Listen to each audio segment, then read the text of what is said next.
Preface 1:1. Those who undertake to write histories, do not, I perceive, take that trouble on one and the same account, but for many reasons, and those such as are very different one from another. For some of them apply themselves to this part of learning to show their skill in composition, and that they may therein acquire a reputation for speaking finely. Others of them there are, who write histories in order to gratify those that happen to be concerned in them, and on that account have spared no pains, but rather gone beyond their own abilities in the performance. But others there are, who, of necessity and by force, are driven to write history, because they are concerned in the facts, and so cannot excuse themselves from committing them to writing, for the advantage of posterity. Nay, there are not a few who are induced to draw their historical facts out of darkness into light, and to produce them for the benefit of the public, on account of the great importance of the facts themselves with which they have been concerned. Now of these several reasons for writing history, I must profess the two last were my own reasons also, for since I was myself interested in that war which we Jews had with the Romans, and knew myself its particular actions, and what conclusion it had, I was forced to give the history of it, because I saw that others perverted the truth of those actions in their writings. 2. Now I have undertaken the present work, as thinking it will appear to all the Greeks too worthy of their study, for it will contain all our antiquities, and the constitution of our government, as interpreted out of the Hebrew Scriptures. And indeed I did formerly intend, when I wrote of the war, 3. To explain who the Jews originally were, what fortunes they had been subject to, and by what legislature they had been instructed in piety, and the exercise of other virtues, what wars also they had made in remote ages, till they were unwillingly engaged in this last with the Romans. But because this work would take up a great compass, I separated it into a set treatise by itself, with a beginning of its own, and its own conclusion. But in process of time, as usually happens to such as undertake great things, I grew weary and went on slowly, it being a large subject, and a difficult thing to translate our history into a foreign, and to us unaccustomed language. However, some persons there were who desired to know our history, and so exhorted me to go on with it, and, above all the rest, Epaphroditus, for a man who is a lover of all kind of learning, but is principally delighted with the knowledge of history, and this on account of his having been himself concerned in great affairs, and many turns of fortune, and having shown a wonderful rigor of an excellent nature, and an immovable virtuous resolution in them all. I yielded to this man's persuasions, who always excites such as have abilities in what is useful and acceptable, to join their endeavors with his. I was also ashamed myself to permit any laziness of disposition to have a greater influence upon me, than the delight of taking pains in such studies as were very useful. I thereupon stirred up myself, and went on with my work more cheerfully. Besides the foregoing motives, I had others which I greatly reflected on, and these were, that our forefathers were willing to communicate such things to others, and that some of the Greeks took considerable pains to know the affairs of our nation. 3. I found, therefore, that the second of the Ptolemies was a king who was extraordinarily diligent in what concerned learning, and the collection of books, that he was also peculiarly ambitious to procure a translation of our law, and of the constitution of our government therein contained, into the Greek tongue. Now Eleazar the high priest, one not inferior to any other of that dignity among us, did not envy the forenamed king the participation of that advantage, which otherwise he would for certain have denied him, but that he knew the custom of our nation was, to hinder nothing of what we esteemed ourselves from being communicated to others. Accordingly, I thought it became me both to imitate the generosity of our high priest, and to suppose there might even now be many lovers of learning like the king, for he did not obtain all our writings at that time, but those who were sent to Alexandria as interpreters, gave him only the books of the law, while there were a vast number of other matters in our sacred books. They, indeed, contain in them the history of 5,000 years, in which time happened many strange accidents, many chances of war, and great actions of the commanders, and mutations of the form of our government. Upon the whole, a man that will peruse this history, may principally learn from it, that all events succeed well, even to an incredible degree, and the reward of felicity is proposed by God, but then it is to those that follow his will, and do not venture to break his excellent laws, and that so far as men any way apostatize from the accurate observation of them, what was practical before becomes impracticable. 5. And whatsoever they set about as a good thing, is converted into an incurable calamity. And now I exhort all those that peruse these books, to apply their minds to God, and to examine the mind of our legislator, whether he hath not understood his nature in a manner worthy of him, and hath not ever ascribed to him such operations as become his power, and hath not preserved his writings from those indecent fables which others have framed, although, by the great distance of time when he lived, he might have securely forged such lies, for he lived 2000 years ago, at which vast distance of ages the poets themselves have not been so hardy as to fix even the generations of their gods, much less the actions of their men, or their own laws. As I proceed, therefore, I shall accurately describe what is contained in our records, in the order of time that belongs to them, for I have already promised so to do throughout this undertaking, and this without adding anything to what is therein contained, or taking away anything therefrom. But because almost all our constitution depends on the wisdom of Moses, our legislator, I cannot avoid saying somewhat concerning him beforehand, though I shall do it briefly, because otherwise those that read my book may wonder how it comes to pass, that my discourse, which promises an account of laws and historical facts, contains so much of philosophy. The reader is therefore to know, that Moses deemed it exceeding necessary, that he who would conduct his own life well, and give laws to others, in the first place should consider the divine nature, and, upon the contemplation of God's operations, should thereby imitate the best of all patterns, so far as it is possible for human nature to do, and to endeavor to follow after it. Neither could the legislator himself have a right mind without such a contemplation, nor would anything he should write tend to the promotion of virtue in his readers, unless they be taught first of all, that God is the Father and Lord of all things, and sees all things, and that thence he bestows a happy life upon those that follow him, but plunges such as do not walk in the paths of virtue into inevitable miseries. Now when Moses was desirous to teach this lesson to his countrymen, he did not begin the establishment of his laws after the same manner that other legislators did, upon contracts and other rights between one man and another, but by raising their minds upwards to regard God, and his creation of the world, and by persuading them, that we men are the most excellent of the creatures of God upon earth. Now when once he had brought them to submit to religion, he easily persuaded them to submit in all other things, for as to other legislators, they followed fables, and by their discourses transferred the most reproachful of human vices unto the gods, and afforded wicked men the most plausible excuses for their crimes. But as for our legislator, when he had once demonstrated that God was possessed of perfect virtue, he supposed that men also ought to strive after the participation of it, and on those who did not so think, and so believe, he inflicted the severest punishments.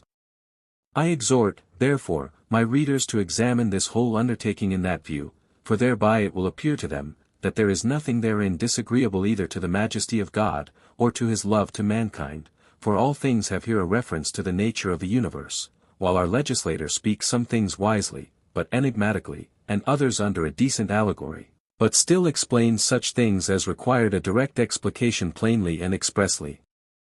However, those that have a mind to know the reasons of every thing, may find here a very curious philosophical theory, which I now indeed shall waive the explication of, but if God afford me time for it, I will set about writing it after I have finished the present work.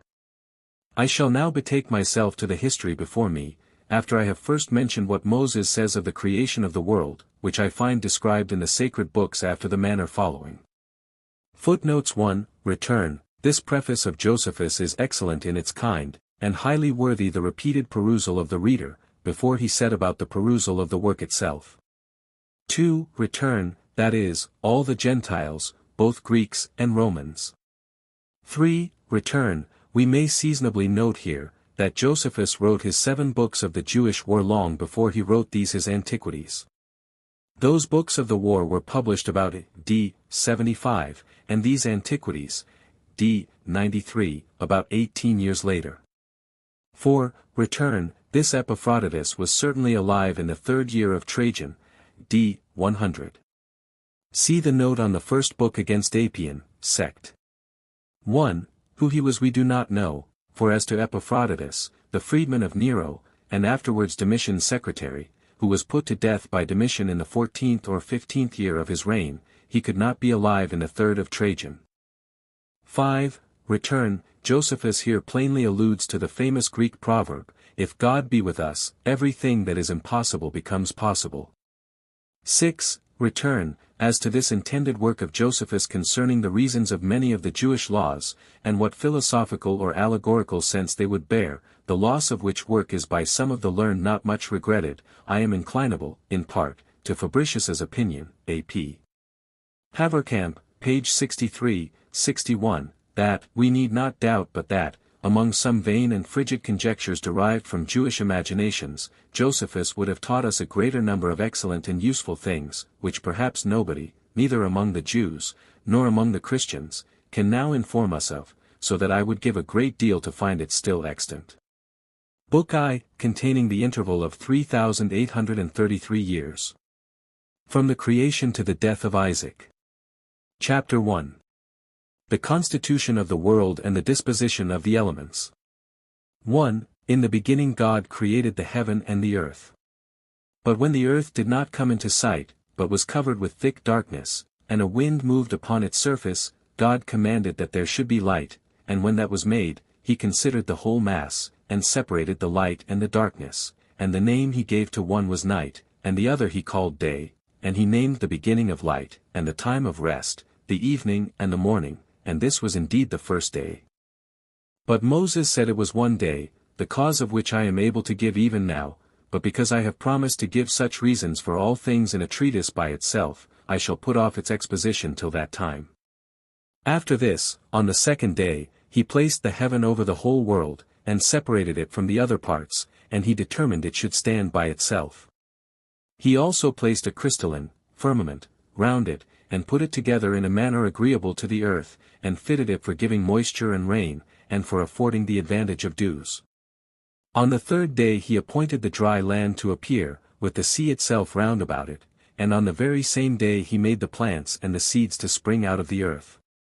On the fourth day he adorned the heaven with the sun, the moon, and the other stars, and appointed them their motions and courses, that the vicissitudes of the seasons might be clearly signified. And on the fifth day he produced the living creatures, both those that swim, and those that fly, the former in the sea, the latter in the air. He also sorted them as to society and mixture, for procreation, and that their kinds might increase and multiply.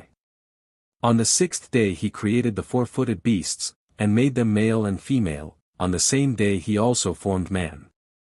Accordingly Moses says, that in just 6 days the world, and all that is therein, was made. And that the seventh day was a rest, and a release from the labor of such operations, whence it is that we celebrate a rest from our labors on that day, and call it the Sabbath, which word denotes rest in the Hebrew tongue. 2. Moreover, Moses, after the seventh day was over, one begins to talk philosophically, and concerning the formation of man, says thus, that God took dust from the ground, and formed man, and inserted in him a spirit and a soul. 2. This man was called Adam, which in the Hebrew tongue signifies one that is red, because he was formed out of red earth, compounded together, for of that kind is virgin and true earth. God also presented the living creatures, when he had made them, according to their kinds, both male and female, to Adam, who gave them those names by which they are still called. But when he saw that Adam had no female companion, no society, for there was no such created, and that he wondered at the other animals which were male and female, he laid him asleep, and took away one of his ribs, and out of it formed the woman, whereupon Adam knew her when she was brought to him, and acknowledged that she was made out of himself. Now a woman is called in the Hebrew tongue Isa, but the name of this woman was Eve, which signifies the mother of all living. 3. Moses says further, that God planted a paradise in the east, flourishing with all sorts of trees, and that among them was the tree of life, and another of knowledge, whereby was to be known what was good and evil, and that when he brought Adam and his wife into this garden, he commanded them to take care of the plants. Now the garden was watered by one river, 3 which ran round about the whole earth, and was parted into 4 parts. And Physon, which denotes a multitude, running into India, makes its exit into the sea, and is by the Greeks called Ganges. Euphrates also, as well as Tigris, goes down into the Red Sea. For now the name Euphrates, or Phrath, denotes either a dispersion, or a flower, by Tyrus or Diglath, is signified what is swift, with narrowness, and Gihon runs through Egypt and denotes what arises from the east, which the Greeks call Nile. 4. God therefore commanded that Adam and his wife should eat of all the rest of the plants, but to abstain from the tree of knowledge, and foretold to them, that if they touched it, it would prove their destruction. But while all the living creatures had one language, 5 At that time the serpent, which then lived together with Adam and his wife, shewed an envious disposition, at his supposal of their living happily, and in obedience to the commands of God, and imagining, that when they disobeyed them, they would fall into calamities, he persuaded the woman, out of a malicious intention, to taste of the tree of knowledge, telling them, that in that tree was the knowledge of good and evil, which knowledge, when they should obtain, they would lead a happy life, nay, a life not inferior to that of a god, by which means he overcame the woman, and persuaded her to despise the command of God. Now when she had tasted of that tree, and was pleased with its fruit, she persuaded Adam to make use of it also. Upon this they perceived that they were become naked to one another, and being ashamed thus to appear abroad, they invented somewhat to cover them, for the tree sharpened their understanding, and they covered themselves with fig leaves, and tying these before them, out of modesty, they thought they were happier than they were before, as they had discovered what they were in want of.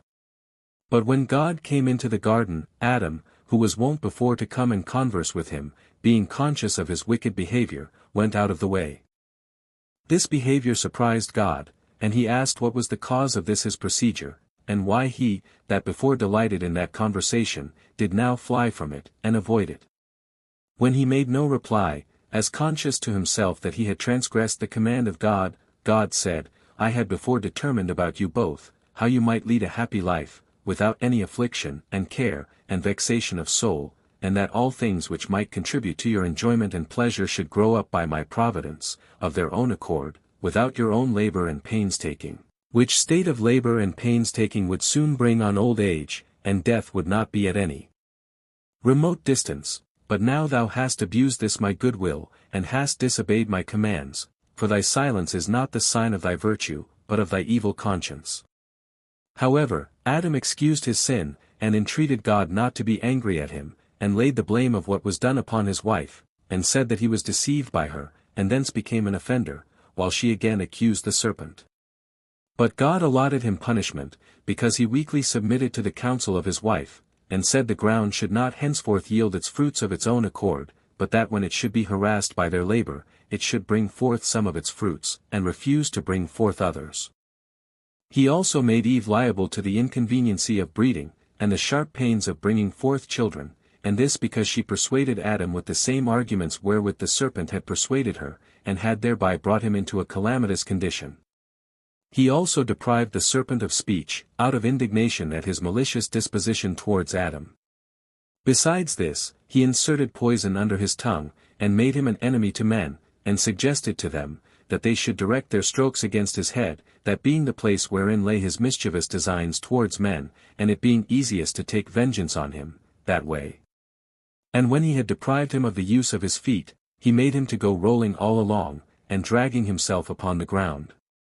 And when God had appointed these penalties for them, he removed Adam and Eve out of the garden into another place. Chapter 2. Concerning the posterity of Adam, and the 10 generations from him to the deluge.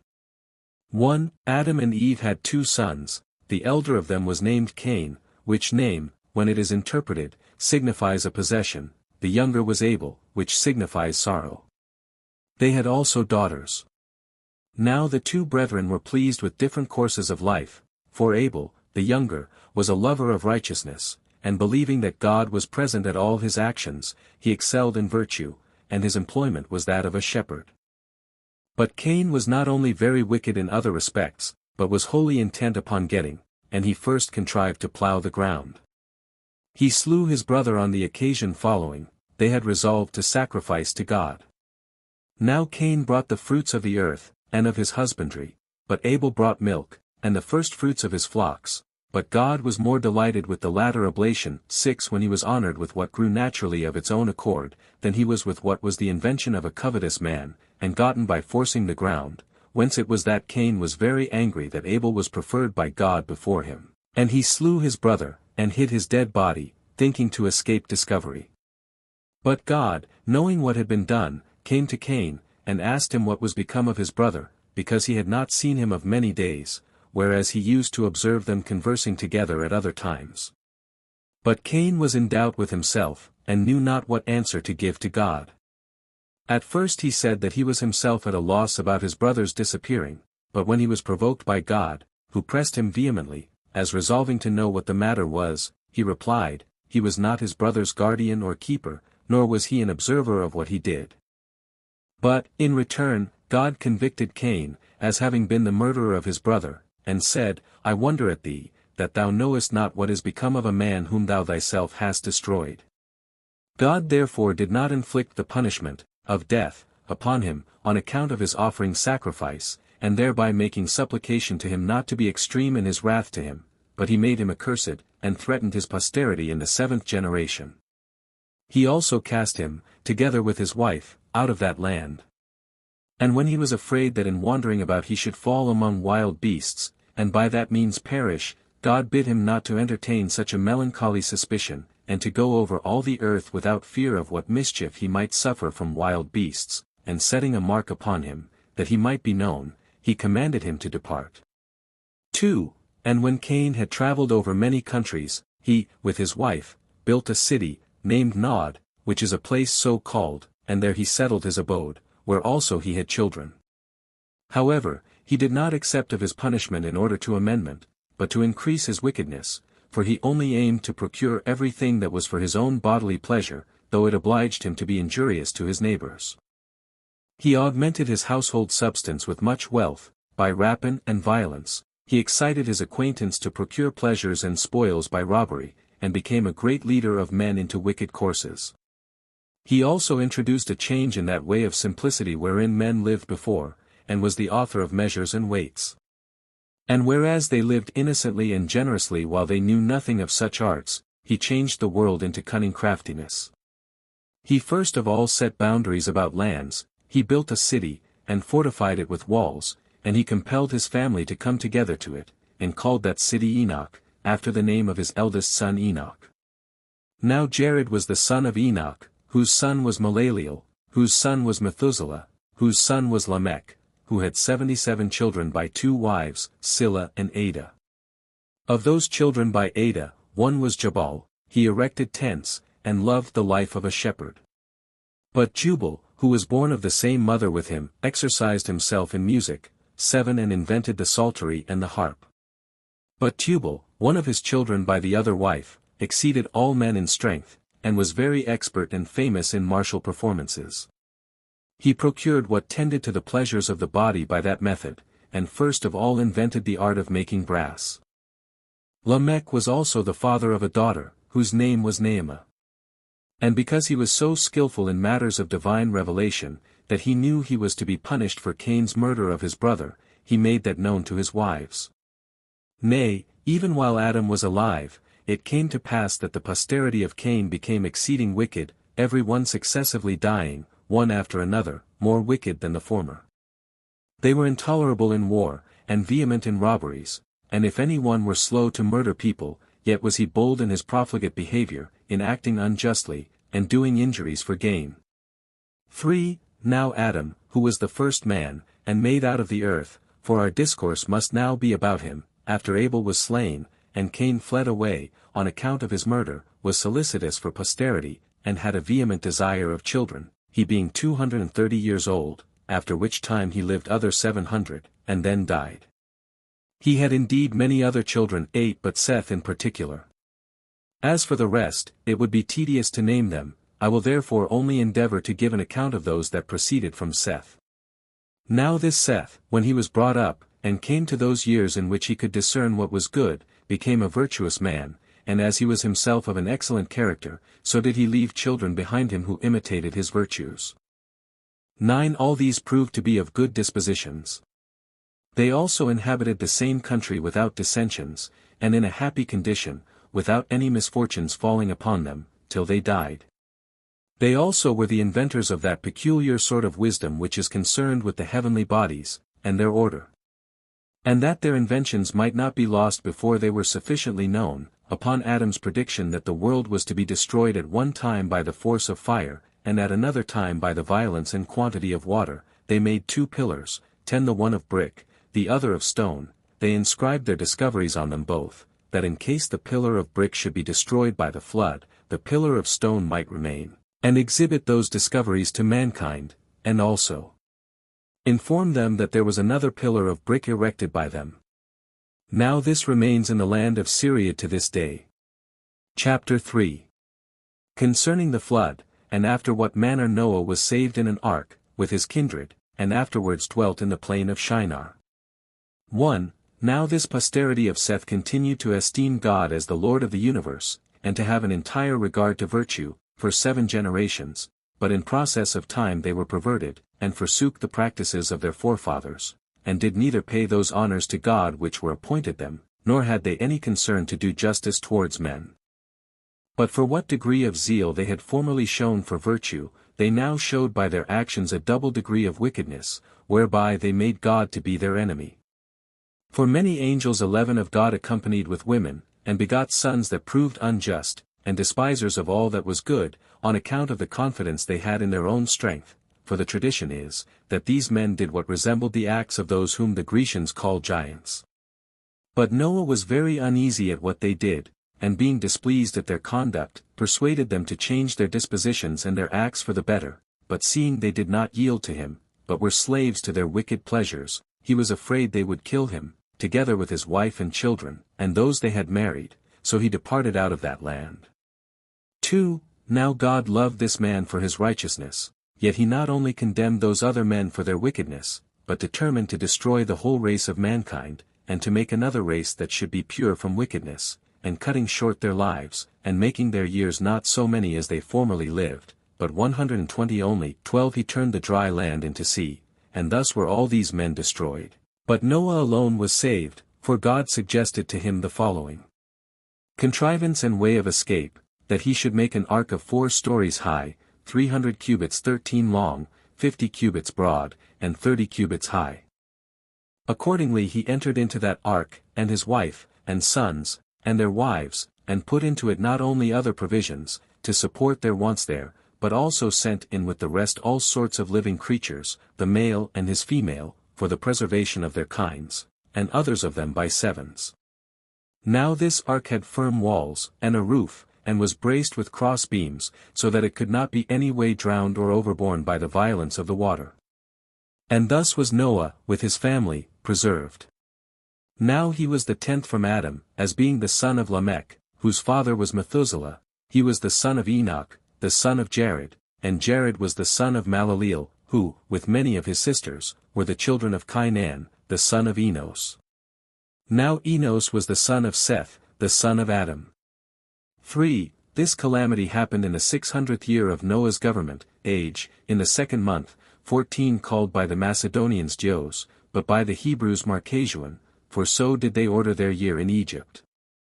But Moses appointed that Awith tilde Nisan, which is the same with Xanthicus, should be the 1st month for their festivals, because he brought them out of Egypt in that month, so that this month began the year as to all the solemnities they observed to the honor of God, although he preserved the original order of the months as to selling and buying, and other ordinary affairs.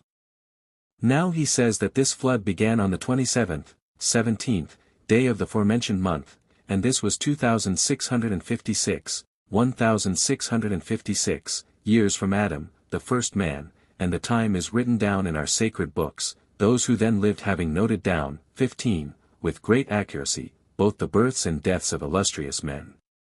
4. For indeed Seth was born when Adam was in his 230th year, who lived 930 years. Seth begot Enos in his 205th year, who, when he had lived 912 years, delivered the government to Cainan his son, whom he had in his 190th year. He lived 905 years. Cainan, when he had lived 910 years, had his son Malaleel, who was born in his 170th year. This Malaleel, having lived 895 years, died, leaving his son Jared, whom he begot when he was in his 165th year. He lived 962 years, and then his son Enoch succeeded him, who was born when his father was 162 years old. Now he, when he had lived 365 years, departed and went to God, whence it is that they have not written down his death. Now Methuselah, the son of Enoch, who was born to him when he was 165 years old, had Lamech for his son when he was 187 years of age, to whom he delivered the government, when he had retained it 969 years.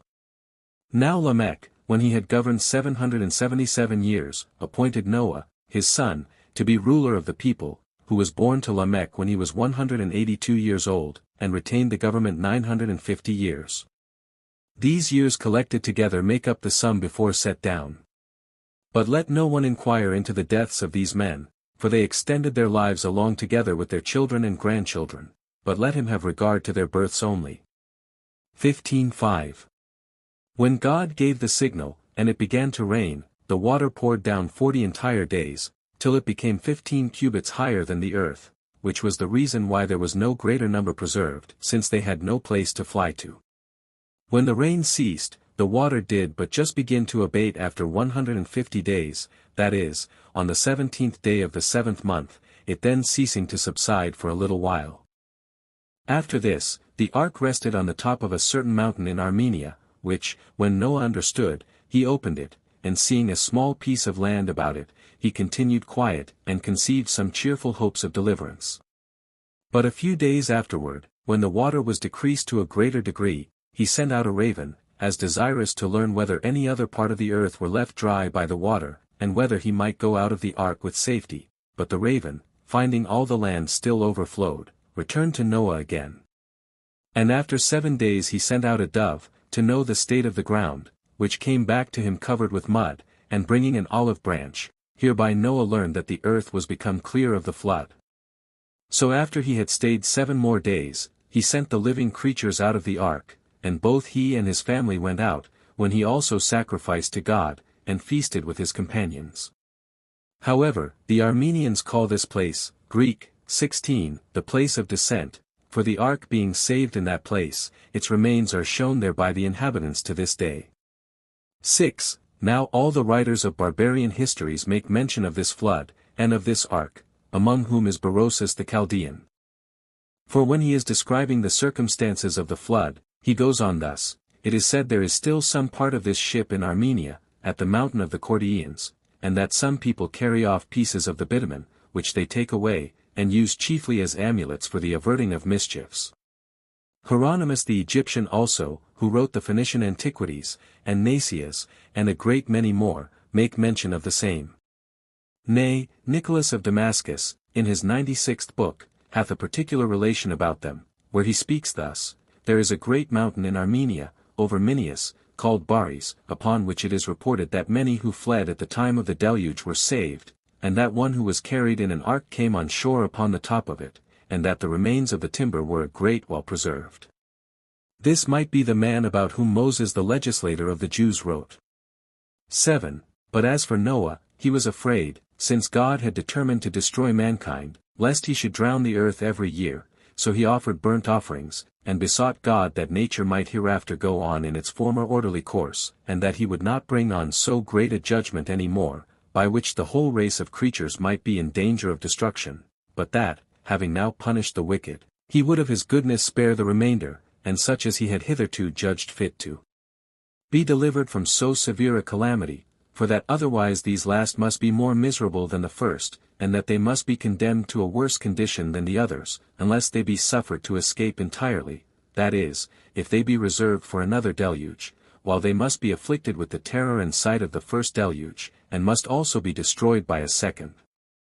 He also entreated God to accept of his sacrifice, and to grant that the earth might never again undergo the like effects of his wrath, that men might be permitted to go on cheerfully in cultivating the same, to build cities, and live happily in them, and that they might not be deprived of any of those good things which they enjoyed before the flood, but might attain to the like length of days, and old age, which the ancient people had arrived at before. 8. When Noah had made these supplications, God, who loved the man for his righteousness, granted entire success to his prayers, and said, that it was not he who brought the destruction on a polluted world, but that they underwent that vengeance on account of their own wickedness, and that he had not brought men into the world if he had himself determined to destroy them, it being an instance of greater wisdom not to have granted them life at all, than, after it was granted, to procure their destruction, but the injuries, said he, they offered to my holiness and virtue, forced me to bring this punishment upon them. But I will leave off for the time to come to require such punishments, the effects of so great wrath, for their future wicked actions, and especially on account of thy prayers. But if I shall at any time send tempests of rain, in an extraordinary manner, be not affrighted at the largeness of the showers, for the water shall no more overspread the earth. However, I require you to abstain from shedding the blood of men, and to keep yourselves pure from murder, and to punish those that commit any such thing. I permit you to make use of all the other living creatures at your pleasure, and as your appetites lead you, for I have made you lords of them all, both of those that walk on the land, and those that swim in the waters, and of those that fly in the regions of the air on high, accepting their blood, for therein is the life. But I will give you a sign that I have left off my anger by my bow. Whereby is meant the rainbow, for they determined that the rainbow was the bow of God. And when God had said and promised thus, he went away. 9. Now when Noah had lived 350 years after the flood, and that all that time happily, he died, having lived the number of 950 years.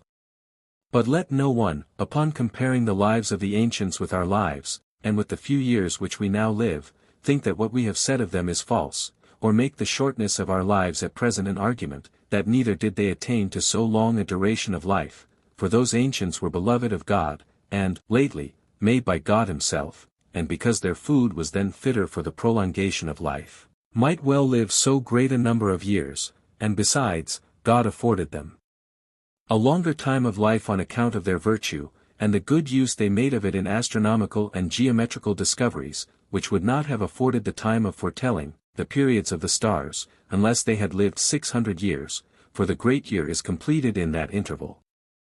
Now I have for witnesses to what I have said, all those that have written Antiquities, both among the Greeks and barbarians, for even Manetho, who wrote the Egyptian history, and Berosus, who collected the Chaldean monuments, and Mochus, and Hestiers, and, besides these, Hieronymus the Egyptian, and those who composed the Phoenician history, agree to what I here say, Hesiod also, and Hecateus, Hellanicus, and Acusilus. And, besides these, Ephorus and Nicholas relate that the ancients lived 1,000 years.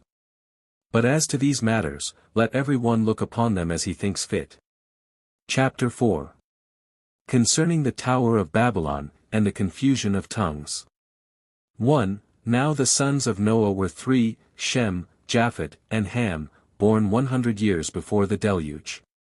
These first of all descended from the mountains into the plains, and fixed their habitation there, and persuaded others who were greatly afraid of the lower grounds on account of the flood, and so were very loath to come down from the higher places, to venture to follow their examples. Now the plain in which they first dwelt was called Shinar.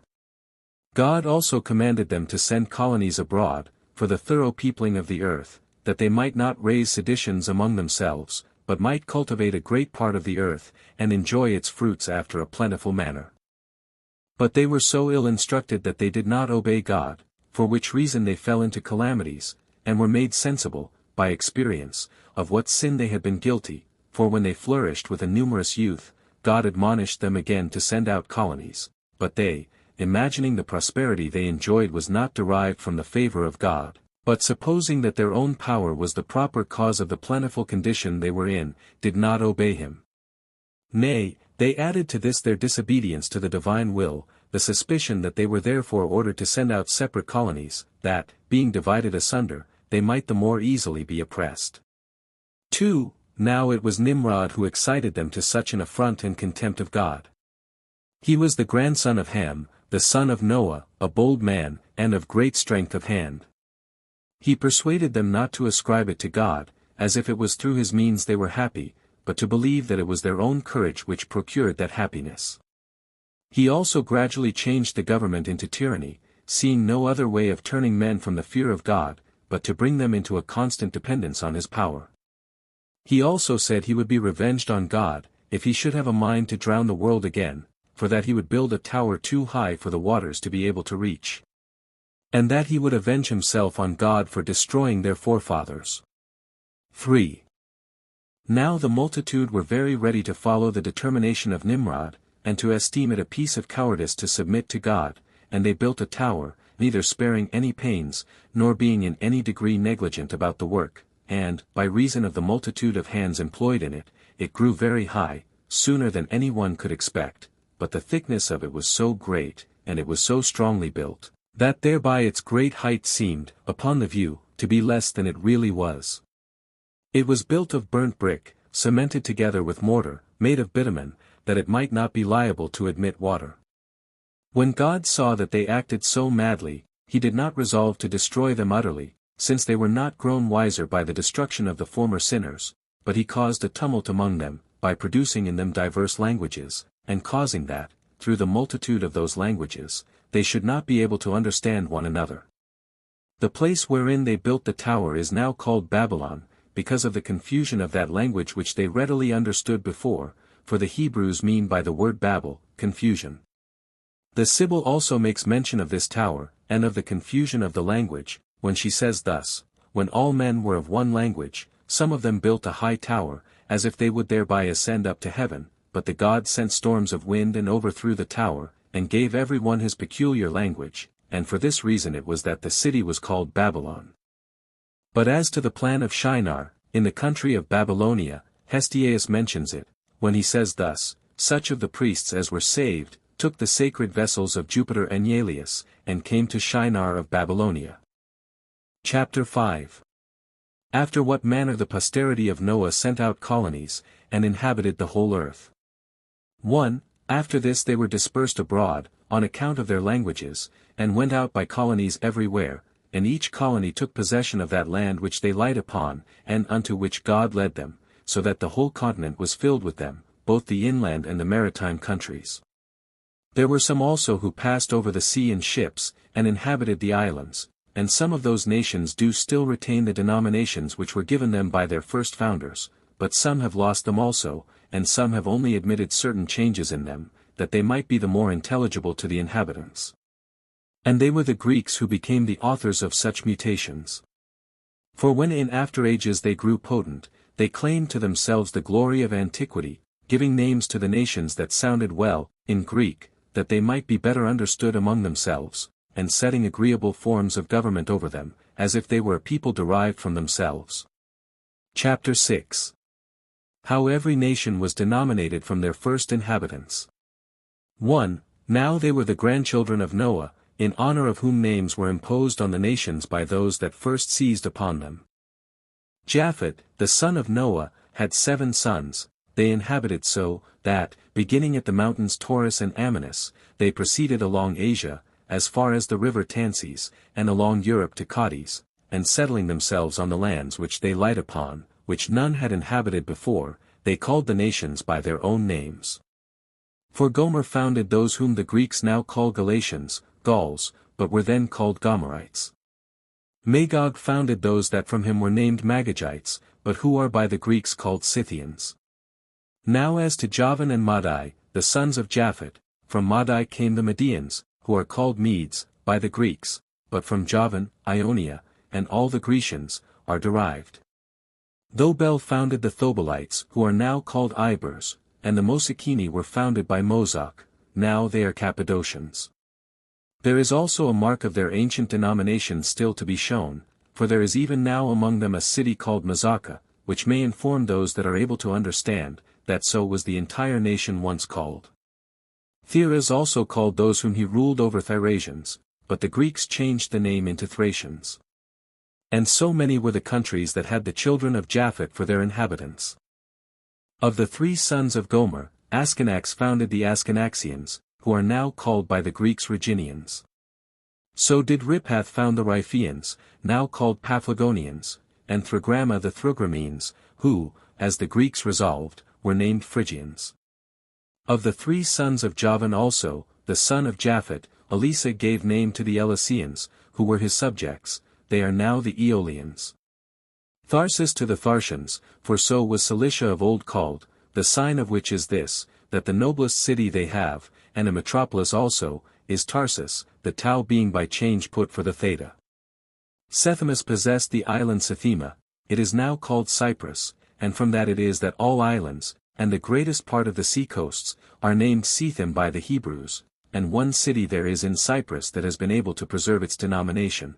It has been called Citius by those who use the language of the Greeks, and has not, by the use of that dialect, escaped the name of Sethim. And so many nations have the children and grandchildren of Japhet possessed. Now when I have premised somewhat, which perhaps the Greeks do not know, I will return and explain what I have omitted, for such names are pronounced here after the manner of the Greeks, to please my readers, for our own country language does not so pronounce them, but the names in all cases are of one and the same ending, for the name we here pronounce Noeas, is there Noah, and in every case retains the same termination. 2. The children of Ham possessed the land from Syria and Amanus, and the mountains of Libanus, seizing upon all that was on its seacoasts, and as far as the ocean, and keeping it as their own. Some indeed of its names are utterly vanished away, others of them being changed, and another sound given them, are hardly to be discovered, yet a few there are which have kept their denominations entire. For of the 4 sons of Ham, time has not at all hurt the name of Chus, for the Ethiopians, over whom he reigned, are even at this day, both by themselves and by all men in Asia, called Chusites.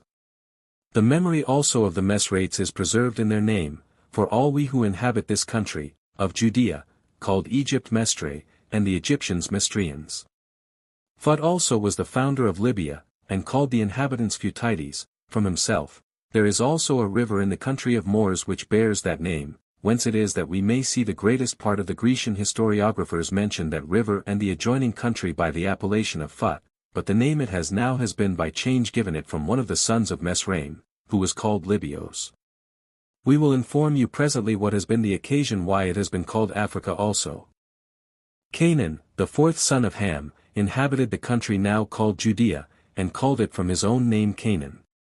The children of these, 4, were these, Sabas, who founded the Sabaeans, Evilas, who founded the Evilians, who are called Gechali, Sabbaths founded the Sabbathens, they are now called by the Greeks Astaborans, Sabactus settled the Sabactans, and Ragmus the Ragmenes, and he had 2 sons, the one of whom, Judadas, settled the Judadeans, a nation of the western Ethiopians, and left them his name, as did Sabas to the Sabaeans, but Nimrod, the son of Chus, stayed and tyrannized at Babylon, as we have already informed you.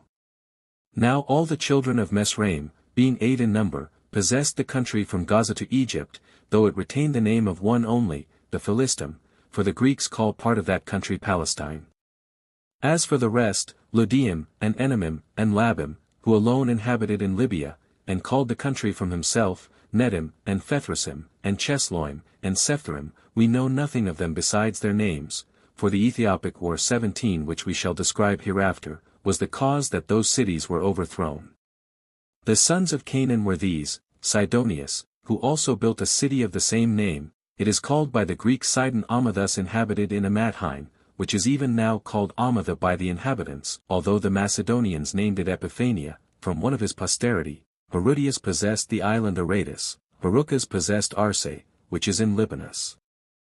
But for the 7 others, Euius, Chedius, Jebusius, Amorius, Jergesus, Eudius, Cineas, Samarius, we have nothing in the sacred books but their names, for the Hebrews overthrew their cities, and their calamities came upon them on the occasion following. 3. Noah, when, after the deluge, the earth was resettled in its former condition, set about its cultivation, and when he had planted it with vines, and when the fruit was ripe, and he had gathered the grapes in their season, and the wine was ready for use, he offered sacrifice, and feasted, and, being drunk, he fell asleep, and lay naked in an unseemly manner. When his youngest son saw this, he came laughing, and showed him to his brethren, but they covered their father's nakedness. And when Noah was made sensible of what had been done, he prayed for prosperity to his other sons, but for Ham, he did not curse him, by reason of his nearness in blood, but cursed his prosperity, and when the rest of them escaped that curse, God inflicted it on the children of Canaan. But as to these matters, we shall speak more hereafter. 4. Shem, the 3rd son of Noah, had 5 sons, who inhabited the land that began at Euphrates, and reached to the Indian Ocean. For Elam left behind him the Elamites, the ancestors of the Persians. Ashur lived at the city Nineveh, and named his subjects Assyrians, who became the most fortunate nation, beyond others. Arphaxad named the Arphaxidites, who are now called Chaldeans. Aram had the Aramites, which the Greeks called Syrians, as Lod founded the Lodites, which are now called Lydians. Of the 4 sons of Aram, Uzi founded Trachonitis and Damascus. This country lies between Palestine and Celesyria. Ul founded Armenia, and Gather the Bactrians, and Mesa the Messenians. It is now called Charax Spazini. Sala was the son of Arphaxad, and his son was Heber, from whom they originally called the Jews Hebrews. 18 Heber begot Jotan and Phaleg. He was called Phaleg, because he was born at the dispersion of the nations to their several countries, for Phaleg among the Hebrews signifies division. Now Joktan, one of the sons of Heber, had these sons, Elmodad, Saleph, Asarmoth, Jerah, Aduram, Azel, Dekla, Ebel, Abimael, Sabius, Ophir, Uelat, and Jobab. These inhabited from Kophen, an Indian river, and in part of Asia adjoining to it. And this shall suffice concerning the sons of Shem. 5. I will now treat of the Hebrews. The son of Phaleg, whose father was Heber, was Rago, whose son was Serug, to whom was born Nahor. His son was Terah, who was the father of Abraham, who accordingly was the 10th from Noah, and was born in the 292nd year after the deluge, for Terah begot Abram in his 70th year. Nahor begot Haran when he was 120 years old. Nahor was born to Serug in his 132nd year. Rago had Serug at 130, at the same age also Phaleg had Rago. Heber begot Phaleg in his 134th year, he himself being begotten by Sala when he was 130 years old, whom Arphaxad had for his son at the 135th year of his age. Arphaxad was the son of Shem, and born 12 years after the deluge. Now Abram had 2 brethren, Nahor and Haran. Of these Haran left a son, Lot, as also Sarai and Milcah his daughters, and died among the Chaldeans, in a city of the Chaldeans, called Ur, and his monument is shown to this day. These married their nieces. Nabor married Milcah, and Abram married Sarai. Now Terah hating Chaldea, on account of his mourning for Ilaran, they all removed to Haran of Mesopotamia, where Terah died, and was buried, when he had lived to be 205 years old, for the life of man was already, by degrees, diminished, and became shorter than before, till the birth of Moses, after whom the term of human life was 120 years, God determining it to the length that Moses happened to live. Now Nahor had 8 sons by Milcah, Uzi and Buz, Kemuel, Chesed, Azau, Pheldas, Jadalf, and Bethuel. These were all the genuine sons of Nahor, for Tabah, and Gam, and Takhaz, and Maacah, were born of Reumah his concubine, but Bethuel had a daughter, Rebekah, and a son, Laban. Chapter 7. How Abram our forefather went out of the land of the Chaldeans, and lived in the land then called Canaan but now Judea. 1. Now Abram, having no son of his own, adopted Lot, his brother Haran's son, and his wife Sarai's brother, and he left the land of Chaldea when he was 75 years old, and at the command of God went into Canaan, and therein he dwelt himself, and left it to his posterity. He was a person of great sagacity, both for understanding all things and persuading his hearers, and not mistaken in his opinions, for which reason he began to have higher notions of virtue than others had, and he determined to renew and to change the opinion all men happened then to have concerning God, for he was the first that ventured to publish this notion, that there was but one God, the Creator of the universe, and that, as to other gods, if they contributed anything to the happiness of men, that each of them afforded it only according to his appointment, and not by their own power. This his opinion was derived from the irregular phenomena that were visible both at land and sea, as well as those that happened to the sun, and moon, and all the heavenly bodies. Thus, if, said he, these bodies had power of their own, they would certainly take care of their own regular motions, but since they do not preserve such regularity, they make it plain, that in so far as they cooperate to our advantage, they do it not of their own abilities, but as they are subservient to him that commands them, to whom alone we ought justly to offer our honor and thanksgiving. For which doctrines, when the Chaldeans, and other people of Mesopotamia, raised a tumult against him, he thought fit to leave that country, and at the command and by the assistance of God, he came and lived in the land of Canaan. And when he was there settled, he built an altar, and performed a sacrifice to God. 2. Berosus mentions our father Abram without naming him, when he says thus, "In the 10th generation after the flood, there was among the Chaldeans a man righteous and great, and skillful in the celestial science." But Hecateus does more than barely mention him, for he composed, and left behind him, a book concerning him.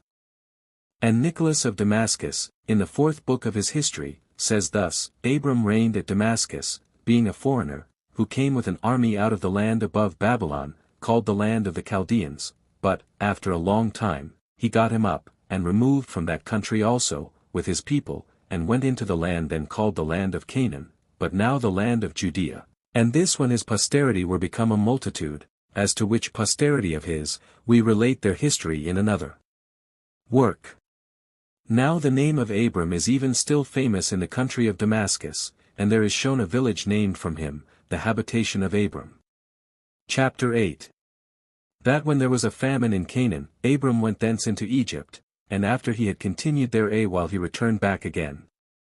1. Now, after this, when a famine had invaded the land of Canaan, and Abram had discovered that the Egyptians were in a flourishing condition, he was disposed to go down to them, both to partake of the plenty they enjoyed, and to become an auditor of their priests, and to know what they said concerning the gods, designing either to follow them, if they had better notions than he, or to convert them into a better way, if his own notions proved the truest.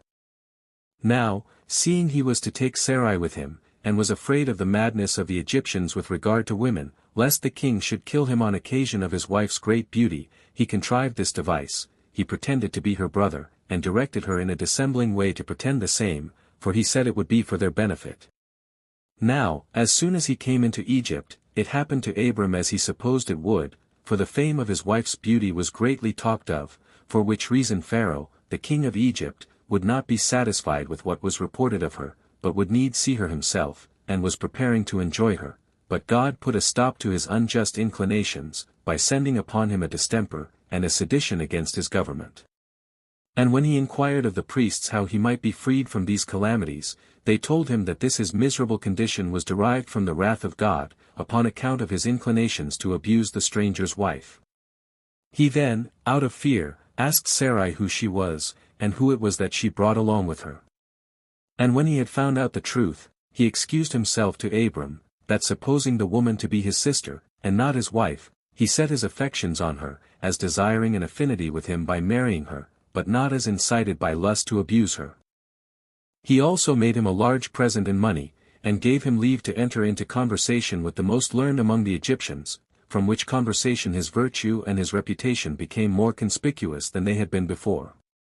2. For whereas the Egyptians were formerly addicted to different customs, and despised one another's sacred and accustomed rites, and were very angry one with another on that account, Abram conferred with each of them, and, confuting the reasonings they made use of, every one for their own practices, demonstrated that such reasonings were vain and void of truth. Whereupon he was admired by them in those conferences as a very wise man, and one of great sagacity, when he discoursed on any subject. He undertook, and this not only in understanding it, but in persuading other men also to assent to him. He communicated to them arithmetic, and delivered to them the science of astronomy, for before Abram came into Egypt they were unacquainted with those parts of learning, for that science came from the Chaldeans into Egypt, and from thence to the Greeks also. 3. As soon as Abram was come back into Canaan, he parted the land between him and Lot, upon account of the tumultuous behavior of their shepherds, concerning the pastures wherein they should feed their flocks. However, he gave Lot his option, or leave, to choose which lands he would take, and he took himself what the other left, which were the lower grounds at the foot of the mountains, and he himself dwelt in Hebron, which is a city 7 years more ancient than Tunis of Egypt. But Lot possessed the land of the plain, and the river Jordan, not far from the city of Sodom, which was then a fine city, but is now destroyed, by the will and wrath of God, the cause of which I shall show in its proper place hereafter. Chapter 9. The destruction of the Sodomites by the Assyrian War.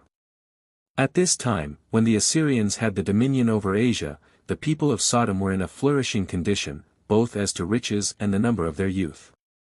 There were 5 kings that managed the affairs of this county, Balas, Barsas, Sennabar, and Sumobor, with the king of Bela, and each king led on his own troops, and the Assyrians made war upon them, and, dividing their army into 4 parts, fought against them.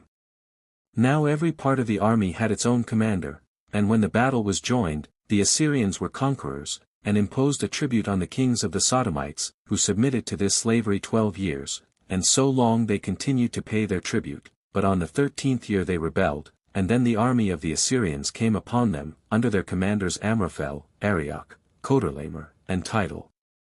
These kings had laid waste all Syria, and overthrown the offspring of the giants.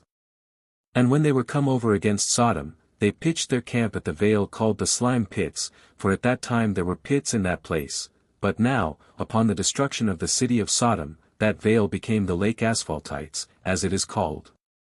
However, concerning this lake we shall speak more presently.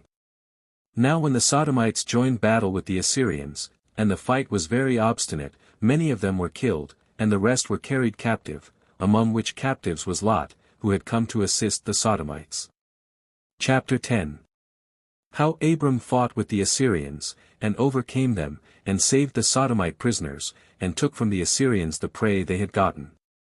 1. When Abram heard of their calamity, he was at once afraid for Lot his kinsman, and pitied the Sodomites, his friends and neighbors, and thinking it proper to afford them assistance, he did not delay it, but marched hastily, and the 5th night fell upon the Assyrians, near Dan, for that is the name of the other spring of Jordan, and before they could arm themselves, he slew some as they were in their beds, before they could suspect any harm, and others, who were not yet gone to sleep, but were so drunk they could not fight, ran away. Abram pursued after them, till, on the 2nd day, he drove them in a body unto Hobah, a place belonging to Damascus, and thereby demonstrated that victory does not depend on multitude and the number of hands, but the alacrity and courage of soldiers overcome the most numerous bodies of men, while he got the victory over so great an army with no more than 318 of his servants, and 3 of his friends, but all those that fled returned home ingloriously. 2. So Abram, when he had saved the captive Sodomites, who had been taken by the Assyrians, and Lot also, his kinsman, returned home in peace. Now the king of Sodom met him at a certain place, which they called the King's Dale, where Melchizedek, king of the city Salem, received him. That name signifies, the righteous king, and such he was, without dispute, insomuch that, on this account, he was made the priest of God. However, they afterward called Salem Jerusalem. Now this Melchizedek supplied Abram's army in an hospitable manner, and gave them provisions in abundance, and as they were feasting, he began to praise him, and to bless God for subduing his enemies under him. And when Abram gave him the 10th part of his prey, he accepted of the gift, but the king of Sodom desired Abram to take the prey, but entreated that he might have those men restored to him whom Abram had saved from the Assyrians, because they belonged to him. But Abram would not do so, nor would make any other advantage of that prey than what his servants had eaten, but still insisted that he should afford a part to his friends that had assisted him in the battle. The first of them was called Eshol, and then Inner, and Mamber. 3. And God commended his virtue, and said, Thou shalt not however lose the rewards thou hast deserved to receive by such thy glorious actions.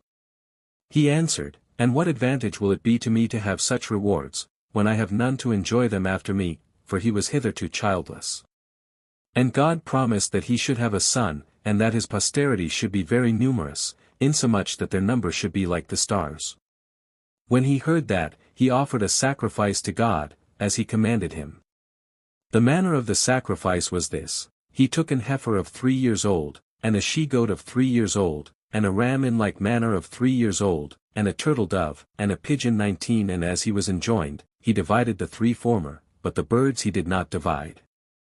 After which, before he built his altar, where the birds of prey flew about, as desirous of blood, a divine voice came to him, declaring that their neighbors would be grievous to his posterity, when they should be in Egypt, for 400 years, 20 during which time they should be afflicted, but afterwards should overcome their enemies, should conquer the Canaanites in war, and possess themselves of their land, and of their cities.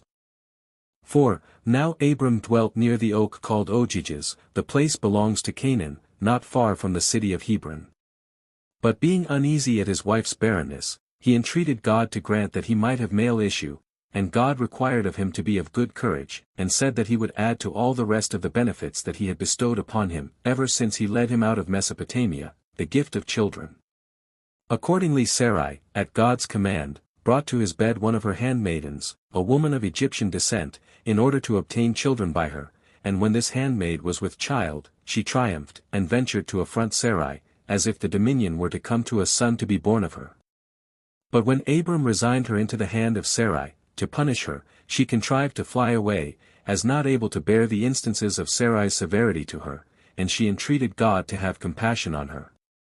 Now a divine angel met her, as she was going forward in the wilderness, and bid her return to her master and mistress, for if she would submit to that wise advice, she would live better hereafter, for that the reason of her being in such a miserable case was this, that she had been ungrateful and arrogant towards her mistress.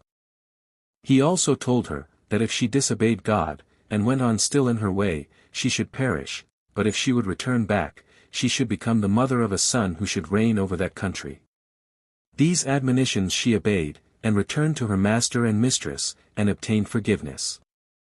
A little while afterwards, she bare Ismael, which may be interpreted heard of God, because God had heard his mother's prayer. 5. The forementioned son was born to Abram when he was 86 years old, but when he was 99, God appeared to him, and promised him that he should have a son by Sarai, and commanded that his name should be Isaac, and showed him, that from this son should spring great nations and kings, and that they should obtain all the land of Canaan by war, from Sidon to Egypt. But he charged him, in order to keep his posterity unmixed with others, that they should be circumcised in the flesh of their foreskin, and that this should be done on the 8th day after they were born, the reason of which circumcision I will explain in another place. And Abram inquiring also concerning Ismael, whether he should live or not, God signified to him that he should live to be very old, and should be the father of great nations. Abram therefore gave thanks to God for these blessings, and then he, and all his family, and his son Ismael, were circumcised immediately, the son being that day 13 years of age, and he 99. Chapter 11. How God overthrew the nation of the Sodomites, out of his wrath against them for their sins. 1. About this time the Sodomites grew proud, on account of their riches and great wealth, they became unjust towards men, and impious towards God, insomuch that they did not call to mind the advantages they received from him, they hated strangers, and abused themselves with sodomitical practices. God was therefore much displeased at them, and determined to punish them for their pride, and to overthrow their city, and to lay waste their country, until there should neither plant nor fruit grow out of it. 2. When God had thus resolved concerning the Sodomites, Abraham, as he sat by the oak of Mamre, at the door of his tent, saw 3 angels, and thinking them to be strangers, he rose up, and saluted them, and desired they would accept of an entertainment, and abide with him, to which, when they agreed, he ordered cakes of meal to be made presently, and when he had slain a calf, he roasted it, and brought it to them, as they sat under the oak. Now they made a show of eating, and besides, they asked him about his wife Sarah, where she was, and when he said she was within, they said they would come again hereafter, and find her become a mother. Upon which the woman laughed, and said that it was impossible she should bear children, since she was 90 years of age, and her husband was 100. Then they concealed themselves no longer, but declared that they were angels of God, and that one of them was sent to inform them about the child, and 2 of the overthrow of Sodom. 3. When Abraham heard this, he was grieved for the Sodomites, and he rose up, and besought God for them, and entreated him that he would not destroy the righteous with the wicked. And when God had replied that there was no good man among the Sodomites, for if there were but 10 such men among them, he would not punish any of them for their sins, Abraham held his peace. And the angels came to the city of the Sodomites, and Lot entreated them to accept of a lodging with him, for he was a very generous and hospitable man, and one that had learned to imitate the goodness of Abraham.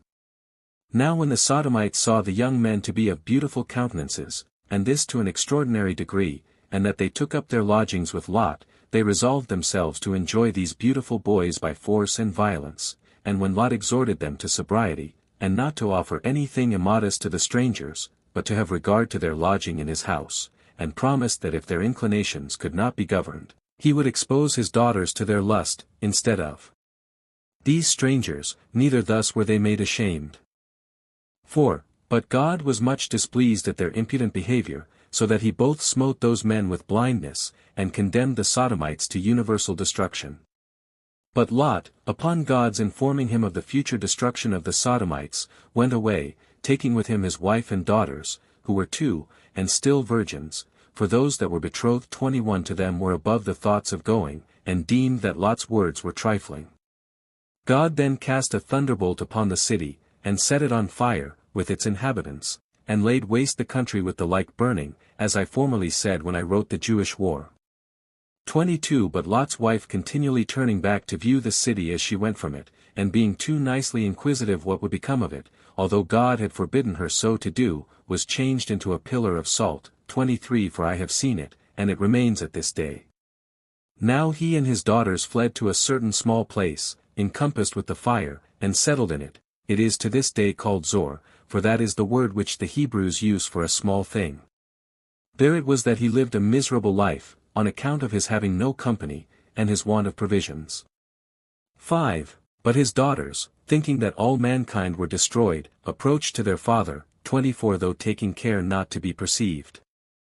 This they did, that humankind might not utterly fail, and they bare sons. The son of the elder was named Moab, which denotes one derived from his father, the younger bare Ammon, which name denotes one derived from a kinsman.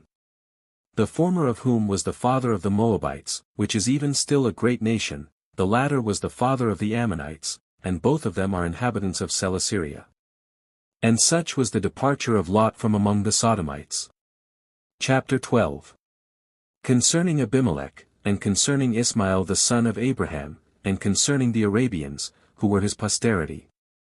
1. Abraham now removed to Gerar of Palestine, leading Sarah along with him, under the notion of his sister, using the like dissimulation that he had used before, and this out of fear, for he was afraid of Abimelech, the king of that country, who did also himself fall in love with Sarah, and was disposed to corrupt her, but he was restrained from satisfying his lust by a dangerous distemper which befell him from God. Now when his physicians despaired of curing him, he fell asleep, and saw a dream, warning him not to abuse the stranger's wife, and when he recovered, he told his friends that God had inflicted that disease upon him, by way of punishment, for his injury to the stranger, and in order to preserve the chastity of his wife, for that she did not accompany him as his sister, but as his legitimate wife, and that God had promised to be gracious to him for the time to come, if this person be once secure of his wife's chastity. When he had said this, by the advice of his friends, he sent for Abraham, and bid him not to be concerned about his wife, or fear the corruption of her chastity, for that God took care of him, and that it was by his providence that he received his wife again, without her suffering any abuse. And he appealed to God, and to his wife's conscience, and said that he had not any inclination at first to enjoy her, if he had known she was his wife, but since, said he, thou leddest her about as thy sister, I was guilty of no offense. He also entreated him to be at peace with him, and to make God propitious to him, and that if he thought fit to continue with him, he should have what he wanted in abundance, but that if he designed to go away, he should be honorably conducted, and have whatsoever supply he wanted when he came thither. Upon his saying this, Abraham told him that his pretense of kindred to his wife was no lie, because she was his brother's daughter, and that he did not think himself safe in his travels abroad, without this sort of dissimulation, and that he was not the cause of his distemper, but was only solicitous for his own safety. He said also, that he was ready to stay with him. Whereupon Abimelech assigned him land and money, and they covenanted to live together without guile, and took an oath at a certain well called Beersheba, which may be interpreted, the well of the oath, and so it is named by the people of the country unto this day. 2. Now in a little time Abraham had a son by Sarah, as God had foretold to him, whom he named Isaac, which signifies laughter. And indeed they so called him, because Sarah laughed when God 25 said that she should bear a son, she not expecting such a thing, as being past the age of childbearing, for she was 90 years old, and Abraham 100, so that this son was born to them both in the last year of each of those decimal numbers. And they circumcised him upon the 8th day, and from that time the Jews continue the custom of circumcising their sons within that number of days. But as for the Arabians, they circumcise after the 13th year, because Ismael, the founder of their nation, who was born to Abraham of the concubine, was circumcised at that age, concerning whom I will presently give a particular account, with great exactness. 3. As for Sarah, she at first loved Ismael, who was born of her own handmaid Hagar, with an affection not inferior to that of her own son, for he was brought up in order to succeed in the government. But when she herself had borne Isaac, she was not willing that Ismael should be brought up with him, as being too old for him, and able to do him injuries when their father should be dead. She therefore persuaded Abraham to send him and his mother to some distant country. Now, at the first, he did not agree to what Sarah was so zealous for, and thought it an instance of the greatest barbarity, to send away a young child 26 and a woman unprovided of necessaries, but at length he agreed to it, because God was pleased with what Sarah had determined, so he delivered Ismael to his mother, as not yet able to go by himself, and commanded her to take a bottle of water, and a loaf of bread, and so to depart, and to take necessity for her guide. But as soon as her necessary provisions failed, she found herself in an evil case, and when the water was almost spent, she laid the young child, who was ready to expire, under a fig tree, and went on further, that so he might die while she was absent. But a divine angel came to her, and told her of a fountain hard by, and bid her take care, and bring up the child, because she should be very happy by the preservation of Ismael. She then took courage, upon the prospect of what was promised her, and, meeting with some shepherds, by their care she got clear of the distresses she had been in. 4. When the lad was grown up, he married a wife, by birth an Egyptian, from whence the mother was herself derived originally. Of this wife were born to Ismael 12 sons, Nebaioth, Kedar, Abdeel, Mabsam, Idumas, Masmeos, Masaos, Chodad, the man, Jetur, Nephesis, Cadmus. These inhabited all the country from Euphrates to the Red Sea, and called it Nabatean. They are an Arabian nation, and named their tribes from these, both because of their own virtue, and because of the dignity of Abraham their father. Chapter 13. Concerning Isaac the legitimate son of Abraham. 1. Now Abraham greatly loved Isaac, as being his only begotten 27 and given to him at the borders of old age, by the favor of God. The child also endeared himself to his parents still more, by the exercise of every virtue, and adhering to his duty to his parents, and being zealous in the worship of God. Abraham also placed his own happiness in this prospect, that, when he should die, he should leave this his son in a safe and secure condition, which accordingly he obtained by the will of God, who being desirous to make an experiment of Abraham's religious disposition towards himself, appeared to him, and enumerated all the blessings he had bestowed on him, how he had made him superior to his enemies, and that his son Isaac, who was the principal part of his present happiness, was derived from him, and he said that he required this son of his as a sacrifice and holy oblation. Accordingly he commanded him to carry him to the mountain Moriah, and to build an altar, and offer him for a burnt offering upon it, for that this would best manifest his religious disposition towards him, if he preferred what was pleasing to God, before the preservation of his own son. 2. Now Abraham thought that it was not right to disobey God in anything, but that he was obliged to serve him in every circumstance of life, since all creatures that live enjoy their life by his providence, and the kindness he bestows on them. Accordingly he concealed this command of God, and his own intentions about the slaughter of his son, from his wife, as also from every one of his servants, otherwise he should have been hindered from his obedience to God, and he took Isaac, together with 2 of his servants, and laying what things were necessary for a sacrifice upon an ass, he went away to the mountain. Now the 2 servants went along with him 2 days, but on the 3rd day, as soon as he saw the mountain, he left those servants that were with him till then in the plain, and, having his son alone with him, he came to the mountain. It was that mountain upon which King David afterwards built the temple. 28 Now they had brought with them everything necessary for a sacrifice, excepting the animal that was to be offered only. Now Isaac was 25 years old. And as he was building the altar, he asked his father what he was about to offer, since there was no animal there for an oblation, to which it was answered, that God would provide himself an oblation, he being able to make a plentiful provision for men out of what they have not, and to deprive others of what they already have, when they put too much trust therein, that therefore, if God pleased to be present and propitious at this sacrifice, he would provide himself an oblation. 3. As soon as the altar was prepared, and Abraham had laid on the wood, and all things were entirely ready, he said to his son, O son, I poured out a vast number of prayers that I might have thee for my son, when thou wast come into the world, there was nothing that could contribute to thy support for which I was not greatly solicitous, nor anything wherein I thought myself happier than to see thee grown up to man's estate, and that I might leave thee at my death the successor to my dominion. But since it was by God's will that I became thy father, and it is now his will that I relinquish thee, bear this consecration to God with a generous mind, for I resign thee up to God, who has thought fit now to require this testimony of honor to himself, on account of the favors he hath conferred on me, in being to me a supporter and defender. Accordingly thou, my son, wilt now die, not in any common way of going out of the world, but sent to God, the Father of all men, beforehand, by thy own Father, in the nature of a sacrifice. I suppose he thinks thee worthy to get clear of this world neither by disease, neither by war, nor by any other severe way, by which death usually comes upon men, but so that he will receive thy soul with prayers and holy offices of religion, and will place thee near to himself, and thou wilt there be to me a succor and supporter in my old age, on which account I principally brought thee up, and thou wilt thereby procure me God for my comforter instead of thyself. For, now Isaac was of such a generous disposition as became the son of such a father, and was pleased with this discourse, and said, that he was not worthy to be born at first, if he should reject the determination of God and of his father, and should not resign himself up readily to both their pleasures, since it would have been unjust if he had not obeyed, even if his father alone had so resolved. So he went immediately to the altar to be sacrificed.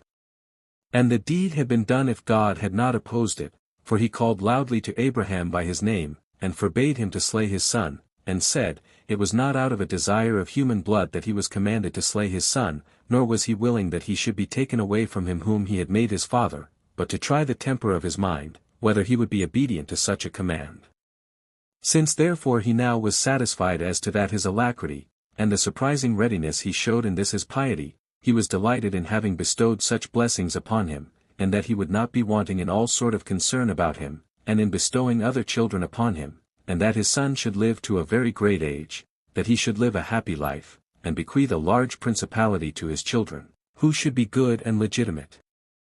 He foretold also, that his family should increase into many nations 29 and that those patriarchs should leave behind them an everlasting name, that they should obtain the possession of the land of Canaan, and be envied by all men.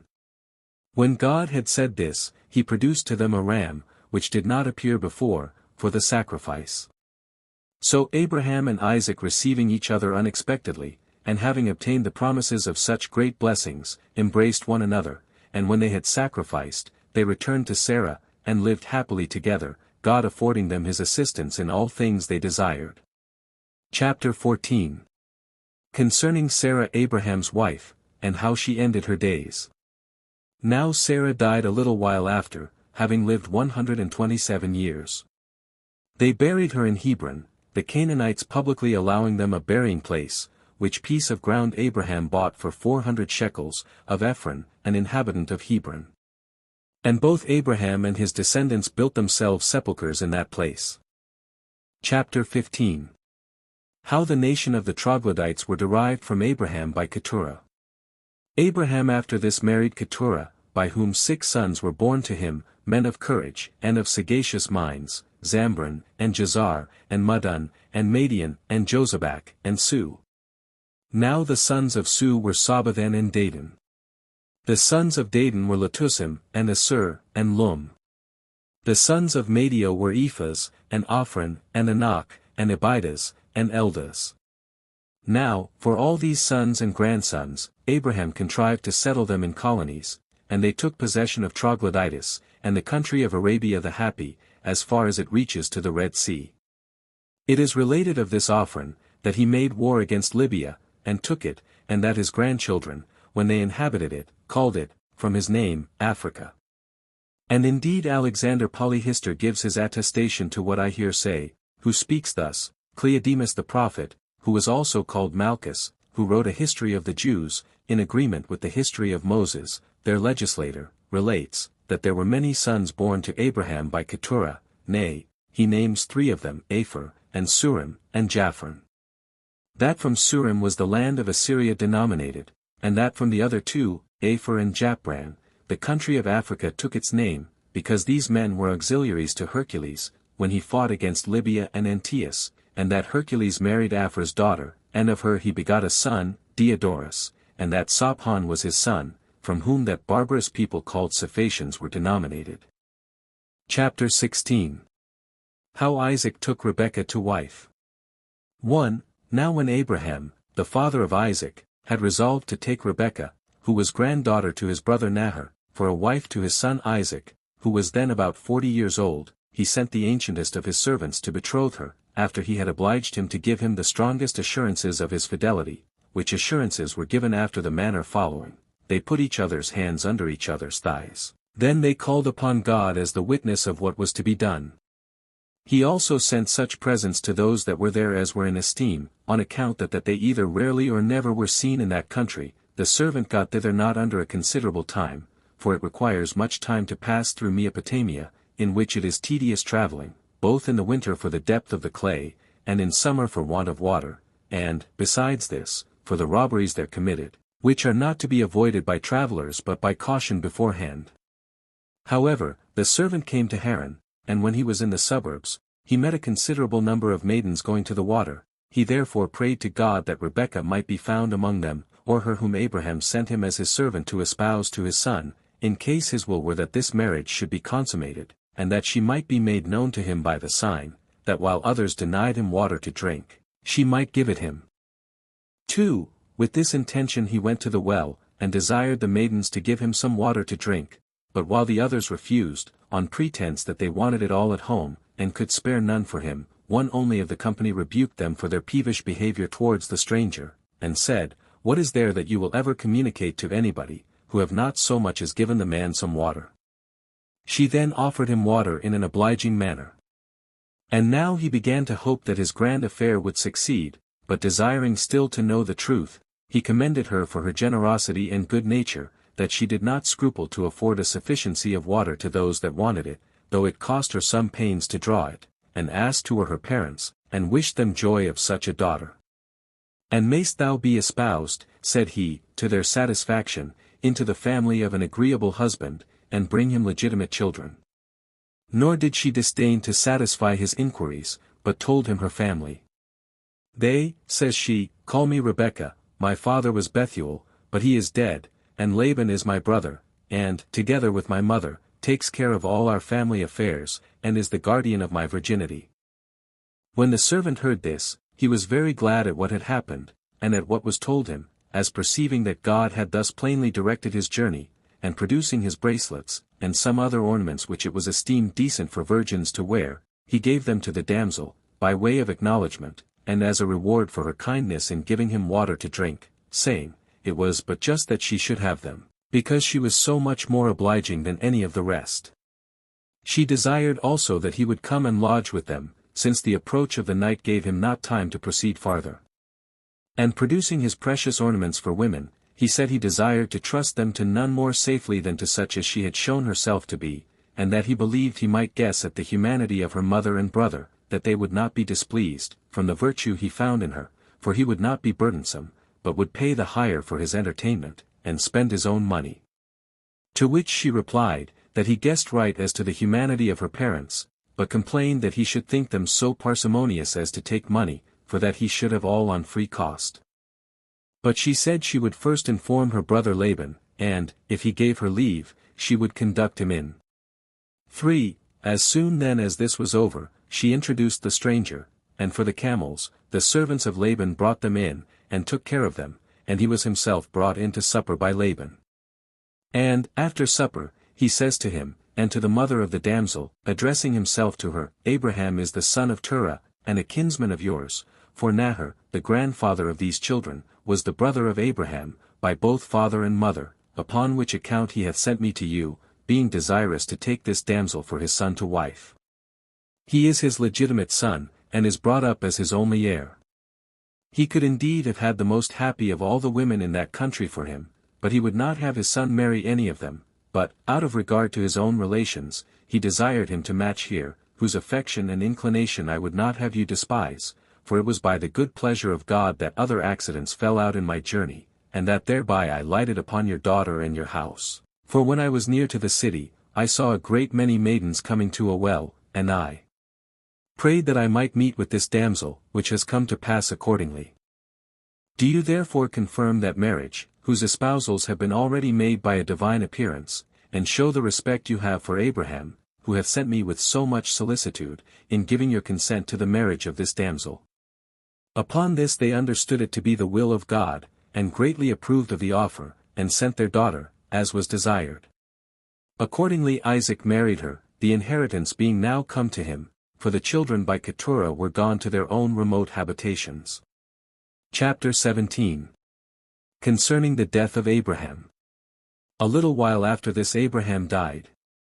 He was a man of incomparable virtue, and honored by God in a manner agreeable to his piety towards him.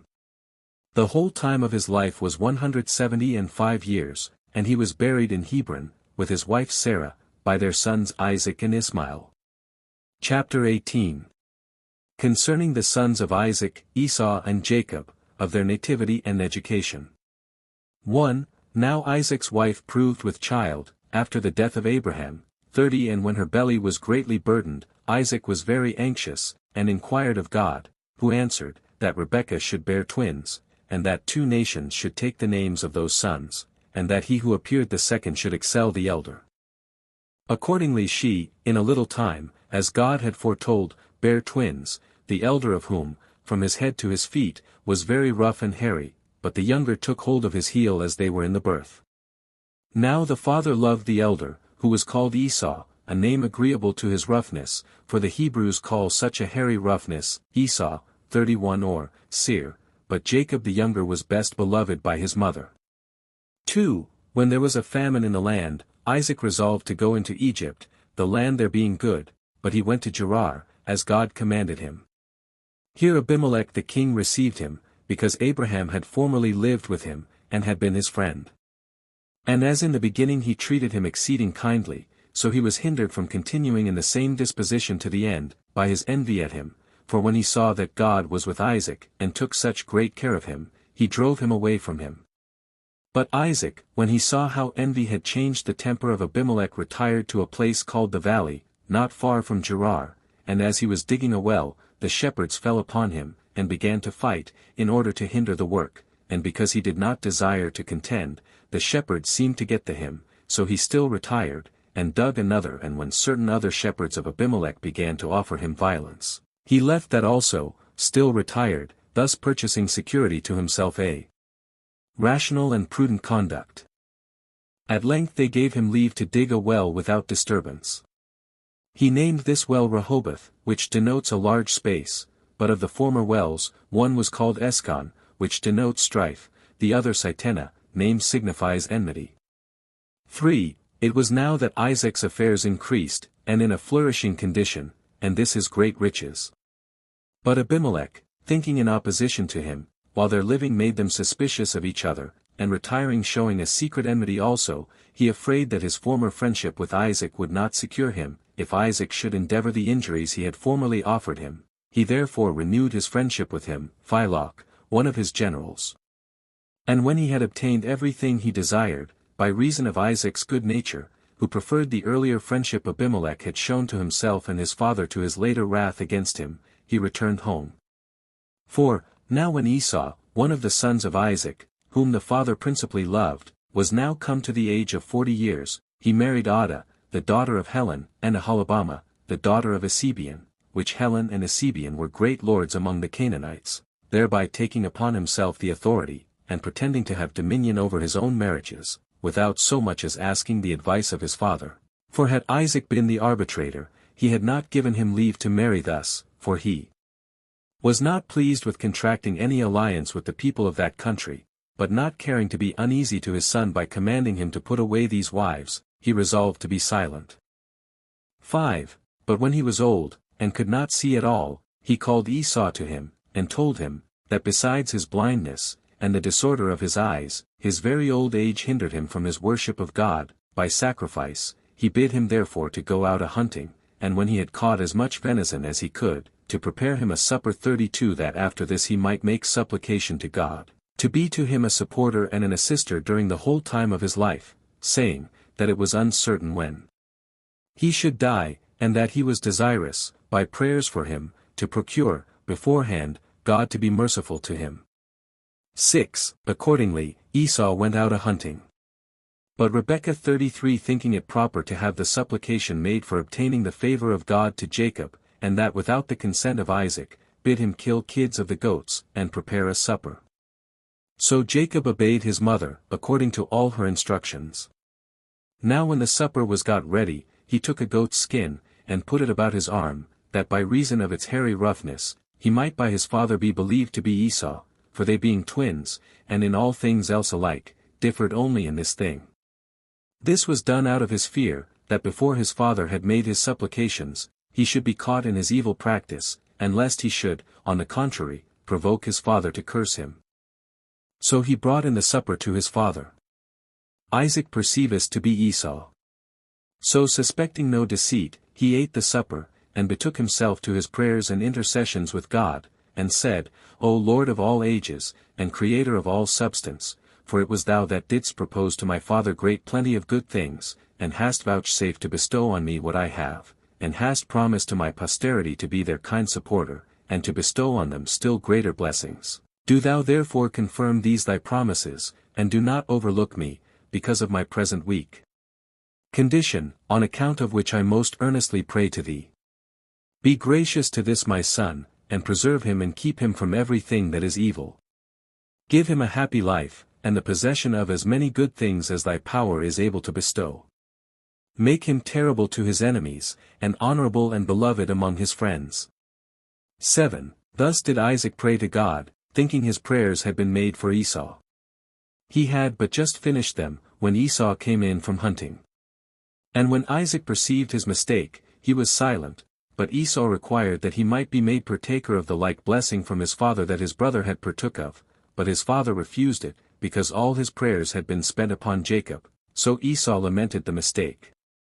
However, his father being grieved at his weeping, said, that he should excel in hunting and strength of body, in arms, and all such sorts of work, and should obtain glory for ever on those accounts, he and his posterity after him, but still should serve his brother.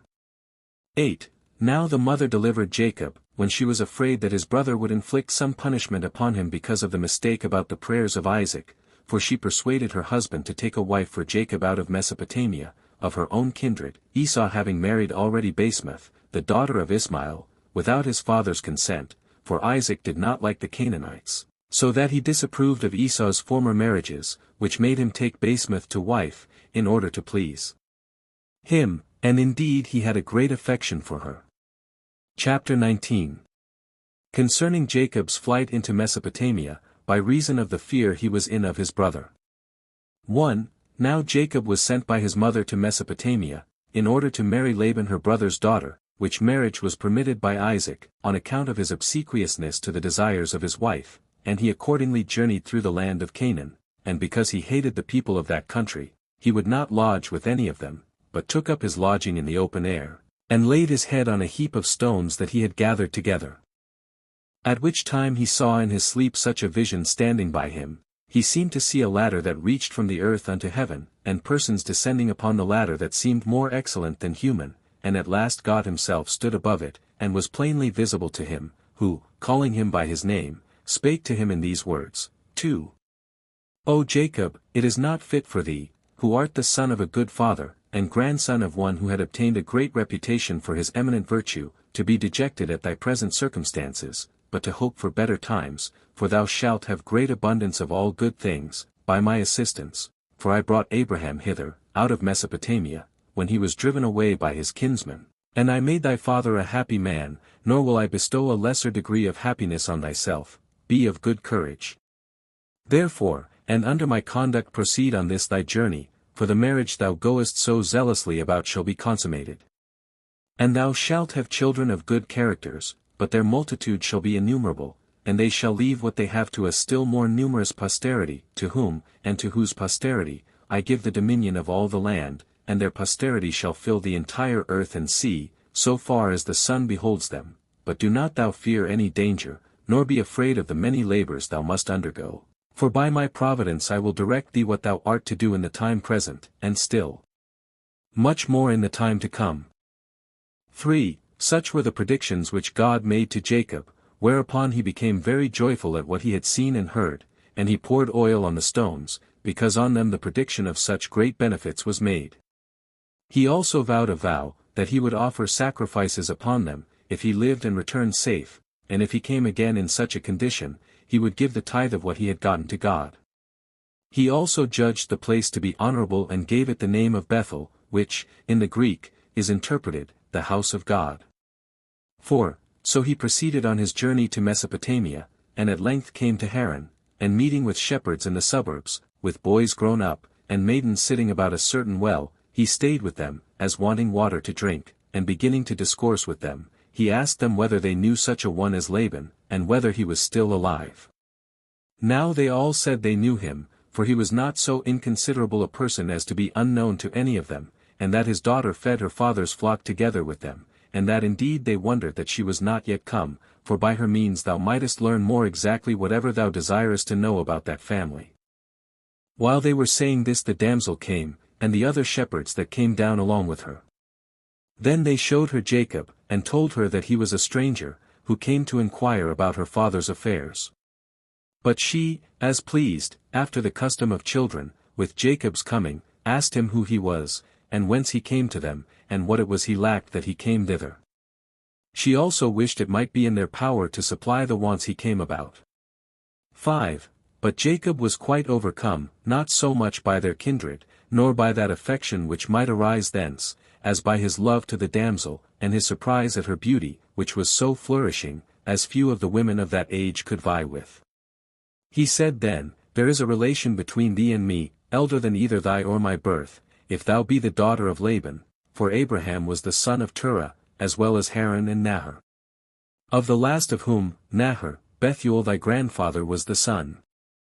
Isaac my father was the son of Abraham and of Sarah, who was the daughter of Haran.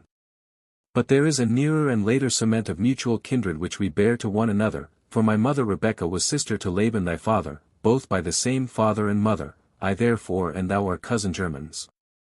And I am now come to salute you, and to renew that affinity which is proper between us.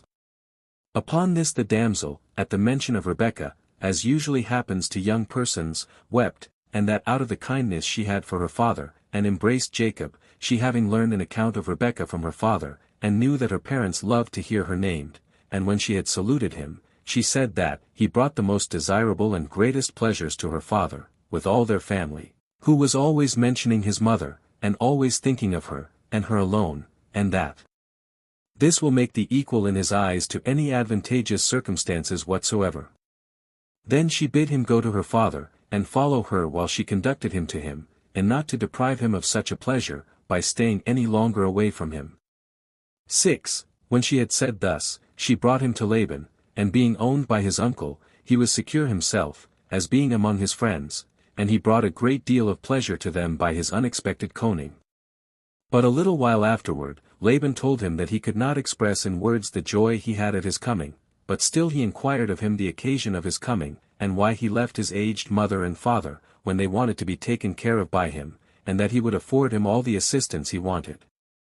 Then Jacob gave him an account of the whole occasion of his journey, and told him, that Isaac had 2 sons that were twins, himself and Esau, who, because he failed of his father's prayers, which by his mother's wisdom were put up for him, sought to kill him, as deprived of the kingdom 34 which was to be given him of God, and of the blessings for which their father prayed, and that this was the occasion of his coming hither, as his mother had commanded him to do, for we are all, says he, brethren one to another, but our mother esteems an alliance with your family more than she does one with the families of the country, so I look upon yourself and God to be the supporters of my travels, and think myself safe in my present circumstances.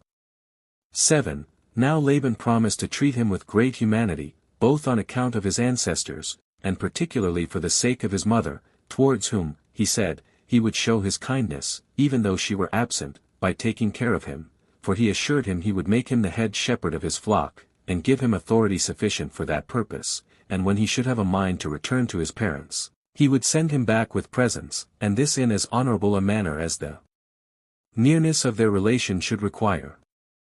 This Jacob heard gladly, and said he would willingly, and with pleasure, undergo any sort of pains while he tarried with him, but desired Rachel to wife, as the reward of those pains, who was not only on other accounts esteemed by him, but also because she was the means of his coming to him, for he said he was forced by the love of the damsel to make this proposal.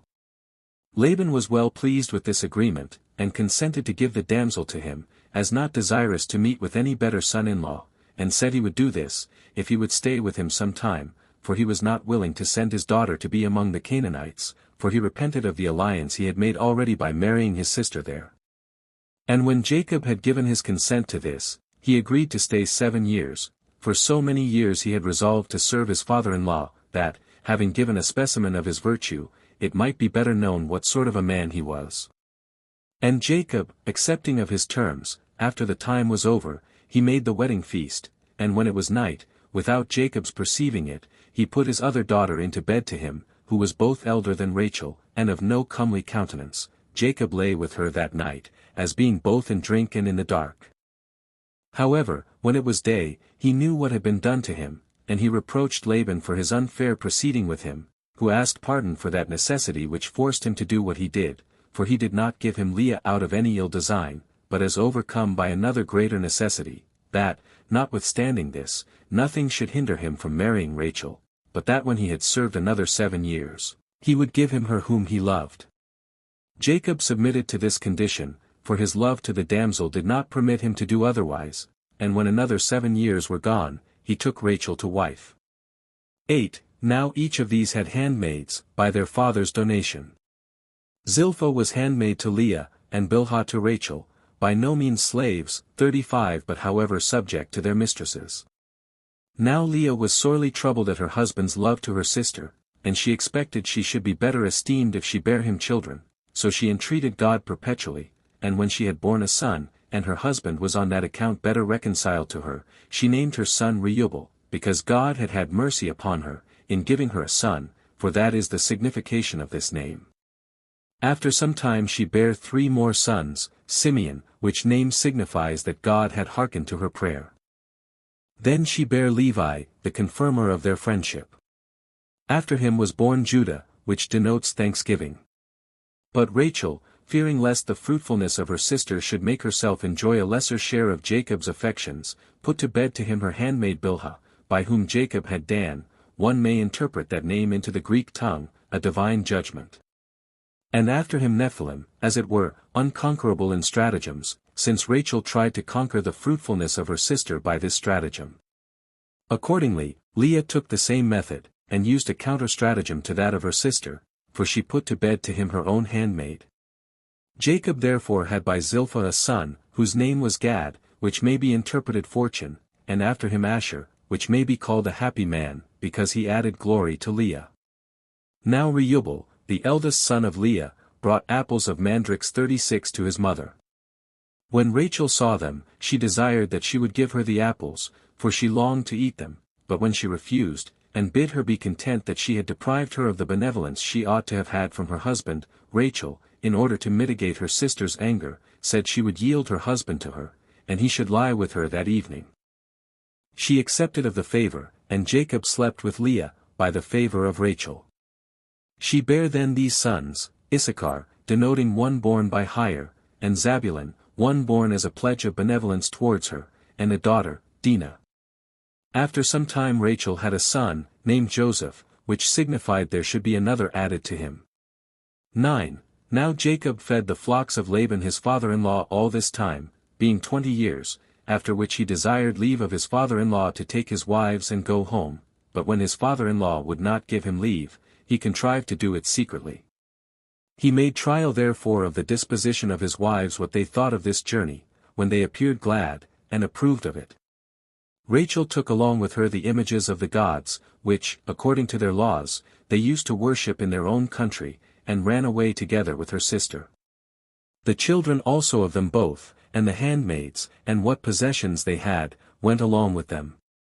Jacob also drove away half the cattle, without letting Laban know of it beforehand. But the reason why Rachel took the images of the gods, although Jacob had taught her to despise such worship of those gods, was this, that in case they were pursued, and taken by her father, she might have recourse to these images, in order to obtain his pardon.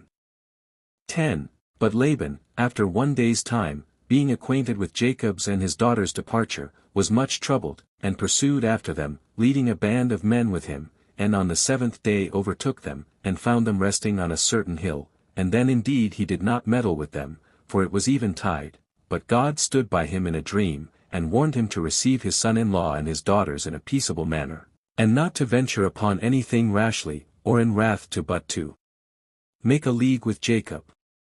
And he told him, that if he despised their small number, attacked them in a hostile manner, he would assist them. When Laban had been thus forewarned by God, he called Jacob to him the next day, in order to treat with him, and showed him what dream he had, in dependence whereupon he came confidently to him, and began to accuse him, alleging that he had entertained him when he was poor, and in want of all things, and had given him plenty of all things which he had.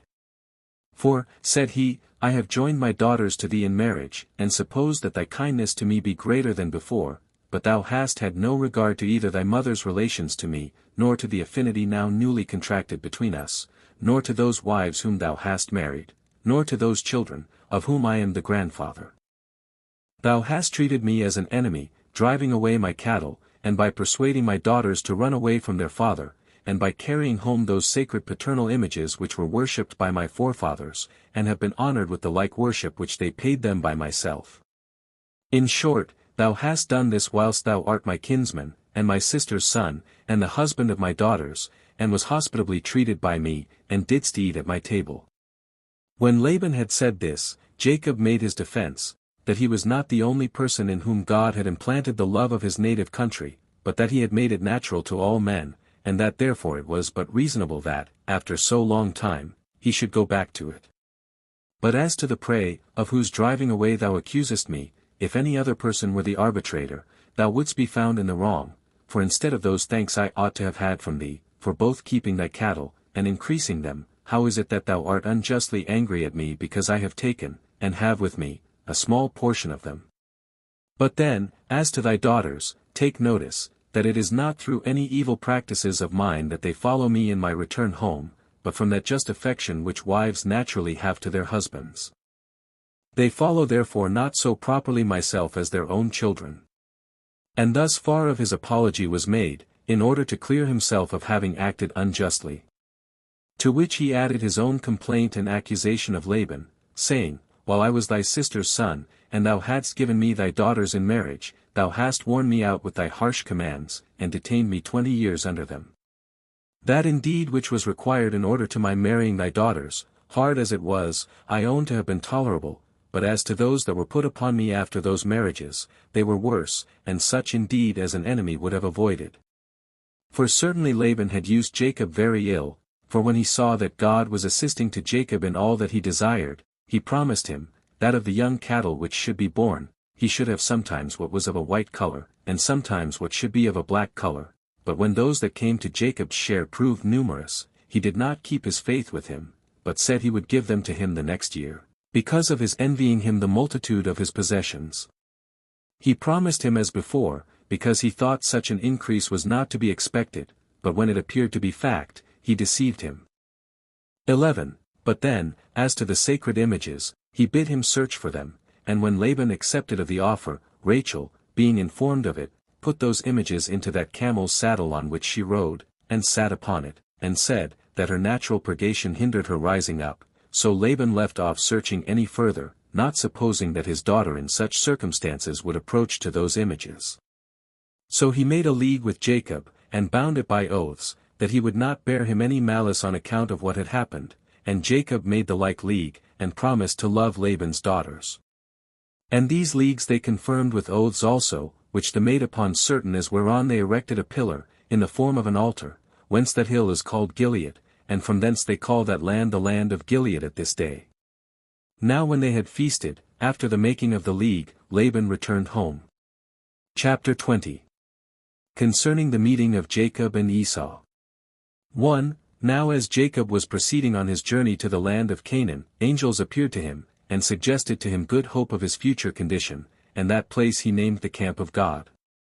And being desirous of knowing what his brother's intentions were to him, he sent messengers, to give him an exact account of everything, as being afraid, on account of the enmities between them.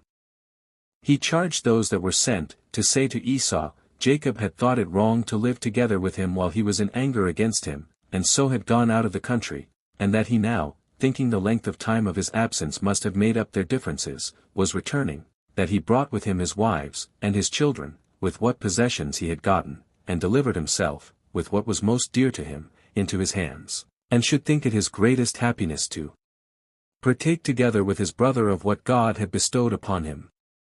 So these messengers told him this message. Upon which Esau was very glad, and met his brother with 400 men. And Jacob, when he heard that he was coming to meet him with such a number of men, was greatly afraid. However, he committed his hope of deliverance to God, and considered how, in his present circumstances, he might preserve himself and those that were with him, and overcome his enemies if they attacked him injuriously. He therefore distributed his company into parts, some he sent before the rest, and the others he ordered to come close behind, that so, if the first were overpowered when his brother attacked them, they might have those that followed as a refuge to fly unto. And when he had put his company in this order, he sent some of them to carry presents to his brother. The presents were made up of cattle, and a great number of four-footed beasts, of many kinds, such as would be very acceptable to those that received them, on account of their rarity. Those who were sent went at certain intervals of space asunder, that, by following thick, one after another, they might appear to be more numerous, that Esau might remit of his anger on account of these presents, if he were still in a passion. Instructions were also given to those that were sent to speak gently to him. 2. When Jacob had made these appointments all the day, and night came on, he moved on with his company, and, as they were gone over a certain river called Jabbok, Jacob was left behind, and meeting with an angel, he wrestled with him, the angel beginning the struggle, but he prevailed over the angel, who used a voice, and spake to him in words, exhorting him to be pleased with what had happened to him, and not to suppose that his victory was a small one, but that he had overcome a divine angel. And to esteem the victory as a sign of great blessings that should come to him, and that his offspring should never fall, and that no man should be too hard for his power. He also commanded him to be called Israel, which in the Hebrew tongue signifies one that struggled with the divine angel. 37 These promises were made at the prayer of Jacob, for when he perceived him to be the angel of God, he desired he would signify to him what should befall him hereafter. And when the angel had said what is before related, he disappeared, but Jacob was pleased with these things, and named the place Phanuel, which signifies, the face of God.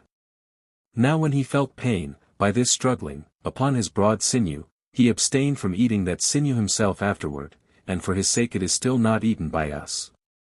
3. When Jacob understood that his brother was near, he ordered his wives to go before, each by herself, with the handmaids, that they might see the actions of the men as they were fighting, if Esau were so disposed. He then went up to his brother Esau, and bowed down to him, who had no evil design upon him, but saluted him, and asked him about the company of the children and of the women, and desired, when he had understood all he wanted to know about them, that he would go along with him to their father. But Jacob pretending that the cattle were weary, Esau returned to Seir, for there was his place of habitation, he having named the place Roughness, from his own hairy roughness. Chapter 21. Concerning the violation of Dinah's chastity. 1. Hereupon Jacob came to the place, till this day called Tents, Succos, from whence he went to Shechem, which is a city of the Canaanites. Now as the Shechemites were keeping a festival, Dinah, who was the only daughter of Jacob, went into the city to see the finery of the women of that country. But when Shechem, the son of Hamor the king, saw her, he defiled her by violence, and being greatly in love with her, desired of his father that he would procure the damsel to him for a wife. To which desire he condescended, and came to Jacob, desiring him to give leave that his son Shechem might, according to law, marry Dinah. But Jacob, not knowing how to deny the desire of one of such great dignity, and yet not thinking it lawful to marry his daughter to a stranger, entreated him to give him leave to have a consultation about what he desired him to do. So the king went away, in hopes that Jacob would grant him this marriage. But Jacob informed his sons of the defilement of their sister, and of the address of Hamor, and desired them to give their advice what they should do. Upon this, the greatest part said nothing, not knowing what advice to give. But Simeon and Levi, the brethren of the damsel by the same mother, agreed between themselves upon the action following, it being now the time of a festival, when the Shechemites were employed in ease and feasting, they fell upon the watch when they were asleep, and, coming into the city, slew all the males 38 as also the king, and his son, with them, but spared the women. And when they had done this without their father's consent, they brought away their sister. 2. Now while Jacob was astonished at the greatness of this act, and was severely blaming his sons for it, God stood by him, and bid him be of good courage, but to purify his tents, and to offer those sacrifices which he had vowed to offer when he went first into Mesopotamia, and saw his vision. As he was therefore purifying his followers, he lighted upon the gods of Laban, for he did not before know they were stolen by Rachel, and he hid them in the earth, under an oak, in Shechem. And departing thence, he offered sacrifice at Bethel, the place where he saw his dream, when he went first into Mesopotamia. 3. And when he was gone thence, and was come over against Ephrata, he there buried Rachel, who died in childbed. She was the only one of Jacob's kindred that had not the honor of burial at Hebron. And when he had mourned for her a great while, he called the son that was born of her Benjamin, 39 because of the sorrow the mother had with him. These are all the children of Jacob, 12 males and 1 female. Of them 8 were legitimate, viz. 6 of Leah, and 2 of Rachel, and 4 were of the handmaids, 2 of each, all whose names have been set down already. Chapter 22. How Isaac died, and was buried in Hebron. From thence Jacob came to Hebron, a city situate among the Canaanites, and there it was that Isaac lived, and so they lived together for a little while, for as to Rebekah, Jacob did not find her alive. Isaac also died not long after the coming of his son, and was buried by his sons, with his wife, in Hebron, where they had a monument belonging to them from their forefathers. Now Isaac was a man who was beloved of God, and was vouchsafed great instances of providence by God, after Abraham his father, and lived to be exceeding old, for when he had lived virtuously 185 years, he then died. Footnotes 1. Return, since Josephus, in his preface, sect. 4. Says that Moses wrote some things enigmatically, some allegorically, and the rest in plain words, since in his account of the first chapter of Genesis, and the first 3 verses of the second, he gives us no hints of any mystery at all, but when he here comes to ver. 4, etc., he says that Moses, after the 7th day was over, began to talk philosophically. It is not very improbable that he understood the rest of the 2nd and the 3rd chapters in some enigmatical, or allegorical, or philosophical sense. The change of the name of God just at this place, from Elohim to Jehovah Elohim, from God to Lord God, in the Hebrew, Samaritan, and Septuagint, does also not a little favor some such change in the narration or construction. 2. Return, we may observe here, that Josephus supposed man to be compounded of spirit, soul, and body, with St. Paul, 1 Thessalonians 5 verse 23, and the rest of the ancients. He elsewhere says also, that the blood of animals was forbidden to be eaten, as having in it soul and spirit, Antique, b. 3. Ch. 11, sect. 2. 3. Return, whence this strange notion came, which yet is not peculiar to Joseph, but, as Dr. Hudson says here, is derived from older authors, as if 4 of the greatest rivers in the world, running 2 of them at vast distances from the other 2, by some means or other watered paradise, is hard to say.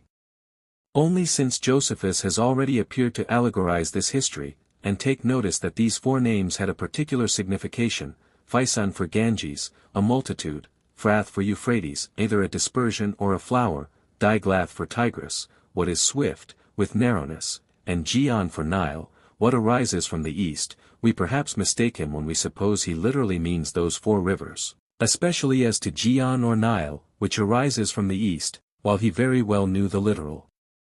Nile arises from the south, though what further allegorical sense he had in view, is now, I fear, impossible to be determined. 4. Return, by the Red Sea is not here meant the Arabian Gulf, which alone we now call by that name, but all that South Sea, which included the Red Sea, and the Persian Gulf, as far as the East Indies, as Rieland and Hudson here truly note, from the old geographers.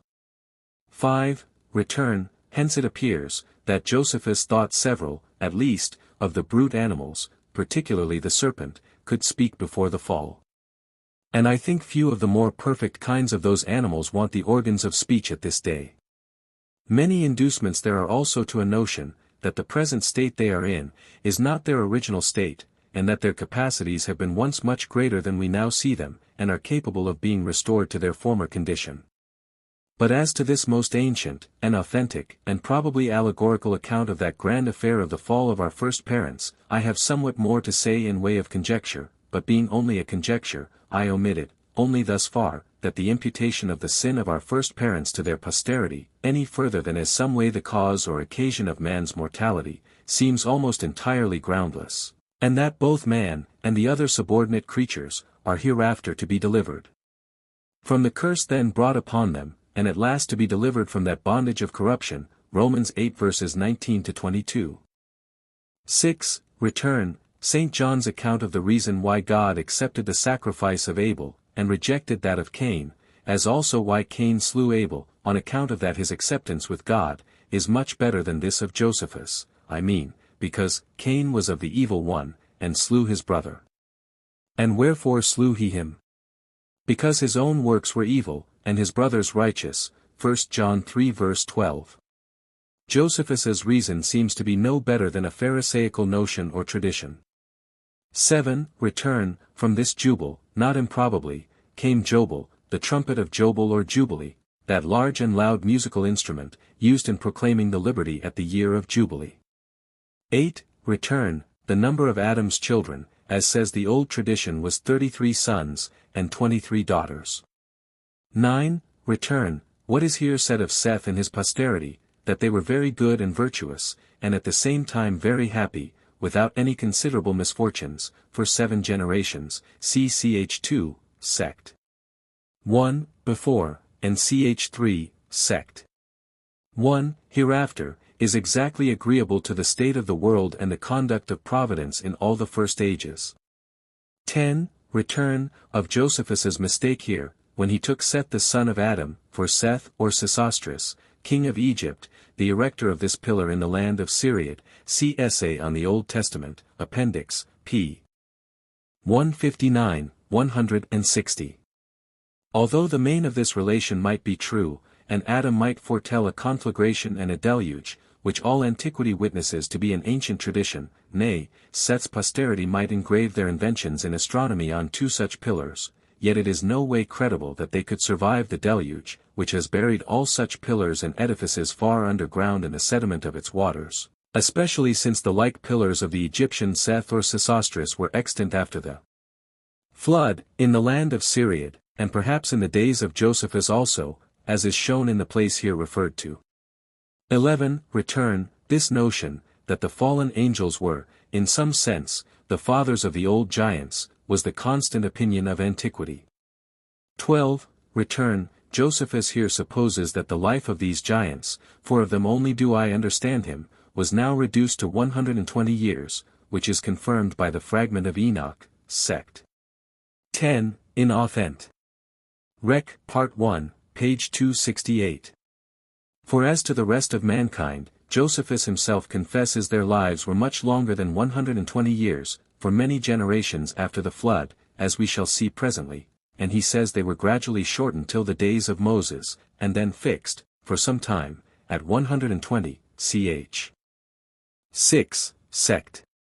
5. Nor indeed need we suppose that either Enoch or Josephus meant to interpret these 120 years for the life of men before the flood, to be different from the 120 years of God's patience, perhaps while the ark was preparing, till the deluge, which I take to be the meaning of God when he threatened this wicked world, that if they so long continued impenitent, their days should be no more than 120 years.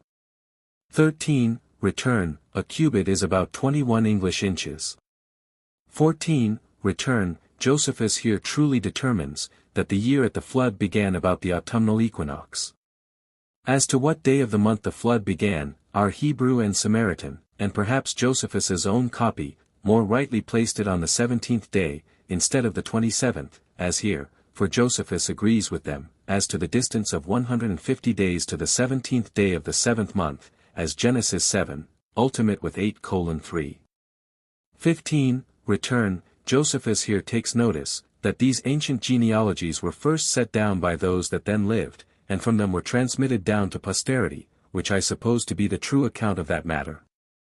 For there is no reason to imagine that men were not taught to read and write soon after they were taught to speak, and perhaps all by the Messiah himself, who, under the Father, was the creator or governor of mankind, and who frequently in those early days appeared to them. 16. Return. This, Greek, or place of descent, is the proper rendering of the Armenian name of this very city. It is called in Ptolemy Naxuana, and by Moses Koronensis, the Armenian historian, Itchuan, but at the place itself Nakitshuan, which signifies the first place of descent, and is a lasting monument of the preservation of Noah and the ark, upon the top of that mountain, at whose foot it was built, as the first city or town after the flood. See Antique, B.XX. Ch2, sect. 3. And Moses Koronensis, who also says elsewhere, that another town was related by tradition to have been called Saran, or, the place of dispersion, on account of the dispersion of Xisuthraces or Noah's sons, from thence first made. Whether any remains of this ark be still preserved, as the people of the country suppose, I cannot certainly tell. Mons. Tournefort had, not very long since, a mind to see the place himself, but met with too great dangers and difficulties to venture through them. 17. Return. One observation ought not here to be neglected, with regard to that Ethiopic war which Moses, as general of the Egyptians, put an end to, Antique, B.2. Ch. 10, and about which our late writers seem very much unconcerned, viz. that it was a war of that consequence, as to occasion the removal or destruction of 6 or 7 nations of the posterity of Mitzrayim, with their cities, which Josephus would not have said, if he had not had ancient records to justify those his assertions, though those records be now all lost. 18. Return. That the Jews were called Hebrews from this their progenitor Heber, our author Josephus here rightly affirms, and not from Abram the Hebrew, or passenger over Euphrates, as many of the moderns suppose. Shem is also called the father of all the children of Heber, or of all the Hebrews, in a history long before Abram passed over Euphrates, Genesis 10 verse 21, though it must be confessed that, Genesis 14 verse 13, where the original says they told Abram the Hebrew, the Septuagint renders it the passenger, Greek, but this is spoken only of Abram himself, who had then lately passed over Euphrates, and is another signification of the Hebrew word, taken as an appellative, and not as a proper name. 19. Return. It is worth noting here, that God required no other sacrifices under the law of Moses, than what were taken from these 5 kinds of animals which he here required of Abram. Nor did the Jews feed upon any other domestic animals than the 3 here named, as Rieland observes on Antique. B4. Ch4. Sect. 4. 20. Return. As to this affliction of Abram's posterity for 400 years, see Antique, B2. Ch9, sect. 1. 21. Return. These sons-in-law to Lot, as they are called, Genesis 19 verses 12 to 14, might be so styled, because they were betrothed to Lot's daughters, though not yet married to them. See the note on Antique, B14. Ch13, sect. 1. 22. Return, of the war, B4. Ch8, sect. 4. 23. Return. This pillar of salt was, we see here, standing in the days of Josephus, and he had seen it. That it was standing then is also attested by Clement of Rome, contemporary with Josephus, as also that it was so in the next century, is attested by Irenaeus, with the addition of an hypothesis, how it came to last so long, with all its members entire. Whether the account that some modern travelers give be true, that it is still standing, I do not know. Its remote situation, at the most southern point of the Sea of Sodom, in the wild and dangerous deserts of Arabia, makes it exceeding difficult for inquisitive travelers to examine the place, and for common reports of country people, at a distance, they are not very satisfactory. In the meantime, I have no opinion of Leclerc's dissertation or hypothesis about this question, which can only be determined by eyewitnesses. When Christian princes, so called, lay aside their foolish and unchristian wars and quarrels, and send a body of fit persons to travel over the East, and bring us faithful accounts of all ancient monuments, and procure us copies of all ancient records, at present lost among us, we may hope for full satisfaction in such inquiries, but hardly before. 24. Return. I see no proper wicked intention in these daughters of Lot, when in a case which appeared to them of unavoidable necessity, they procured themselves to be with child by their father. Without such an unavoidable necessity, incest is a horrid crime, but whether in such a case of necessity, as they apprehended this to be, according to Josephus, it was any such crime, I am not satisfied. In the meantime, their making their father drunk, and their solicitous concealment of what they did from him, shows that they despaired of persuading him to an action which, at the best, could not but be very suspicious and shocking to so good a man. 25. Return. It is well worth observation, that Josephus here calls that principal angel, who appeared to Abraham and foretold the birth of Isaac, directly God, which language of Josephus here, prepares us to believe those other expressions of his, that Jesus was a wise man, if it be lawful to call him a man, Antique. B. 18. Ch. 3. Sect.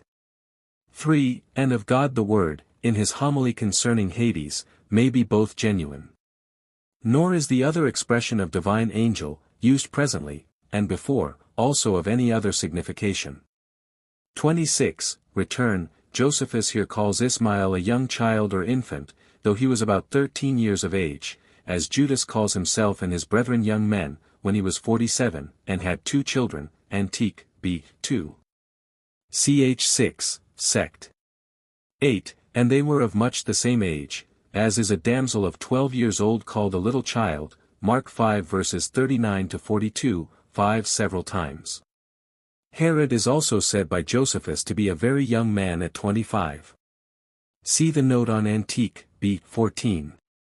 Ch. 9, Sect 2, and of the war, b. I. Ch. 10.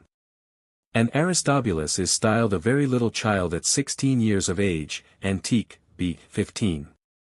Ch. 2, Sect. 6, 7. Domitian also is called by him a very young child, when he went on his German expedition at about 18 years of age, of the war, b. 7. Ch. 4, Sect. 2. Samson's wife, and Ruth, when they were widows, are called children, Antique, b. v. Ch. 8, Sect. 6, and Ch. 9, Sect. 2. 3. 27. Return. Note, that both here and Hebrews 11 verse 17, Isaac is called Abraham's only begotten son, though he at the same time had another son, Ismael. The Septuagint expresses the true meaning, by rendering the text the beloved son. 28. Return. Here is a plain error in the copies which say that King David afterwards built the temple on this Mount Moriah, while it was certainly no other than King Solomon who built that temple, as indeed Procopius cites it from Josephus. For it was for certain David, and not Solomon, who built the first altar there, as we learn, 2 Samuel 24 verse 18, etc., 1 Chronicles 21 verse 22, etc., and Antique, b. 7. Ch. 13, Sect. 4. 29. Return. It seems both here, and in God's parallel blessing to Jacob, Ch. 19, Sect. 1. That Josephus had yet no notion of the hidden meaning of that most important and most eminent promise, in thy seed shall all the families of the earth be blessed. He saith not, and of seeds, as of many, but as of one, and to thy seed, which is Christ, Galatians 3 verse 16. Nor is it any wonder, he being, I think, as yet not a Christian. And had he been a Christian, yet since he was, to be sure, till the latter part of his life, no more than an Ebionite Christian, who, above all the apostles, rejected and despised St. Paul, it would be no great wonder if he did not now follow his interpretation. In the meantime, we have an effectist Paul's exposition in the Testament of Reuben, Sect. 6, in Authent. Rec. Part 1, page 302, who charges his sons, to worship the seed of Judah, who should die for them in visible and invisible wars, and should be among them an eternal king. Nor is that observation of a learned foreigner of my acquaintance to be despised, who takes notice, that as seeds in the plural, must signify posterity, so seed in the singular may signify either posterity, or a single person, and that in this promise of all nations being happy in the seed of Abraham, or Isaac, or Jacob, etc., it is always used in the singular. To which I shall add, that it is sometimes, as it were, paraphrased by the son of Abraham, the son of David, etc., which is capable of no such ambiguity. 30. Return. The birth of Jacob and Esau is here said to be after Abraham's death. It should have been after Sarah's death.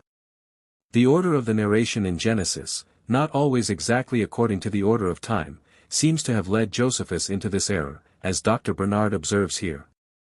31. Return. For Seir in Josephus, the coherence requires that we read Esau or Seir, which signify the same thing.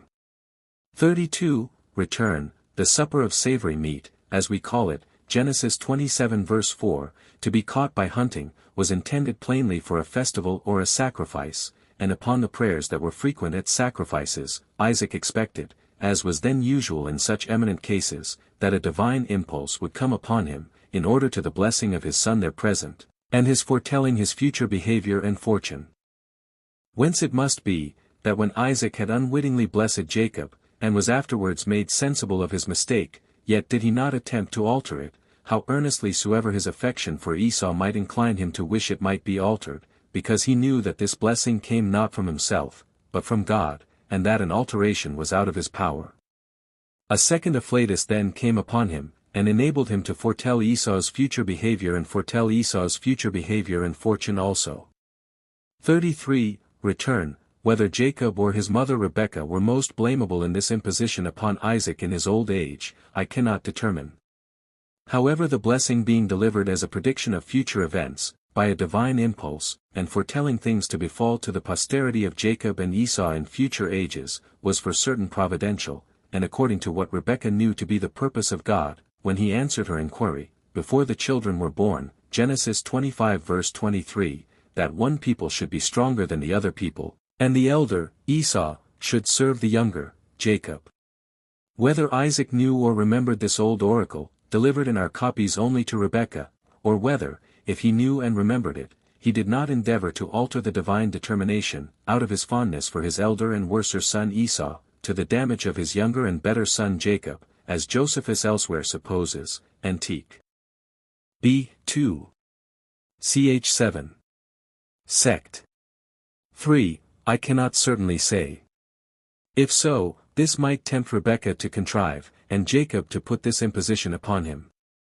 However, Josephus says here, that it was Isaac, and not Rebekah, who inquired of God at first, and received the forementioned oracle, sect. 1, which, if it be the true reading, renders Isaac's procedure more inexcusable. Nor was it probably anything else that so much encouraged Esau formerly to marry 2 Canaanitish wives, without his parents' consent, as Isaac's unhappy fondness for him. 34. Return. By this deprivation of the kingdom that was to be given Esau of God, as the firstborn, it appears that Josephus thought that a kingdom to be derived from God was due to him whom Isaac should bless as his firstborn, which I take to be that kingdom which was expected under the Messiah, who therefore was to be born of his posterity whom Isaac should so bless. Jacob therefore by obtaining this blessing of the firstborn, became the genuine heir of that kingdom, in opposition to Esau. 35. Return. Here we have the difference between slaves for life and servants, such as we now hire for a time agreed upon on both sides, and dismiss again after he time contracted for is over, which are no slaves, but free men and free women. Accordingly, when the apostolical constitutions forbid a clergyman to marry perpetual servants or slaves, b. 6. Ch. 17. It is meant only of the former sort, as we learn elsewhere from the same constitutions, ch. 47. Can lxxxi. But concerning these 12 sons of Jacob, the reasons of their several names, and the times of their several births in the intervals here assigned, their several excellent characters, their several faults and repentance, the several accidents of their lives, with their several prophecies at their deaths, see the testaments of these 12 patriarchs, still preserved at large in the Authentic. Rec. Part 1, pages 294 to 443. 36. Return. I formerly explained these mandrakes, as we, with the Septuagint, and Josephus, render the Hebrew word aim, of the Syrian mo, with Ladolphus, and bent. Rec. Part 1, page 420, but have since seen such a very probable account in M.S. of my learned friend Mr. Samuel Barker, of what we still call mandrakes, and their description by the ancient naturalists and physicians, as inclines me to think these here mentioned were really mandrakes, and no other. 37. Return. Perhaps this may be the proper meaning of the word Israel, by the present and the old Jerusalem analogy of the Hebrew tongue. In the meantime, it is certain that the Hellenists of the 1st century, in Egypt and elsewhere, interpreted Israel to be a man seeing God, as is evident from the argument forecited. 38. Return, of this slaughter of the Shechemites by Simeon and Levi, see Authent. Rec. Part 1, page 309, 418, 432 to 439. But why Josephus has omitted the circumcision of these Shechemites, as the occasion of their death, and of Jacob's great grief, as in the testament of Levi, sect. 5. I cannot tell. 39. Return, since Benoni signifies the son of my sorrow, and Benjamin the son of days, or one born in the father's old age, Genesis 44 verse 20, I suspect Josephus's present copies to be here imperfect, and suppose that, in correspondence to other copies, he wrote that Rachel called her son's name Benoni, but his father called him Benjamin, Genesis 35 verse 18. As for Benjamin, as commonly explained, the son of the right hand, it makes no sense at all, and seems to be a gross modern error only. The Samaritan always writes this name truly Benjamin, which probably is here of the same signification, only with the Chaldee termination in, instead of im in the Hebrew, as we pronounce cherubim or cherubim indifferently. Accordingly, both the Testament of Benjamin, sect. 2, page 401, and Philo de Nominum Mutation, page 1059, write the name Benjamin, but explain it not the son of the right hand, but the son of days. Book 2. Containing the interval of 220 years. From the death of Isaac to the exodus out of Egypt. Chapter 1. How Esau and Jacob, Isaac's sons divided their habitation, and Esau possessed Idumea and Jacob Canaan. 1. After the death of Isaac, his sons divided their habitations respectively, nor did they retain what they had before, but Esau departed from the city of Hebron, and left it to his brother, and dwelt in Seir, and ruled over Idumea. He called the country by that name from himself, for he was named Adam, which appellation he got on the following occasion. One day returning from the toil of hunting very hungry, it was when he was a child in age, he lighted on his brother when he was getting ready lentil pottage for his dinner, which was of a very red color, on which account he the more earnestly longed for it, and desired him to give him some of it to eat. But he made advantage of his brother's hunger, and forced him to resign up to him his birthright, and he, being pinched with famine, resigned it up to him, under an oath. Whence it came, that, on account of the redness of this pottage, he was, in way of jest, by his contemporaries, called Adam, for the Hebrews call what is red Adam, and this was the name given to the country, but the Greeks gave it a more agreeable pronunciation, and named it Idumea. 2. He became the father of 5 sons, of whom Jaus, and Jelomus, and Coreus, were by one wife, whose name was Alabama, but of the rest, Aliphaz was born to him by Ada, and Ragel by Basemath, and these were the sons of Esau. Aliphaz had 5 legitimate sons, the man, Omer, Saphus, Gotham, and Kenaz, for Amalek was not legitimate, but by a concubine, whose name was Thamnah. These dwelt in that part of Idumea which is called Jebulitis, and that denominated from Amalek, Amalekitis, for Idumea was a large country, and did then preserve the name of the whole, while in its several parts it kept the names of its peculiar inhabitants. Chapter 2. How Joseph, the youngest of Jacob's sons, was envied by his brethren, when certain dreams had foreshown his future happiness. 1. It happened that Jacob came to so great happiness as rarely any other person had arrived at. He was richer than the rest of the inhabitants of that country, and was at once envied and admired for such virtuous sons, for they were deficient in nothing, but were of great souls, both for laboring with their hands and enduring of toil, and shrewd also in understanding. And God exercised such a providence over him, and such a care of his happiness, as to bring him the greatest blessings, even out of what appeared to be the most sorrowful condition, and to make him the cause of our forefathers' departure out of Egypt, him and his posterity. The occasion was this: when Jacob had his son Joseph born to him by Rachel, his father loved him above the rest of his sons, both because of the beauty of his body, and the virtues of his mind, for he excelled the rest in prudence. This affection of his father excited the envy and the hatred of his brethren, as did also his dreams which he saw, and related to his father, and to them, which foretold his future happiness, it being usual with mankind to envy their very nearest relations such their prosperity. Now the visions which Joseph saw in his sleep were these, 2. When they were in the middle of harvest, and Joseph was sent by his father, with his brethren, to gather the fruits of the earth, he saw a vision in a dream, but greatly exceeding the customary appearances that come when we are asleep, which, when he was got up, he told his brethren, that they might judge what it portended. He said, he saw the last night, that his wheat sheaf stood still in the place where he set it, but that their sheaves ran to bow down to it, as servants bow down to their masters. But as soon as they perceived the vision foretold that he should obtain power and great wealth, and that his power should be in opposition to them, they gave no interpretation of it to Joseph, as if the dream were not by them understood, but they prayed that no part of what they suspected to be its meaning might come to pass, and they bare a still greater hatred to him on that account.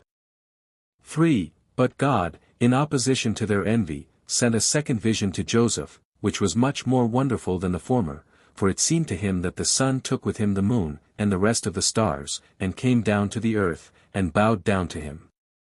He told the vision to his father, and that, as suspecting nothing of ill will from his brethren, when they were there also, and desired him to interpret what it should signify.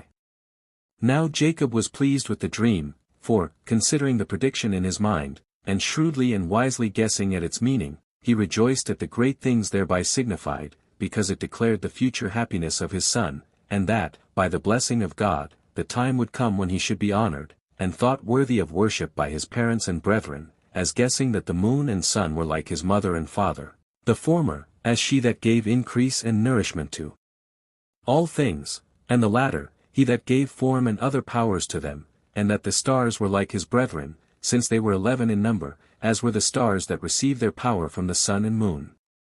4. And thus did Jacob make a judgment of this vision, and that a shrewd one also. But these interpretations caused very great grief to Joseph's brethren, and they were affected to him hereupon as if he were a certain stranger, that was to those good things which were signified by the dreams, and not as one that was a brother, with whom it was probable they should be joint partakers, and as they had been partners in the same parentage, so should they be of the same happiness. They also resolved to kill the lad, and having fully ratified that intention of theirs, as soon as their collection of the fruits was over, they went to Shechem, which is a country good for feeding of cattle, and for pasturage. There they fed their flocks, without acquainting their father with their removal thither, whereupon he had melancholy suspicions about them, as being ignorant of his son's condition, and receiving no messenger from the flocks that could inform him of the true state they were in. So, because he was in great fear about them, he sent Joseph to the flocks, to learn the circumstances his brethren were in, and to bring him word how they did. Chapter 3. How Joseph was thus sold by his brethren into Egypt, by reason of their hatred to him, and how he there grew famous and illustrious and had his brethren under his power. 1. Now these brethren rejoiced as soon as they saw their brother coming to them, not indeed as at the presence of a near relation, or as at the presence of one sent by their father, but as at the presence of an enemy, and one that by divine providence was delivered into their hands, and they already resolved to kill him, and not let slip the opportunity that lay before them. But when Reubel, the eldest of them, saw them thus disposed, and that they had agreed together to execute their purpose, he tried to restrain them, showing them the heinous enterprise they were going about, and the horrid nature of it, that this action would appear wicked in the sight of God, and impious before men, even though they should kill one not related to them, but much more flagitious and detestable to appear to have slain their own brother, by which act the father must be treated unjustly in the son's slaughter, and the mother one also be in perplexity while she laments that her son is taken away from her, and this not in a natural way neither. So he entreated them to have a regard to their own consciences, and wisely to consider what mischief would betide them upon the death of so good a child, and their youngest brother, that they would also fear God, who was already both a spectator and a witness of the designs they had against their brother, that he would love them if they abstained from this act, and yielded to repentance and amendment, but in case they proceeded to do the fact, all sorts of punishments would overtake them from God for this murder of their brother, since they polluted his providence, which was everywhere present, and which did not overlook what was done either in deserts or in cities, for wheresoever a man is, there ought he to suppose that God is also. He told them further, that their consciences would be their enemies, if they attempted to go through so wicked an enterprise, which they can never avoid, whether it be a good conscience, or whether it be such a one as they will have within them when once they have killed their brother. He also added this besides to what he had before said, that it was not a righteous thing to kill a brother, though he had injured them, that it is a good thing to forget the actions of such near friends, even in things wherein they might seem to have offended, but that they were going to kill Joseph, who had been guilty of nothing that was ill towards them, in whose case the infirmity of his small age should rather procure him mercy, and move them to unite together in the care of his preservation. That the cause of killing him made the act itself much worse, while they determined to take him off out of envy at his future prosperity, an equal share of which they would naturally partake while he enjoyed it, since they were to him not strangers, but the nearest relations, for they might reckon upon what God bestowed upon Joseph as their own, and that it was fit for them to believe, that the anger of God would for this cause be more severe upon them, if they slew him who was judged by God to be worthy of that prosperity which was to be hoped for, and while, by murdering him, they made it impossible for God to bestow it upon him. 2. Reubel said these and many other things, and used entreaties to them, and thereby endeavored to divert them from the murder of their brother. But when he saw that his discourse had not mollified them at all, and that they made haste to do the fact, he advised them to alleviate the wickedness they were going about, in the manner of taking Joseph off, for as he had exhorted them first, when they were going to revenge themselves, to be dissuaded from doing it, so, since the sentence for killing their brother had prevailed, he said that they would not, however, be so grossly guilty, if they would be persuaded to follow his present advice, which would include what they were so eager about, but was not so very bad, but, in the distress they were in, of a lighter nature. He begged of them, therefore, not to kill their brother with their own hands, but to cast him into the pit that was hard by, and so to let him die, by which they would gain so much, that they would not defile their own hands with his blood. To this the young men readily agreed, so Reubel took the lad and tied him to a cord, and let him down gently into the pit, for it had no water at all in it, who, when he had done this, went his way to seek for such pasturage as was fit for feeding his flocks. 3. But Judas, being one of Jacob's sons also, seeing some Arabians, of the posterity of Ismail, carrying spices and Syrian wares out of the land of Gilead to the Egyptians, after Reubel was gone, advised his brethren to draw Joseph out of the pit, and sell him to the Arabians, for if he should die among strangers a great way off, they should be freed from this barbarous action. This, therefore, was resolved on, so they drew Joseph up out of the pit, and sold him to the merchants for 22 pounds. He was now 17 years old. But Reubel, coming in the night time to the pit, resolved to save Joseph, without the privity of his brethren, and when, upon his calling to him, he made no answer, he was afraid that they had destroyed him after he was gone, of which he complained to his brethren, but when they had told him what they had done, Reubel left off his mourning. 4. When Joseph's brethren had done thus to him, they considered what they should do to escape the suspicions of their father. Now they had taken away from Joseph the coat which he had on when he came to them at the time they let him down into the pit, so they thought proper to tear that coat to pieces, and to dip it into goat's blood, and then to carry it and show it to their father, that he might believe he was destroyed by wild beasts. And when they had so done, they came to the old man, but this not till what had happened to his son had already come to his knowledge. Then they said that they had not seen Joseph, nor knew what mishap had befallen him, but that they had found his coat bloody and torn to pieces, whence they had a suspicion that he had fallen among wild beasts, and so perished, if that was the coat he had on when he came from home. Now Jacob had before some better hopes that his son was only made a captive, but now he laid aside that notion, and supposed that this coat was an evident argument that he was dead, for he well remembered that this was the coat he had on when he sent him to his brethren, so he hereafter lamented the lad as now dead, and as if he had been the father of no more than one, without taking any comfort in the rest. And so he was also affected with his misfortune before he met with Joseph's brethren. when he also conjectured that Joseph was destroyed by wild beasts. He sat down also clothed in sackcloth and in heavy affliction, insomuch that he found no ease when his sons comforted him, neither did his pains remit by length of time. Chapter 4. Concerning the signal chastity of Joseph. 1. Now Potiphar, an Egyptian, who was chief cook to King Pharaoh, bought Joseph of the merchants, who sold him to him. He had him in the greatest honor, and taught him the learning that became a free man, and gave him leave to make use of a diet better than was allotted to slaves. He entrusted also the care of his house to him.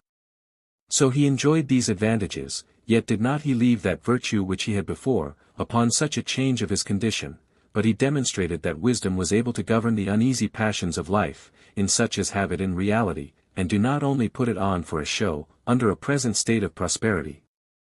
2. For when his master's wife was fallen in love with him, both on account of his beauty of body, and his dexterous management of affairs, and supposed, that if she should make it known to him, she could easily persuade him to come and lie with her, and that he would look upon it as a piece of happy fortune that his mistress should entreat him, as regarding that state of slavery he was in, and not his moral character, which continued after his condition was changed.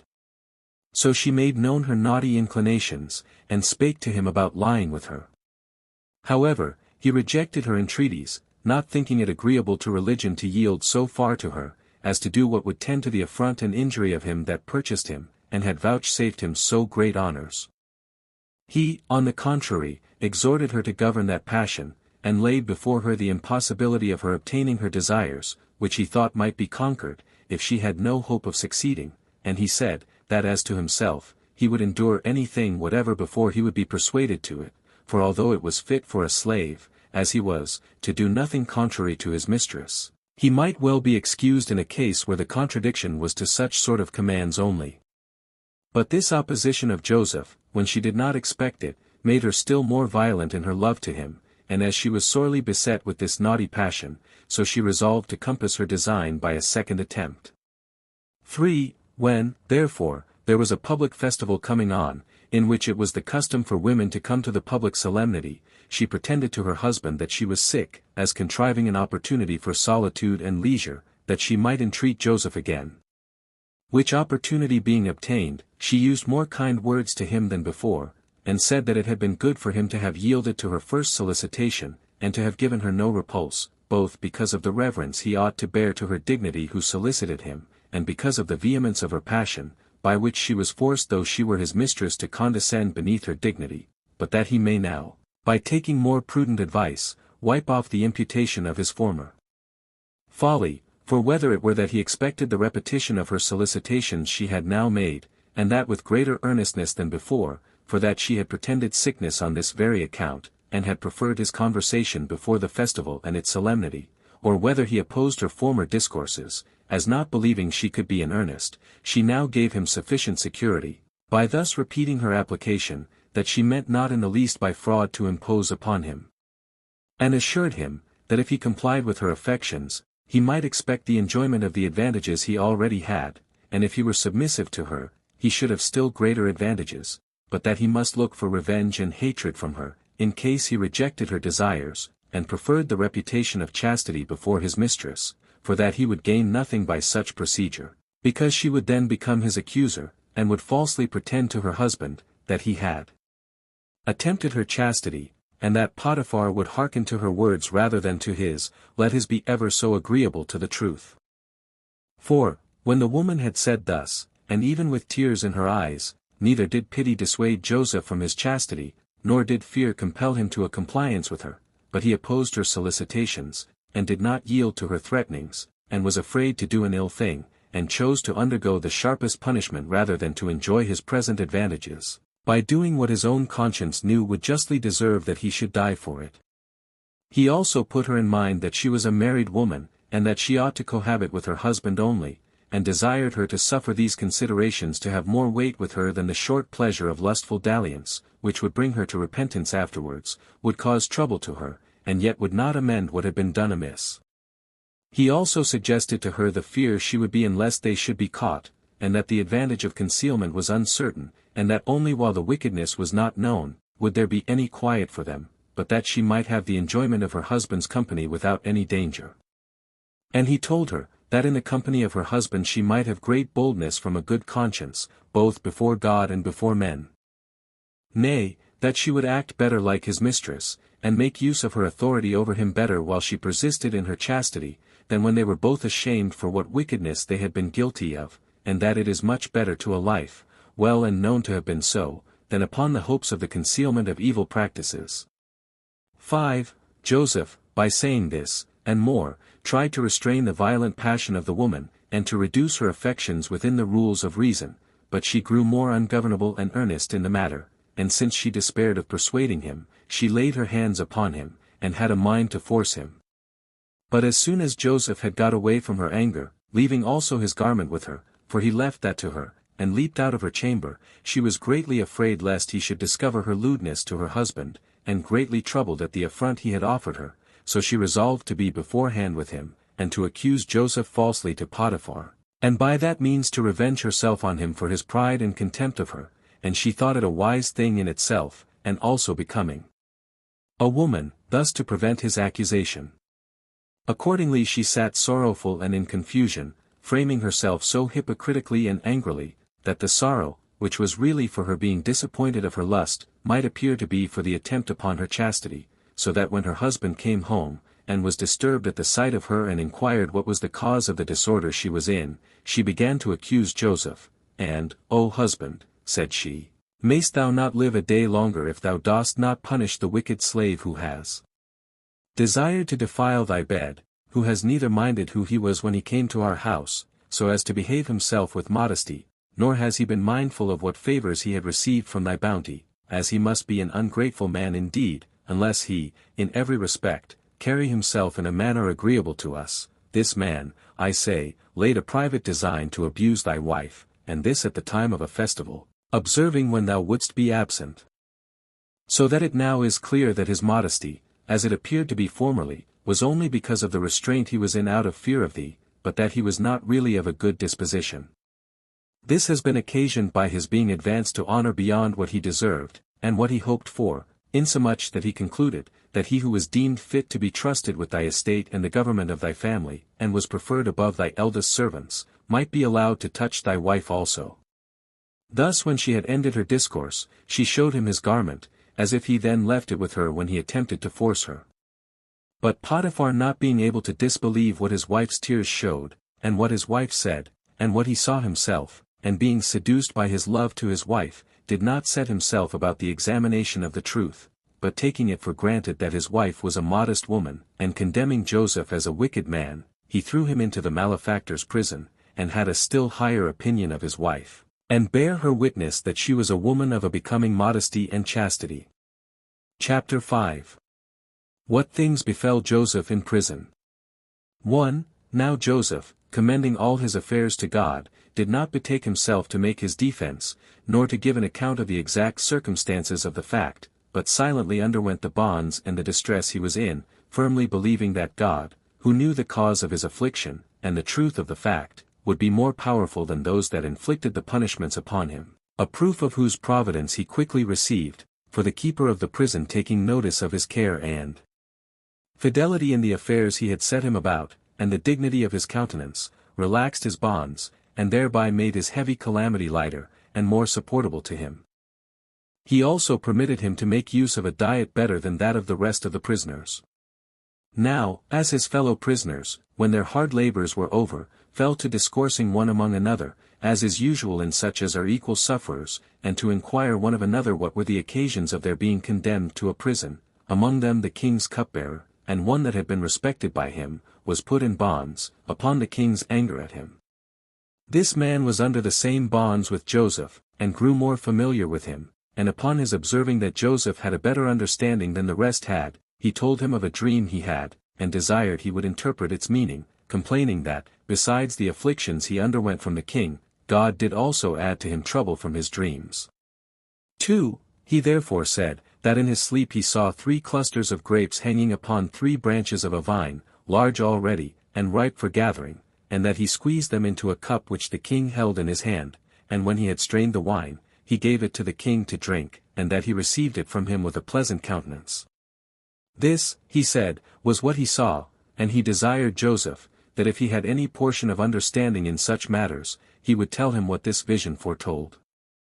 Who bid him be of good cheer, and expect to be loosed from his bonds in 3 days' time, because the king desired his service, and was about to restore him to it again, for he let him know that God bestows the fruit of the vine upon men for good, which wine is poured out to him, and is the pledge of fidelity and mutual confidence among men, and puts an end to their quarrels, takes away passion and grief out of the minds of them that use it, and makes them cheerful. Thou sayest that thou didst squeeze this wine from 3 clusters of grapes with thine hands, and that the king received it. Know, therefore, that this vision is for thy good, and foretells a release from thy present distress within the same number of days as the branches had whence thou gatheredst thy grapes in thy sleep. However, remember what prosperity I have foretold thee when thou hast found it true by experience, and when thou art in authority, do not overlook us in this prison, wherein thou wilt leave us when thou art gone to the place we have foretold, for we are not in prison for any crime, but for the sake of our virtue and sobriety are we condemned to suffer the penalty of malefactors, and because we are not willing to injure him that has thus distressed us, though it were for our own pleasure. The cupbearer, therefore, as was natural to do, rejoiced to hear such an interpretation of his dream, and waited the completion of what had been thus shown him beforehand.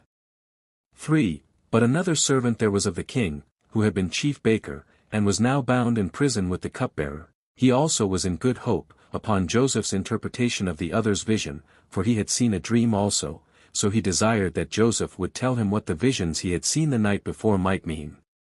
They were these that follow. Methought, says he, I carried 3 baskets upon my head, 2 were full of loaves, and the third full of sweetmeats and other eatables, such as are prepared for kings, but that the fowls came flying, and eat them all up, and had no regard to my attempt to drive them away. And he expected a prediction like to that of the cupbearer.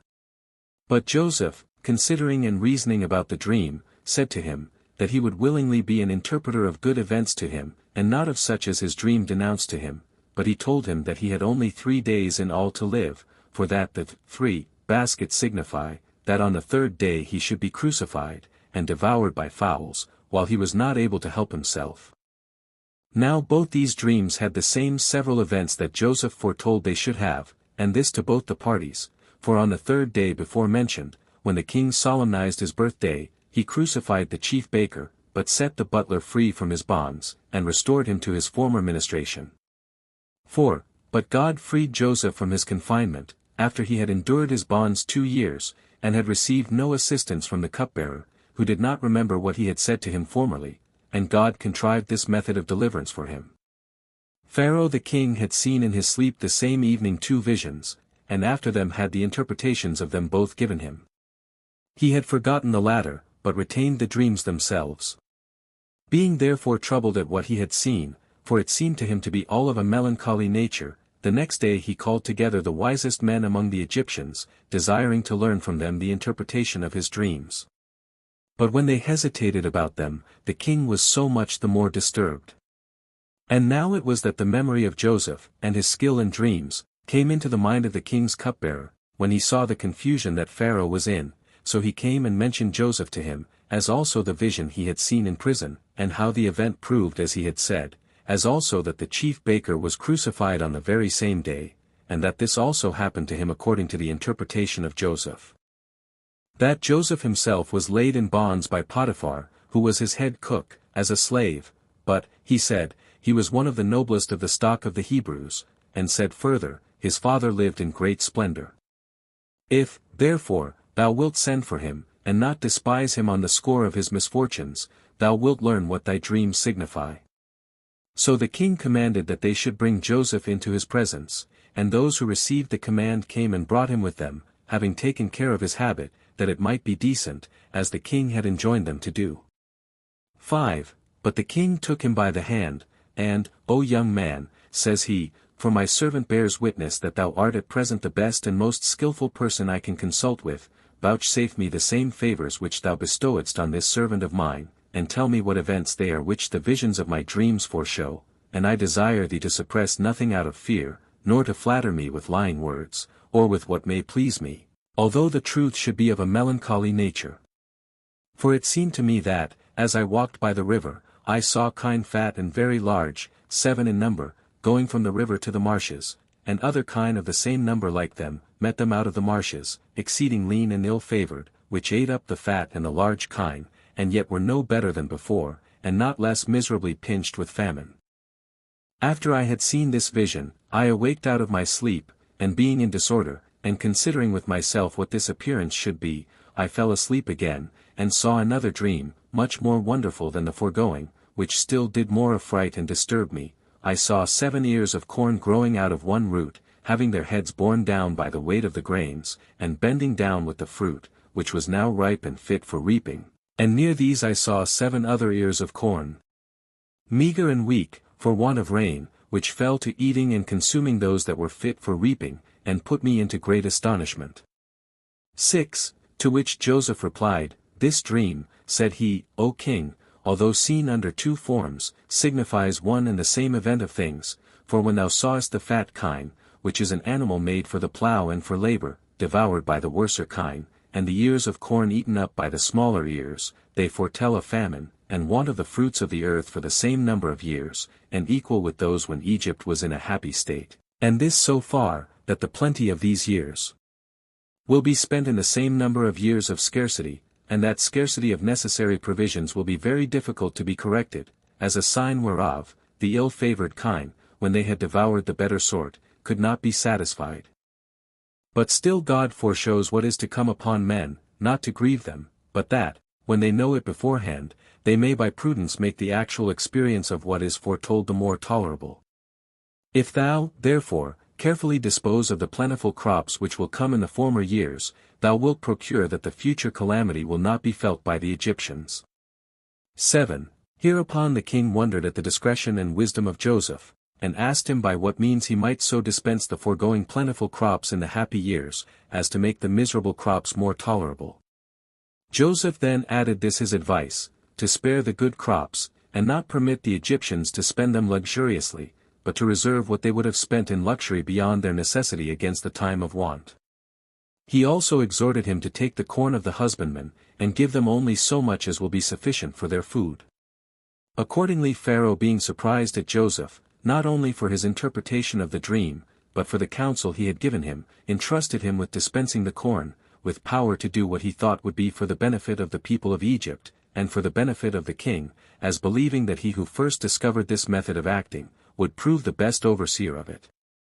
But Joseph, having this power given him by the king, with leave to make use of his seal, and to wear purple, drove in his chariot through all the land of Egypt, and took the corn of the husbandmen, 3 allotting as much to every one as would be sufficient for seed, and for food, but without discovering to any one the reason why he did so. Chapter 6. How Joseph, when he was become famous in Egypt, had his brethren in subjection. 1. Joseph was now grown up to 30 years of age, and enjoyed great honors from the king, who called him Sotham Phanek, out of regard to his prodigious degree of wisdom, for that name denotes the revealer of secrets. He also married a wife of very high quality, for he married the daughter of Potephares, for one of the priests of Heliopolis. She was a virgin, and her name was Asenath.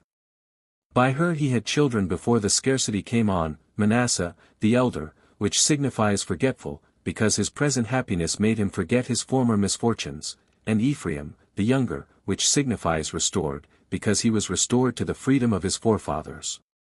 Now after Egypt had happily passed over 7 years, according to Joseph's interpretation of the dreams, the famine came upon them in the 8th year, and because this misfortune fell upon them when they had no sense of it beforehand, 5 they were all sorely afflicted by it, and came running to the king's gates, and he called upon Joseph, who sold the corn to them, being become confessedly a savior to the whole multitude of the Egyptians. Nor did he open this market of corn for the people of that country only, but strangers had liberty to buy also, Joseph being willing that all men, who are naturally akin to one another, should have assistance from those that lived in happiness. 2. Now Jacob also, when he understood that foreigners might come, sent all his sons into Egypt to buy corn, for the land of Canaan was grievously afflicted with the famine, and this great misery touched the whole continent. He only retained Benjamin, who was born to him by Rachel, and was of the same mother with Joseph. These sons of Jacob then came into Egypt, and applied themselves to Joseph, wanting to buy corn, for nothing of this kind was done without his approbation, since even then only was the honor that was paid the king himself advantageous to the persons that paid it, when they took care to honor Joseph also. Now when he well knew his brethren, they thought nothing of him, for he was but a youth when he left them, and was now come to an age so much greater, that the lineaments of his face were changed, and he was not known by them. Besides this, the greatness of the dignity wherein he appeared, suffered them not so much as to suspect it was he.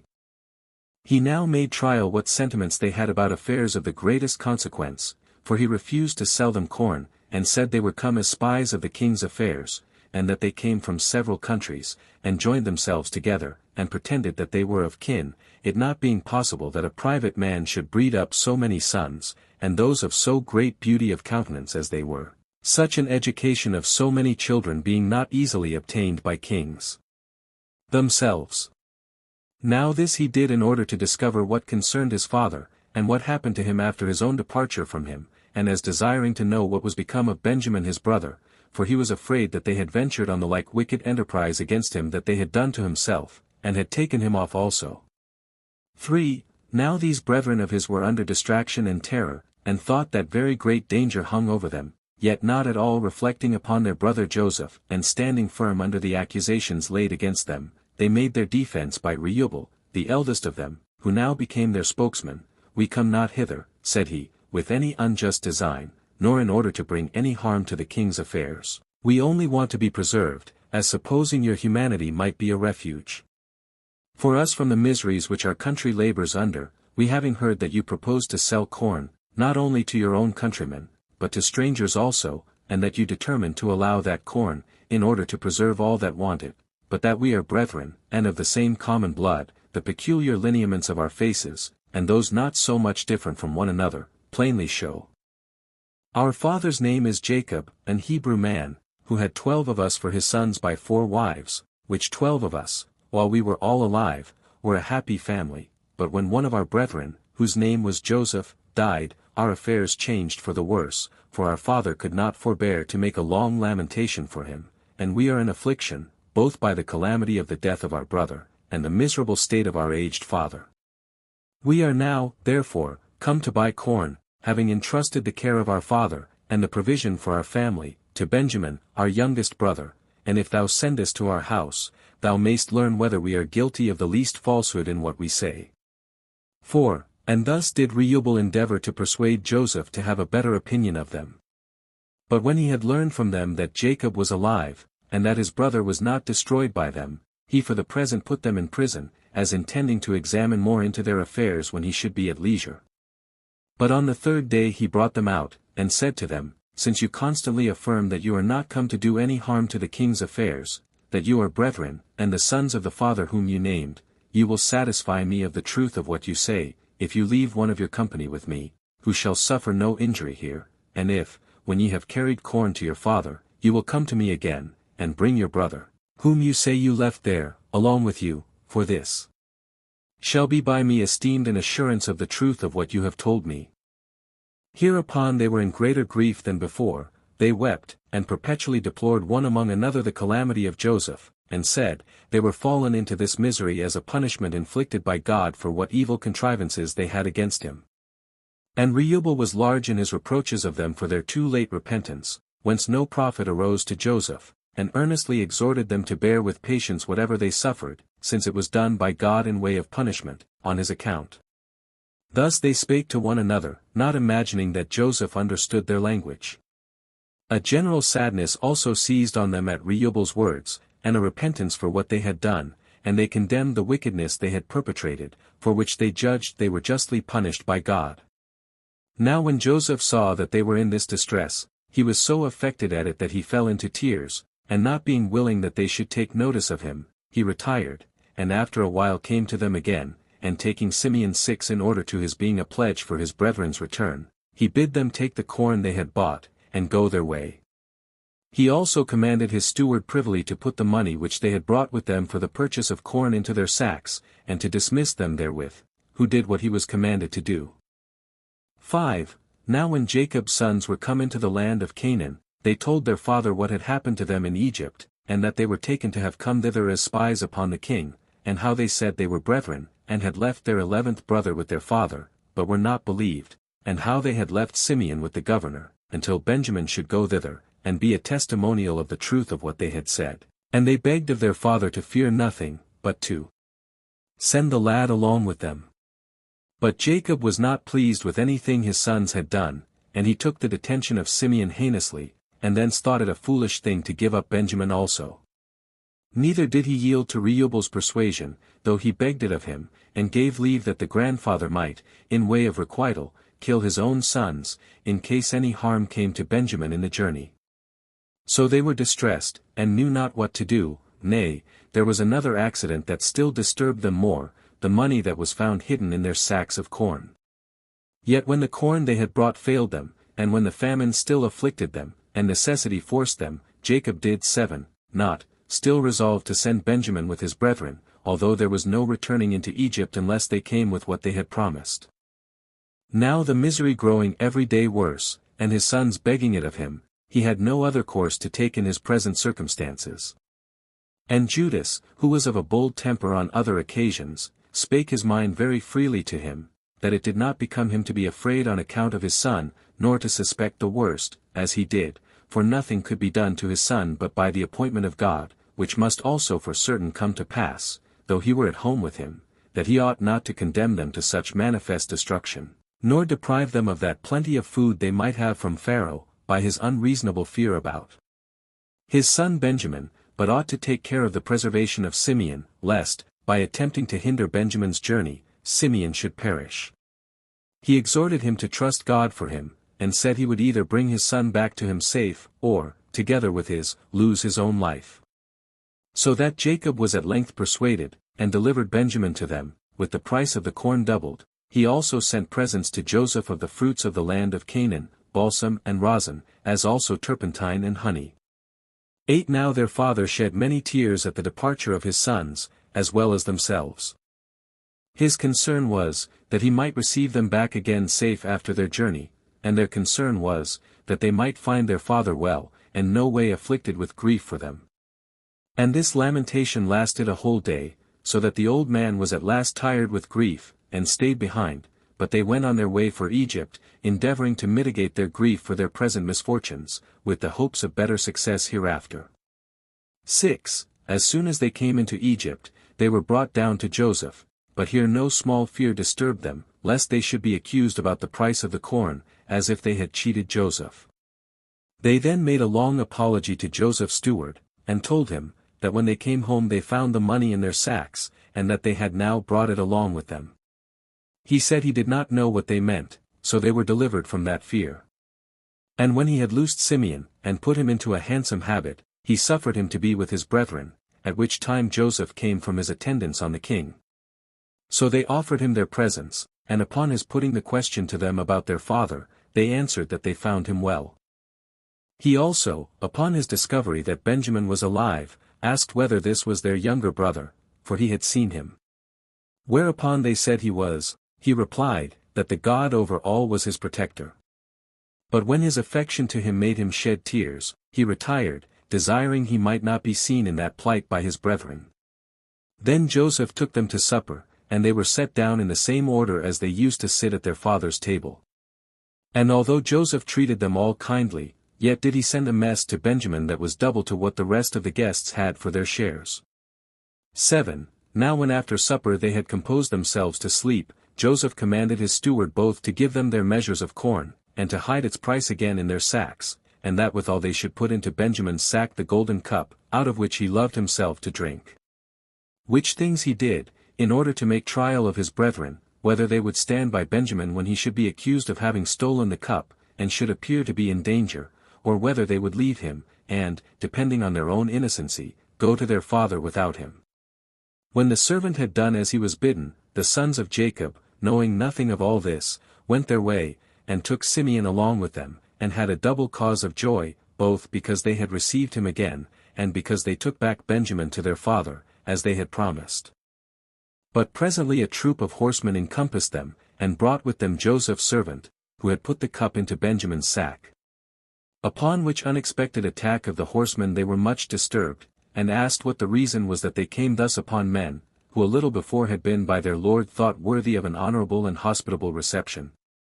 They replied, by calling them wicked wretches, who had forgot that very hospitable and kind treatment which Joseph had given them, and did not scruple to be injurious to him, and to carry off that cup out of which he had, in so friendly a manner, drank to them, and not regarding their friendship with Joseph, no more than the danger they should be in if they were taken, in comparison of the unjust gain. Hereupon he threatened that they should be punished, for though they had escaped the knowledge of him who was but a servant, yet had they not escaped the knowledge of God, nor had gone off with what they had stolen, and, after all, asked why we come upon them, as if they knew nothing of the matter, and he told them that they should immediately know it by their punishment. This, and more of the same nature, did the servant say, in way of reproach to them, but they being wholly ignorant of anything here that concerned them, laughed at what he said, and wondered at the abusive language which the servant gave them, when he was so hardy as to accuse those who did not before so much as retain the price of their corn, which was found in their sacks, but brought it again, though nobody else knew of any such thing. So far were they from offering any injury to Joseph voluntarily. But still, supposing that a search would be a more sure justification of themselves than their own denial of the fact, they bid him search them, and that if any of them had been guilty of the theft, to punish them all, for being no way conscious to themselves of any crime, they spake with assurance, and, as they thought, without any danger to themselves also. The servants desired there might be a search made, but they said the punishment should extend to him alone who should be found guilty of the theft. So they made the search, and, having searched all the rest, they came last of all to Benjamin, as knowing it was Benjamin's sack in which they had hidden the cup, they having indeed searched the rest only for a show of accuracy, so the rest were out of fear for themselves, and were now only concerned about Benjamin, but still were well assured that he would also be found innocent, and they reproached those that came after them for their hindering them, while they might, in the meanwhile, have gotten a good way on their journey. But as soon as they had searched Benjamin's sack, they found the cup, and took it from him, and all was changed into mourning and lamentation. They rent their garments, and wept for the punishment which their brother was to undergo for his theft, and for the delusion they had put on their father, when they promised they would bring Benjamin safe to him. What added to their misery was, that this melancholy accident came unfortunately at a time when they thought they had been gotten off clear, but they confessed that this misfortune of their brother, as well as the grief of their father for him, was owing to themselves, since it was they that forced their father to send him with them, when he was averse to it. 8. The horsemen therefore took Benjamin and brought him to Joseph, his brethren also following him, who, when he saw him in custody, and them in the habit of mourners, said, How came you, vile wretches as you are, to have such a strange notion of my kindness to you, and of God's providence, as impudently to do thus to your benefactor, who in such an hospitable manner had entertained you? Whereupon they gave up themselves to be punished, in order to save Benjamin, and called to mind what a wicked enterprise they had been guilty of against Joseph.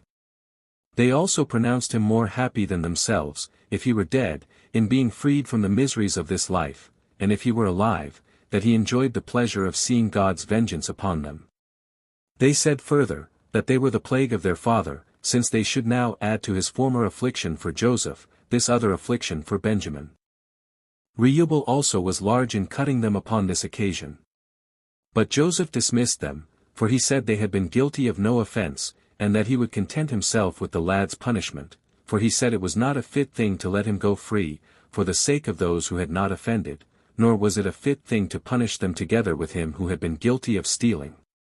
And when he promised to give them leave to go away in safety, the rest of them were under great consternation, and were able to say nothing on this sad occasion. But Judas, who had persuaded their father to send the lad from him, being otherwise also a very bold and active man, determined to hazard himself for the preservation of his brother.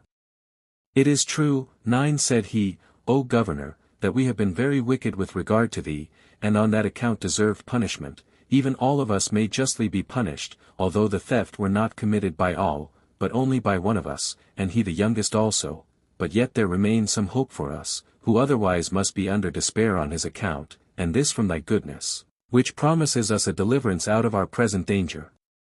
And now I beg thou wilt not look at us, or at that great crime we have been guilty of, but at thy own excellent nature, and take advice of thine own virtue, instead of that wrath thou hast against us, which passion those that otherwise are of lower character indulge, as they do their strength, and that not only on great, but also on very trifling occasions. Overcome, sir, that passion, and be not subdued by it, nor suffer it to slay those that do not otherwise presume upon their own safety, but are desirous to accept of it from thee, for this is not the first time that thou wilt bestow it on us, but before, when we came to buy corn, thou affordedst us great plenty of food, and gavest us leave to carry so much home to our family as has preserved them from perishing by famine. Nor is there any difference between not overlooking men that were perishing for want of necessaries, and not punishing those that seem to be offenders, and have been so unfortunate as to lose the advantage of that glorious benefaction which they received from thee. This will be an instance of equal favor, though bestowed after a different manner, for thou wilt save those this way whom thou didst feed the other, and thou wilt hereby preserve alive, by thy own bounty, those souls which thou didst not suffer to be distressed by famine, it being indeed at once a wonderful and a great thing to sustain our lives by corn, and to bestow on us that pardon, whereby, now we are distressed, we may continue those lives. And I am ready to suppose that God is willing to afford thee this opportunity of showing thy virtuous disposition, by bringing us into this calamity, that it may appear thou canst forgive the injuries that are done to thyself, and mayst be esteemed kind to others, besides those who, on other accounts, stand in need of thy assistance, since it is indeed a right thing to do well to those who are in distress for want of food, but still a more glorious thing to save those who deserve to be punished. When it is on account of heinous offences against thyself, for if it be a thing deserving commendation to forgive such as have been guilty of small offences, that tend to a person's loss, and this be praiseworthy in him that overlooks such offences, to restrain a man's passion as to crimes which are capital to the guilty, is to be like the most excellent nature of God himself. And truly, as for myself, had it not been that we had a father, who had discovered, on occasion of the death of Joseph, how miserably he is always afflicted at the loss of his sons, I had not made any words on account of the saving of our own lives, I mean, any further than as that would be an excellent character for thyself, to preserve even those that would have nobody to lament them when they were dead, but we would have yielded ourselves up to suffer whatsoever thou pleasedst, but now, for we do not plead for mercy to ourselves, though indeed, if we die, it will be while we are young, and before we have had the enjoyment of life, have regard to our Father, and take pity of his old age, on whose account it is that we make these supplications to thee. We beg thou wilt give us those lives which this wickedness of ours has rendered obnoxious to thy punishment, and this for his sake who is not himself wicked, nor does his being our Father make us wicked. He is a good man, and not worthy to have such trials of his patience, and now, we are absent, he is afflicted with care for us. But if he hear of our deaths, and what was the cause of it, he will on that account die an immature death, and the reproachful manner of our ruin will hasten his end, and will directly kill him, nay, will bring him to a miserable death, while he will make haste to rid himself out of the world, and bring himself to a state of insensibility, before the sad story of our end come abroad into the rest of the world. Consider these things in this manner, although our wickedness does now provoke thee with a just desire of punishing that wickedness, and forgive it for our Father's sake, and let thy commiseration of him weigh more with thee than our wickedness. Have regard to the old age of our Father, who, if we perish, will be very lonely while he lives, and will soon die himself also. 10. Grant this boon to the name of fathers, for thereby thou wilt honor him that begot thee, and will grant it to thyself also, who enjoyest already that denomination, thou wilt then, by that denomination, be preserved of God, the Father of all, by showing a pious regard to which, in the case of our Father, thou wilt appear to honor him who is styled by the same name, I mean, if thou wilt have this pity on our Father. Upon this consideration, how miserable he will be if he be deprived of his sons. It is thy part therefore to bestow on us what God has given us, when it is in thy power to take it away, and so to resemble him entirely in charity, for it is good to use that power, which can either give or take away, on the merciful side, and when it is in thy power to destroy, to forget that thou ever hadst that power, and to look on thyself as only allowed power for preservation, and that the more any one extends this power, the greater reputation does he gain to himself. Now, by forgiving our brother what he has unhappily committed, thou wilt preserve us all, for we cannot think of living if he be put to death, since we dare not show ourselves alive to our Father without our brother, but here must we partake of one and the same catastrophe of his life. And so far we beg of thee, O governor, that if thou condemnest our brother to die, thou wilt punish us together with him, as partners of his crime, for we shall not think it reasonable to be reserved to kill ourselves for grief of our brother's death, but so to die rather as equally guilty with him of this crime. I will only leave with thee this one consideration, and then will say no more, viz. that our brother committed this fault when he was young, and not yet of confirmed wisdom in his conduct, and that men naturally forgive such young persons. I end here, without adding what more I have to say, that in case thou condemnest us, that omission may be supposed to have hurt us, and permitted thee to take the severer side. But in case thou settest us free, that this may be ascribed to thy own goodness, of which thou art inwardly conscious, that thou freest us from condemnation, and that not by barely preserving us, but by granting us such a favor as will make us appear more righteous than we really are, and by representing to thyself more motives for our deliverance than we are able to produce ourselves. If, therefore, thou resolvest to slay him, I desire thou wilt slay me in his stead, and send him back to his father, or if thou pleasest to retain him with thee as a slave, I am fitter to labor for thy advantage in that capacity, and, as thou sayest, am better prepared for either of those sufferings. So Judas, being very willing to undergo anything whatever for the deliverance of his brother, cast himself down at Joseph's feet, and earnestly labored to assuage and pacify his anger. All his brethren also fell down before him, weeping and delivering themselves up to destruction for the preservation of the life of Benjamin. 10. But Joseph, as overcome now with his affections, and no longer able to personate an angry man, commanded all that were present to depart, that he might make himself known to his brethren when they were alone, and when the rest were gone out, he made himself known to his brethren, and said, I commend you for your virtue, and your kindness to our brother. I find you better men than I could have expected from what you contrived about me. Indeed, I did all this to try your love to your brother, so I believe you were not wicked by nature in what you did in my case, but that all has happened according to God's will, who has hereby procured our enjoyment of what good things we have, and, if he continue in a favorable disposition, of what we hope for hereafter. Since, therefore, I know that our father is safe and well, beyond expectation, and I see you so well disposed to your brother, I will no longer remember what guilt you seem to have had about me, but will leave off to hate you for that your wickedness, and do rather return you my thanks, that you have concurred with the intentions of God to bring things to their present state. I would have you also rather to forget the same, since that imprudence of yours is come to such a happy conclusion, than to be uneasy and blush at those your offences. Do not, therefore, let your evil intentions, when you condemned me, and that bitter remorse which might follow, be a grief to you now, because those intentions were frustrated. Go, therefore, your way, rejoicing in what has happened by the divine providence, and inform your father of it, lest he should be spent with cares for you, and deprive me of the most agreeable part of my felicity, I mean, lest he should die before he comes into my sight, and enjoys the good things that we now have.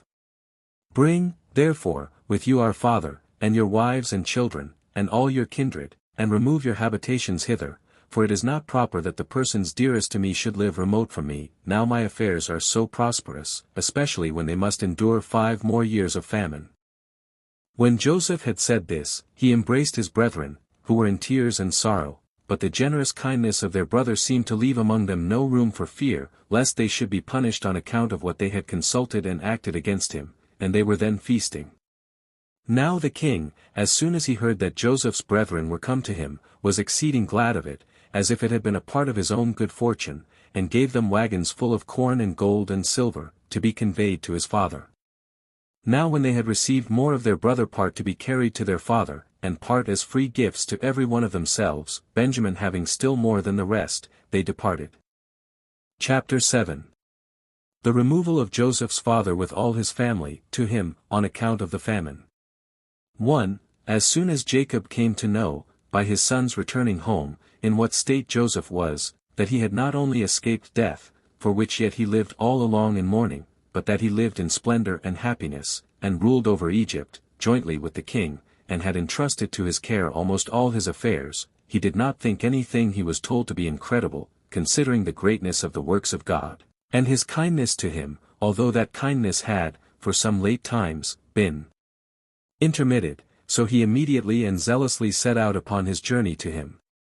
2. When he came to the well of the oath, Beersheba, he offered sacrifice to God, and being afraid that the happiness there was in Egypt might tempt his posterity to fall in love with it and settle in it, and no more think of removing into the land of Canaan, and possessing it, as God had promised them, as also being afraid, lest, if this descent into Egypt were made without the will of God, his family might be destroyed there, out of fear, withal, lest he should depart this life before he came to the sight of Joseph, he fell asleep, revolving these doubts in his mind.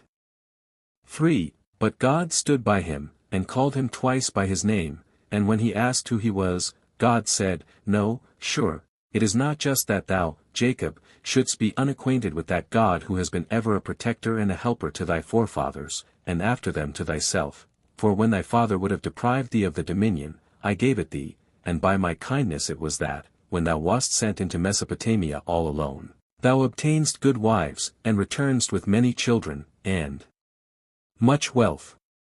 Thy whole family also has been preserved by my providence, and it was I who conducted Joseph, thy son, whom thou gavest up for lost, to the enjoyment of great prosperity.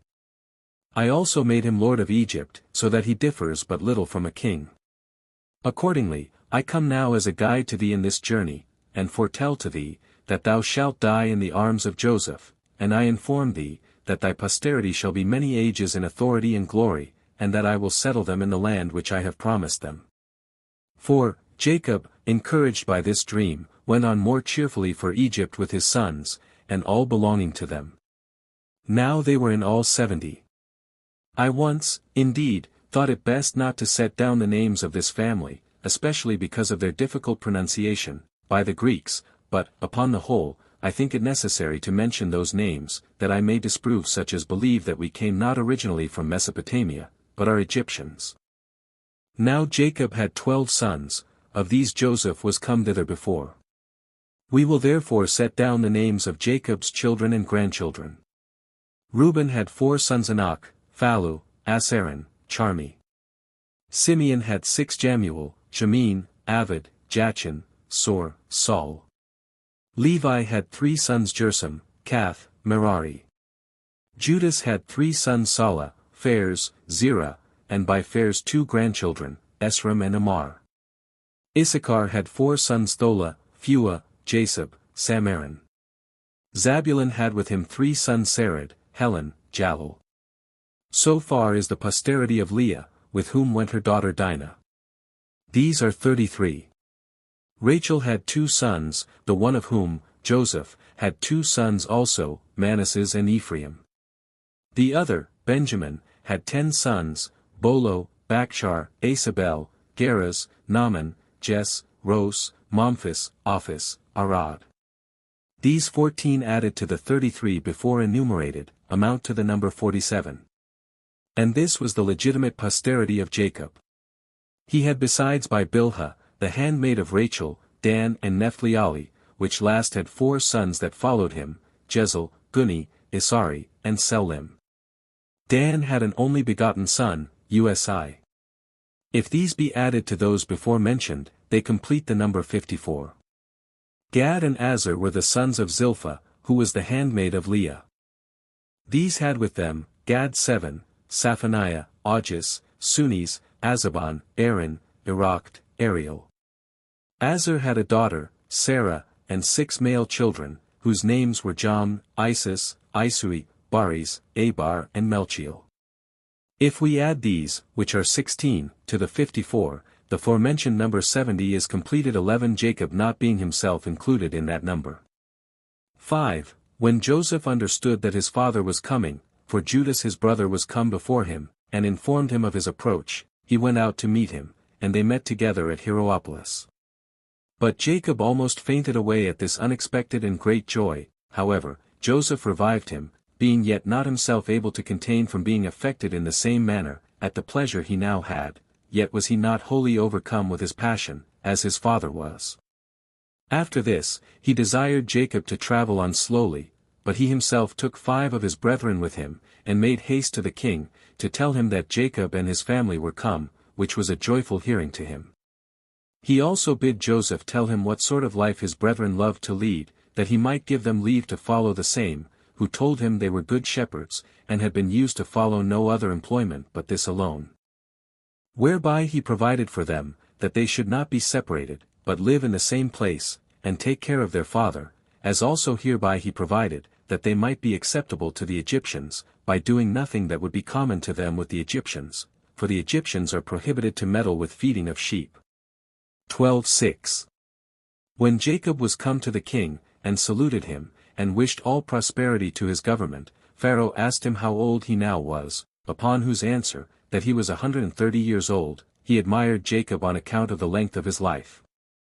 And when he had added, that still he had not lived so long as his forefathers, he gave him leave to live with his children in Heliopolis, for in that city the king's shepherds had their pasturage. 7. However, the famine increased among the Egyptians, and this heavy judgment grew more oppressive to them, because neither did the river overflow the ground, for it did not rise to its former height, nor did God send rain upon it. 13. Nor did they indeed make the least provision for themselves, so ignorant were they what was to be done, but Joseph sold them corn for their money. But when their money failed them, they bought corn with their cattle and their slaves, and if any of them had a small piece of land, they gave up that to purchase them food, by which means the king became the owner of all their substance, and they were removed, some to one place, and some to another, that so the possession of their country might be firmly assured to the king, excepting the lands of the priests, for their country continued still in their own possession. And indeed this sore famine made their minds, as well as their bodies, slaves, and at length compelled them to procure a sufficiency of food by such dishonorable means. But when this misery ceased, and the river overflowed the ground, and the ground brought forth its fruits plentifully, Joseph came to every city, and gathered the people thereto belonging together, and gave them back entirely the land which, by their own consent, the king might have possessed alone, and alone enjoyed the fruits of it. He also exhorted them to look on it as every one's own possession, and to fall to their husbandry with cheerfulness, and to pay as a tribute to the king, the 5th part 14 of the fruits for the land which the king, when it was his own, restored to them. These men rejoiced upon their becoming unexpectedly owners of their lands, and diligently observed what was enjoined them, and by this means Joseph procured to himself a greater authority among the Egyptians, and greater love to the king from them. Now this law, that they should pay the 5th part of their fruits as tribute, continued until their later kings. Chapter 8. Of the death of Jacob and Joseph. 1. Now when Jacob had lived 17 years in Egypt, he fell into a disease, and died in the presence of his sons, but not till he made his prayers for their enjoying prosperity, and till he had foretold to them prophetically how every one of them was to dwell in the land of Canaan. But this happened many years afterward. He also enlarged upon the praises of Joseph 15 how he had not remembered the evil doings of his brethren to their disadvantage, nay, on the contrary, was kind to them, bestowing upon them so many benefits, as seldom are bestowed on men's own benefactors. He then commanded his own sons that they should admit Joseph's sons, Ephraim and Manasseh, into their number, and divide the land of Canaan in common with them, concerning whom we shall treat hereafter. However, he made it his request that he might be buried at Hebron. So he died, when he had lived full 150 years, 3 only abated, having not been behind any of his ancestors in piety towards God, and having such a recompense for it, as it was fit those should have who were so good as these were. But Joseph, by the king's permission, carried his father's dead body to Hebron, and there buried it, at a great expense.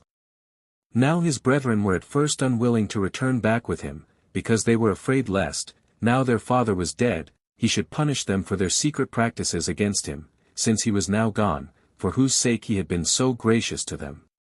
But he persuaded them to fear no harm, and to entertain no suspicions of him, so he brought them along with him, and gave them great possessions, and never left off his particular concern for them. 2.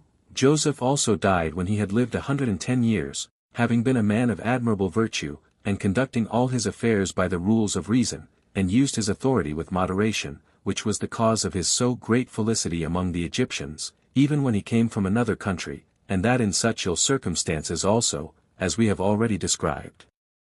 At length his brethren died, after they had lived happily in Egypt. Now the posterity and sons of these men, after some time, carried their bodies, and buried them at Hebron, but as to the bones of Joseph, they carried them into the land of Canaan afterward, when the Hebrews went out of Egypt, for so had Joseph made them promise him upon oath. But what became of every one of these men, and by what toils they got the possession of the land of Canaan, shall be shown hereafter, when I have first explained upon what account it was that they left Egypt. Chapter 9. Concerning the afflictions that befell the Hebrews in Egypt, during 400 years. 16:1. Now it happened that the Egyptians grew delicate and lazy, as to painstaking, and gave themselves up to other pleasures, and in particular to the love of gain. They also became very ill affected towards the Hebrews, as touched with envy at their prosperity, for when they saw how the nation of the Israelites flourished, and were become eminent already in plenty of wealth, which they had acquired by their virtue and natural love of labor, they thought their increase was to their own detriment. And having, in length of time, forgotten the benefits they had received from Joseph, particularly the crown being now come into another family, they became very abusive to the Israelites, and contrived many ways of afflicting them, for they enjoined them to cut a great number of channels for the river, and to build walls for their cities and ramparts, that they might restrain the river, and hinder its waters from stagnating. Upon its running over its own banks, they set them also to build pyramids, 17, and by all this wore them out, and forced them to learn all sorts of mechanical arts, and to accustom themselves to hard labor. And 400 years did they spend under these afflictions, for they strove one against the other which should get the mastery, the Egyptians desiring to destroy the Israelites by these labors, and the Israelites desiring to hold out to the end under them. 2. While the affairs of the Hebrews were in this condition, there was this occasion offered itself to the Egyptians, which made them more solicitous for the extinction of our nation. One of those sacred scribes, 18, who are very sagacious in foretelling future events truly, told the king, that about this time there would a child be born to the Israelites, who, if he were reared, would bring the Egyptian dominion low, and would raise the Israelites, that he would excel all men in virtue, and obtain a glory that would be remembered through all ages. Which thing was so feared by the king, that, according to this man's opinion, he commanded that they should cast every male child, which was born to the Israelites, into the river, and destroy it, that besides this, the Egyptian midwives 19 should watch the labors of the Hebrew women, and observe what is born, for those were the women who were enjoined to do the office of midwives to them, and by reason of their relation to the king, would not transgress his commands. He enjoined also, that if any parents should disobey him, and venture to save their male children alive, 20 they and their families should be destroyed. This was a severe affliction indeed to those that suffered it, not only as they were deprived of their sons, and while they were the parents themselves, they were obliged to be subservient to the destruction of their own children, but as it was to be supposed to tend to the extirpation of their nation, while upon the destruction of their children, and their own gradual dissolution, the calamity would become very hard and inconsolable to them. And this was the ill state they were in. But no one can be too hard for the purpose of God, though he contrived 10,000 subtle devices for that end, for this child, whom the sacred scribe foretold, was brought up and concealed from the observers appointed by the king, and he that foretold him did not mistake in the consequences of his preservation, which were brought to pass after the manner following. 3. A man whose name was Amram, one of the nobler sort of the Hebrews, was afraid for his whole nation, lest it should fail, by the want of young men to be brought up hereafter, and was very uneasy at it, his wife being then with child, and he knew not what to do. Hereupon he betook himself to prayer to God, and entreated him to have compassion on those men who had nowise transgressed the laws of his worship, and to afford them deliverance from the miseries they at that time endured, and to render abortive their enemies' hopes of the destruction of their nation. Accordingly God had mercy on him, and was moved by his supplication. He stood by him in his sleep, and exhorted him not to despair of his future favors.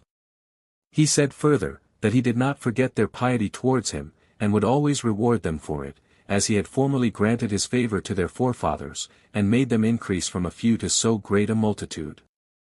He put him in mind, that when Abraham was come alone out of Mesopotamia into Canaan, he had been made happy, not only in other respects, but that when his wife was at first barren, she was afterwards by him enabled to conceive seed, and bear him sons. That he left to Ismael and to his posterity the country of Arabia, as also to his sons by Keturah, Troglodytis, and to Isaac, Canaan. That by my assistance, said he did great exploits in war, which, unless you be yourselves impious, you must still remember. As for Jacob, he became well known to strangers also, by the greatness of that prosperity in which he lived, and left to his sons, who came into Egypt with no more than 70 souls, while you are now become above 600,000. Know therefore that I shall provide for you all in common what is for your good, and particularly for thyself what shall make thee famous, for that child, out of dread of whose nativity the Egyptians have doomed the Israelite children to destruction, shall be this child of thine, and shall be concealed from those who watch to destroy him, and when he is brought up in a surprising way, he shall deliver the Hebrew nation from the distress they are under from the Egyptians. His memory shall be famous while the world lasts, and this not only among the Hebrews, but foreigners also, all which shall be the effect of my favor to thee, and to thy posterity. He shall also have such a brother, that he shall himself obtain my priesthood, and his posterity shall have it after him to the end of the world. 4. When the vision had informed him of these things, Amram awaked and told it to Jochebed who was his wife. And now the fear increased upon them on account of the prediction in Amram's dream, for they were under concern, not only for the child, but on account of the great happiness that was to come to him also. However, the mother's labor was such as afforded a confirmation to what was foretold by God, for it was not known to those that watched her, by the easiness of her pains, and because the throes of her delivery did not fall upon her with violence. And now they nourished the child at home privately for 3 months, but after that time Amram, fearing he should be discovered, and, by falling under the king's displeasure, both he and his child should perish, and so he should make the promise of God of none effect, he determined rather to trust the safety and care of the child to God, than to depend on his own concealment of him, which he looked upon as a thing uncertain, and whereby both the child, so privately to be nourished, and himself, should be in imminent danger, but he believed that God would some way for certain procure the safety of the child, in order to secure the truth of his own predictions. When they had thus determined, they made an ark of bulrushes, after the manner of a cradle, and of a bigness sufficient for an infant to be laid in, without being too straitened. They then daubed it over with slime, which would naturally keep out the water from entering between the bulrushes, and put the infant into it, and setting it afloat upon the river, they left its preservation to God, so the river received the child, and carried him along. But Miriam, the child's sister, passed along upon the bank over against him, as her mother had bid her, to see whither the ark would be carried, where God demonstrated that human wisdom was nothing, but that the Supreme Being is able to do whatsoever he pleases, that those who, in order to their own security, condemn others to destruction, and use great endeavors about it, fail of their purpose, but that others are in a surprising manner preserved, and obtain a prosperous condition almost from the very midst of their calamities, those, whose dangers arise by the appointment of God. And, indeed, such a providence was exercised in the case of this child, as showed the power of God. 5. Thermuthis was the king's daughter. She was now diverting herself by the banks of the river, and seeing a cradle borne along by the current, she sent some that could swim, and bid them bring the cradle to her.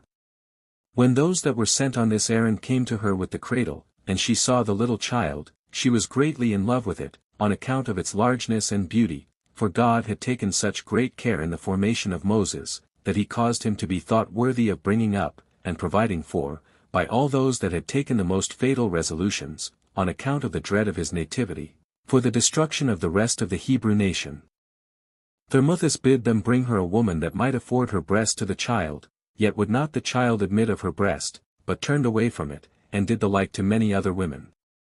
Now Miriam was by when this happened, not to appear to be there on purpose, but only as staying to see the child, and she said, It is in vain that thou, O queen, cryest for these women for the nourishing of the child, who are no way of kin to it, but still, if thou wilt order one of the Hebrew women to be brought, perhaps it may admit the breast of one of its own nation. Now since she seemed to speak well, Thermuthis bid her procure such a one, and to bring one of those Hebrew women that gave suck. So when she had such authority given her, she came back and brought the mother, who was known to nobody there. And now the child gladly admitted the breast, and seemed to stick close to it, and so it was, that, at the queen's desire, the nursing of the child was entirely entrusted to the mother. 6. Hereupon it was that Thermuthis imposed this name Moses upon him, from what had happened when he was put into the river, for the Egyptians call water by the name of Mo, and such as are saved out of it, by the name of Uses, so by putting these two words together, they imposed this name upon him. And he was, by the confession of all, according to God's prediction, as well for his greatness of mind as for his contempt of difficulties, the best of all the Hebrews, for Abraham was his ancestor of the 7th generation. For Moses was the son of Amram, who was the son of Cath, whose father Levi was the son of Jacob, who was the son of Isaac, who was the son of Abraham. Now Moses' understanding became superior to his age, nay, far beyond that standard, and when he was taught, he discovered greater quickness of apprehension than was usual at his age, and his actions at that time promised greater, when he should come to the age of a man. God did also give him that tallness, when he was but 3 years old, as was wonderful. And as for his beauty, there was nobody so unpolite as, when they saw Moses, they were not greatly surprised at the beauty of his countenance, nay, it happened frequently, that those that met him as he was carried along the road, were obliged to turn again upon seeing the child, that they left what they were about, and stood still a great while to look on him, for the beauty of the child was so remarkable and natural to him on many accounts, that it detained the spectators, and made them stay longer to look upon him. 7. Thermuthis therefore perceiving him to be so remarkable a child, adopted him for her son, having no child of her own. And when one time had carried Moses to her father, she showed him to him, and said she thought to make him her successor, if it should please God she should have no legitimate child of her own, and to him, I have brought up a child who is of a divine form, 21 and of a generous mind, and as I have received him from the bounty of the river, I thought proper to adopt him my son, and the heir of thy kingdom. And she had said this, she put the infant into her father's hands, so he took him, and hugged him to his breast, and on his daughter's account, in a pleasant way, put his diadem upon his head, but Moses threw it down to the ground, and, in a puerile mood, he wreathed it round, and trod upon his feet, which seemed to bring along with evil presage concerning the kingdom of Egypt. But when the sacred scribe saw this, he was the person who foretold that his nativity would lay the dominion of that kingdom low, he made a violent attempt to kill him, and crying out in a frightful manner, he said, This, O king! This child is he of whom God foretold, that if we kill him we shall be in no danger. He himself affords an attestation to the prediction of the same thing, by his trampling upon thy government, and treading upon thy diadem. Take him, therefore, out of the way, and deliver the Egyptians from the fear they are in about him, and deprive the Hebrews of the hope they have of being encouraged by him. But Thermuthis prevented him, and snatched the child away. And the king was not hasty to slay him, God himself, whose providence protected Moses, inclining the king to spare him. He was, therefore, educated with great care.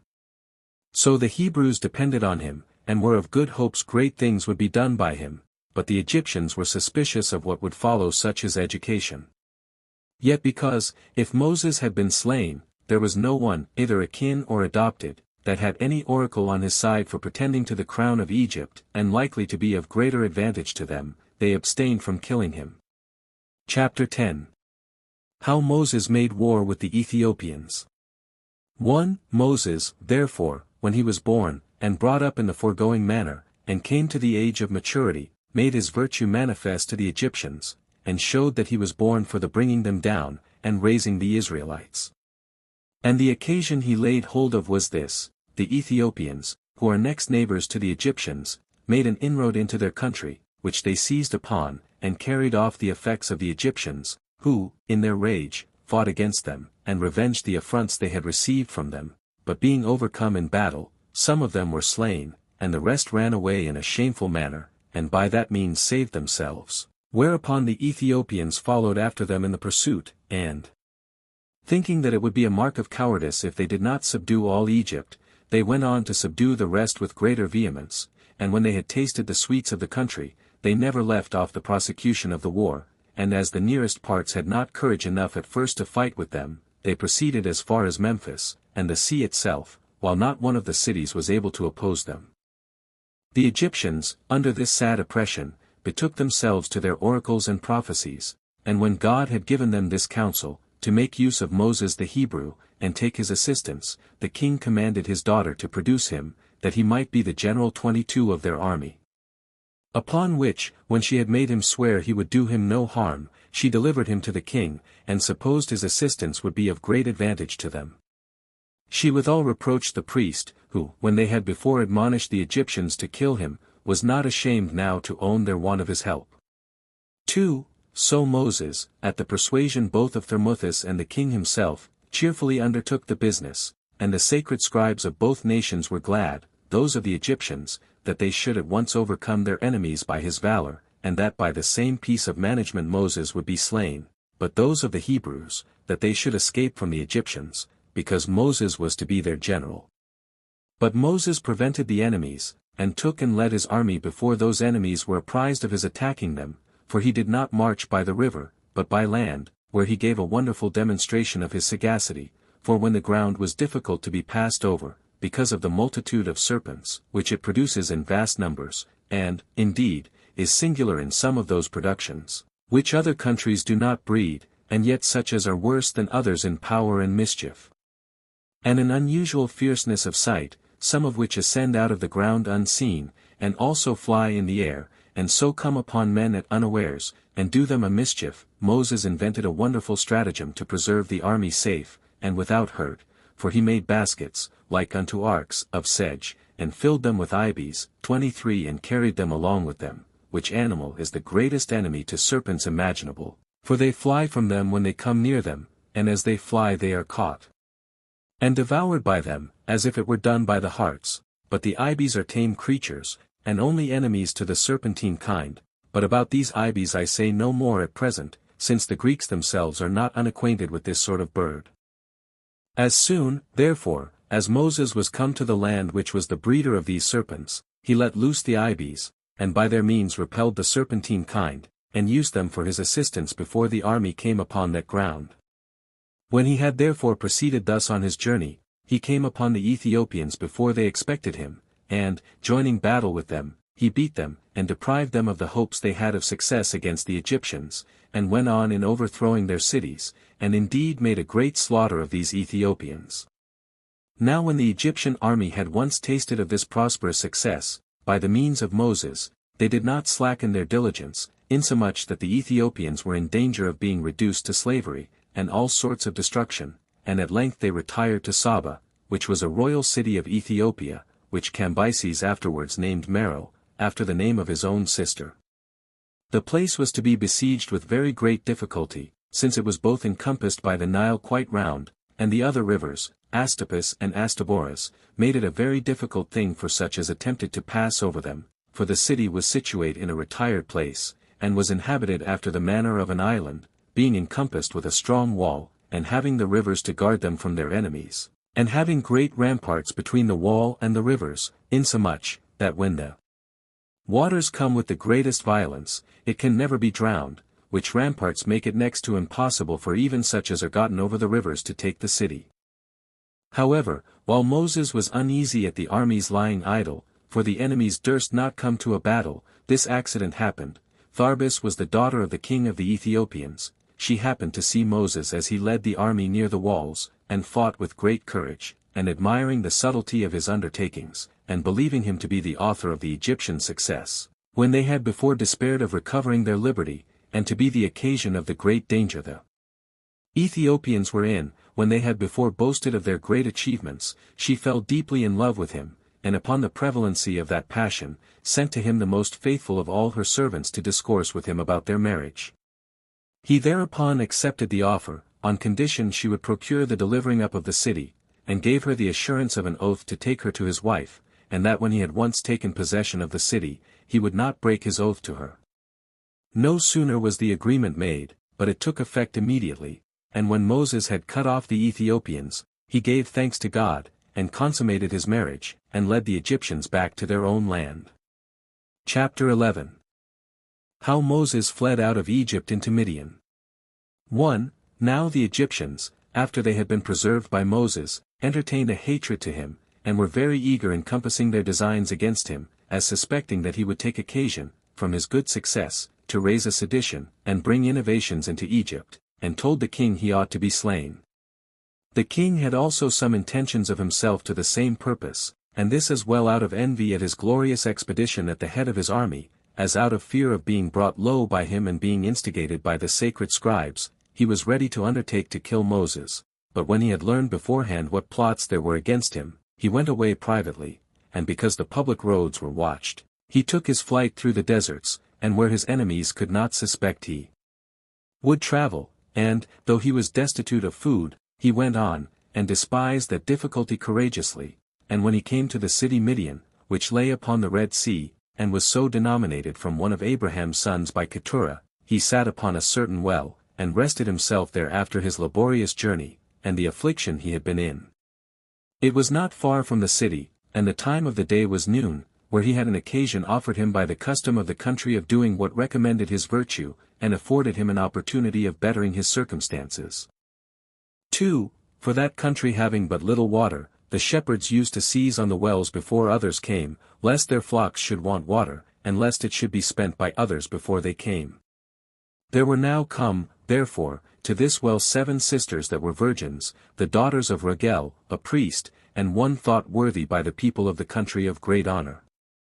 These virgins, who took care of their father's flocks, which sort of work it was customary and very familiar for women to do in the country of the troglodytes, they came first of all, and drew water out of the well in a quantity sufficient for their flocks, into troughs, which were made for the reception of that water. But when the shepherds came upon the maidens, and drove them away, that they might have the command of the water themselves, Moses, thinking it would be a terrible reproach upon him if he overlooked the young women under unjust oppression, and should suffer the violence of the men to prevail over the right of the maidens, he drove away the men, who had a mind to more than their share, and afforded a proper assistance to the women, who, when they had received such a benefit from him, came to their father, and told him how they had been affronted by the shepherds, and assisted by a stranger, and entreated that he would not let this generous action be done in vain, nor go without a reward.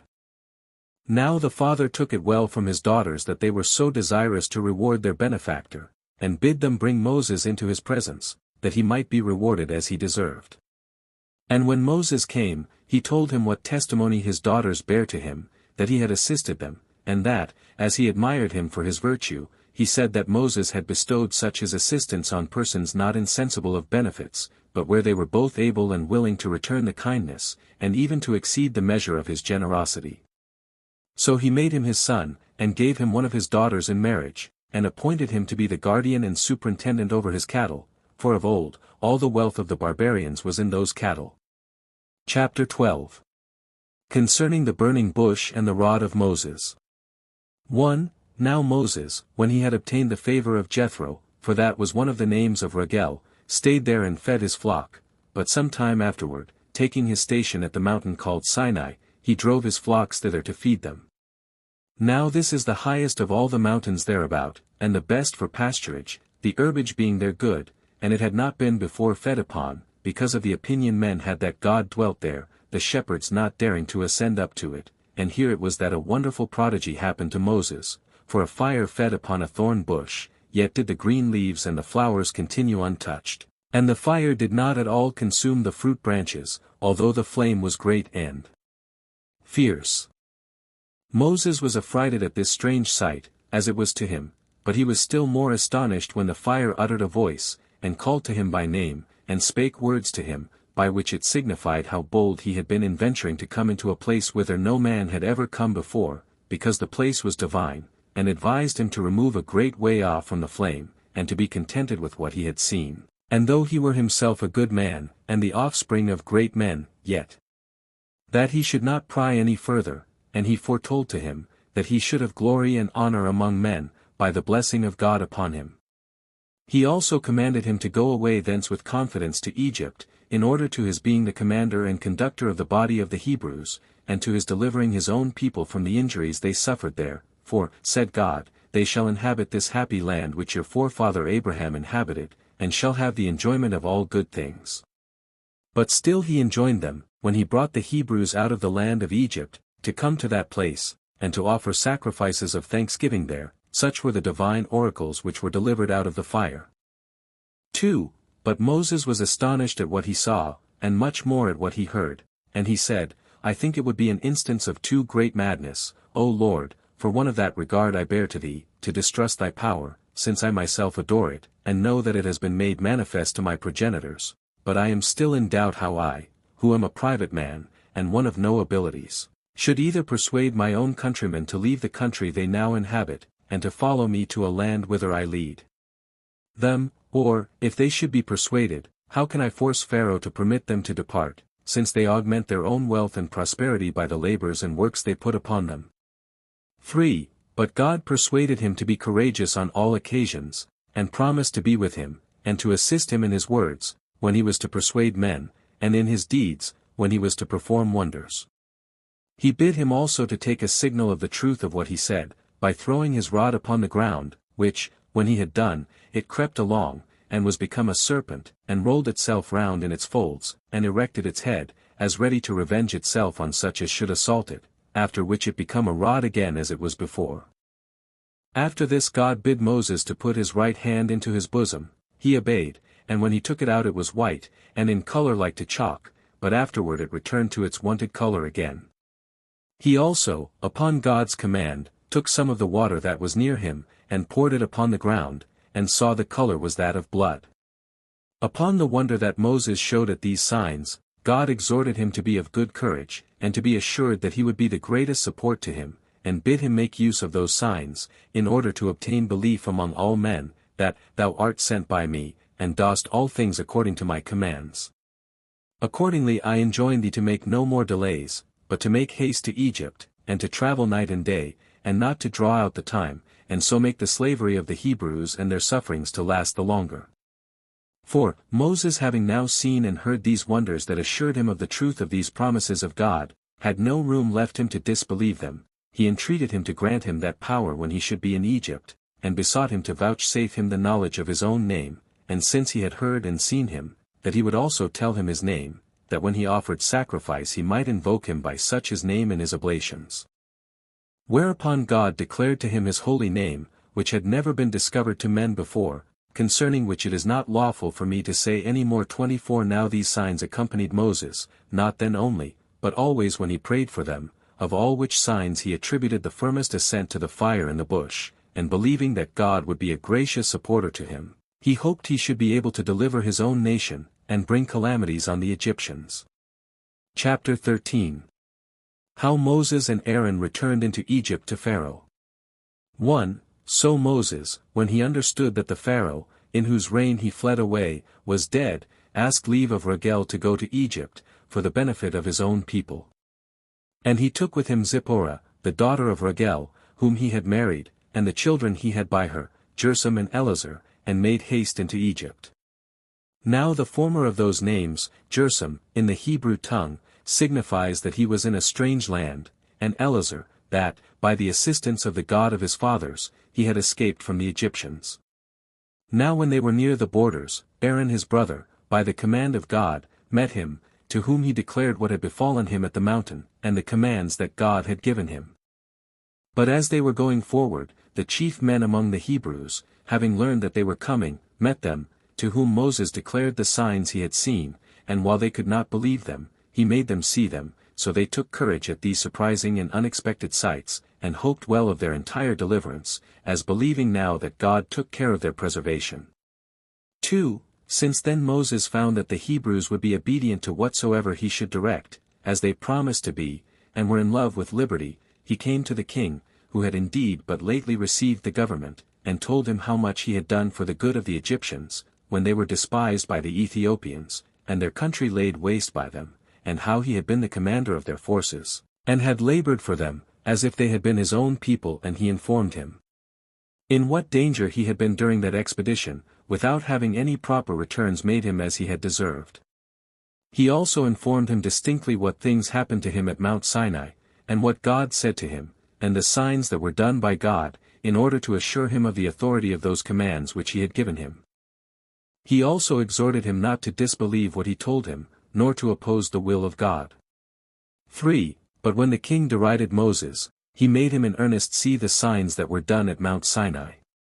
Yet was the king very angry with him and called him an ill man, who had formerly run away from his Egyptian slavery, and came now back with deceitful tricks, and wonders, and magical arts, to astonish him.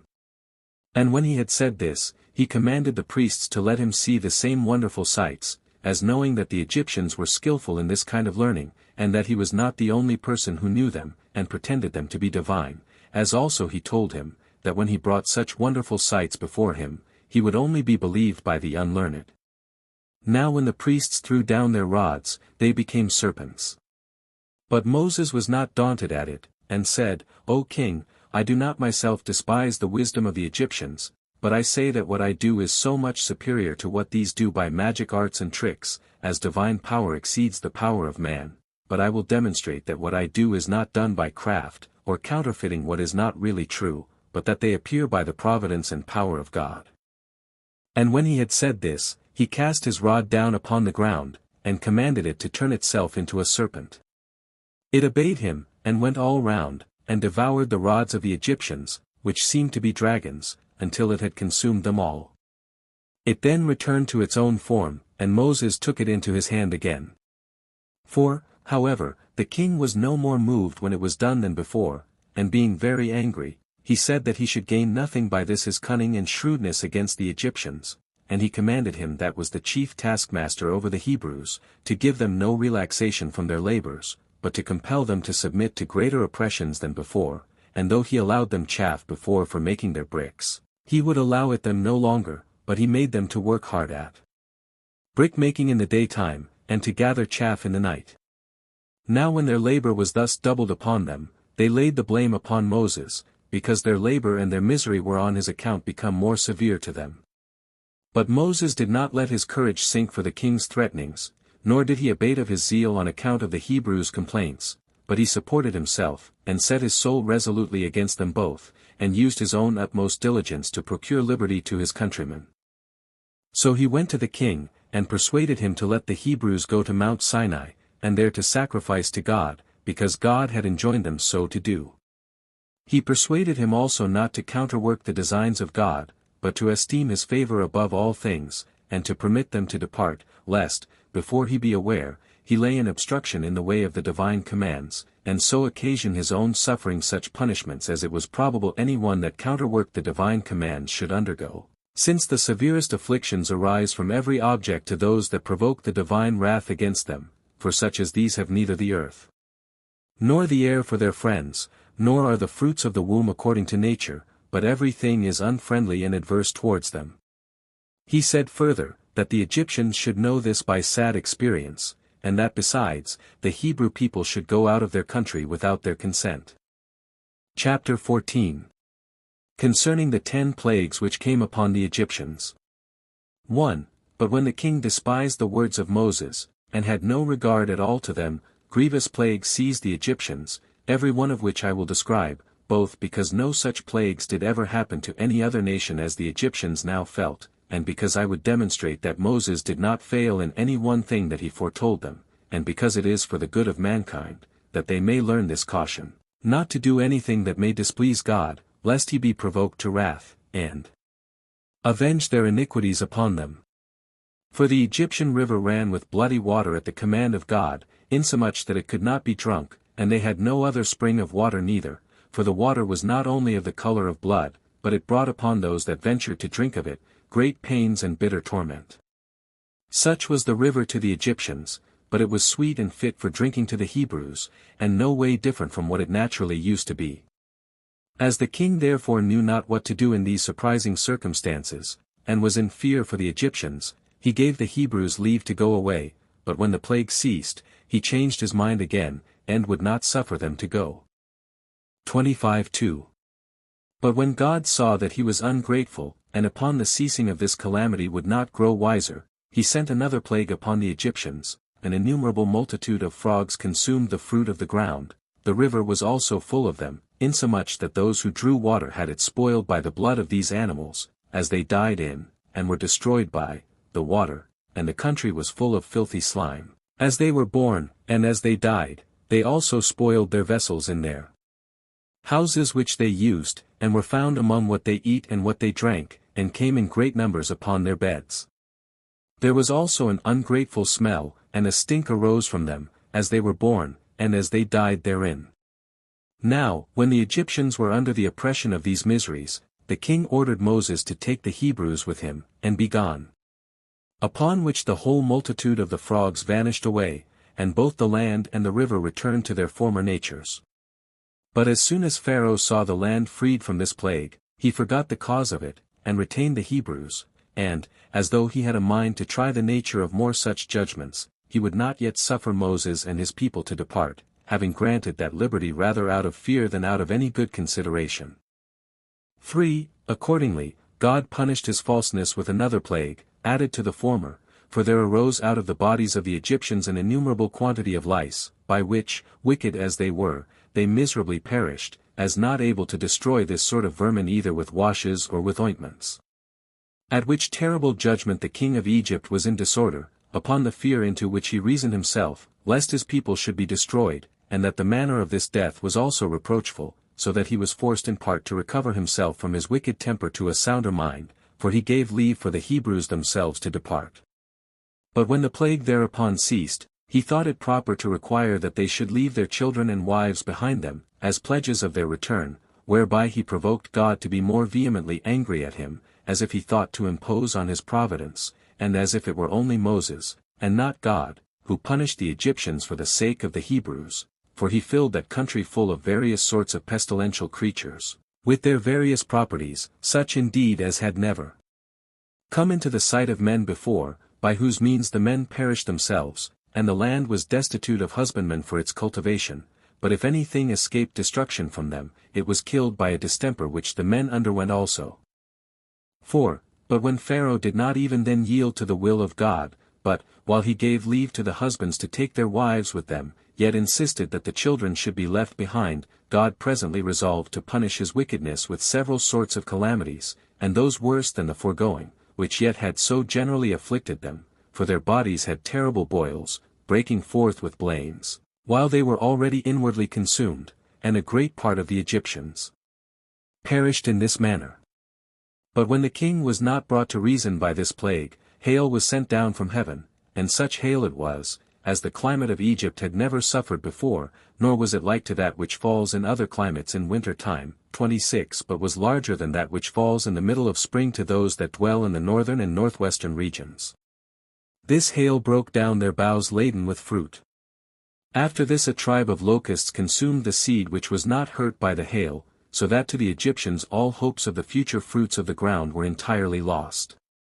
5. One would think the forementioned calamities might have been sufficient for one that was only foolish, without wickedness, to make him wise, and to make him sensible what was for his advantage. But Pharaoh, led not so much by his folly as by his wickedness, even when he saw the cause of his miseries, he still contested with God, and wilfully deserted the cause of virtue, so he bid Moses take the Hebrews away, with their wives and children, to leave their cattle behind, since their own cattle were destroyed. But when Moses said that what he desired was unjust, since they were obliged to offer sacrifices to God of those cattle, and the time being prolonged on this account, a thick darkness, without the least light, spread itself over the Egyptians, whereby their sight being obstructed, and their breathing hindered by the thickness of the air, they died miserably, and under a terror lest they should be swallowed up by the dark cloud. Besides this, when the darkness, after 3 days and as many nights, was dissipated, and when Pharaoh did not still repent and let the Hebrews go, Moses came to him and said, How long wilt thou be disobedient to the command of God? For he enjoins thee to let the Hebrews go, nor is there any other way of being freed from the calamities you are under, unless you do so. But the king angry at what he said, and threatened to cut off his head if he came any more to trouble him these matters. Hereupon Moses said he not speak to him any more about them, for he himself, together with the principal men among the Egyptians, should desire the Hebrews away. So when Moses had said this, he his way. 6. But when God had signified, that with one plague he would compel the Egyptians to let Hebrews go, he commanded Moses to tell the people that they should have a sacrifice ready, and they should prepare themselves on the 10th day of the month Xanthicus, against the 14th, which month is called by the Egyptians Pharmath, Nisan by the Hebrews, but the Macedonians call it Xanthicus, and that he should carry the Hebrews with all they had.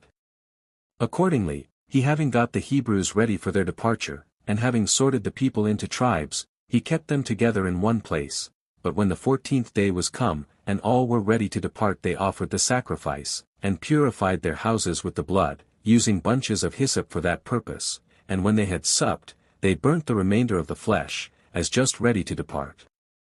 Whence it is that we do still offer this sacrifice in like manner to this day, and call this festival Pachah, which signifies the feast of the Passover, because on that day God passed us over, and sent the plague upon the Egyptians, for the destruction of the firstborn came upon the Egyptians that night, so that many of the Egyptians who lived near the king's palace, persuaded Pharaoh to let the Hebrews go. Accordingly he called for Moses, and bid them be gone, as supposing, that if once the Hebrews were gone out of the country, Egypt should be freed from its miseries. They also honored the Hebrews with gifts, 27 some, in order to get them to depart quickly, and others on account of their neighborhood, and the friendship they had with them. Chapter 15. How the Hebrews under the conduct of Moses left Egypt. 1. So the Hebrews went out of Egypt, while the Egyptians wept, and repented that they had treated them so hardly. Now they took their journey by Letopolis, a place at that time deserted, but where Babylon was built afterwards, when Cambyses laid Egypt waste, but as they went away hastily, on the 3rd day they came to a place called Beelzephon, on the Red Sea, and when they had no food out of the land, because it was a desert, they eat of loaves kneaded of flour, only warmed by a gentle heat, and this food they made use of for 30 days, for what they brought with them out of Egypt would not suffice them any longer time, and this only while they dispensed it to each person, to use so much only as would serve for necessity, but not for satiety. Whence it is that, in memory of the want we were then in, we keep a feast for 8 days, which is called the Feast of Unleavened Bread. Now the entire multitude of those that went out, including the women and children, was not easy to be numbered, but those that were of an age fit for war, were 600,000. 2. They left Egypt in the month Xanthicus, on the 15th day of the lunar month, 430 years after our forefather Abraham came into Canaan, but 215 years only after Jacob removed into Egypt. 28. It was the 80th year of the age of Moses, and of that of Aaron 3 more. They also carried out the bones of Joseph with them, as he had charged his sons to do. 3. But the Egyptians soon repented that the Hebrews were gone, and the king also was mightily concerned that this had been procured by the magic arts of Moses, so they resolved to go after them. Accordingly they took their weapons, and other warlike furniture, and pursued after them, in order to bring them back, if once they overtook them, because they would now have no pretense to pray to God against them, since they had already been permitted to go out, and they thought they should easily overcome them, as they had no armor, and would be weary with their journey, so they made haste in their pursuit, and asked of every one they met which way they were gone. And indeed that land was difficult to be traveled over, not only by armies, but by single persons. Now Moses led the Hebrews this way, that in case the Egyptians should repent and be desirous to pursue after them, they might undergo the punishment of their wickedness, and of the breach of those promises they had made to them. As also he led them this way on account of the Philistines, who had quarrelled with them, and hated them of old, that by all means they might not know of their departure, for their country is near to that of Egypt, and thence it was that Moses led them not along the road that tended to the land of the Philistines, but he was desirous that they should go through the desert, that so after a long journey, and after many afflictions, they might enter upon the land of Canaan. Another reason of this was, that God commanded him to bring the people to Mount Sinai, that there they might offer him sacrifices.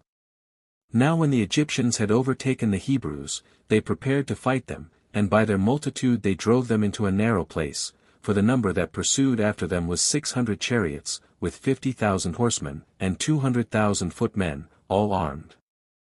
They also seized on the passages by which they imagined the Hebrews might fly, shutting them up 29 between inaccessible precipices and the sea, for there was, on each side, a ridge of mountains that terminated at the sea, which were impassable by reason of their roughness, and obstructed their flight, wherefore they there pressed upon the Hebrews with their army, where, the ridges of, the mountains were closed with the sea, which army they placed at the chops of the mountains, that so they might deprive them of any passage into the plain. 4. When the Hebrews, therefore, were neither able to bear up, being thus, as it were, besieged, because they wanted provisions, nor saw any possible way of escaping, and if they should have thought of fighting, they had no weapons. They expected a universal destruction, unless they delivered themselves up to the Egyptians. So they laid the blame on Moses, and forgot all the signs that had been wrought by God for the recovery of their freedom, and this so far, that their incredulity prompted them to throw stones at the prophet, while he encouraged them and promised them deliverance, and they resolved that they would deliver themselves up to the Egyptians. So there was sorrow and lamentation among the women and children, who had nothing but destruction before their eyes, while they were encompassed with mountains, the sea, and their enemies, and discerned no way of flying from them. 5. But Moses, though the multitude looked fiercely at him, did not, however, give over the care of them, but despised all dangers, out of his trust in God, who, as he had afforded them the several steps already taken for the recovery of their liberty, which he had foretold them, would not now suffer them to be subdued by their enemies, to be either made slaves or be slain by them, and, standing in midst of them, he said, "It is not just of us to distrust even men, when they have hitherto well managed our affairs, as if they would not be the same hereafter, but it is no better than madness, at this time to despair of the providence of God, by whose power all those things have been performed he promised, when you expected no such things, I mean all that I have been concerned in for deliverance and escape from slavery. Nay, when we are in the utmost distress, as you see we ought rather to hope that God will succor us, by whose operation it is that we are now in this narrow place, that he may out of such difficulties as are otherwise insurmountable and out of which neither you nor your enemies expect you can be delivered, and may at once demonstrate his own power and his providence over us. Nor does God use to give his help in small difficulties to those whom he favors, but in such cases where no one can see how any hope in man can better their condition. Depend, therefore, upon such a protector as is able to make small things great, and to show that this mighty force against you is nothing but weakness, and be not affrighted at the Egyptian army, nor do you despair of being preserved, because the sea before, and the mountains behind, afford you no opportunity for flying, for even these mountains, if God so please, may be made plain ground for you, and the sea become dry land. Chapter 16. How the sea was divided asunder for the Hebrews, when they were pursued by the Egyptians, and so gave them an opportunity of escaping from them. 1. When Moses had said this, he led them to the sea, while the Egyptians looked on, for they were within sight. Now these were so distressed by the toil of their pursuit, that they thought proper to put off fighting till the next day. But when Moses was come to the seashore, he took his rod, and made supplication to God, and called upon him to be their helper and assistant, and said, Thou art not ignorant, O Lord, that it is beyond human strength and human contrivance to avoid the difficulties we are now under, but it must be thy work altogether to procure deliverance to this army, which has left Egypt at thy appointment. We despair of any other assistance or contrivance, and have recourse only to that hope we have in thee, and if there be any method that can promise us an escape by thy providence, we look up to thee for it. And let it come quickly, and manifest thy power to us, and do thou raise up this people unto good courage and hope of deliverance, who are deeply sunk into a disconsolate state of mind. We are in a helpless place, but still it is a place that thou possessest, still the sea is thine, the mountains also that enclose us are thine, so that these mountains will open themselves if thou commandest them, and the sea also, if thou commandest it, will become dry land. Nay, we might escape by a flight through the air, if thou shouldst determine we should have that way of salvation. 2. When Moses had thus addressed himself to God, he smote the sea with his rod, which parted asunder at the stroke, and receiving those waters into itself, left the ground dry, as a road and a place of flight for the Hebrews. Now when Moses saw this appearance of God, and that the sea went out of its own place, and left dry land, he went first of all into it, and bid the Hebrews to follow him along that divine road, and to rejoice at the danger their enemies that followed them were in, and gave thanks to God for this so surprising a deliverance which appeared from him. 3. Now, while these Hebrews made no stay, but went on earnestly, as led by God's presence with them, the Egyptians supposed first that they were distracted, and were going rashly upon manifest destruction. But when they saw that they were going a great way without any harm, and that no obstacle or difficulty fell in their journey, they made haste to pursue them, hoping that the sea would be calm for them also. They put their horse foremost, and went down themselves into the sea. Now the Hebrews, while these were putting on their armor, and therein spending their time, were beforehand with them, and escaped them, and got first over to the land on the other side without any hurt.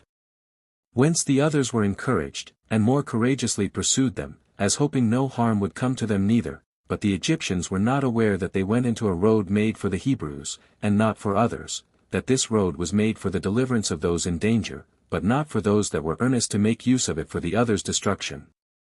As soon, therefore, as ever the whole Egyptian army was within it, the sea flowed to its own place, and came down with a torrent raised by storms of wind, 30 and encompassed the Egyptians. Showers of rain also came down from the sky, and dreadful thunders and lightning, with flashes of fire. Thunderbolts also were darted upon them. Nor was there anything which used to be sent by God upon men, as indications of his wrath, which did not happen at this time, for a dark and dismal night oppressed them. And thus did all these men perish, so that there was not one man left to be a messenger of this calamity to the rest of the Egyptians. 4. But the Hebrews were not able to contain themselves for joy at their wonderful deliverance, and destruction of their enemies, now indeed supposing themselves firmly delivered, when those that would have forced them into slavery were destroyed, and when they found they had God so evidently for their protector. And now these Hebrews having escaped the danger they were in, after this manner, and besides that, seeing their enemies punished in such a way as is never recorded of any other men whomsoever, were all the night employed in singing of hymns, and in mirth. 31 Moses also composed a song unto God, containing his praises, and a thanksgiving for his kindness, in hexameter verse. 32:5. As for myself, I have delivered every part of this history as I found it in the sacred books, nor let any one wonder at the strangeness of the narration if a way were discovered to those men of old time, who were free from the wickedness of the modern ages, whether it happened by the will of God or whether it happened of its own accord, while, for the sake of those that accompanied Alexander, king of Macedonia, who yet lived, comparatively but a little while ago, the Pamphylian sea retired and afforded them a passage 33 through itself, had no other way to go, I mean, when it was the will of God to destroy the monarchy of the Persians, and this is confessed to be true by all that have written about the actions of Alexander. But as to these events, let every one determine as he pleases.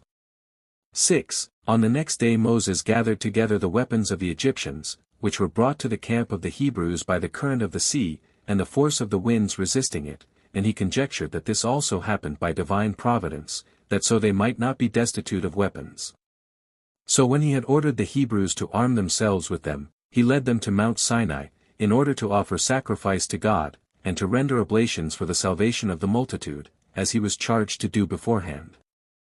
Footnotes 1. Return. We may here observe, that in correspondence to Joseph's second dream, which implied that his mother, who was then alive, as well as his father, should come and bow down to him, Josephus represents her here as still alive after she was dead, for the decorum of the dream that foretold it, as the interpretation of the dream does also in all our copies, Genesis 37 verse 10. 2. Return. The Septuagint have 20 pieces of gold, the Testament of Gad 30, the Hebrew and Samaritan 20 of silver, and the vulgar Latin 30. What was the true number and true sum cannot therefore now be known. 3. Return, that is, bought it for Pharaoh at a very low price. 4. Return, this Potiphar, or, as Josephus, Potephares, who was now a priest of On, or Heliopolis, is the same name in Josephus, and perhaps in Moses also, with him who is before called head cook or captain of the guard, and to whom Joseph was sold. See Genesis 37 verse 36, 39:1, with 41:50. They are also affirmed to be one and the same person in the testament of Joseph, sect. 18, for he is there said to have married the daughter of his master and mistress. Nor is this a notion peculiar to that testament, but, as Dr. Bernard confesses, note on Antique, b. 2. Ch. 4, sect. 1, common to Josephus, to the Septuagint interpreters, and to other learned Jews of old time. 5. Return, this entire ignorance of the Egyptians of these years of famine before they came, told us before, as well as here, ch. 5, sect. 7, by Josephus, seems to me almost incredible. It is in no other copy that I know of. 6. Return, the reason why Simeon might be selected out of the rest for Joseph's prisoner, is plain in the testament of Simeon, viz. that he was one of the bitterest of all Joseph's brethren against him, sect. 2, which appears also in part by the testament of Zabulon, sect. 3, 7, return. The coherence seems to me to show that the negative particle is here wanting, which I have supplied in brackets, and I wonder none have hitherto suspected that it ought to be supplied. 8, return, of the precious balsam of Judea, and the turpentine, see the note on Antique, B. 8. Ch. 6, sect. 6, 9, return. This oration seems to me too large, and too unusual a digression, to have been composed by Judas on this occasion. It seems to me a speech or declamation composed formerly, in the person of Judas, and in the way of oratory, that lay by him, and which he thought fit to insert on this occasion. See 2 more such speeches or declamations, Antique, B. 6. Ch. 14, sect. 4, 10, return. In all this speech of Judas we may observe, that Josephus still supposed that death was the punishment of theft in Egypt, in the days of Joseph, though it never was so among the Jews, by the law of Moses. 11, return. All the Greek copies of Josephus have the negative particle here, that Jacob himself was not reckoned one of the 70 souls that came into Egypt, but the old Latin copies want it, and directly assure us he was one of them. It is therefore hardly certain which of these was Josephus's true reading, since the number 70 is made up without him, if we reckon Leah for one, but if she be not reckoned, Jacob must himself be one, to complete the number. 12, return. Josephus thought that the Egyptians hated or despised the employment of a shepherd in the days of Joseph, whereas Bishop Cumberland has shown that they rather hated such Phoenician or Canaanite shepherds that had long enslaved the Egyptians of old time. See his Sanchoniathon, page 361, 362. 13, return. Reland here puts the question, how Josephus could complain of its not raining in Egypt during this famine, while the ancients affirm that it never does naturally rain there. His answer is, that when the ancients deny that it rains in Egypt, they only mean the upper Egypt above the delta, which is called Egypt in the strictest sense, but that in the delta, and by consequence in the lower Egypt adjoining to it, it did of old, and still does, rain sometimes. See the note on Antique, B. 3. Ch. 1, sect. 6, 14, return. Josephus supposes that Joseph now restored the Egyptians their lands again upon the payment of a 5th part as tribute.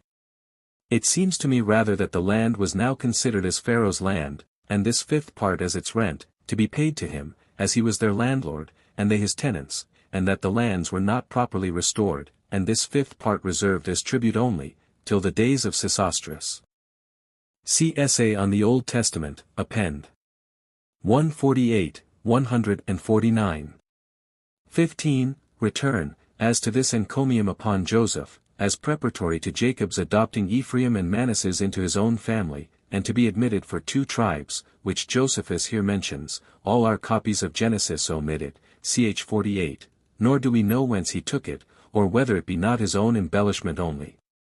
16, return. As to the affliction of Abraham's posterity for 400 years, see Antique, B. I. Ch. 10, sect. 3, and as to what cities they built in Egypt, under Pharaoh Sesostris, and of Pharaoh Sesostris's drowning in the Red Sea, see Essay on the Old Testament, Append. Pages 132 to 162. 17, return. Of this building of the pyramids of Egypt by the Israelites, see Perizonius Orig Egyptiac, ch. 21. It is not impossible they might build one or more of the small ones, but the larger ones seem much later. Only, if they be all built of stone, this does not so well agree with the Israelites' labors, which are said to have been in brick, and not in stone, as Mr. Sandys observes in his Travels. Page 127, 128. 18, return. Dr. Bernard informs us here, that instead of this single priest or prophet of the Egyptians, without a name in Josephus, the Targum of Jonathan names the 2 famous antagonists of Moses, Jannes and Jambres. Nor is it at all unlikely that it might be one of these who foreboded so much misery to the Egyptians, and so much happiness to the Israelites, from the rearing of Moses. 19. Return. Josephus is clear that these midwives were Egyptians, and not Israelites, as in our other copies, which is very probable, it being not easily to be supposed that Pharaoh could trust the Israelite midwives to execute so barbarous a command against their own nation. Consult, therefore, and correct hence our ordinary copies, Exodus 1 verses 15 and 22. And, indeed, Josephus seems to have had much completer copies of the Pentateuch, or other authentic records now lost, about the birth and actions of Moses, than either our Hebrew, Samaritan, or Greek Bibles afford us, which enabled him to be so large and particular about him. 20. Return, of this grandfather of Sesostris, Ramestis the Great, who slew the Israelite infants, and of the inscription on his obelisk, containing, in my opinion, one of the oldest records of mankind, see Essay on the Old Test. Append. Page 139, 145, 147, 217-220. 21. Return. What Josephus here says of the beauty of Moses, that he was of a divine form, is very like what St. Stephen says of the same beauty, that Moses was beautiful in the sight of Acts 7 verse 20. 22. Return. This history of Moses, as general of the Egyptians against the Ethiopians, is wholly omitted in our Bibles, but is thus by Irenaeus, from Josephus, and that soon after his own age. Josephus says, that when Moses was nourished in the palace, he was appointed general of the army against the Ethiopians, and conquered them, when he married that king's daughter, because, out of her affection for him, she delivered the city up to him. See the fragments of Irenaeus, A.P. Edit. Grab. Page 472. Nor perhaps did St. Stephen refer to anything else when he said of Moses, before he was sent by God to the Israelites, that he was not only learned in all the wisdom of the Egyptians, but was also mighty in words and in deeds, Acts 7 verse 22. 23. Return. Pliny speaks of these birds called ibis, and says, the Egyptians invoked them against the serpents, History Nat B. X. ch. 28. Strabo speaks of this island Meroe, and these rivers Astapus and Astaboras, b. 16. Page 771, 786, and b. 17. Page 82.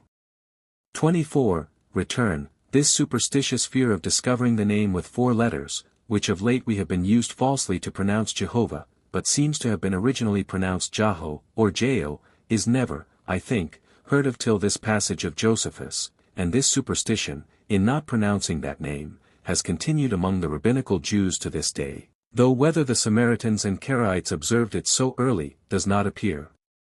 Josephus also durst not set down the very words of the 10 Commandments, as we shall see hereafter, Antique, b. 3. Ch. 5. Sect. 4. Which superstitious silence I think has yet not been continued even by the rabbins. It is, however, no doubt but both these cautious concealments were taught Josephus by the Pharisees, a body of men at once very wicked and very superstitious. 25. Return, of this judicial hardening the hearts and blinding the eyes of wicked men, or infatuating them, as a just punishment for their other willful sins, to their own destruction, see the note on Antique, b. 7.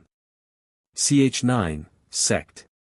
6. 26. Return, as to this winter or spring hail near Egypt and Judea, see the like on thunder and lightning there, in the note on Antique, b. 6. Ch. 5, Sect. 6. 27. Return, these large presents made to the Israelites, of vessels of and vessels of gold, and raiment, were, as Josephus truly calls them, gifts really given them, not lent them, as our English falsely renders them. They were spoils required, not of them, Genesis 15 verse 14, Exodus 3 verse 22, 11 verse 2, Psalm 105 verse 37, as the same version falsely renders the Hebrew word Exodus 12 verses 35 and 36. God had ordered the Jews to demand these as their pay and reward, during their long and bitter slavery in Egypt, as atonements for the lives of the Egyptians, and as the condition of the Jews' departure, and of the Egyptians' deliverance from these terrible judgments, which, had they not now ceased, they had soon been all dead men, as they themselves confess, ch. 12, 33. Nor was there any sense in borrowing or lending, when the Israelites were finally departing out of the land forever. 28. Return. Why our Masoretic copy so groundlessly abridges this account in Exodus 12 verse 40, as to ascribe 430 years to the sole peregrination of the Israelites in Egypt, when it is clear even by that Masoretic chronology elsewhere, as well as from the express text itself, in the Samaritan, Septuagint, and Josephus, that they sojourned in Egypt but half that time, and that by consequence, the other half of their peregrination was in the land of Canaan, before they came into Egypt, is hard to say. See Essay on the Old Testament, page 62, 63. 29. Return. Take the main part of Reland's excellent note here, which greatly illustrates Josephus, and the scripture, in this history, as follows: a traveler, says Reland, whose name was Enaman, when he returned out of Egypt, told me that he went the same way from Egypt to Mount Sinai, which he supposed the Israelites of old traveled, and that he found several mountainous tracks, that ran down towards the Red Sea.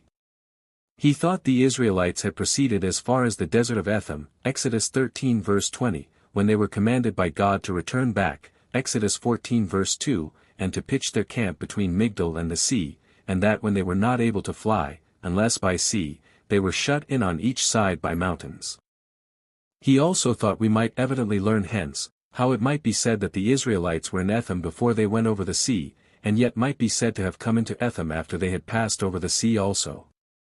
Besides, he gave me an account how he passed over a river in a boat near the city Suez, which he says must needs be the Herapolia of the ancients, since that city could not be situate anywhere else in that neighborhood. As to the famous passage produced here by Dr. Bernard, out of Herodotus, as the most ancient heathen testimony of the Israelites coming from the Red Sea into Palestine, Bishop Cumberland has shown that it belongs to the old Canaanite or Phoenician shepherds, and their retiring out of Egypt into Canaan or Phoenicia, long before the days of Moses. Sanchoniathon, page 374, NC. 30. Return, of these storms of wind, thunder, and lightning, at this drowning of Pharaoh's army, almost wanting in our copies of Exodus, but fully extant in that of David, Psalm 77 verses 16 to 18, and in that of Josephus here, see Essay on the Old Test. Append. p. 15, 1, 155. 31. Return. What some have here objected against this passage of the Israelites over the Red Sea, in this one night, from the common maps, viz. that this sea being here about 30 miles broad, so great an army could not pass over it in so short a time, is a great mistake. Mons. Thevenot, an authentic eyewitness, informs us, that this sea, for about 5 days' journey, is nowhere more than about 8 or 9 miles over cross, and in one place but 4 or 5 miles, according to Delisle's map, which is made from the best travelers themselves, and not copied from others. What has been further objected against this passage of the Israelites, and drowning of the Egyptians, being miraculous also, viz. that Moses might carry the Israelites over at a low tide without any miracle, while yet the Egyptians, not knowing the tide so well as he, might be drowned upon the return of the tide, is a strange story indeed. That Moses, who never had lived here, should know the quantity and time of the flux and reflux of the Red Sea better than the Egyptians themselves in its neighborhood.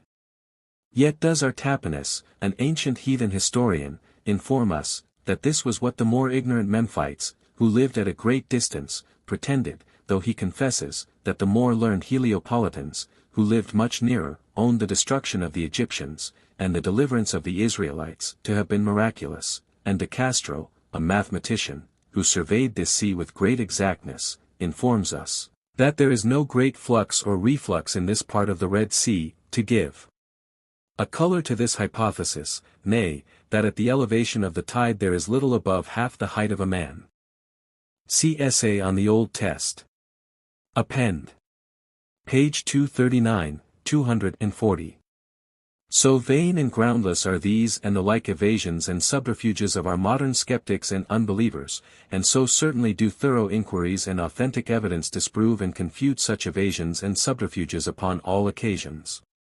32. Return. What that hexameter verse, in which Moses's triumphant song is here said to be written, distinctly means, our present ignorance of the old Hebrew meter or measure will not let us determine.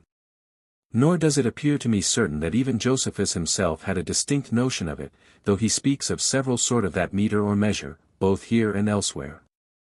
Antique, B4. Ch8, sect. 44, and B7. Ch12, sect. 3:33, return. Take here the original passages of the 4 old authors that still remain, as to this transit of Alexander the Great over the Pamphylian Sea, I mean, of Callisthenes, Strabo, Arrian, and Appian. As to Callisthenes, who himself accompanied Alexander in this expedition, Eustathius, in his notes on the 3rd Iliad of Homer, as Dr. Bernard here informs us, says, that this Callisthenes wrote how the Pamphylian Sea did not only open a passage for Alexander, but, by rising and did pay him homage as its king. Strabo's is this, Geography, B14. Page 666, now about Phaselis is that narrow passage, by the seaside, through which his army. There is a mountain called Climax, adjoins to the Sea of Pamphylia, leaving a narrow passage on the shore, which, in calm weather, is bare, so as to be passable by travelers, but when the sea overflows, it is covered to a great degree by the waves. Now then, the ascent by the mountains being roundabout and steep, in still weather they make use of the road along the coast. But Alexander fell into the winter season, and committing himself chiefly to fortune, he marched on before the waves retired, and so it happened that we're a whole day in journeying over it, and were under water up to the navel. Arrian's account is this, B.I., page 72, 73, Alexander removed from Phaselis, he sent some part his army over the mountains to Perga, which road the Thracians showed him. A difficult way it was, but short. He himself conducted those that were with him by the seashore. This road is impassable at any other time than when the north wind blows, but if the south wind prevail, there is no passing by the shore.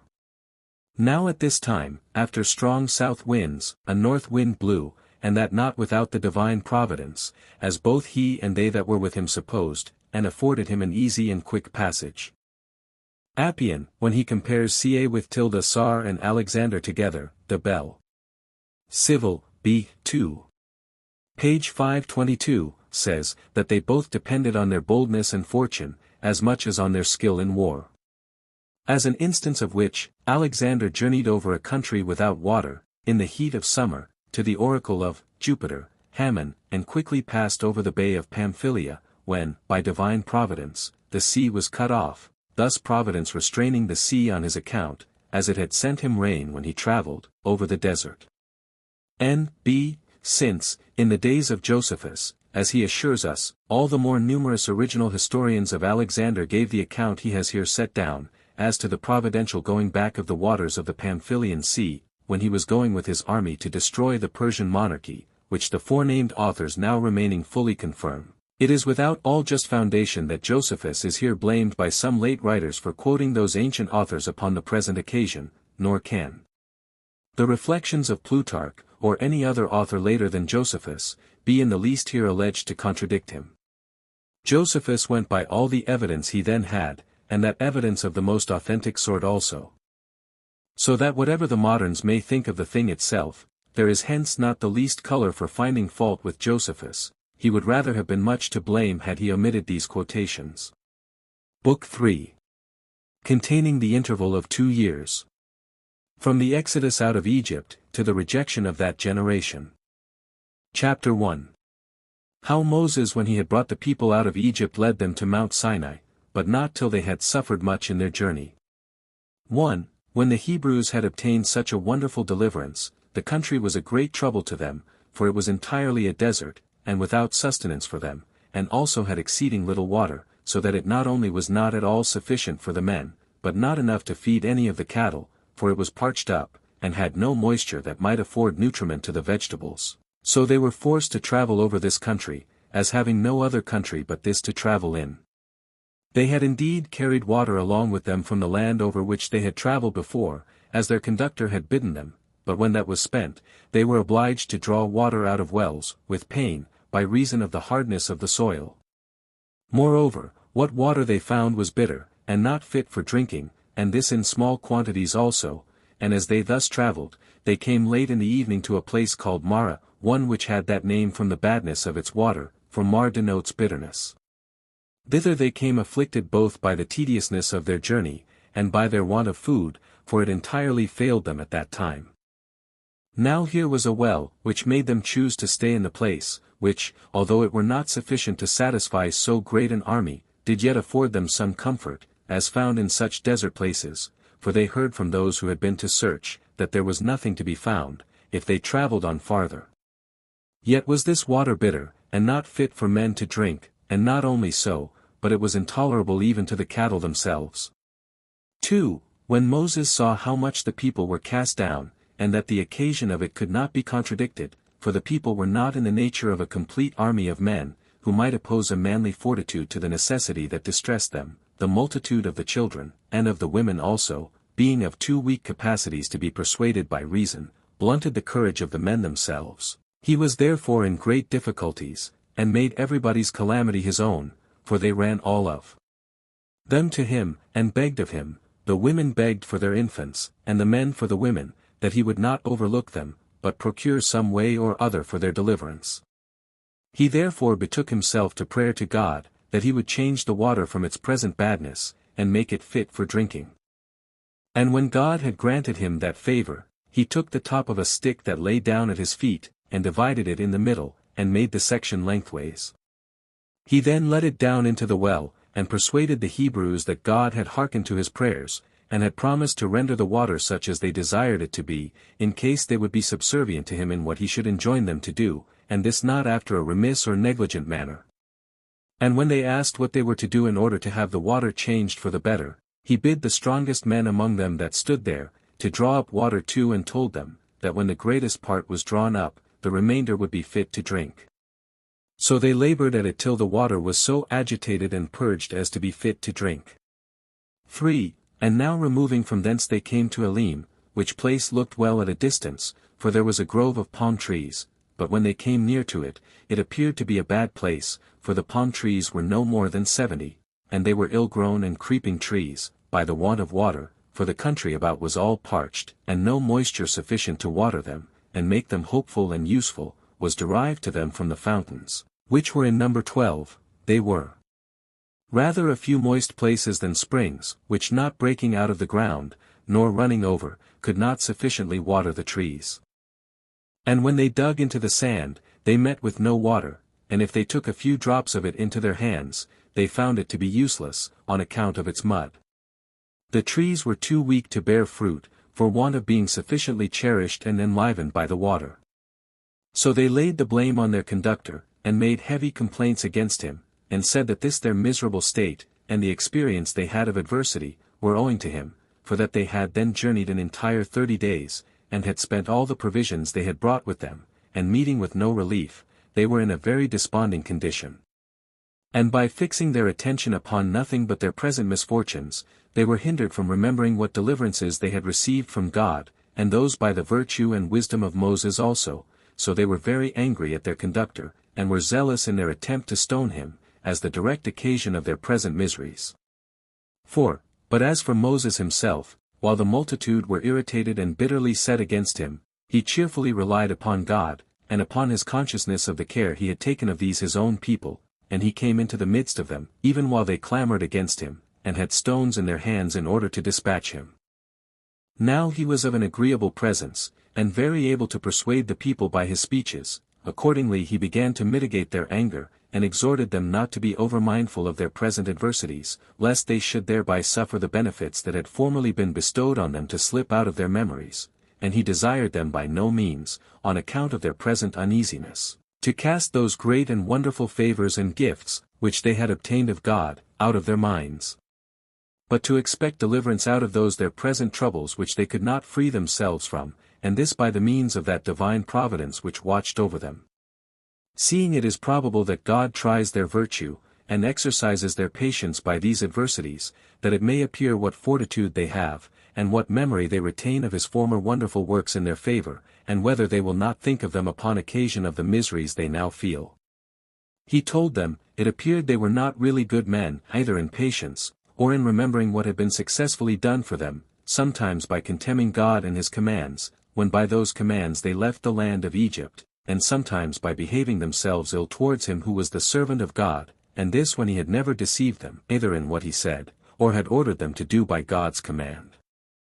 He also put them in mind of all that had passed, how the Egyptians were destroyed when they attempted to detain them, contrary to the command of God, and after what manner the very same river was to the others bloody, and not fit for drinking, but was to them sweet, and fit for drinking, and how they went a new road through the sea, which fled a long way from them, by which very means they were themselves preserved, but saw their enemies destroyed, and that when they were in want of weapons, God gave them plenty of them, and so he recounted all the particular instances, how when they were, in appearance, just going to be destroyed, God had saved them in a surprising manner, and that he had still the same power, and that they ought not even now to despair of his providence over them, and accordingly he exhorted them to continue quiet, and to consider that help would not come too late, though it come not immediately, if it be present with them before they suffer any great misfortune. That they ought to reason thus, that God delays to assist them, not because he has no regard to them, but because he will first try their fortitude, and the pleasure they take in their freedom, that he may learn whether you have souls great enough to bear want of food, and scarcity of water, on its account, or whether you rather love to be slaves, as cattle are slaves to such as own them, and feed them liberally, but only in order to make them more useful in their service. That as for himself, he shall not be so much concerned for his own preservation, for if he die unjustly, he shall not reckon it any affliction, but that he is concerned for them, lest, by casting stones at him, they should be thought to condemn God himself. 5. By this means Moses pacified the people, and restrained them from stoning him, and brought them to repent of what they were going to do. And because he thought the necessity they were under made their passion less unjustifiable, he thought he ought to apply himself to God by prayer and supplication, and going up to an eminence, he requested of God for some succor for the people, and some way of deliverance from the want they were in, because in him, and in him alone, was their hope of salvation, and he desired that he would forgive what necessity had forced the people to do, since such was the nature of mankind, hard to please, and very complaining under adversities.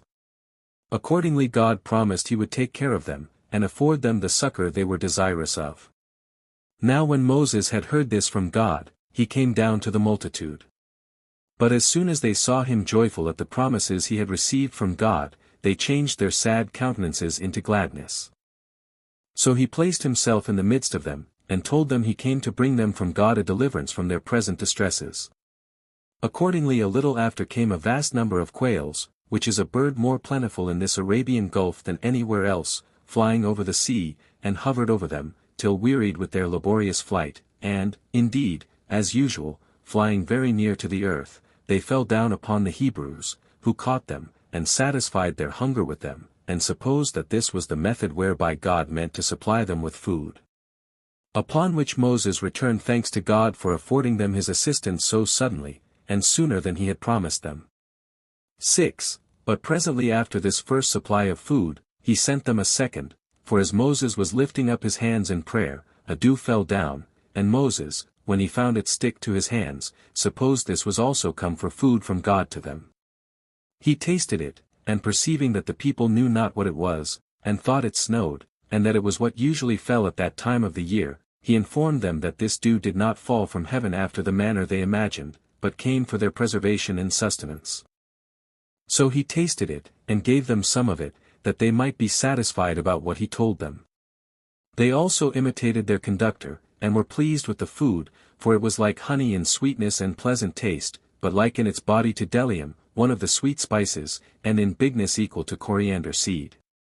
And very earnest they were in gathering it, but they were enjoined to gather it equally 3, the measure of an omer for each one every day, because this food should not come in too small a quantity, lest the weaker might not be able to get their share, by reason of the overbearing of the strong in collecting it.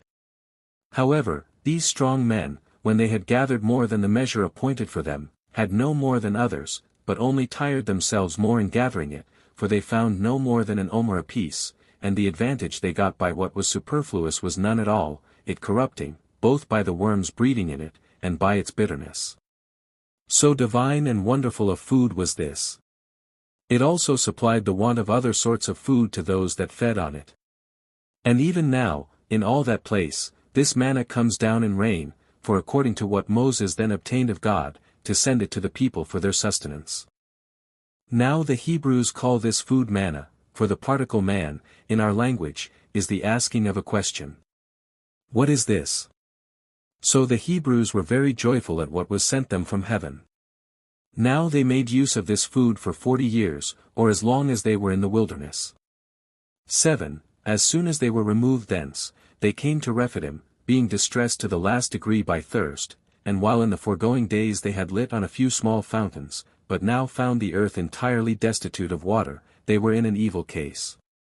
They again turned their anger against Moses, but he at first avoided the fury of the multitude, and then betook himself to prayer to God, beseeching him, that as he had given them food when they were in the greatest want of it, so he would give them drink, since the favor of giving them food was of no value to them while they had nothing to drink. And God did not long delay to give it them, but promised Moses that he would procure them a fountain, and plenty of water, from a place they did not expect any. So he commanded him to smite the rock which they saw lying there, 5 with his rod, and out of it to receive plenty of what they wanted, for he had taken care that drink should come to them without any labor or painstaking. When Moses had received this command from God, he came to the people, who waited for him, and looked upon him, for they saw already that he was coming apace from his eminence. As soon as he was come, he told them that God would deliver them from their present distress, and had granted them an unexpected favor, and informed them, that a river should run for their sakes out of the rock. But they were amazed at that hearing, supposing they were of necessity to cut the rock in pieces. Now they were distressed by their thirst and by their journey, while Moses only smiting the rock with his rod, opened a passage, and out of it burst water, and that in great abundance, and very clear.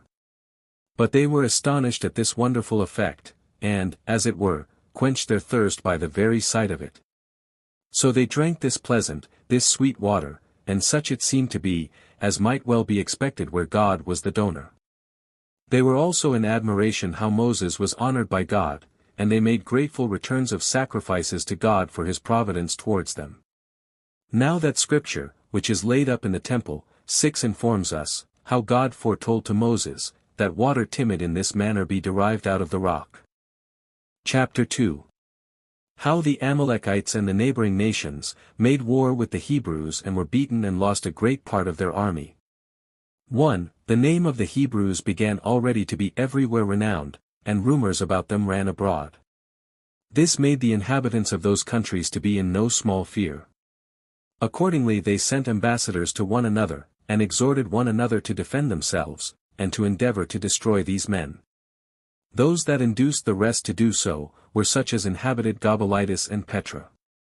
They were called Amalekites, and were the most warlike of the nations that lived thereabout, and whose kings exhorted one another, and their neighbors, to go to this war against the Hebrews, telling them that an army of strangers, and such a one as had run away from slavery under the Egyptians, lay in wait to ruin them, which army they were not, in common prudence and regard to their own safety, to overlook, but to crush them before they gather strength, and come to be in prosperity, and perhaps attack them first in a hostile manner, as presuming upon our indolence in not attacking them before, and that we ought to avenge ourselves of them for what they have done in the wilderness, but that this cannot be so well done when they have once laid their hands on our cities and our goods, that those who endeavor to crush a power in its first rise, are wiser than those that endeavor to put a stop to its progress when it has become formidable, for these last seem to be angry only at the flourishing of others, but the former do not leave any room for their enemies to become troublesome to them.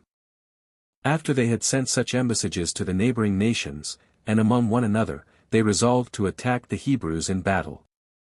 2. These proceedings of the people of those countries occasioned perplexity and trouble to Moses, who expected no such warlike preparations. And when these nations were ready to fight, and the multitude of the Hebrews were obliged to try the fortune of war, they were in a mighty disorder, and in want of all necessaries, and yet were to make war with men who were thoroughly well prepared for it. Then therefore it was that Moses began to encourage them, and to exhort them to have a good heart, and rely on God's assistance by which they had been put in a state of freedom and to hope for victory over those who were ready to fight with them, in order to deprive them of that blessing, that they were to suppose their own army to be numerous, wanting nothing, neither weapons, nor money, nor provisions, nor such other conveniences as, when men are in possession of, they fight undauntedly, and That they are to judge themselves to have all these advantages in the divine assistance. They are also to suppose the enemy's army to be small, unarmed, weak, and such as want those conveniences which they know must be wanted, when it is God's will that they shall be beaten, and how valuable God's assistance is, they had experienced in abundance of trials, and those such as were more terrible than war, for that is only against men, but these were against famine and thirst, things indeed that are in their own nature insuperable, as also against mountains, and that sea which afforded them no way for escaping, yet had all these difficulties been conquered by God's gracious kindness to them. So he exhorted them to be courageous at this time, and to look upon their entire prosperity to depend on the present conquest of their enemies. 3. And with these words did Moses encourage the multitude, who then called together the princes of their tribes, and their chief men, both separately and conjointly. The young men he charged to obey their elders, and the elders to hearken to their leader. So the people were elevated in their minds, and ready to try their fortune in battle, and hoped to be thereby at length delivered from all their miseries. Nay, they desired that Moses would immediately lead them against their enemies without the least delay, that no backwardness might be a hindrance to their present resolution. So Moses sorted all that were fit for war into different troops, and set Joshua, the son of Nun, of the tribe of Ephraim, over them, one that was of great courage, and patient to undergo labors, of great abilities to understand, and to speak what was proper, and very serious in the worship of God, and indeed made like another Moses, a teacher of piety towards God. He also appointed a small party of the armed men to be near the water, and to take care of the children, and the women, and of the entire camp. So that whole night they prepared themselves for the battle, they took their weapons, if any of them had such as were well made, and attended to their commanders as ready to rush forth to the battle as soon as Moses should give the word of command. Moses also kept awake, teaching Joshua after what manner he should order his camp. But when the day began, Moses called for Joshua again, and exhorted him to approve himself indeed such a one as his reputation made men expect from him, and to gain glory by the present expedition, in the opinion of those under him, for his exploits in this battle. He also gave a particular exhortation to the principal men of the Hebrews, and encouraged the whole army as it stood armed before him. And when he had thus animated the army, both by his words and works, and prepared everything, he retired to a mountain, and committed the army to God and to Joshua. 4. So the armies joined battle, and it came to a close fight, hand to hand, both sides showing great alacrity, and encouraging one another. And indeed while Moses stretched out his hand towards heaven, the Hebrews were too hard for the Amalekites, but Moses not being able to sustain his hands thus stretched out, for as often as he let down his hands, so often were his own people worsted, he bade his brother Aaron, and her their sister Miriam's husband, to stand on each side of him, and take hold of his hands, and not permit his weariness to prevent it, but to assist him in the extension of his hands. When this was done, the Hebrews conquered the Amalekites by main force, and indeed they had all perished, unless the approach of the night had obliged the Hebrews to desist from killing any more.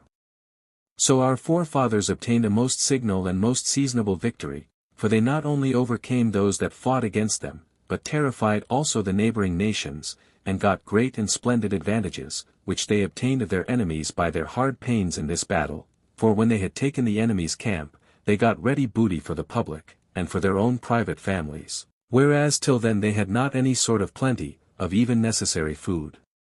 The forementioned battle, when they had once got it, was also the occasion of their prosperity, not only for the present, but for the future ages also, for they not only made slaves of the bodies of their enemies, but subdued their minds also, and after this battle, became terrible to all that dwelt round about them.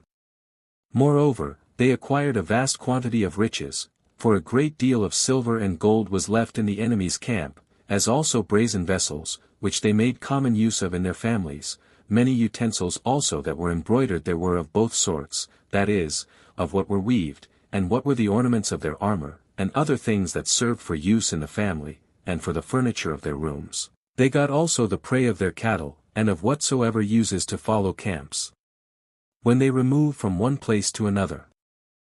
So the Hebrews now valued themselves upon their courage, and claimed great merit for their valor, and they perpetually inured themselves to take pains, by which they deemed every difficulty might be surmounted.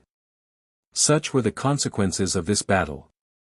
5. On the next day, Moses stripped the dead bodies of their enemies, and gathered together the armor of those that were fled, and gave rewards to such as had signalized themselves in the action, and highly commended Joshua, their general, who was attested to by all the army, on account of the great actions he had done.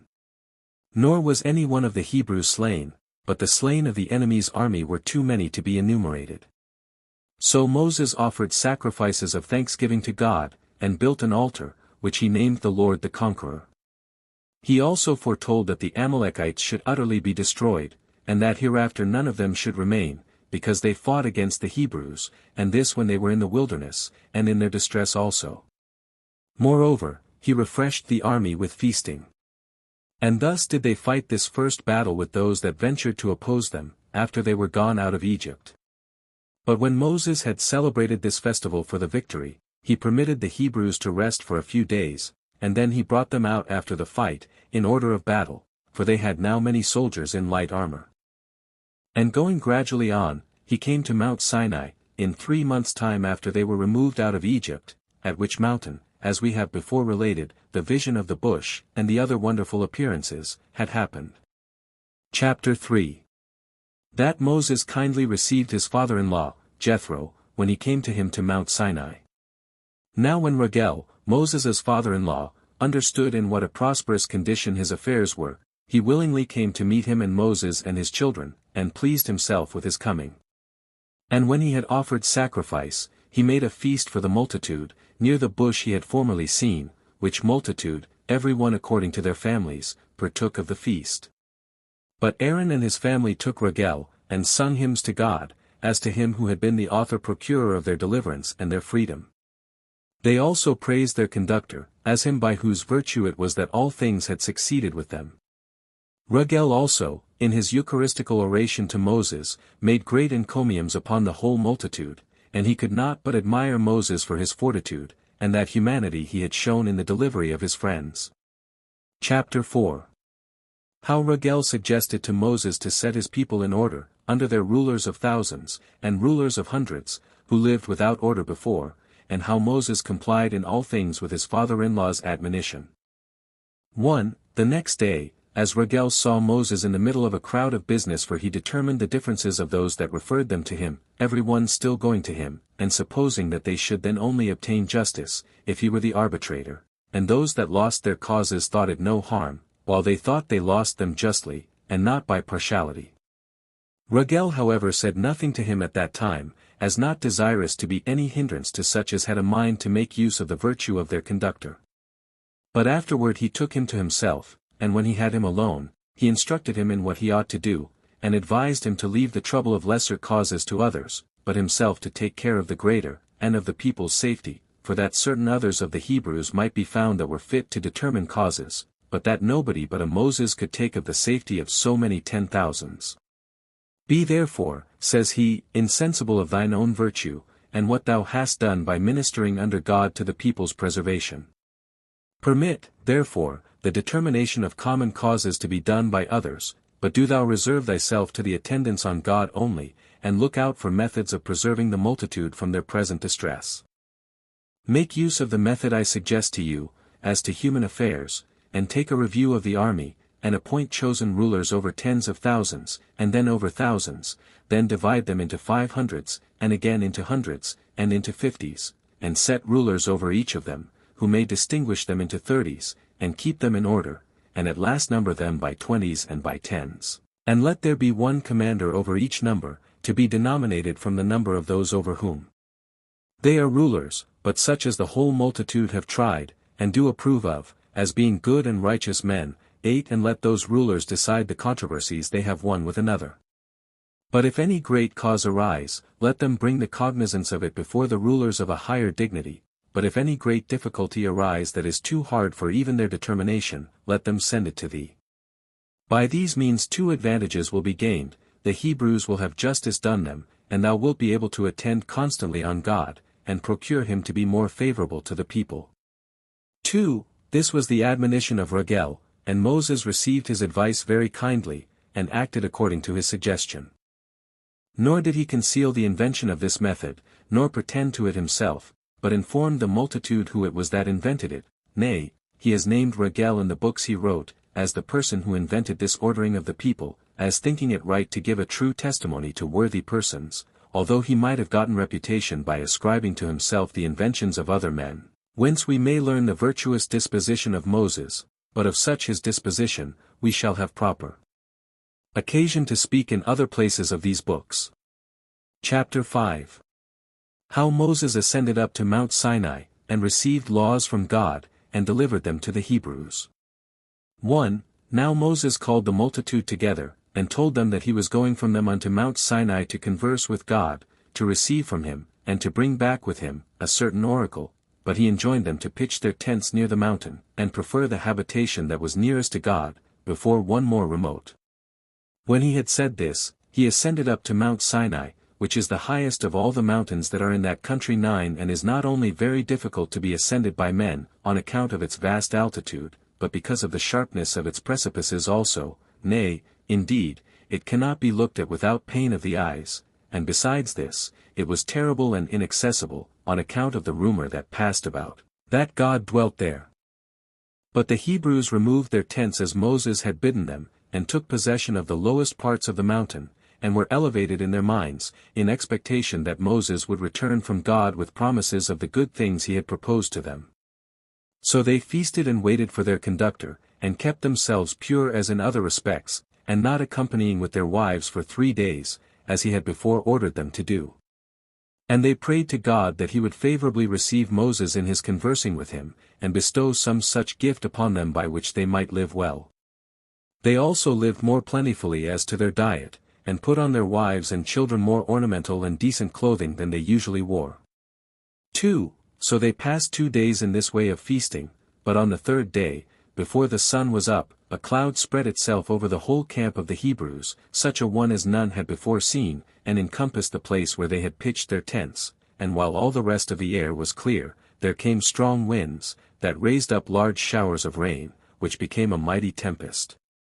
There was also such lightning, as was terrible to those that saw it, and thunder, with its thunderbolts, were sent down, and declared God to be there present in a gracious way to such as Moses desired he should be gracious.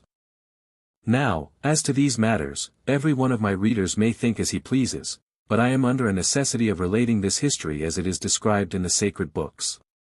This sight, and the amazing sound that came to their ears, disturbed the Hebrews to a prodigious degree, for they were not such as they were accustomed to, and then the rumor that was spread abroad, how God frequented that mountain, greatly astonished their minds, so they sorrowfully contained themselves within their tents, as both supposing Moses to be destroyed by the divine wrath, and expecting the like destruction for themselves. 3. When they were under these apprehensions, Moses appeared as joyful and greatly exalted. When they saw him, they were freed from their fear, and admitted of more comfortable hopes as to what was to come.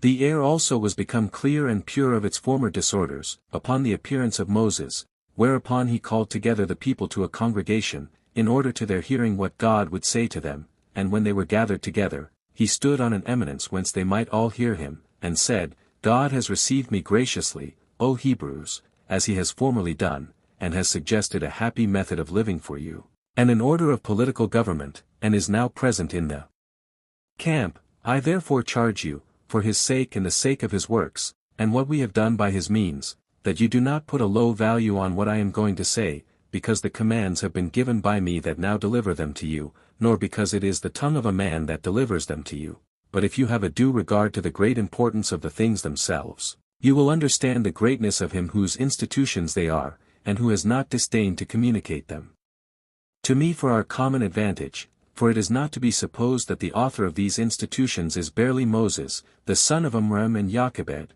but he who obliged the Nile to run bloody for your sakes, and tamed the haughtiness of the Egyptians by various sorts of judgments, he who provided a way through the sea for us, he who contrived a method of sending us food from heaven, when we were distressed for want of it, he who made the water to issue out of a rock, when we had very little of it before, he by whose means Adam was made to partake of the fruits both of the land and of the sea, he by whose means Noah escaped the deluge, he by whose means our forefather Abraham, of a wandering pilgrim, was made the heir of the land of Canaan, he by whose means Isaac was born of parents that were very old, he by whose means Jacob was adorned with 12 virtuous sons, He by whose means Joseph became a potent lord over the Egyptians, he it is who conveys these instructions to you by me as his interpreter. And let them be to you venerable, and contended for more earnestly by you than your own children and your own wives, for if you will follow them, you will lead a happy life, you will enjoy the land fruitful, the sea calm, and the fruit of the womb born complete, as nature requires. You will be also terrible to your enemies, for I have been admitted into the presence of God and been made a hearer of his incorruptible voice, so great is his concern for your nation, and its duration. 4. When he had said this, he brought the people, with their wives and children, so near the mountain, that they might hear God himself speaking to them about the precepts which they were to practice, that the energy of what should be spoken might not be hurt by its utterance by that tongue of a man, which could but imperfectly deliver it to their understanding. And they all heard a voice that came to all of them from above, insomuch that no one of these words escaped them, which Moses wrote on 2 tables, which it is not lawful for us to set down directly, but their import we will declare. 10:5. The first commandment teaches us that there is but one God, and that we ought to worship him only. The second commands us not to make the image of any living creature to worship it. The third, that we must not swear by God in a false matter. The fourth, that we must keep the 7th day, by resting from all sorts of work. The 5th, that we must honor our parents. The 6th, that we must abstain from murder. The 7th, that we must not commit adultery. The 8th, that we must not be guilty of theft. The 9th, that we must not bear false witness. The 10th, that we must not admit of the desire of anything that is another's. 6. Now when the multitude had heard God himself giving those precepts which Moses had discoursed of, they rejoiced at what was said, and the congregation was dissolved. But on the following days they came to his tent, and desired him to bring them, besides, other laws from God. Accordingly he appointed such laws, and afterwards informed them in what manner they should act in all cases, which laws I shall make mention of in their proper time, but I shall reserve most of those laws for another work. 11 And make there a distinct explication of them. 7. When matters were brought to this state, Moses went up again to Mount Sinai, of which he had told them beforehand. He made his ascent in their sight, and while he stayed there so long a time, for he was absent from them 40 days, fear seized upon the Hebrews, lest Moses should have come to any harm, nor was there anything else so sad, and that so much troubled them, as this supposal that Moses was perished. Now there was a variety in their sentiments about it, some saying that he was fallen among wild beasts, and those that were of this opinion were chiefly such as were ill-disposed to him, but others said that he was departed, and gone to God, but the wiser sort were led by their reason to embrace neither of those opinions with any satisfaction, thinking, that as it was a thing that sometimes happens to men to fall among wild beasts and perish that way, so it was probable enough that he might depart and go to God, on account of his virtue. They therefore were quiet, and expected the event, yet were they exceeding sorry upon the supposal that they were deprived of a governor and a protector, such a one indeed as they could never recover again, nor would this suspicion give them leave to expect any comfortable event about this man, nor could they prevent their trouble and melancholy upon this occasion. However, the camp durst not remove all this while, because Moses had bidden them afore to stay there. 8. But when the 40 days, and as many nights, were over, Moses came down, having tasted nothing of food usually appointed for the nourishment of men.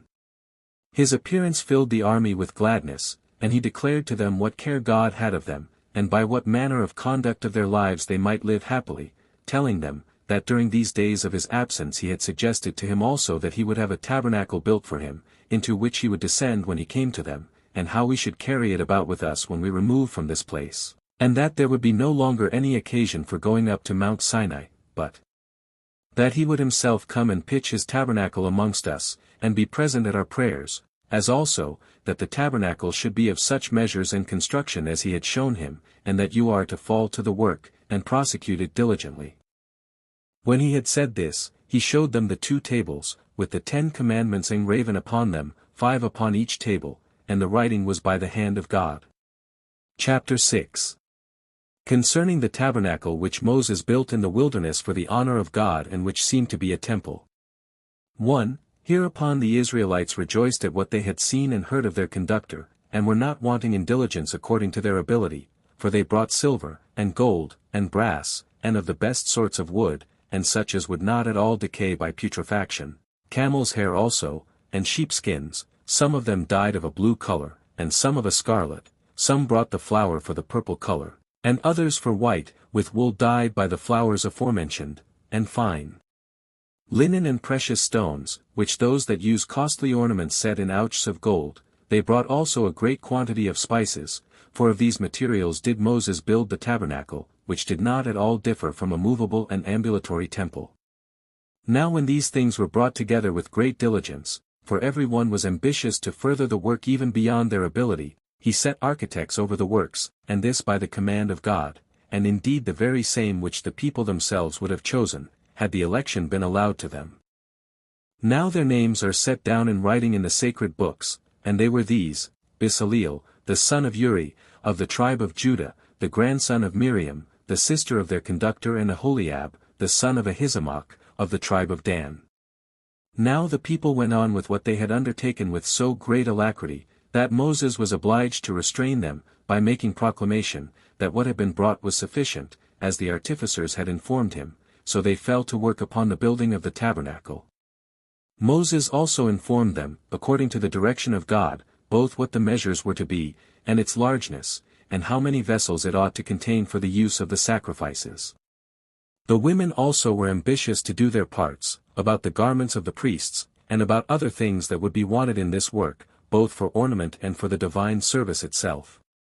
2. Now when all things were prepared, the gold, and the silver, and the brass, and what was woven, Moses, when he had appointed beforehand that there should be a festival, and that sacrifices should be offered according to every one's ability, reared up the tabernacle 12. And when he had measured the open court, 50 cubits broad and 100 long, he set up brazen pillars, 5 cubits high, 20 on each of the longer sides, and 10 pillars for the breadth behind, every one of the pillars also had a ring.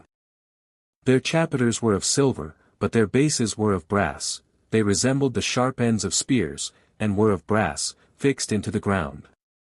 Cords were also put through the rings, and were tied at their farther ends to brass nails of a cubit long, which, at every pillar, were driven into the floor, and would keep the tabernacle from being shaken by the violence of winds. But a curtain of fine soft linen went round all the pillars, and hung down in a flowing and loose manner from their chapiters, and enclosed the whole space, and seemed not at all unlike to a wall about it. And this was the structure of 3 of the sides of this enclosure. But as for the 4th side, which was 50 cubits in extent, and was the front of the whole, 20 cubits of it were for the opening of the gates, wherein stood 2 pillars on each side, after the resemblance of open gates. These were made wholly of silver, and polished, and that all over, excepting the bases, which were of brass. Now on each side of the gates there stood 3 pillars, which were inserted into the concave bases of the gates, and were suited to them, and round them was drawn a curtain of fine linen. But to the gates themselves, which were 20 cubits in extent, and 5 in height, the curtain was composed of purple, and scarlet, and blue, and fine linen, and embroidered with many and divers sorts of figures, excepting the figures of animals. Within these gates was the brazen laver for purification, having a basin beneath of the like matter, whence the priests might wash their hands and sprinkle their feet, and this was the ornamental construction of the enclosure about the court of the tabernacle, which was exposed to the open air. 3. As to the tabernacle itself, Moses placed it in the middle of that court, with its front to the east, that, when the sun arose, it might send its first rays upon it. Its length, when it was set up, was 30 cubits, and its breadth was 10 cubits. The one of its walls was on the south, and the other was exposed to the north, and on the back part of it remained the west. It was necessary that its height should be equal to its breadth, 10 cubits. There were also pillars made of wood, 20 on each side. They were wrought into a quadrangular figure, in breadth a cubit and a half, but the thickness was 4 fingers. They had thin plates of gold affixed to them on both sides, inwardly and outwardly. They had each of them 2 tenons belonging to them, inserted into their bases, and these were of silver, in each of which bases there was a socket to receive the tenon. But the pillars on the west wall were 6. Now all these tenons and sockets accurately fitted one another, insomuch that the joints were invisible, and both seemed to be one entire and united wall. It was also covered with gold, both within and without.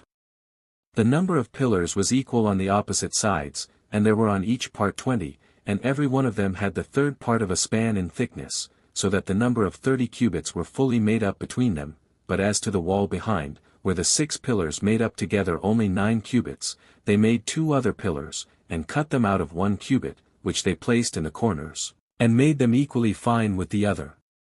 Now every one of the pillars had rings of gold affixed to their fronts outward, as if they had taken root in the pillars, and stood one row over against another round about, through which were inserted bars gilt over with gold, each of them 5 cubits long, and these bound together the pillars, the head of one bar running into another, after the nature of one tenon inserted into another. But for the wall behind, there was but one row of bars that went through all the pillars, into which row ran the ends of the bars on each side of the longer walls, the male with its female being so fastened in their joints, that they held the whole firmly together, and for this reason was all this joined so fast together, that the tabernacle might not be shaken either by the winds, or by any other means, but that it might preserve itself quiet and immovable continually.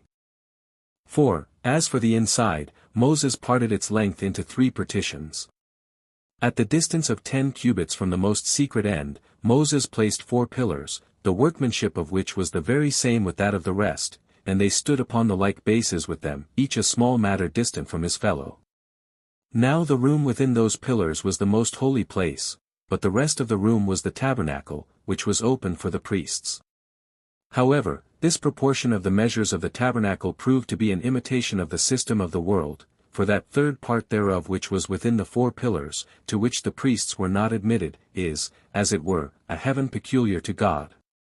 But the space of the 20 cubits, is, as it were, sea and land, on which men live, and so this part is peculiar to the priests only. But at the front, where the entrance was made, they placed pillars of gold, that stood on bases of brass, in number 7, but then they spread over the tabernacle veils of fine linen and purple, and blue, and scarlet colors, embroidered. The first veil was 10 cubits every way, and this they spread over the pillars which parted the temple, and kept the most holy place concealed within, and this veil was that which made this part not visible to any. Now the whole temple was called the holy place, but that part which was within the 4 pillars, and to which none were admitted, was called the Holy of Holies. This veil was very ornamental, and embroidered with all sorts of flowers which the earth produces, and there were interwoven into it all sorts of variety that might be an ornament, excepting the forms of animals. Another veil there was which covered the 5 pillars that were at the entrance. It was like the former in its magnitude, and texture, and color, and at the corner of every pillar a ring retained it from the top downwards half the depth of the pillars, the other half affording an entrance for the priests, who crept under it. Over this there was a veil of linen, of the same largeness with the former. It was to be drawn this way or that way by cords, the rings of which, fixed to the texture of the veil, and to the cords also, were subservient to the drawing and undrawing of the veil, and to the fastening it at the corner, that then it might be no hindrance to the view of the sanctuary, especially on solemn days, but that on other days, and especially when the weather was inclined to snow, it might be expanded, and afford a covering to the veil of divers colors. Whence that custom of ours is derived, of having a fine linen veil, after the temple has been built, to be drawn over the entrances. But the 10 other curtains were 4 cubits in breadth, and 28 in length, and had golden clasps, in order to join the one curtain to the other, which was done so exactly that they seemed to be one entire curtain. These were spread over the temple, and covered all the top and parts of the walls, on the sides and behind, so far as within 1 cubit of the ground. There were other curtains of the same breadth with these, but one more in number, and longer, for they were 30 cubits long, but these were woven of hair, with the like subtlety as those of wool were made, and were extended loosely down to the ground, appearing like a triangular front and elevation at the gates, the 11th curtain being used for this very purpose. There were also other curtains made of skins above these, which afforded covering and protection to those that were woven both in hot weather and when it rained. And great was the surprise of those who viewed these curtains at a distance, for they seemed not at all to differ from the color of the sky.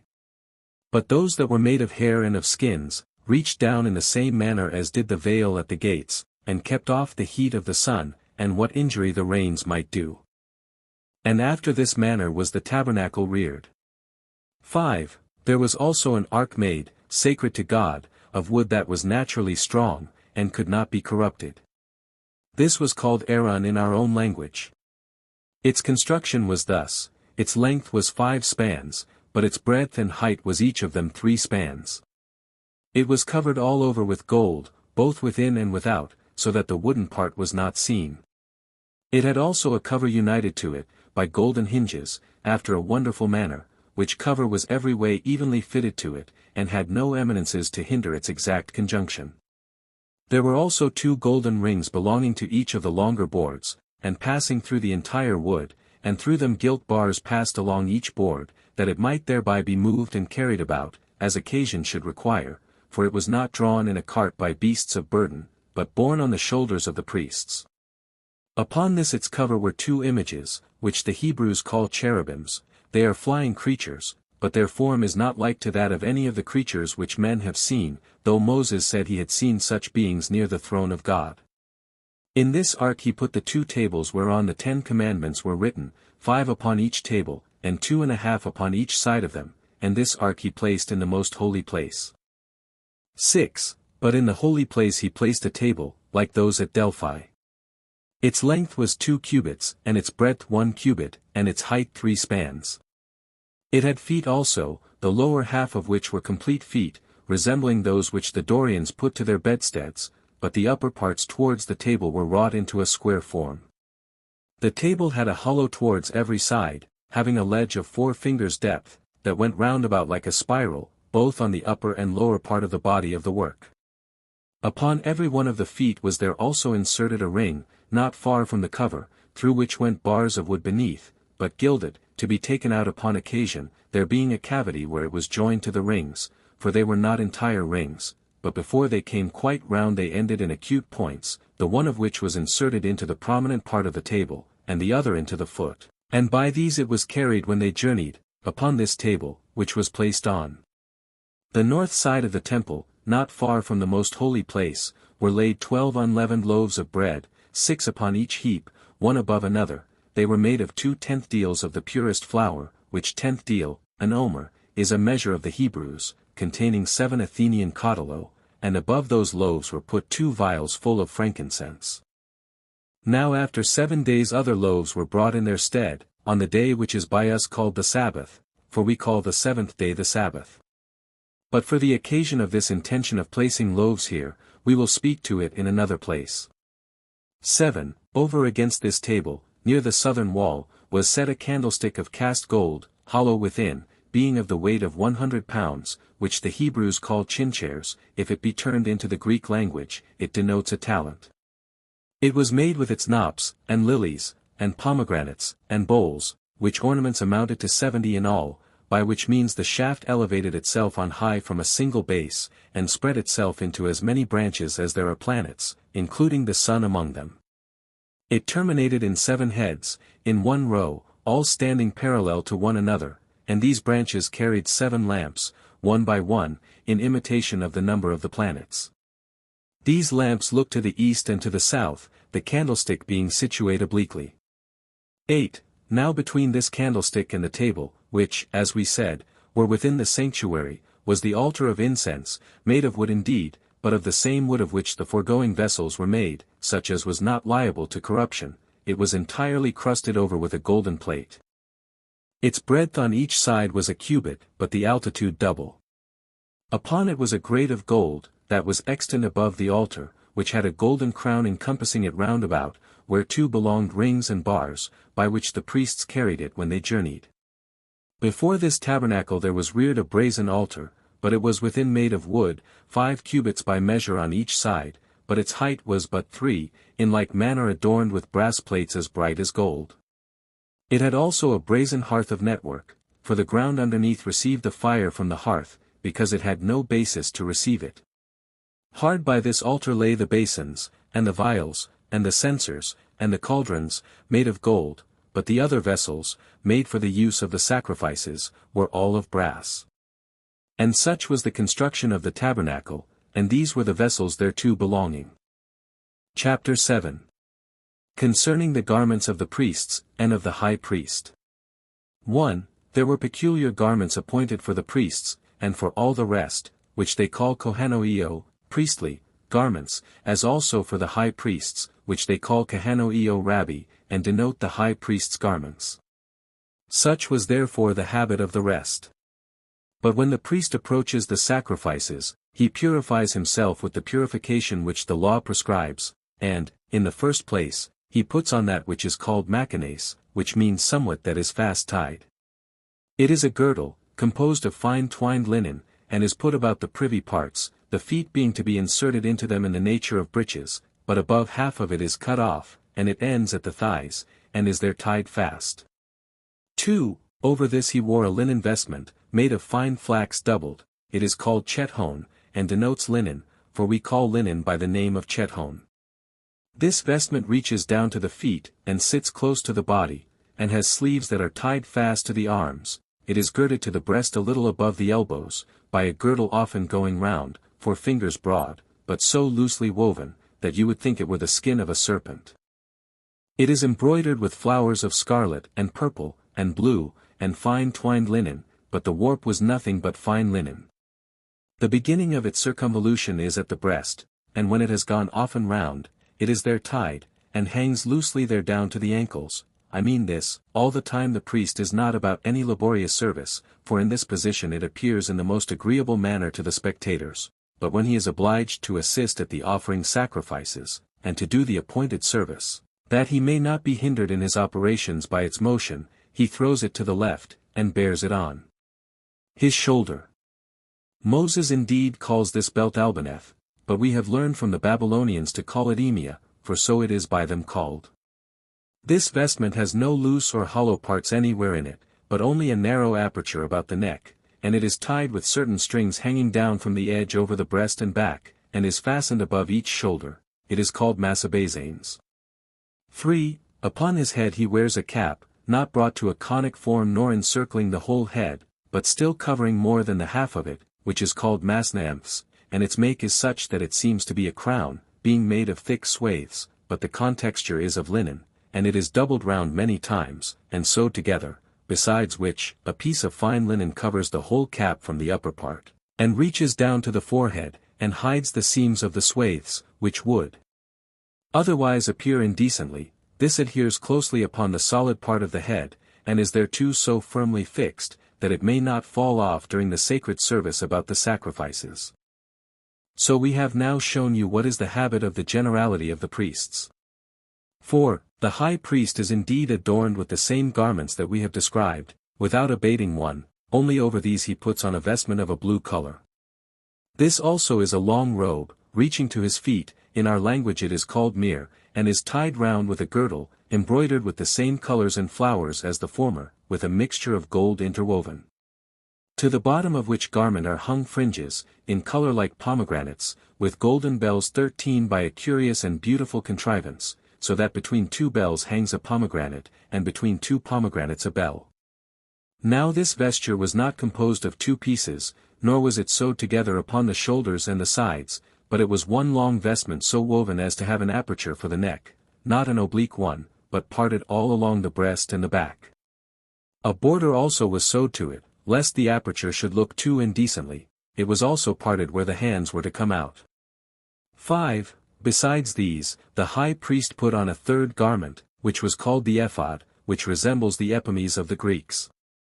Its make was after this manner: it was woven to the depth of a cubit, of several colors, with gold intermixed, and embroidered, but it left the middle of the breast uncovered. It was made with sleeves also, nor did it appear to be at all differently made from a short coat. But in the void place of this garment there was inserted a piece of the bigness of a span, embroidered with gold, and the other colors of the ephod, and was called eson, the breastplate, which in the Greek language signifies the oracle. This piece exactly filled up the void space in the ephod. It was united to it by golden rings at every corner, the like rings being annexed to the ephod, and a blue ribbon was made use of to tie them together by those rings, and that the space between the rings might not appear empty, they contrived to fill it up with stitches of blue ribbons. There were also 2 sardonyxes upon the ephod, at the shoulders, to fasten it in the nature of buttons, having each end running to the sardonyxes of gold, that they might be buttoned by them. On these were engraven the names of the sons of Jacob, in our own country letters, and in our own tongue, 6 on each of the stones, on either side, and the elder sons' names were on the right shoulder. 12 stones also there were upon the breastplate, extraordinary in largeness and beauty, and they were an ornament not to be purchased by men, because of their immense value. These stones, however, stood in 3 rows, by 4 in a row, and were inserted into the breastplate itself, and they were set in ouches of gold, that were themselves inserted in the breastplate, and were so made that they might not fall out. Now the first 3 stones were a sardonyx, a topaz, and an emerald. The second row contained a carbuncle, a jasper, and a sapphire. The first of the third row was a ligure, then an amethyst, and the third an agate, being the 9th of the whole number. The first of the fourth row was a chrysolite, the next was an onyx, and then a beryl, which was the last of all.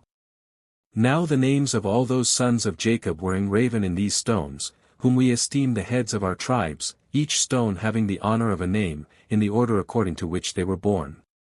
And whereas the rings were too weak of themselves to bear the weight of the stones, they made 2 other rings of a larger size, at the edge of that part of the breastplate which reached to the neck, and inserted into the very texture of the breastplate, to receive chains finely wrought, which connected them with golden bands to the tops of the shoulders, whose extremity turned backwards, and went into the ring, on the prominent back part of the ephod, and this was for the security of the breastplate, that it might not fall out of its place.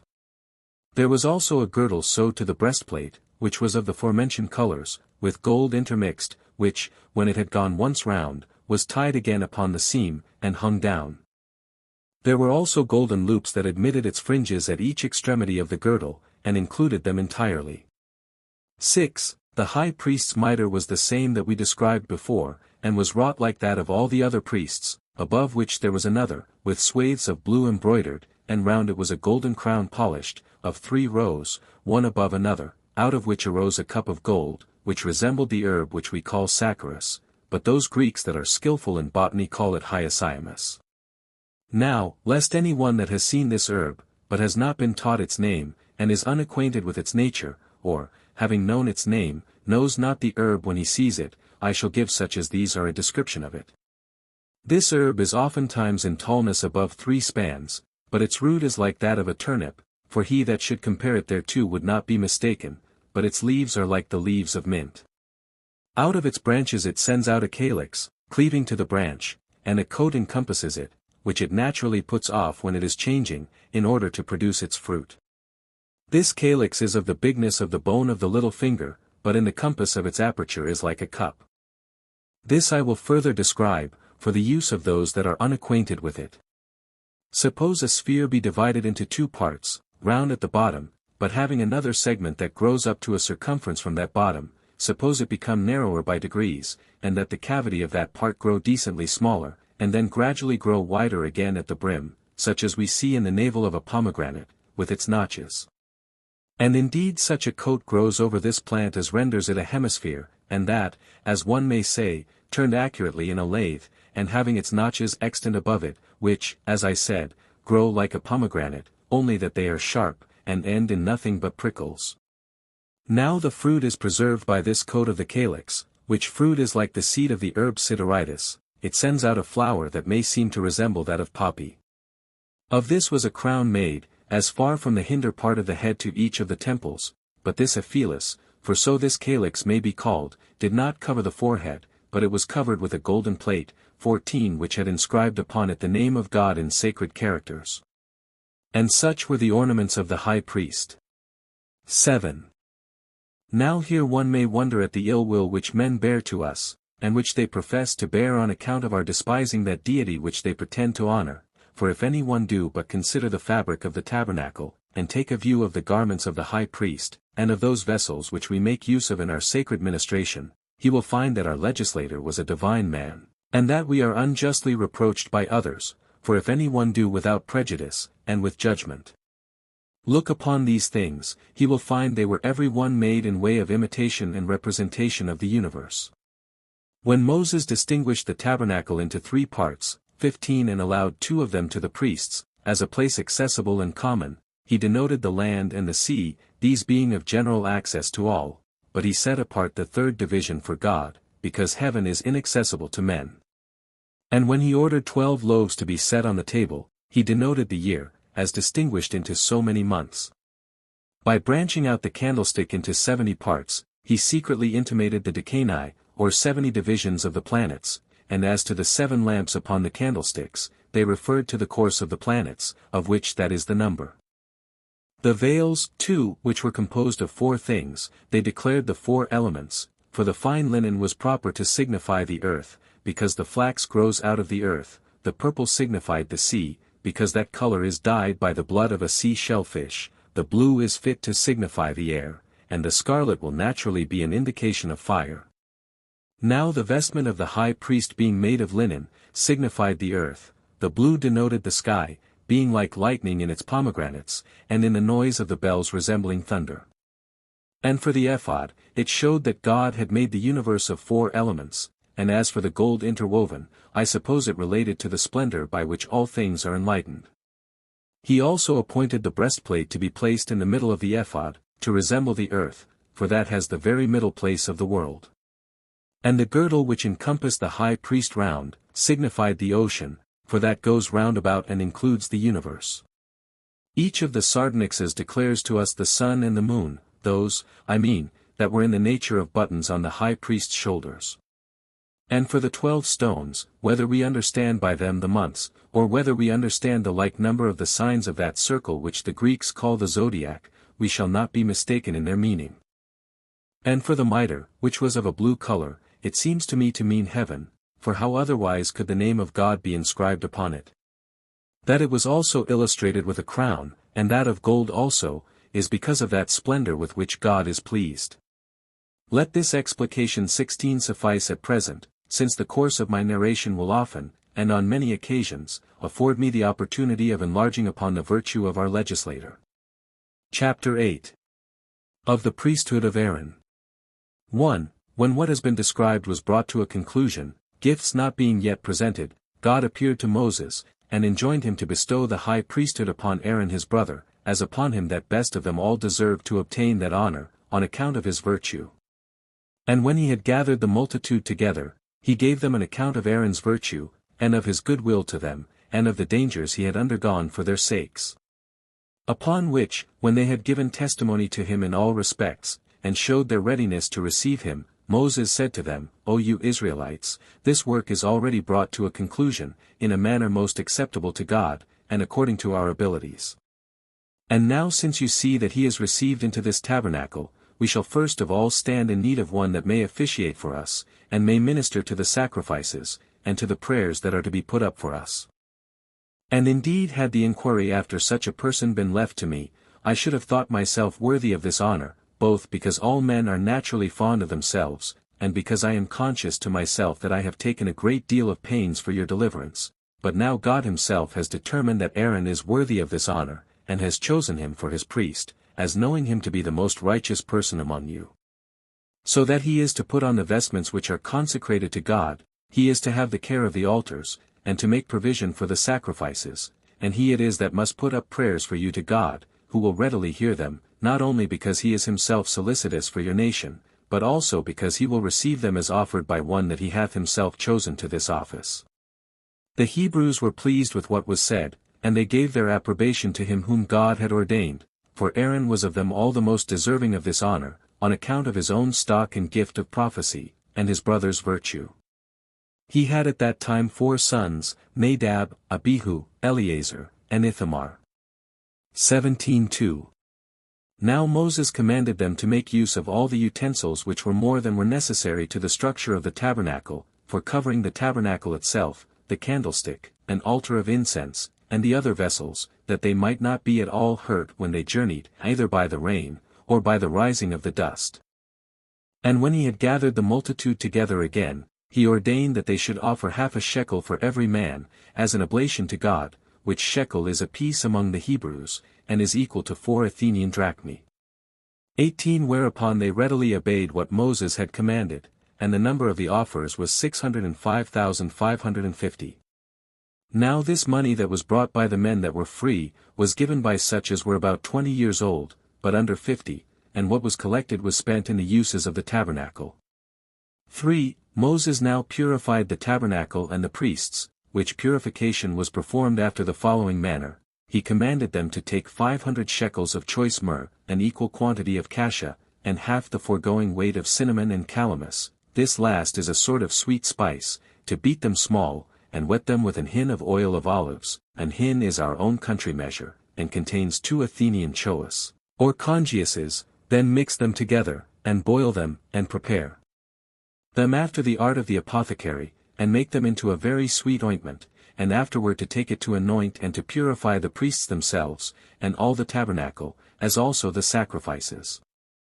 There were also many, and those of various kinds, of sweet spices, that belonged to the tabernacle, and such as were of very great price, and were brought to the golden altar of incense, the nature of which I do not now describe, lest it should be troublesome to my readers. But incense 19 was to be offered twice a day, both before sunrising and at sunsetting.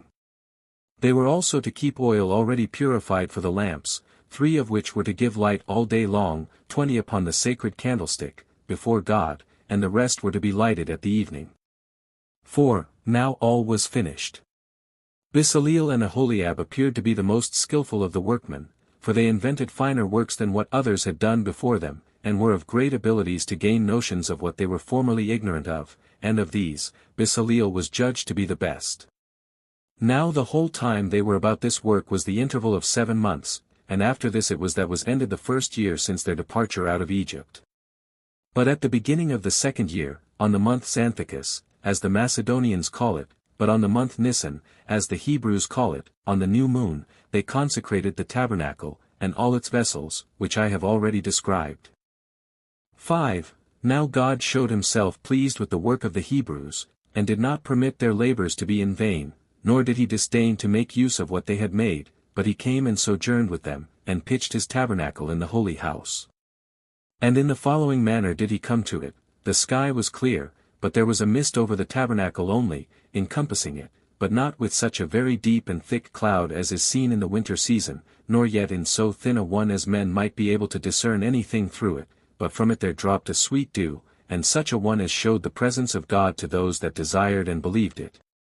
6. Now when Moses had bestowed such honorary presents on the workmen, as it was fit they should receive, who had wrought so well, he offered sacrifices in the open court of the tabernacle, as God commanded him, a bull, a ram, and a kid of the goats, for a sin offering. Now I shall speak of what we do in our sacred offices in my discourse about sacrifices, and therein shall inform men in what cases Moses bid us offer a whole burnt offering, and in what cases the law permits us to partake of them as of food. And when Moses had sprinkled Aaron's vestments, himself and his sons, with the blood of the beasts that were slain, and had purified them with spring waters and ointment, they became God's priests. After this manner did he consecrate them and their garments for 7 days together.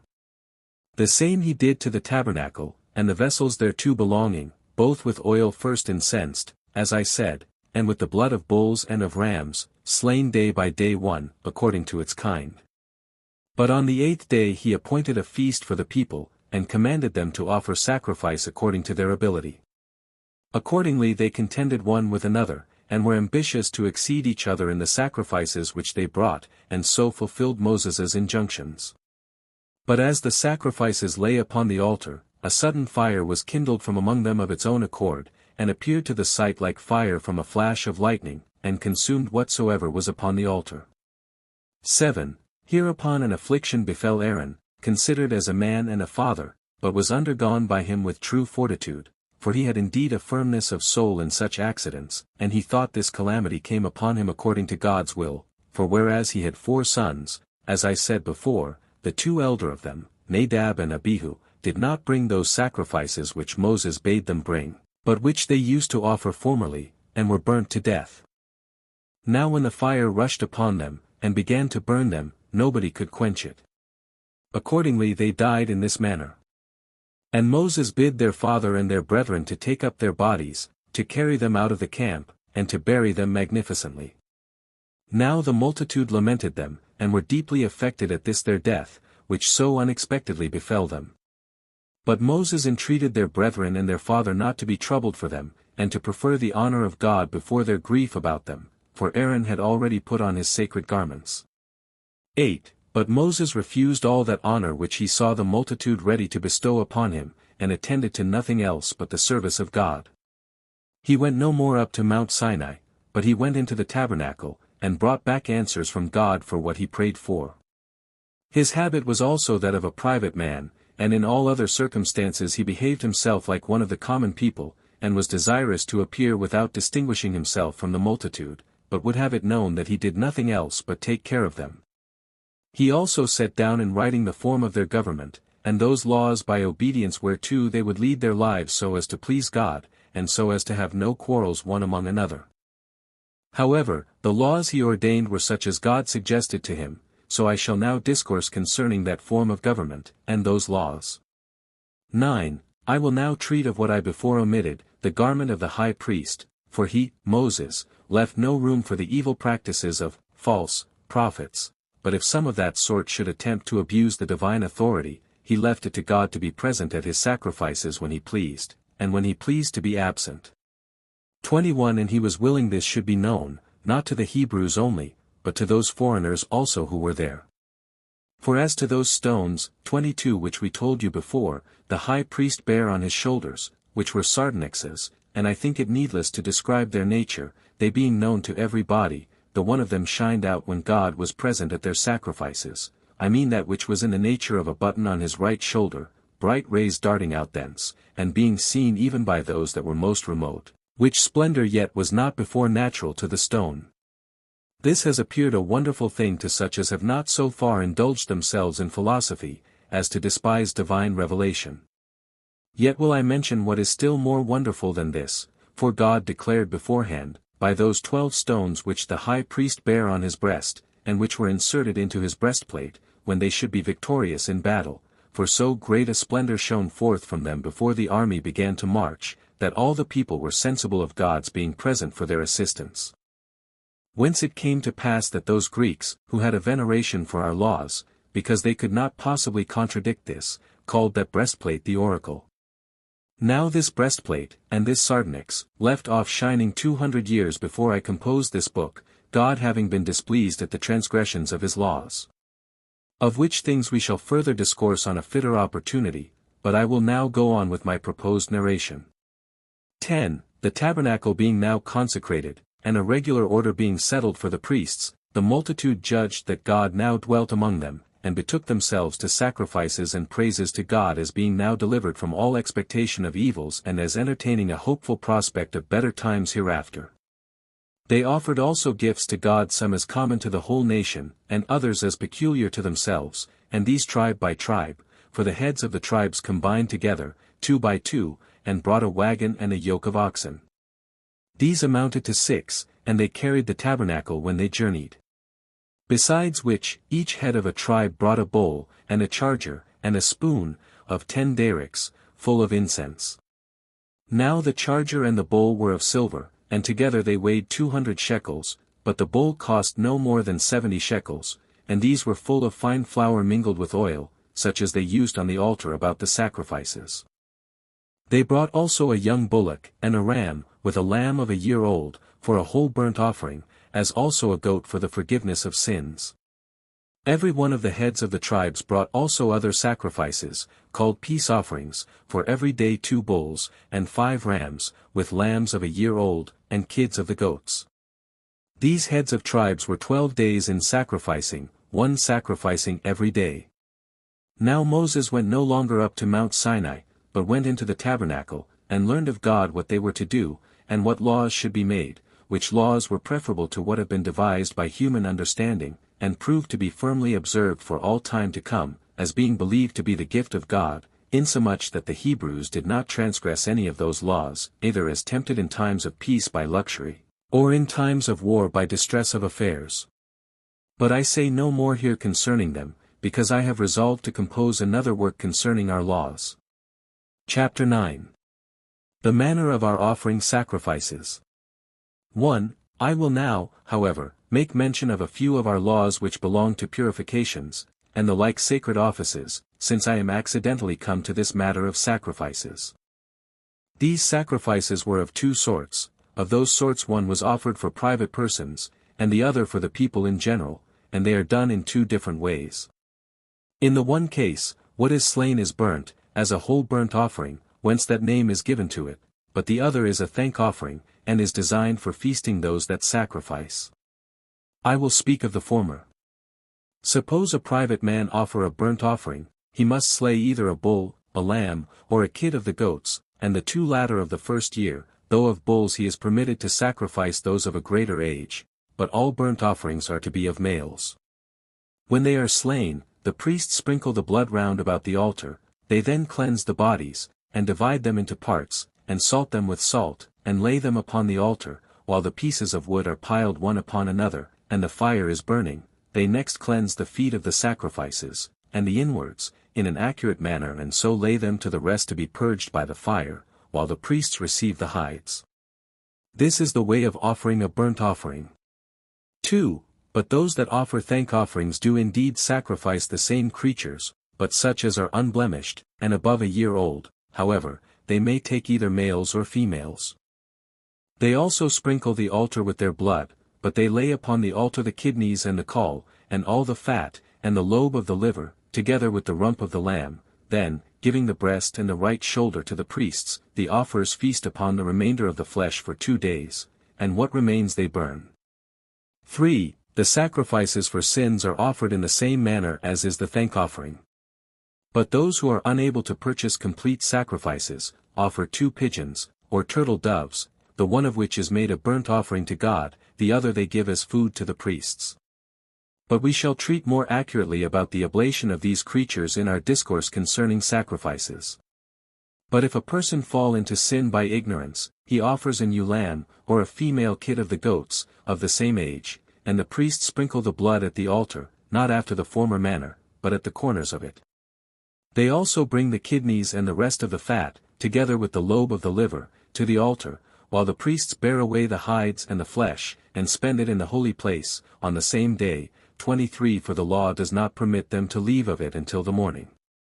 But if any one sin, and is conscious of it himself, but hath nobody that can prove it upon him, he offers a ram, the law enjoining him so to do, the flesh of which the priests eat, as before, in the holy place, on the same day.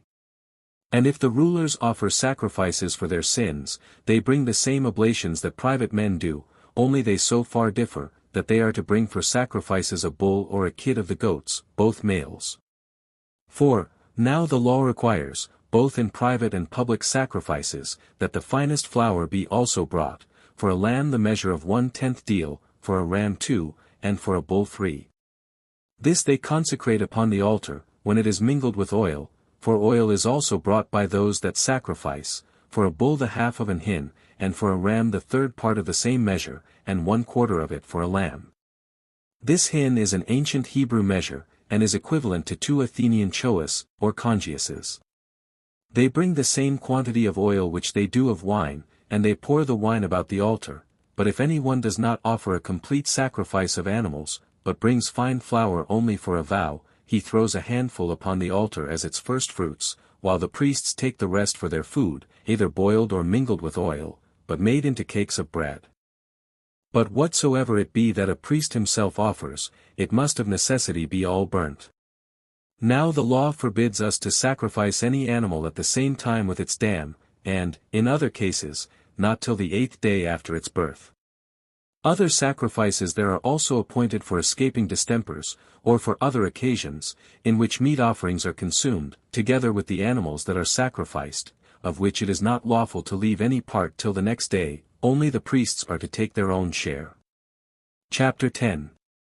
Concerning the festivals, and how each day of such festival is to be observed. 1. The law requires, that out of the public expenses a lamb of the first year be killed every day, at the beginning and at the ending of the day, but on the 7th day, which is called the Sabbath, they kill 2, and sacrifice them in the same manner. At the new moon, they both perform the daily sacrifices, and slay 2 bulls, with 7 lambs of the first year, and a kid of the goats also, for the expiation of sins, that is, if they have sinned through ignorance. 2. But on the 7th month, which the Macedonians call Hyperbareteus, they make an addition to those already mentioned, and sacrifice a bull, a ram, and 7 lambs, and a kid of the goats, for sins. 3. On the 10th day of the same lunar month, they fast till the evening, and this day they sacrifice a bull, and 2 rams, and 7 lambs, and a kid of the goats, for sins.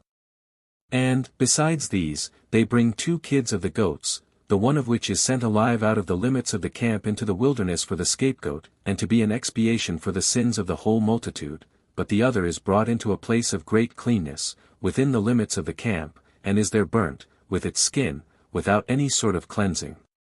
With this goat was burnt a bull, not brought by the people, but by the high priest, at his own charges, which, when it was slain, he brought of the blood into the holy place, together with the blood of the kid of the goats, and sprinkled the ceiling with his finger 7 times, as also its pavement, and again as often toward the most holy place, and about the golden altar. He also at last brings it into the open court, and sprinkles it about the great altar. Besides this, they set the extremities, and the kidneys, and the fat, with the lobe of the liver, upon the altar. The high priest likewise presents a ram to God as a burnt offering. 4. Upon the 15th day of the same month, when the season of the year is changing for winter, the law enjoins us to pitch tabernacles in every one of our houses, so that we preserve ourselves from the cold of that time of the year, as also that when we should arrive at our own country, and come to that city which we should have then for our metropolis, because of the temple therein to be built, and keep a festival for 8 days, and offer burnt offerings, and sacrifice thank offerings, that we should then carry in our hands a branch of myrtle, and willow, and a bough of the palm tree, with the addition of the palm citron, that the burnt offering on the first of those days was to be a sacrifice of 13 bulls, and 14 lambs, and 15 rams, with the addition of a kid of the goats, as an expiation for sins, and on the following days the same number of lambs, and of rams, with the kids of the goats, but abating one of the bulls every day till they amounted to 7 only. On the 8th day all work was laid aside, and then, as we said before, they sacrificed to God a bullock, a ram, and 7 lambs, with a kid of the goats, for an expiation of sins. And this is the accustomed solemnity of the Hebrews, when they pitch their tabernacles. 24:5.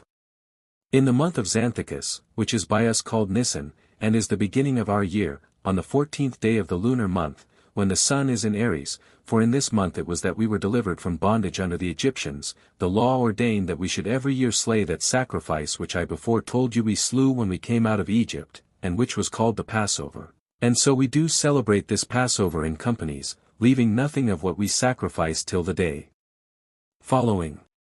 The feast of unleavened bread succeeds that of the Passover, and falls on the 15th day of the month, and continues 7 days, wherein they feed on unleavened bread, on every one of which days 2 bulls are killed, and 1 ram, and 7 lambs.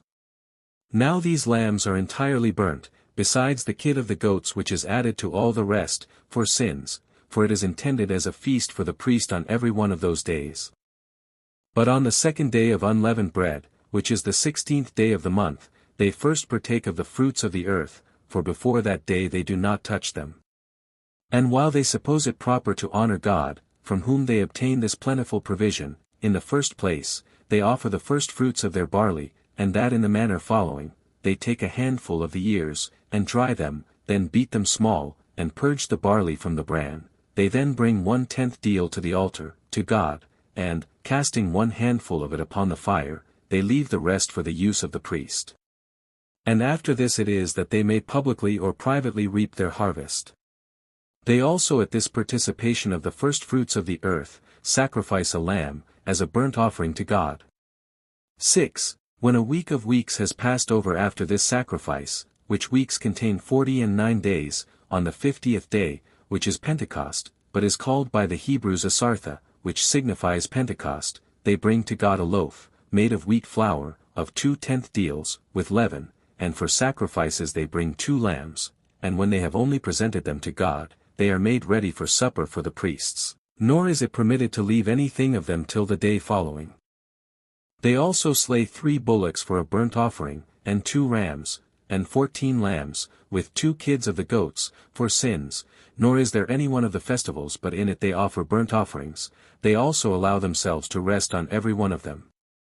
Accordingly, the law prescribes in them all what kinds they are to sacrifice, and how they are to rest entirely, and must slay sacrifices, in order to feast upon them.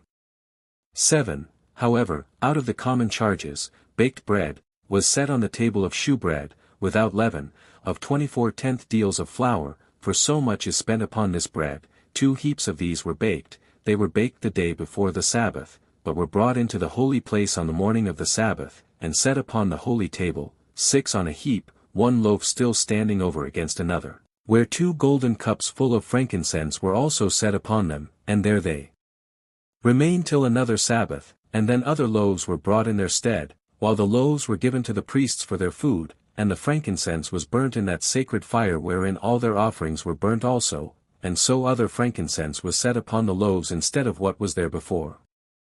The high priest also, of his own charges, offered a sacrifice, and that twice every day.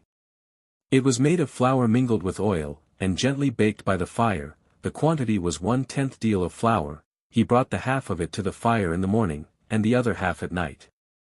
The account of these sacrifices I shall give more accurately hereafter, but I think I have premised what for the present may be sufficient concerning them. Chapter 11. Of the Purifications. 1. Moses took out the tribe of Levi from communicating with the rest of the people, and set them apart to be a holy tribe, and purified them by water taken from perpetual springs, and with such sacrifices as were usually offered to God on the like occasions. He delivered to them also the tabernacle, and the sacred vessels, and the other curtains, which were made for covering the tabernacle, that they might minister under the conduct of the priests, who had been already consecrated to God. 2. He also determined concerning animals, which of them might be used for food, and which they were obliged to abstain from, which matters, when this work shall give me occasion, shall be further explained, and the causes shall be added by which he was moved to allot some of them to be our food, and enjoined us to abstain from others. However, he entirely forbade us the use of blood for food, and esteemed it to contain the soul and spirit. He also forbade us to eat the flesh of an animal that died of itself, as also the caul, and the fat of goats, and sheep, and bulls. 3. He also ordered that those whose bodies were afflicted with leprosy, and that had a gonorrhea, should not come into the city, nay, he removed the women, when they had their natural purgations, till the 7th day, after which he looked on them as pure, and permitted them to come in again. The law permits those also who have taken care of funerals to come in after the same manner, when this number of days is over, but if any continued longer than that number of days in a state of pollution, the law appointed the offering 2 lambs for a sacrifice, the one of which they are to purge by fire, and for the other, the priests take it for themselves. In the same manner do those sacrifice who have had the gonorrhea. But he that sheds his seed in his sleep, if he go down into cold water, has the same privilege with those that have lawfully accompanied with their wives. And for the lepers, he suffered them not to come into the city at all, nor to live with any others, as if they were in effect dead persons, but if any one had obtained by prayer to God, the recovery from that distemper, and had gained a healthful complexion again, such a one returned thanks to God, with several sorts of sacrifices, concerning which we will speak hereafter. 4. Whence one cannot but smile at those who say that Moses was himself afflicted with the leprosy when he fled out of Egypt, and that he became the conductor of those who on that account left that country, and led them into the land of Canaan, for had this been true, Moses would not have made these laws to his own dishonor, which indeed it was more likely he would have opposed, if others had endeavored to introduce them, and this the rather, because there are lepers in many nations, who yet are in honor, and not only free from reproach and avoidance, but who have been great captains of armies, and been entrusted with high offices in the commonwealth, and have had the privilege of entering into holy places and temples, so that nothing hindered, but if either Moses himself, or the multitude that was with him, had been liable to such a misfortune in the color of his skin, he might have made laws about them for their credit and advantage, and have laid no manner of difficulty upon them. Accordingly, it is a plain case, that it is out of violent prejudice only that they report these things about us. But Moses was pure from any such distemper, and lived with countrymen who were pure of it also, and thence made the laws which concerned others that had the distemper. He did this for the honor of God. But as to these matters, let every one consider them after what manner he pleases.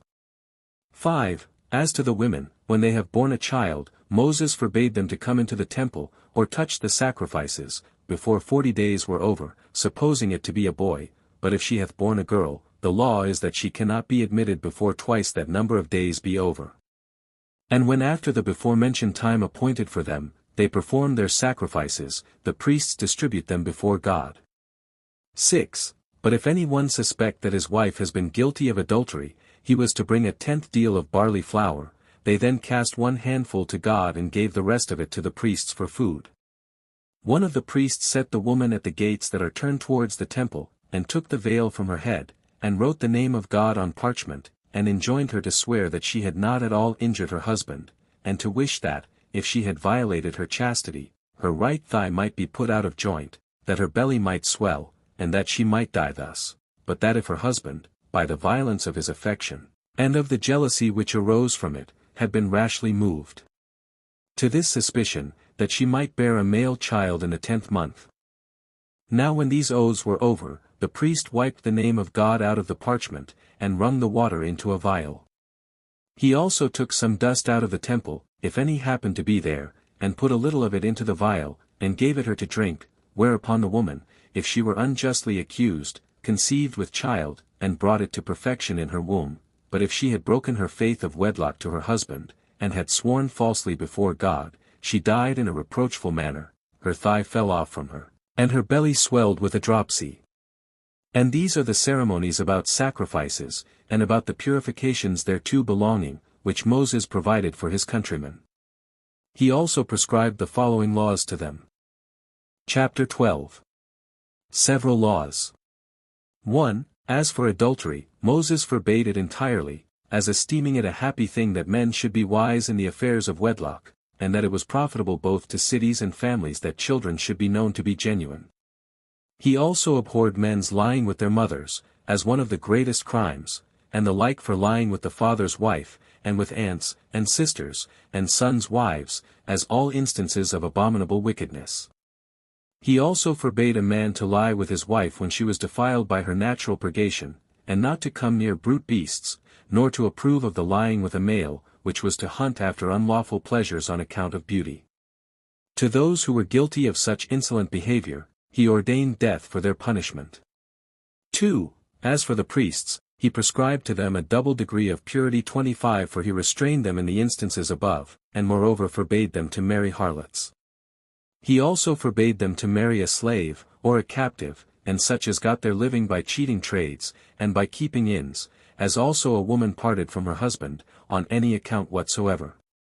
Nay, he did not think it proper for the high priest to marry even the widow of one that was dead, though he allowed that to the priests, but he permitted him only to marry a virgin, and to retain her. Whence it is that the high priest is not to come near to one that is dead, although the rest are not prohibited from coming near to their brethren, or parents, or children, when they are dead, but they are to be unblemished in all respects. He ordered that the priest who had any blemish, should have his portion indeed among the priests, but he forbade him to ascend the altar, or to enter into the holy house.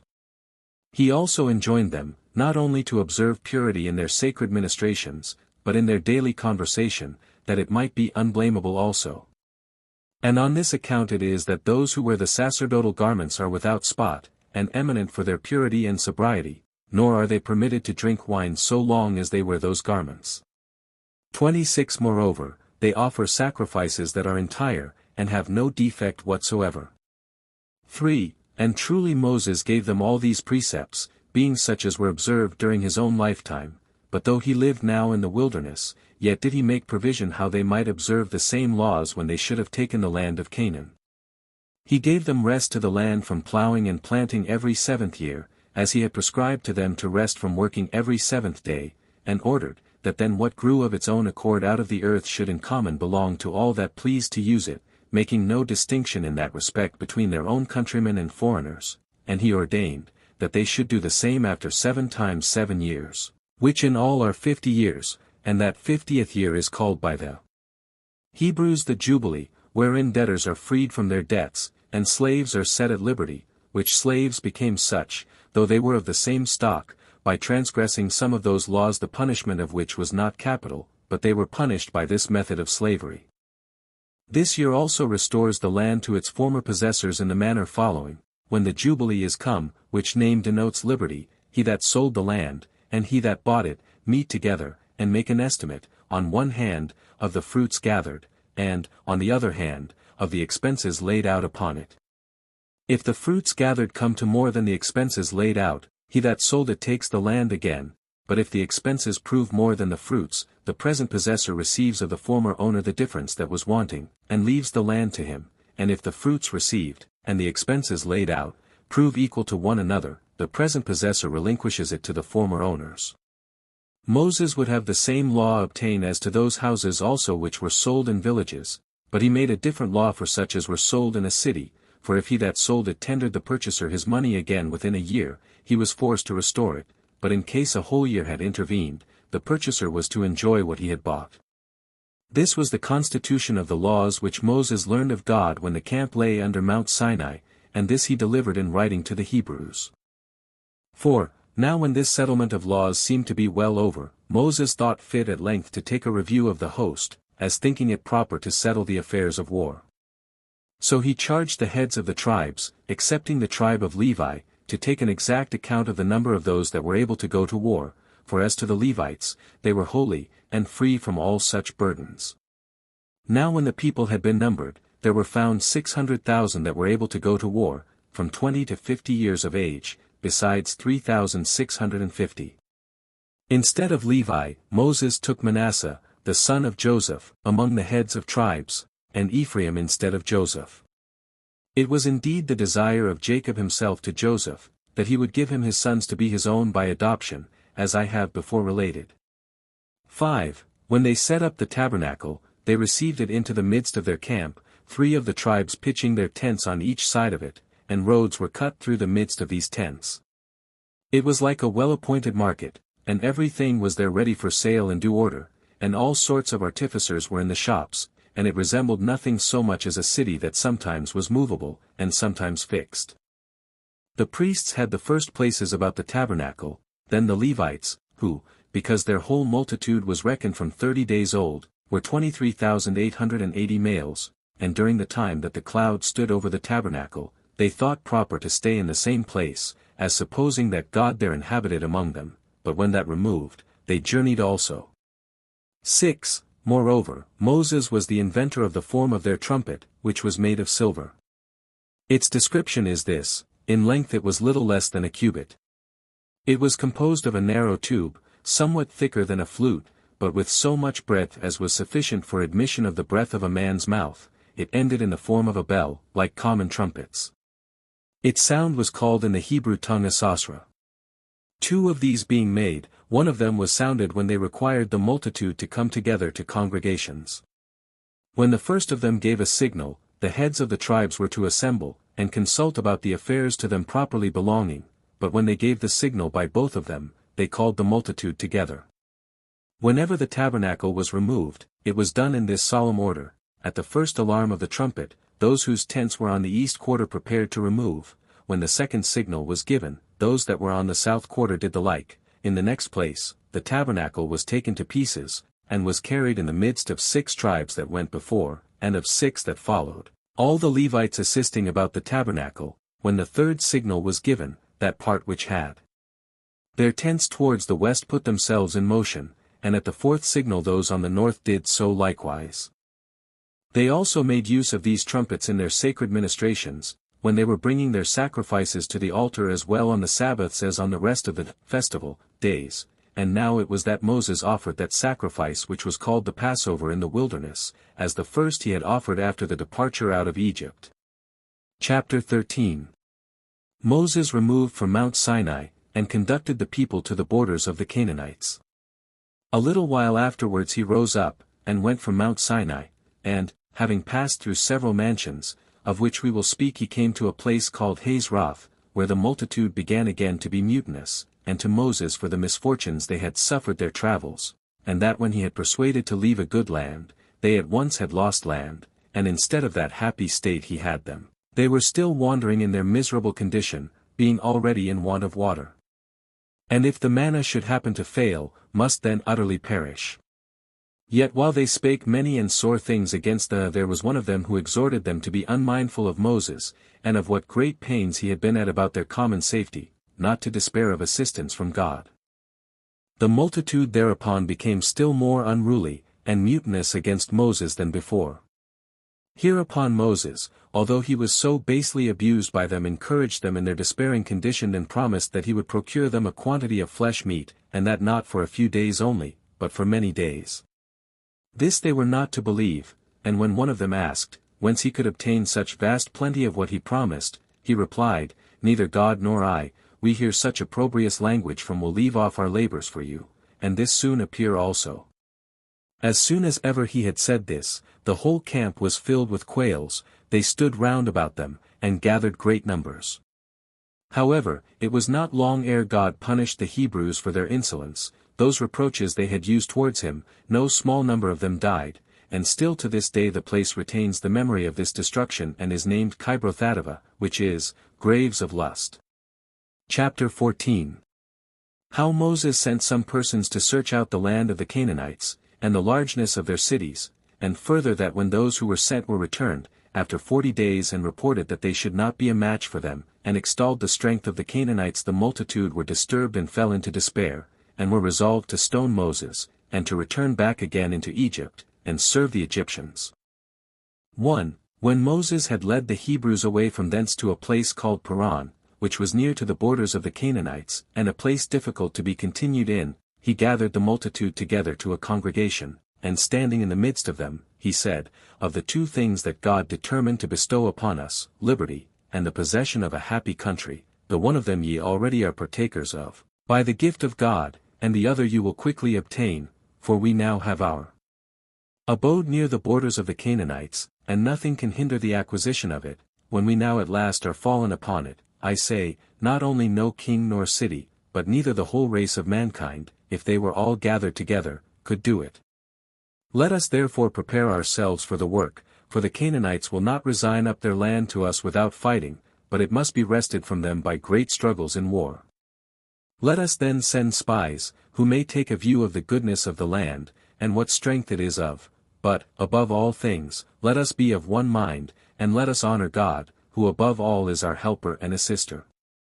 2. When Moses had said thus, the multitude requited him with marks of respect, and chose 12 spies, of the most eminent men, one out of each tribe, who, passing over all the land of Canaan, from the borders of Egypt, came to the city Hamath, and to Mount Lebanon, and having learned the nature of the land, and of its inhabitants, they came home, having spent 40 days in the whole work. They also brought with them of the fruits which the land bare, they also showed them the excellency of those fruits, and gave an account of the great quantity of the good things that land afforded, which were motives to the multitude to go to war.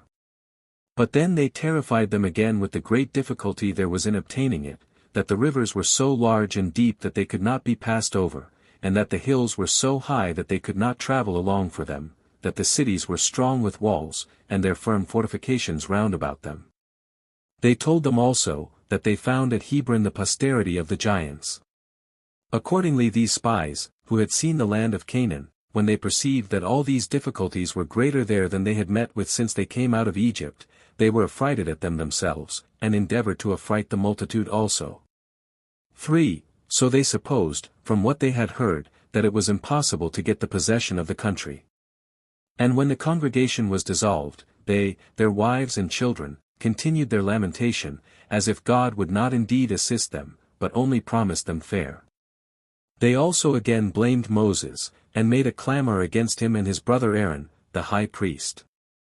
Accordingly they passed that night very ill, and with contumelious language against them, but in the morning they ran to a congregation, intending to stone Moses and Aaron, and so to return back into Egypt. 4. But of the spies, there were Joshua the son of Nun, of the tribe of Ephraim, and Caleb of the tribe of Judah, that were afraid of the consequence, and came into the midst of them, and stilled the multitude, and desired them to be of good courage, and neither to condemn God, as having told them lies, nor to hearken to those who had affrighted them, by telling them what was not true concerning the Canaanites, but to those that encouraged them to hope for good success, and that they should gain. Possession of the happiness promised them, because neither the height of mountains, nor the depth of rivers, could hinder men of true courage from attempting them, especially while God would take care of them beforehand, and be assistant to them. Let us then go, said they, against our enemies, and have no suspicion of ill success, trusting in God to conduct us, and following those that are to be our leaders. Thus did these two exhort them, and endeavor to pacify the rage they were in. But Moses and Aaron fell on the ground, and besought God, not for their own deliverance, but that he would put a stop to what the people were unwarily doing, and would bring their minds to a quiet temper, which were now disordered by their present passion. The cloud also did now appear, and stood over the tabernacle, and declared to them the presence of God to be there. Chapter 15. How Moses was displeased at this, and foretold that God was angry and that they should continue in the wilderness for 40 years and not, during that time, either return into Egypt or take possession of Canaan. 1. Moses came now boldly to the multitude, and informed them that God was moved at their abuse of him, and would inflict punishment upon them, not indeed such as they deserved for their sins, but such as parents inflict on their children, in order to their correction. For, he said, that when he was in the tabernacle, and was bewailing with ears that destruction which was coming upon them, God put him in mind what things he had done for them, and what benefits they had received from him, and yet how ungrateful they had been to him, that just now they had been induced, through the timorousness of the spies, to think that their words were truer than his own promise to them, and that on this account, though he would not indeed destroy them all, nor utterly exterminate their nation, which he had honored more than any other part of mankind, yet he would not permit them to take possession of the land of Canaan, nor enjoy its happiness, but would make them wander in the wilderness, and live without a fixed habitation, and without a city, for 40 years together, as a punishment for this their transgression, but that he had promised to give that land to our children, and that he would make them the possessors of those good things which, by your ungoverned passions, you have deprived yourselves of. 2. When Moses had discoursed thus to them according to the direction of God, the multitude grieved, and were in affliction, and entreated Moses to procure their reconciliation to God, and to permit them no longer to wander in the wilderness, but bestow cities upon them. But he replied, that God would not admit of any such trial, for that God was not moved to this determination from any human levity or anger, but that he had judicially condemned them to that punishment. Now we are not to disbelieve that Moses, who was but a single person, pacified so many 10,000s when they were in anger, and converted them to a mildness temper, for God was with him, and prepared way to his persuasions of the multitude, and as they had often been disobedient, they were now sensible that such disobedience was disadvantageous to them and that they had still thereby fallen into calamities. 3. But this man was admirable for his virtue, and powerful in making men give credit to what he delivered, not only during the time of his natural life, but even there is still no one of the Hebrews who does not act even now as if Moses were present, and ready to punish him if he should do anything that is indecent, nay, there is no one but is obedient to what laws he ordained, although they might be concealed in their transgressions. There are also many other demonstrations that his power was more than human, for still some there have been, who have come from the parts beyond Euphrates, a journey of 4 months, through many dangers, and at great expenses, in honor of our temple, and yet, when they had offered their oblations, could not partake of their own sacrifices, because Moses had forbidden it, by somewhat in the law that did not permit them, or somewhat that had befallen them, which our ancient customs made inconsistent therewith. Some of these did not sacrifice at all, and others left their sacrifices in an imperfect condition. Many were not able, even at first, so much as to enter the temple, but went their ways in this as preferring a submission to the laws of Moses before the fulfilling of their own inclinations. They had no fear upon them that anybody could convict them, but only out of a reverence to their own conscience. Thus this legislation, which appeared to be divine, made this man to be esteemed as one superior to his own nature. Nay, further, a little before the beginning of this war, when Claudius was emperor of the Romans, and Ismael was our high priest, and when so great a famine 27 was come upon us, that 1/10 deal, of wheat, was sold for 4 drachmae, and when no less than 70 cori of flour were brought into the temple, at the feast of unleavened bread, these cori are 31 Sicilian, but 41 Athenian medimni, not one of the priests was so hardy as to eat 1 crumb of it, even while so great a distress was upon the land, and this out of a dread of the law, and of that wrath which God retains against acts of wickedness, even when no one can accuse the actors. Whence we are not to wonder at what was then done, while to this very day the writings left by Moses have so great a force, that even those that hate us do confess, that he who established this settlement was God, and that it was by the means of Moses, and of his virtue. But as to these matters, let every one take them as he thinks fit.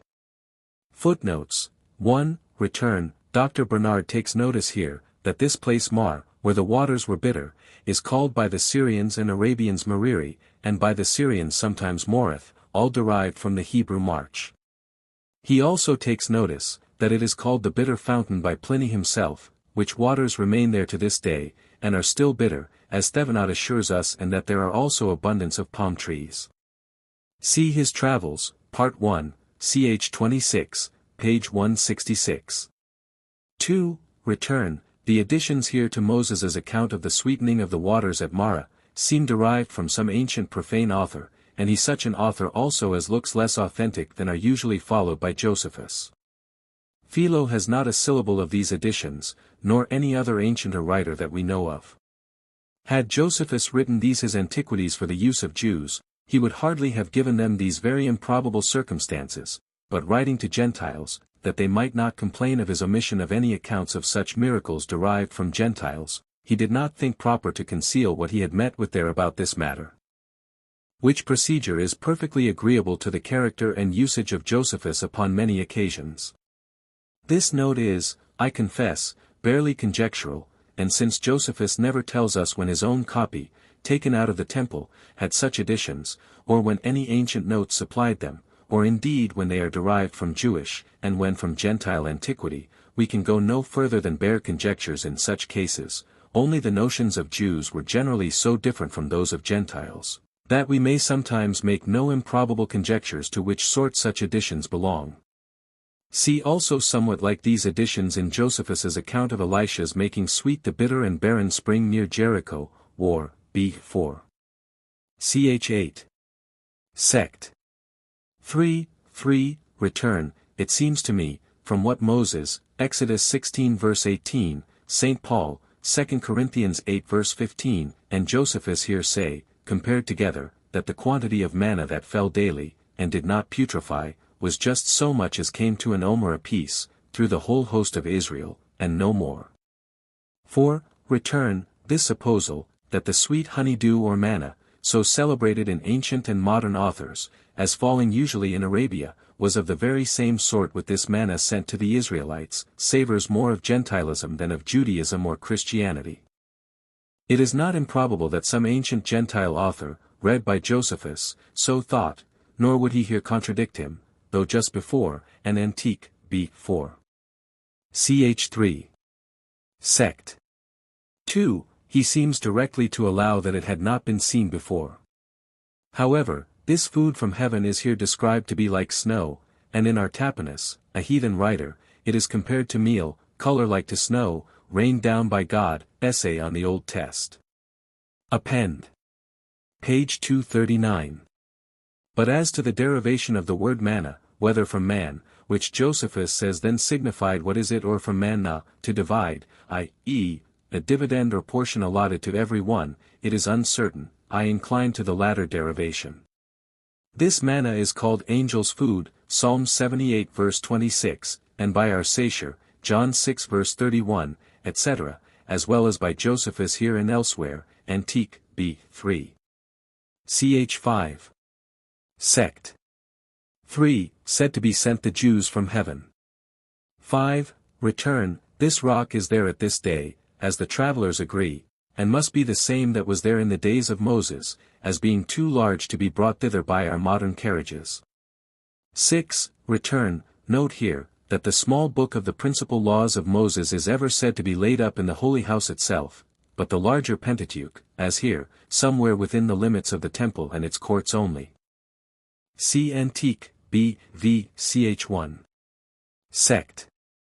17. 7. Return. This eminent circumstance, that while Moses's hands were lifted up towards heaven, the Israelites prevailed, and while they were let down towards the earth, the Amalekites prevailed, seems to me the earliest intimation we have of the proper posture, used of old, in solemn prayer, which was the stretching out of the hands, and eyes, towards heaven, as other passages of the Old and New Testament inform us. Nay, by the way, this posture seemed to have continued in the Christian Church, till the clergy, instead of learning their prayers by heart, read them out of a book, which is in a great measure inconsistent with such an elevated posture, and which seems to me to have been only a later practice, introduced under the corrupt state of the Church, though the constant use of divine forms of prayer, praise, and thanksgiving, appears to me to have been the practice of God's people, patriarchs, Jews, and Christians, in all the past ages. 8. Return. This manner of electing the judges and officers of the Israelites by the testimonies and suffrages of the people, before they were ordained by God, or by Moses, deserves to be carefully noted, because it was the pattern of the like manner of the choice and ordination of bishops, presbyters, and deacons, in the Christian Church. 9. Return. Since this mountain, Sinai, is here said to be the highest of all the mountains that are in that country, it must be that now called St. Catherine's, which is 1/3 higher than that within a mile of it, now called Sinai, as Mons. Thevenot informs us, Travels, Part 1, ch. 23, page 168. The other name of it, Horeb, is never used by Josephus, and perhaps was its name among the Egyptians only, whence the Israelites were lately come, as Sinai was its name among the Arabians, Canaanites, and other nations. Accordingly when, 1 Kings 9 verse 8, the scripture says that Elijah came to Horeb, the mount of God, Josephus justly says, Antique, b. 8. Ch. 13, sect. 7, that he came to the mountain called Sinai, and Jerome, here cited by Dr. Hudson, says, that he took this mountain to have two names, Sinai and Choreb. De Nomen. Heb page 427. 10. Return, of this and another like superstitious notion of the Pharisees, which Josephus complied with, see the note on Antique, b. 2. Ch. 12, sect.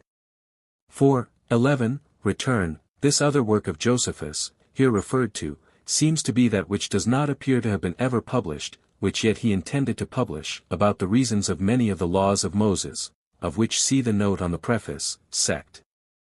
4. 12. Return, of this tabernacle of Moses, with its several parts and furniture, see my description at large, chapter 6. 7, 8. 9, 10. 11, 12, hereto belonging. 13. Return, the use of these golden bells at the bottom of the high priest's long garment, seems to me to have been this, that by shaking his garment at the time of his offering incense in the temple, on the great day of expiation, or at other proper periods of his sacred ministrations there, on the great festivals, the people might have notice of it, and might fall to their own prayers at the time of incense, or other proper periods, and so the whole congregation might at once offer those common prayers jointly with the high priest himself to the Almighty. See Luke 1 verse 10, Revelation 8 verses 3 and 4. Nor probably is the son of Sirach to be otherwise understood, when he says of Aaron, the first high priest, Esaias 45:9, and God encompassed Aaron with pomegranates, and with many golden bells round about, that as he went there might be a sound, and a noise made that might be heard in the temple, for a memorial to the children of his people. 14. Return, the reader ought to take notice here, that the very Mosaic pedilon, or golden plate, for the forehead of the Jewish high priest, was itself preserved, not only till the days of Josephus, but of Origen, and that its inscription, Holiness to the Lord, was in the Samaritan characters. See Antique, b. 8. Ch. 3. Sect. 8. Essay on the Old Test. Page 154, and Reland, de Pole. Templi, page 132. 15. Return, when Josephus, both here and ch. 6, sect. 4. Supposes the tabernacle to have been parted into 3 parts, he seems to esteem the bare entrance to be a 3rd division, distinct from the holy and the most holy places, and this the rather, because in the temple afterward there was a real distinct 3rd part, which was called the porch, otherwise Josephus would contradict his own description of the tabernacle, which gives as a particular account of no more than 2 parts. 16. Return, this explication of the mystical meaning of the Jewish tabernacle and its vessels, with the garments of the high priest, is taken out of Philo, and fitted to Gentile philosophical notions. This may possibly be forgiven in Jews, greatly versed in heathen learning and philosophy, as Philo had ever been, and as Josephus had long been when he wrote these Antiquities. In the meantime, it is not to be doubted, but in their education they must have both learned more Jewish interpretations, such as we meet with in the Epistle of Barnabas, in that to the Hebrews, and elsewhere among the old Jews. Accordingly, when Josephus wrote his books of the Jewish war, for the use of the Jews, at which time he was comparatively young, and less used to Gentile books, we find one specimen of such a Jewish interpretation, for there, b. 7. Ch. 5, sect. 5. He makes the 7 branches of the temple candlestick, with their 7 lamps, an emblem of the 7 days of creation and rest, which are here emblems of the 7 planets. Nor certainly ought ancient Jewish emblems to be explained any other way than according to ancient Jewish, and not Gentile, notions. C. Of the War, b. I. Ch. 33, sect. 2. 17, return. It is well worth our observation, that the 2 principal qualifications required in this section for the constitution of the first high priest, viz. that he should have an excellent character for virtuous and good actions, as also that he should have the approbation of the people, are here noted by Josephus, even where the nomination belonged to God himself, which are the very same qualifications which the Christian religion requires in the choice of Christian bishops, priests, and deacons, as the apostolical constitutions inform us, b. 2. Ch. 3. 18, return, this weight and value of the Jewish shekel, in the days of Josephus, equal to about 2s. 10d, sterling, is, by the learned Jews, owned to be 1/5 larger than were their old shekels, which determination agrees perfectly with the remaining shekels that have Samaritan inscriptions, coined generally by Simon the Maccabee, about 230 years before Josephus published his Antiquities, which never weigh more than 2s. For d, and commonly but 2s. For d, see Reland de Nummi Samaritanorum, page 138. 19, return, the incense was here offered, according to Josephus's opinion, before sunrising, and at sunsetting, but in the days of Pompey, according to the same Josephus, the sacrifices were offered in the morning, and at the 9th hour. Antique, b. 14. Ch. 4, sect. 3, 20, return, hence we may correct the opinions of the modern rabbins, who say that only one of the 7 lamps burned in the daytime, whereas our Josephus, an eyewitness, says there were 3. 21, return, of this strange expression, that Moses left it to God to be present at his sacrifices when he pleased, and when he pleased to be absent, see the note on b. 2.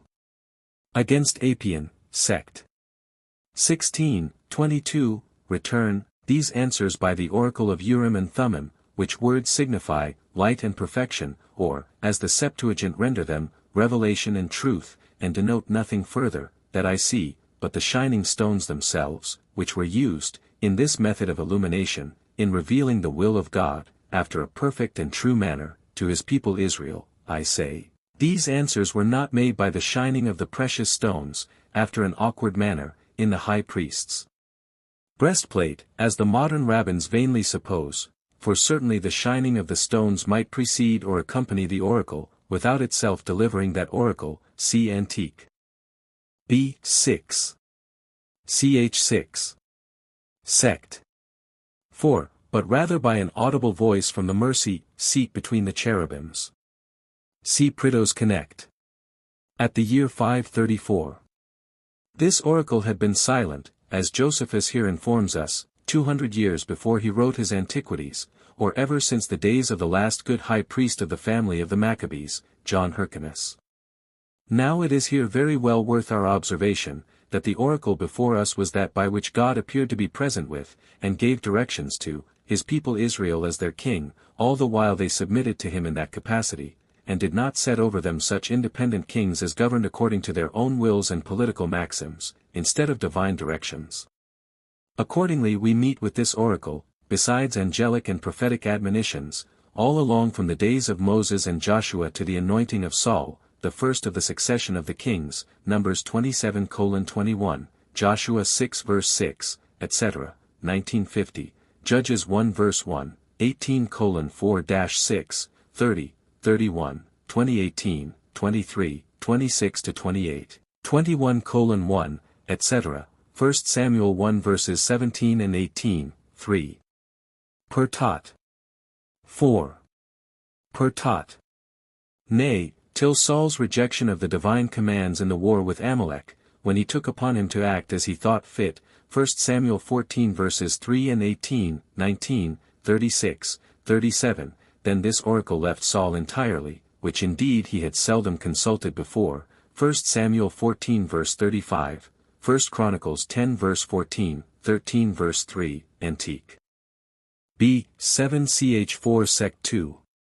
And accompanied David, who was anointed to succeed him, and who consulted God by it frequently, and complied with its directions constantly, 1 Samuel 14 verses 37 and 41, 15 verse 26, 22 verses 13 and 15, 23 verses 9 and 10, 30:7, 8, 18, 2 Samuel 2 verse 1, 5 verses 19 and 23, 21 verse 1, 23 verse 14, 1 Chronicles 14 verses 10 and 14, Antique, B4 ch 12 sect. 5. Saul, indeed, long after his rejection by God, and when God had given him up to destruction for his disobedience, did once afterwards endeavor to consult God when it was too late, but God would not then answer him, neither by dreams, nor by Urim, nor by prophets, 1 Samuel 28 verse 6. Nor did any of David's successors, the kings of Judah, that we know of, consult God by this oracle, till the very Babylonish captivity itself, when those kings were at an end, they taking upon them, I suppose, too much of despotic power and royalty, and too little owning the God of Israel for the supreme King of Israel, though a few of them consulted the prophets sometimes, and were answered by them. At the return of the two tribes, without the return of the kingly government, the restoration of this oracle was expected, Nehemiah 7, 63, 1 ESD. 540, 1 Mac, 446, 1441. And indeed it may seem to have been restored for some time after the Babylonish captivity, at least in the days of that excellent high priest, John Hyrcanus, whom Josephus esteemed as a king, a priest, and a prophet, and who, he says, foretold several things that came to pass accordingly, but about the time of his death, he here implies, that this oracle quite ceased, and not before. The following high priests now putting diadems on their heads, and ruling according to their own will, and by their own authority, like the other kings of the pagan countries about them, so that while the God of Israel was allowed to be the supreme King of Israel, and his directions to be their authentic guides, God gave them such directions as their supreme king and governor, and they were properly under a theocracy, by this oracle of Urim, but no longer. See Dr. Bernard's notes here, though. I confess I cannot but esteem the high priest Jadas's divine dream, Antique, B. 11. Ch. 8. Sect. 4. And the high priest Caiaphas's most remarkable prophecy, John 11 verses 47-52, as two small remains or specimens of this ancient oracle, which properly belonged to the Jewish high priests, nor perhaps ought we entirely to forget that eminent prophetic dream of our Josephus himself, footnote 1 next to a high priest, as of the family of the Asamoneans or Maccabees, as to the succession of Vespasian and Titus to the Roman Empire, and that in the days of Nero, and before either Galba, Otho, or Vitellius were thought of to succeed him. Of the war, B. 3. Ch. 8. Sect. 9. This, I think, may well be looked on as the very last instance of anything like the prophetic Urim among the Jewish nation, and just preceded their fatal desolation, but how it could possibly come to pass that such great men as Sir John Marsham and Dr. Spencer, should imagine that this oracle of Urim and Thummim with other practices as old or older than the law of Moses, should have been ordained in imitation of somewhat like them among the Egyptians, which we never hear of till the days of Diodorus Siculus, Aelian, and Maimonides, or little earlier than the Christian era at the highest, is almost unaccountable, while the main business of the law of Moses was evidently to preserve the Israelites from the idolatrous and superstitious practices of the neighboring pagan nations. And while it is so undeniable, that the evidence for the great antiquity of Moses's law is incomparably beyond that for the like or greater antiquity of such customs in Egypt or other nations, which indeed is generally none at all, it is most absurd to derive any of Moses' laws from the imitation of those heathen practices. Such hypotheses demonstrate to us how far inclination can prevail over evidence, in even some of the most learned part of mankind. 23. Return. What Reland well observes here, out of Josephus, as compared with the law of Moses, Leviticus 7 verse 15, that the eating of the sacrifice the same day it was offered, seems to mean only before the morning of the next, although the latter part, i.e., the night, be in strictness part of the next day, according to the Jewish reckoning, is greatly to be observed upon other occasions also. The Jewish maxim in such cases, it seems, is this, that the day goes before the night, and this appears to me to be the language both of the Old and New Testament. See also the note on Antique, B. 4. Ch. 4. Sect. 4, and Reland's note on B. 4. Ch. 8. Sect. 28, 24, return. We may here note, that Josephus frequently calls the camp the city, and the court of the Mosaic tabernacle a temple, and the tabernacle itself a holy house, with allusion to the latter city, temple, and holy house, which he knew so well long afterwards. 25, return. These words of Josephus are remarkable, that the lawgiver of the Jews required of the priests a double degree of parity, in comparison of that required of the people, of which he gives several instances immediately. It was for certain the case also among the first Christians, of the clergy, in comparison of the laity, as the apostolical constitutions and canons everywhere inform us. 26, return. We must here note with Reland, that the precept given to the priests of not drinking wine while they wore the sacred garments, is equivalent, to their abstinence from it all the while they ministered in the temple, because they then always, and then only, wore those sacred garments, which were laid up there from one time of ministration to another. 27, return. See Antique, B. XX. Ch. 2, Sect. 6, and Acts 11 verse 28. Book 4. Containing the interval of 38 years. From the rejection of that generation to the death of Moses. Chapter 1. Fight of the Hebrews with the Canaanites without the consent of Moses, and their defeat. 1. Now this life of the Hebrews in the wilderness was so disagreeable and troublesome to them, and they were so uneasy at it, that although God had forbidden them to meddle with the Canaanites, yet could they not be persuaded to be obedient to the words of Moses, and to be quiet, but supposing they should be able to beat their enemies, without his approbation, they accused him, and suspected that he made it his business to keep them in a distressed condition, that they might always stand in need of his assistance. Accordingly they resolved to fight with the Canaanites, and said that God gave them his assistance, not out of regard to Moses' intercessions, but because he took care of their entire nation, on account of their forefathers, whose affairs he took under his own conduct, as also, that it was on account of their own virtue that he had formerly procured them their liberty, and would be assisting to them. Now they were willing to take pains for it. They also said that they were possessed of abilities sufficient for the conquest of their enemies, although Moses should have a mind to alienate God from them, that, however, it was for their advantage to be their own masters, and not so far to rejoice in their deliverance from the indignities they endured under the Egyptians, as to bear the tyranny of Moses over them, and to suffer themselves to be deluded, and live according to his pleasure, as though God did only foretell what concerns us. Out of his kindness to him, as if they were not all the posterity of Abraham, that God made him alone the author of all the knowledge we have, and we must still learn it from him, that it would be a piece of prudence to oppose his arrogant pretenses, and to put their confidence in God, and to resolve to take possession of that land which he had promised them, and not to give ear to him, who on this account, and under the pretense of divine authority, forbade them so to do. Considering, therefore, the distressed state they were in at present, and that in those desert places they were still to expect things would be worse with them, they resolved to fight with the Canaanites, as submitting only to God, their supreme commander, and not waiting for any assistance from their legislator. 2. When, therefore, they had come to this resolution, as being best for them, they went against their enemies, but those enemies were not dismayed either at the attack itself, or at the great multitude that made it, and received them with great courage. Many of the Hebrews were slain, and the remainder of the army, upon the disorder of their troops, were pursued, and fled, after a shameful manner, to their camp. Whereupon this unexpected misfortune made them quite despond, and they hoped for nothing that was good, as gathering from it, that this affliction came from the wrath of God, because they rashly went out to war without his approbation. 3. But when Moses saw how deeply they were affected with this defeat, and being afraid lest the enemies should grow insolent upon this victory, and should be desirous of gaining still greater glory, and should attack them, he resolved that it was proper to withdraw the army into the wilderness to a further distance from the Canaanites. So the multitude gave themselves up again to his conduct, for they were sensible that, without his care for them, their affairs could not be in a good condition.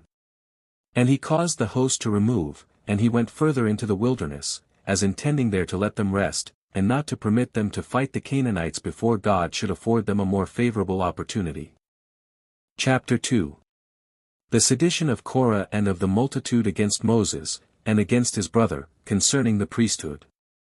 1. That which is usually the case of great armies, and especially upon ill success, to be hard to be pleased, and governed with difficulty, did now befall the Jews, for they being in number 600,000, and by reason of their great multitude not readily subject to their governors, even in prosperity, they at this time were more than usually angry, both against one another and against their leader, because of the distress they were in, and the calamities they then endured. Such a sedition overtook them, as we have not the like example either among the Greeks or the barbarians, by which they were in danger of being all destroyed, but were notwithstanding saved by Moses, who would not remember that he had been almost stoned to death by them. Nor did God neglect to prevent their ruin, but, notwithstanding the indignities they had offered their legislator and the laws, and disobedience to the commandments which he had sent them by Moses, he delivered them from those terrible calamities which, without his providential care, had been brought upon them by this sedition. So I will first explain the cause whence this sedition arose, and then will give an account of the sedition itself, as also of what settlements made for their government after it was over. 2. Korah, a Hebrew of principal account, both by his family and by his wealth, one that was also able to speak well, and one that could easily persuade the people by his speeches, saw that Moses was in an exceeding great dignity, and was added, and envied him on that account. He of the same tribe with Moses, and of kin to him, was particularly grieved, because he thought he better deserved that honorable post on account of great riches, and not inferior to him in his birth. So he raised a clamor against him among the Levites, who were of the same tribe, and among his kindred, saying, that it was a very sad thing that they should overlook Moses, while he hunted after and paved the way to glory for himself, and by ill arts should obtain it, under the pretense of God's command, while, contrary to laws, he had given the priesthood to Aaron, the common suffrage of the multitude, but by his own vote, as bestowing dignities in a way on whom he pleased. He added, that this concealed way of imposing on them was harder to be borne than if it had been done by an open force upon them, because he did now not only usurp their power without their consent, but even they were unapprised of his contrivances against them, for whosoever is conscious to himself that he deserves any dignity, aims to get it by persuasion, and not by an arrogant method of violence. Those that believe it impossible to obtain honors justly, make a show of goodness, and do not introduce force, but by cunning tricks grow wickedly powerful. That it was proper for the multitude to punish such men, even while they think themselves concealed in their designs, and not suffer them to gain strength till they have them for their open enemies. For what account, added he, is Moses able to give, why he has bestowed the priesthood on Aaron and his sons? For if God had determined to bestow that honor on one of the tribe of Levi, I am more worthy of it than he is, I myself being equal to Moses by my family, and superior to him both in riches and in age. But if God had determined to bestow it on the eldest that of Reuben might have it most justly, and then Dathan, and Abram, and On, the son of Peleth, would have it, for these are the oldest men of that tribe, and potent on account of their great wealth also. 3. Now Korah, when he said this, had a mind to appear to take care of the public welfare, but in reality he was endeavoring to procure to have that dignity transferred by the multitude to himself. Thus did he, out of a malignant design, but with plausible words, discourse to those of his own tribe, when these words did gradually spread to more people, and when the hearers still added to what tended to the scandals that were cast upon Aaron, the whole army was full of them. Now of those that conspired with Korah, there were 250, and those of the principal men also, who were eager to have the priesthood taken away from Moses' brother, and to bring him into disgrace. Nay, the multitude themselves were provoked to be seditious, and attempted to stone Moses, and gathered themselves together after an indecent manner, with confusion and disorder. And now all were, in a tumultuous manner, raising a clamor before the tabernacle of God, to prosecute the tyrant, and to relieve the multitude from their slavery under him who, under color of the divine, laid violent injunctions upon them. For had it been God who chose one that was to perform the office of a priest, he would have raised person to that dignity, and would not have produced such a one as was inferior to many others, nor have given him that office, and that in he had judged it fit to bestow it on Aaron. He would have permitted it to the multitude to bestow it, and not have left it to be bestowed by his own brother. For, now although Moses had a great while ago foreseen this calumny of Korah, and had seen the people were irritated, yet was he not affrighted at it, but being of good courage, because given them right advice about their affairs, and knowing that his brother had been made partaker of the priesthood at the command of God, and not by his own favor to him, he came to the assembly, and as for the multitude, he said not a word to them, but spake as loud to Korah as he could, and being very skillful in making speeches, and having this natural talent, among others, that he could greatly move the multitude with his discourses, he said, O Korah, both thou and all these with thee, pointing to the 250 men, seem to be worthy of this honor, nor do I pretend but that this whole company may be worthy of the like dignity, although they may not be so rich or so great as you are. Nor have I taken and given this office to my brother because he excelled others in riches, for thou exceedest us both in the greatness of thy wealth, nor indeed because he was of an eminent family, for God, by giving us the same common ancestor, has made our families equal, nay, nor was it out of brotherly affection, which another might yet have justly done, for certainly, unless I had bestowed this honor out of regard to God, and to his laws, I had not passed by myself, and given it to another, as being nearer of kin to myself than to my brother, and having a closer intimacy with myself than I have with him, for surely it would not be a wise thing for me to expose myself to the dangers of offending, and to bestow the happy employment on this account upon another. But I am above such base practices, nor would God have overlooked this matter, and seen himself thus despised, nor would he have suffered you to be ignorant of what you were to do, in order to please him, but he hath himself chosen one that is to perform that sacred office to him, and thereby freed us from that care. So that it was not a thing that I pretend to give, but only according to the determination of God. I therefore propose it still to be contended for by such as please to put in for it, only desiring that he who has been already preferred, and has already obtained it, may be allowed now also to offer himself for a candidate.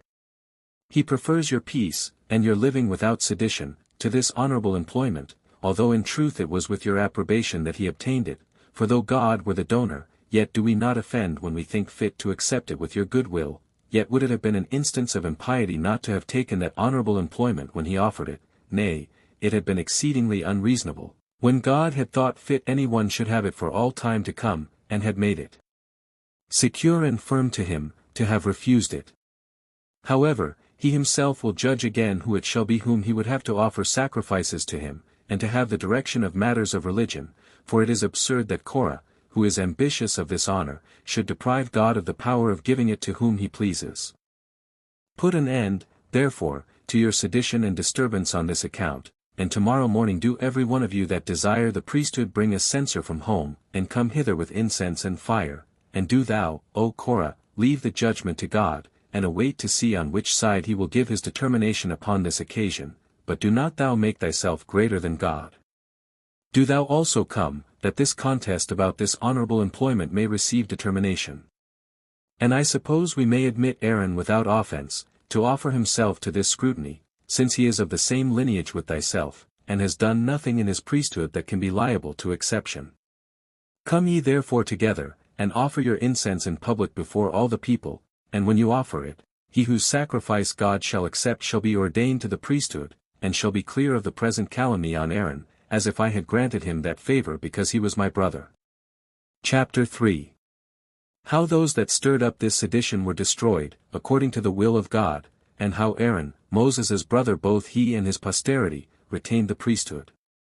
1. When Moses had said this, the multitude left off the turbulent behavior they had indulged, and the suspicion they had of Moses, and commended what he had said, for those proposals were good, and were so esteemed of the people. At that time therefore they dissolved the assembly. But on the next day they came to the congregation, in order to be present at the sacrifice, and at the determination that was to be made between the candidates for the priesthood. Now this congregation proved a turbulent one, and the multitude were in great suspense in expectation of what was to be done, for some of them would have been pleased if Moses had been convicted of evil practices, but the wiser sort desired that they might be delivered from the present disorder and disturbance, for they were afraid, that if this sedition went on, the good order of their settlement would rather be destroyed. But the whole body of the people do naturally delight in clamors against their governors, and, by changing their opinions upon the harangues of every speaker, disturb the public tranquillity. And now Moses sent messengers for Abram and Dathan, and ordered them to come to the assembly, and wait there for the holy offices that were to be performed.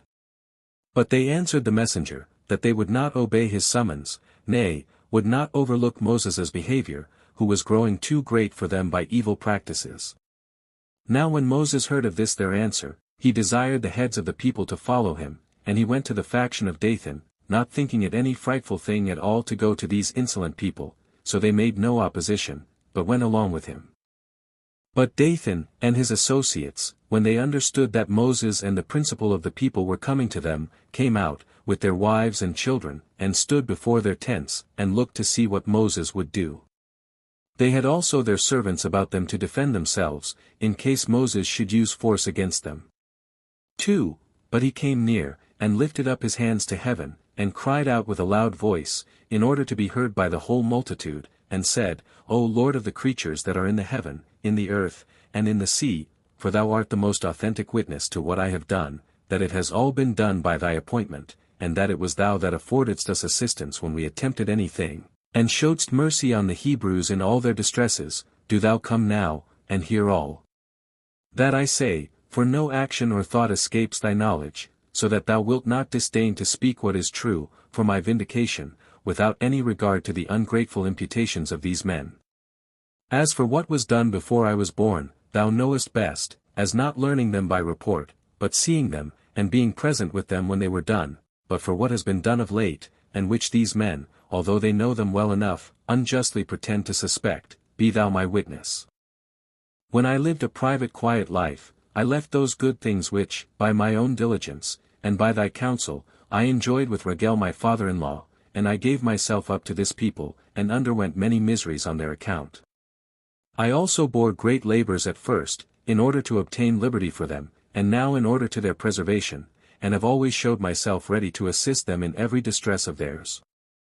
Now, therefore, since I am suspected by those very men whose being is owing to my labors, come thou, as it is reasonable to hope thou wilt, thou, I say, who showedst me that fire at Mount Sinai, and madest me to hear its voice, and to see the several wonders which that place afforded, thou who commandedst me to go to Egypt, and declare thy will to this people, thou who disturbest the happy estate of the Egyptians, and gavest us the opportunity of flying away from out under them, and madest the dominion of Pharaoh inferior to my dominion, thou who didst make the sea dry land for us, when we knew not whither to go, and didst overwhelm the Egyptians with those destructive waves which had been divided for us, thou who didst bestow upon us the security of weapons when we were naked, thou who didst make the fountains that were corrupted to flow, so as to be fit for drinking, and didst furnish us with water that came out of the rocks, when we were in want of it, thou who didst preserve our lives with quails, which was food from the sea, when the fruits of the ground failed us, thou didst send us such food from heaven as had never been seen before, thou who didst suggest to us the knowledge of thy laws, and appoint to us a form of government. Come thou, I say, O Lord of the whole world, and that as such a judge and a witness to me as cannot be bribed, and show how I never admitted of any gift against justice from any of the Hebrews, and have never condemned a man that ought to have been acquitted, on account of one that was rich, and have never attempted to hurt this commonwealth. I am now and am suspected of a thing the remotest from my intentions, as if I had given the priesthood to Aaron, not at thy command, but out own favor to him. Do thou at this time demonstrate that all things are administered by thy providence, and that nothing happens by chance, but is governed by thy will, and thereby attains its end, as also demonstrate that thou takest care that have done good to the Hebrews. Demonstrate this, I say, by the punishment of Abram and Dathan, who condemned thee as an insensible being, and one overcome by my contrivances. This thou do by inflicting such an open punishment on these men who so madly fly in the face of thy glory, as will take them out of the world, not in a manner, but so that it may appear they do die after the manner of other men. Let that ground which they tread upon open about them and consume them, with their families and goods.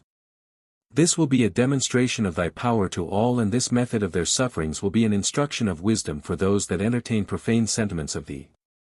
By this means I shall be a good servant, in the precepts thou hast given by me.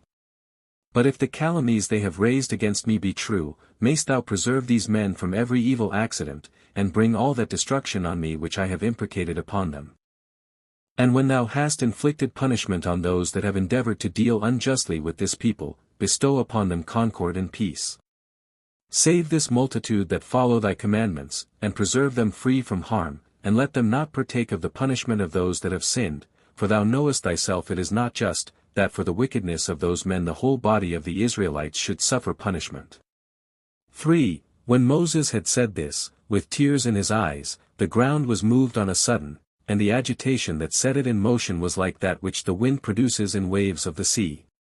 The people were all affrighted, and the ground that was about their tents sunk down at the great noise, with a terrible sound, and carried whatsoever was dear to the seditious into itself, who so entirely perished, that there was not the least appearance that any man had ever been seen there, the earth that had opened itself about them, closing again, and becoming entire as it was before, insomuch that such as saw it afterward did not perceive that any such accident had happened to it.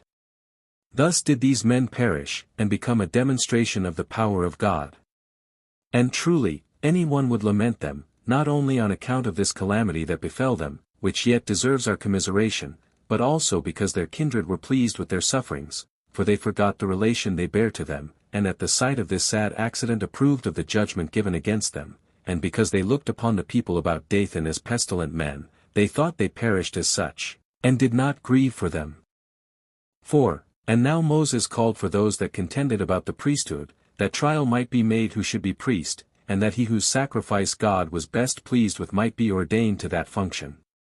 There attended 250 men, who indeed were honored by the people, not only on account of the power of their ancestors, but also on account of their own, in which they excelled the others. Aaron also and Korah came forth, and they all offered incense, in those censers of theirs which they brought with them, before the tabernacle.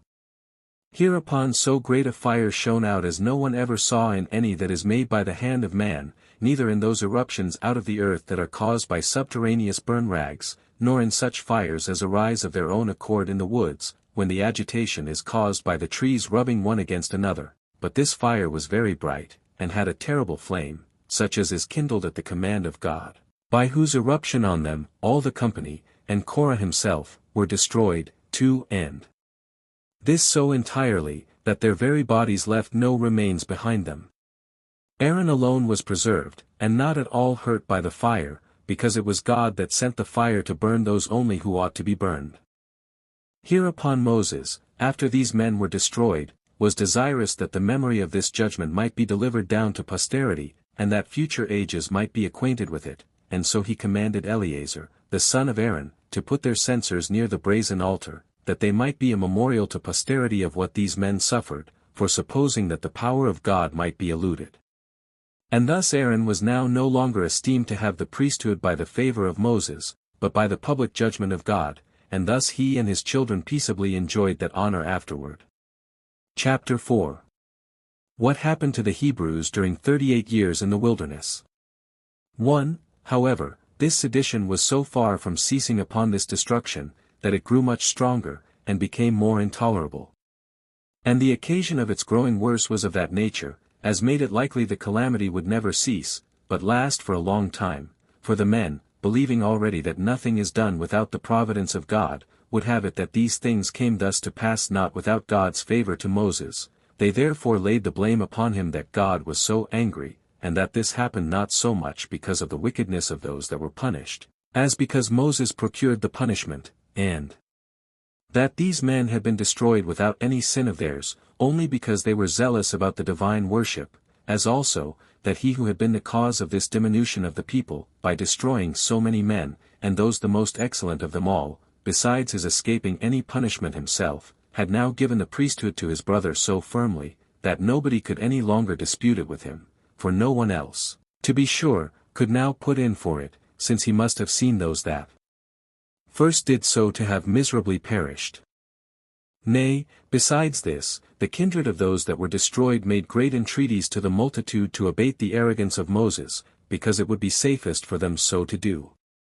2. Now Moses, upon his hearing for a good while that the people were tumultuous, was afraid that they would attempt some other innovation, and that some great and sad calamity would be the consequence. He called the multitude to a congregation, and patiently heard what apology they had to make for themselves, without opposing them, and this lest he should embitter the multitude. He only desired the heads of the tribes to bring their rods, 3 with the names of their tribes inscribed upon them, and that he should receive the priesthood in whose rod God should give a sign. This was agreed to. So the rest brought their rods, as did Aaron also, who had written the tribe of Levi on his rod. These rods Moses laid up in the tabernacle of God.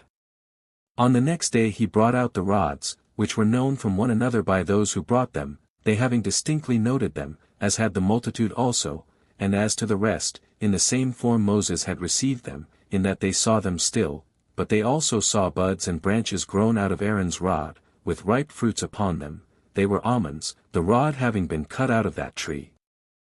The people were so amazed at this strange sight, that though Moses and Aaron were before under some degree of hatred, they now laid that hatred aside, and began to admire the judgment of God concerning them, so that hereafter they applauded what God had decreed, and permitted Aaron to enjoy the priesthood peaceably. And thus God ordained him priest 3 several times, and he retained that honor without further disturbance.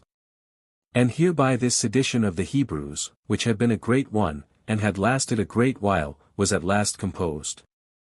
3. And now Moses, because the tribe of Levi was made free from war and warlike expeditions, and was set apart for the divine worship, lest they should want and seek after the necessaries of life, and so neglect the temple, commanded the Hebrews, according to the will of God, that when they should gain the possession of the land of Canaan, they should assign 48 good and fair cities to the Levites, and permit them to enjoy their suburbs, as far as the limit of 2,000 cubits would extend from the walls of the city. And besides this, he appointed that the people should pay the tithe of their annual fruits of the earth, both to the Levites and to the priests. And this is what that tribe receives of the multitude, but I think it necessary to set down what is paid by all, peculiarly to the priests. For, accordingly he commanded the Levites to yield up to the priests 13 of their 48 cities, and to set apart for them the 10th part of the tithes which they every year receive of the people, as also, that it was but just to offer to God the first fruits of the entire product of the ground, and that they should offer the firstborn of those 4-footed beasts that are appointed for sacrifices, if it be a male, to the priests, to be slain, that they and their entire families may eat them in the holy city, but that the owners of those firstborn which are not appointed for sacrifices in the laws of our country, should bring 1.5 shekels in their stead, but for the firstborn of a man, 5 shekels, that they should also have the firstfruits out of the shearing of the sheep, and that when any baked bread corn, and made loaves of it, they should give somewhat of what they had baked to them. Moreover, when any have made a sacred vow, I mean those that are called Nazarites, that suffer their hair to grow long, and use no wine, when they consecrate their hair, for and offer it for a sacrifice, they are to allot that hair for the priests, to be thrown into the fire. Such also as dedicate themselves to God, as a korban, which denotes what the Greeks call a gift, when they are desirous of being freed from that ministration, are to lay down money for the priests, 30 shekels if it be a woman, and 50 if it be a man. But if any be too poor to pay the appointed sum, it shall be lawful for the priests to determine that sum as they think fit. And if any slay beasts at home for a private festival, but not for a religious one, they are obliged to bring the maw and the cheek, or breast, and the right shoulder of the sacrifice, to the priests. With these Moses contrived that the priests should be plentifully maintained, besides what they had out of those offerings for sins which the people gave them, as I have set it down in the foregoing book. He also ordered, that out of everything allotted for the priests, their servants, their sons, their daughters, and their wives, should partake, as well as themselves, excepting what came to them out of the sacrifices that were offered for sins, for of those none but the males of the family of the priests might eat, and this in the temple also, and that the same day they were offered. 5. When Moses had made these constitutions, after the sedition was over, he removed, together with the whole army, and came to the borders of Idumea. He then sent ambassadors to the king of the Idumeans, and desired him to give him a passage through his country, and agreed to send him what hostages he should desire, to secure him from an injury. He desired him also, that he would allow his army liberty to buy provisions, and, if he insisted upon it, he would pay down a price for the very water they should drink. But the king was not pleased with this embassage from Moses, nor did he allow a passage for the army, but brought his people armed to meet Moses, and to hinder them, in case they should endeavor to force their passage. Upon which Moses consulted God by the oracle, who would not have him begin the war first, and so he withdrew his forces, and traveled round about through the wilderness. 6. Then it was that Miriam, the sister of Moses, came to her end, having completed her 40th year 5 since she left Egypt, on the first 6th day of the lunar month Xanthicus. They then made a public funeral for her, at a great expense. She was buried upon a certain mountain, which they call Sin, and when they had mourned for her 30 days, Moses purified the people after this manner. He brought a heifer that had never been used to the plough or to husbandry, that was complete in all its parts, and entirely of a red color, at a little distance from the camp, into a place perfectly clean. This heifer was slain by the high priest, and her blood sprinkled with his finger 7 times before the tabernacle of God. After this, the entire heifer was burnt in that state, together with its skin and entrails, and they threw cedar wood, and hyssop, and scarlet wool, into the midst of the fire. Then a clean man gathered all her ashes together, and laid them in a place perfectly clean. When therefore any persons were defiled by a dead body, they put a little of these ashes into spring water, with hyssop, and, dipping part of these ashes in it, they sprinkled them with it, both on the 3rd day, and on the 7th, and after that they were clean. This he enjoined them to do also when the tribes should come into their own land. 7. Now when this purification, which their leader made upon the mourning for his sister, as it has been now described, was over, he caused the army to remove and to march through the wilderness and through Arabia, and when he came to a place which the Arabians esteemed their metropolis, which was formerly called Arse, but has now the name of Petra, at this place, which was encompassed with high mountains, Aaron went up one of them in the sight of the whole army, Moses having before told him that he was to die, for this place was over against them. He put off his pontifical garments, and delivered them to Eleazar his son, to whom the high priesthood belonged, because he was the elder brother, and died while the multitude looked upon him. He died in the same year wherein he lost his sister, having lived in all 123 years. He died on the 1st day of that lunar month which is called by the Athenians Hecatombeon, by the Macedonians Laus, but by the Hebrews Abba. Chapter 5. How Moses conquered Sihon and Og kings of the Amorites, and destroyed their whole army and then divided their land by lot to 2 tribes and a half of the Hebrews. 1. The people mourned for Aaron 30 days, and when this mourning was over, Moses removed the army from that place, and came to the river Arnon, which, issuing out of the mountains of Arabia, and running through all that wilderness, falls into the lake Asphaltitis, and becomes the limit between the land of the Moabites and the land of the Amorites. This land is fruitful, and sufficient to maintain a great number of men, with the good things it produces. Moses therefore sent messengers to Sihon, the king of this country, desiring that he would grant his army a passage, upon what security he should please to require. He promised that he should be no way injured, neither as to that country which Sihon governed, nor as to its inhabitants, and that he would buy his provisions at such a price as should be to their advantage, even though he should desire to sell them their very water. But Sihon refused his offer, and put his army into battle array, and was preparing everything in order to hinder their passing over Arnon. 2. When Moses saw that the Amorite king was disposed to enter upon hostilities with them, he thought he ought not to bear that insult, and, determining to wean the Hebrews from their indolent temper, and prevent the disorders which arose thence, which had been the occasion of their former sedition, nor indeed were they now thoroughly easy in their minds, he inquired of God, whether he would give him leave to fight. Which when he had done, and God also promised him the victory, he was himself very courageous, and ready to proceed to fighting.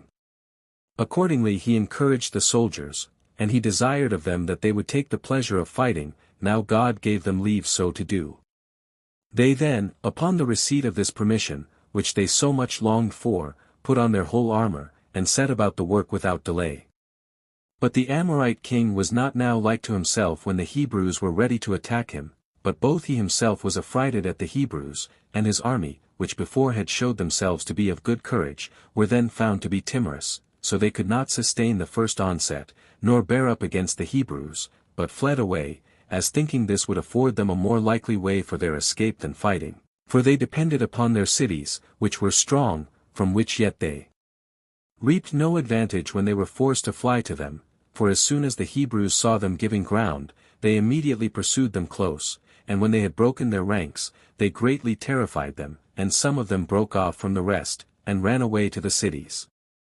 Now the Hebrews pursued them briskly, and obstinately persevered in the labors they had already undergone, and being very skillful in slinging, and very dexterous in throwing of darts, or anything else of that kind, and also having nothing but light armor, which made them quick in the pursuit, they overtook their enemies, and for those that were most remote, and could not be overtaken, they reached them by their slings and their bows, so that many were slain, and those that escaped the slaughter were sorely wounded, and these were more distressed with thirst than with any of those that fought against them, for it was the summer season, and when the greatest number of them were brought down to the river out of a desire to drink, as also when others fled away by troops, the Hebrews came round them, and shot at them, so that, what with darts and what with arrows, they made a slaughter of them all. Sihon their king was also slain. So the Hebrews spoiled the dead bodies, and took their prey. The land also which they took was full of abundance of fruits, and the army went all over it without fear, and fed their cattle upon it, and they took the enemies prisoners, for they could no way put a stop to them, since all the fighting men were destroyed. Such was the destruction which overtook the Amorites, who were neither sagacious in counsel, nor courageous in action. Hereupon the Hebrews took possession of their land, which is a country situate between 3 rivers, and naturally resembled an island, the river Arnon being its southern, the river Jabbok determining its northern side, which running into Jordan loses its own name, and takes the other, while Jordan itself runs along by it, on its western coast. 3. When matters were come to this state, Og, the king of Gilead and Golanitis, fell upon the Israelites. He brought an army with him, and in haste to the assistance of his friend Sihon, but though he found him already slain, yet did he resolve still to come and fight the Hebrews, supposing he should be too hard for them, and being desirous to try their valor, but failing of his hope, he was both himself slain in the battle, and all his army was destroyed.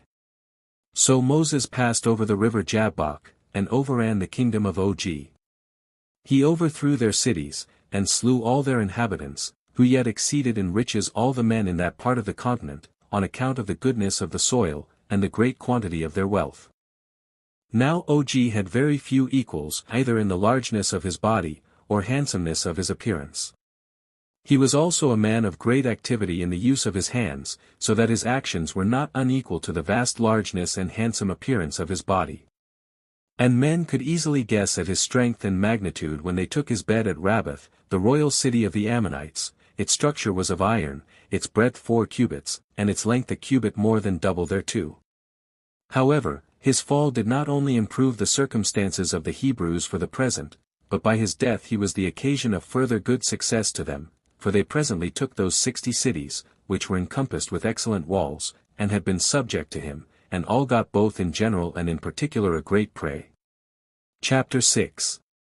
Concerning Balaam the prophet and what kind of man he was. 1. Now Moses, when he had brought his army to Jordan, pitched his camp in the great plain over against Jericho. This city is a very happy situation, and very fit for producing palm trees and balsam. And now the Israelites began to be very proud of themselves, and were very eager for fighting. Moses then, after he had offered for a few days sacrifices of thanksgiving to God, and feasted the people, sent a party of armed men to lay waste the country of the Midianites, and to take their cities. Now the occasion which he took for making war upon them was this that follows. 2. When Balak, the king of the Moabites, who had from his ancestors a friendship and league with the Midianites, saw how great the Israelites were grown, he was much affrighted on account of his own and his kingdom's danger, for he was not acquainted with this, that the Hebrews would not meddle with any other country, but were to be contented with the possession of the land of Canaan, God having forbidden them to go any farther. 7 So he, with more haste than wisdom, resolved to make an attempt upon them by words, but he did not judge it prudent to fight against them, after they had such prosperous successes, and even became out of ill successes more happy than before, but he thought to hinder them, if he could, from growing greater, and so he resolved to send ambassadors to the Midianites about them. Now these Midianites, knowing there was one Balaam, who lived by Euphrates, and was the greatest of the prophets at that time, and one that was in friendship with them, sent some of their honorable princes along with the ambassadors of Balak, to entreat the prophet to come to them, that he might imprecate curses to the destruction of the Israelites. So Balaam received the ambassadors, and treated them very kindly, and when he had supped, he inquired what was God's will, and what this matter was for which the Midianites entreated him to come to them. But when God opposed his going, he came to the ambassadors, and told them that he was himself very willing and desirous to comply with their request, but informed them that God was opposite to his intentions, even that God who had raised him to great reputation on account of the truth of his predictions, for that this army, which they entreated him to come and curse, was in the favor of God, on which account he advised them to go home again, and not to persist in their enmity against the Israelites, and when he had given them that answer, he dismissed the ambassadors. 3. Now the Midianites, at the earnest request and fervent entreaties of Balak, sent other ambassadors to Balaam, who, desiring to gratify the men, inquired again of God, but he was displeased at, 2 Trial 8 and bid him by no means to contradict the ambassadors. Now Balaam did not imagine that God gave this injunction in order to deceive him, so he went along with the ambassadors, but when the divine angel met him in the way, when he was in a narrow passage, and hedged in with a wall on both sides, the ass on which Balaam rode understood that it was a divine spirit that met him, and thrust Balaam to one of the walls, without regard to the stripes which Balaam, when he was hurt by the wall, gave her, but when the ass, upon the angel's continuing to distress her, and upon the stripes which were given her, fell down, by the will of God, she made use of the voice of a man, and complained of Balaam as acting unjustly to her, that whereas he had no fault to find with her in her former service to him, he now inflicted stripes upon her, as not understanding that she was hindered from serving him in what he was now going about, by the providence of God. And when he was disturbed by reason of the voice of the ass, which was that of a man, the angel plainly appeared to him, and blamed him for the stripes he had given his ass, and informed him that the brute creature was not in fault, but that he was himself come to obstruct his journey, as being contrary to the will of God. Upon which Balaam was afraid, and was preparing to return back again, yet did God excite him to go on his intended journey, but added this injunction, that he should declare nothing but what he himself should suggest to his mind. 4. When God had given him this charge, he came to Balak, and when the king had entertained him in a magnificent manner, he desired him to go to one of the mountains to take a view of the state of the camp of the Hebrews. Balak himself also came to the mountain, and brought the prophet along with him, with a royal attendance. This mountain lay over their heads, and was distant 60 furlongs from the camp. Now when he saw them, he desired the king to build him 7 altars, and to bring him as many bulls and rams, to which desire the king did presently conform. He then slew the sacrifices, and offered them as burnt offerings, that he might observe some signal of the flight of the Hebrews. Then said he, Happy is this people, on whom God bestows the possession of innumerable good things, and grants them his own providence to be their assistant and their guide, so that there is not any nation among mankind but you will be esteemed superior to them in virtue, and in the earnest prosecution of the best rules of life, and of such as are pure from wickedness, and will leave those rules to your excellent children, and this out of the regard that God bears to you, and the provision of such things for you as may render you happier than any other people under the sun. You shall retain that land to which he hath sent you, and it shall ever be under the command of your children, and both all the earth, as well as the seas, shall be filled with your glory, and you shall be sufficiently numerous to supply the world in general, and every region of it in particular, with inhabitants out of your stock. However, O blessed army, wonder that you are become so many from one father, and truly, the land of Canaan can now hold you, as being yet comparatively few, but know ye that the whole world is proposed to be your place of habitation forever. The multitude of your posterity also shall live as well in the islands as on the continent, and that more in number than are the stars of heaven.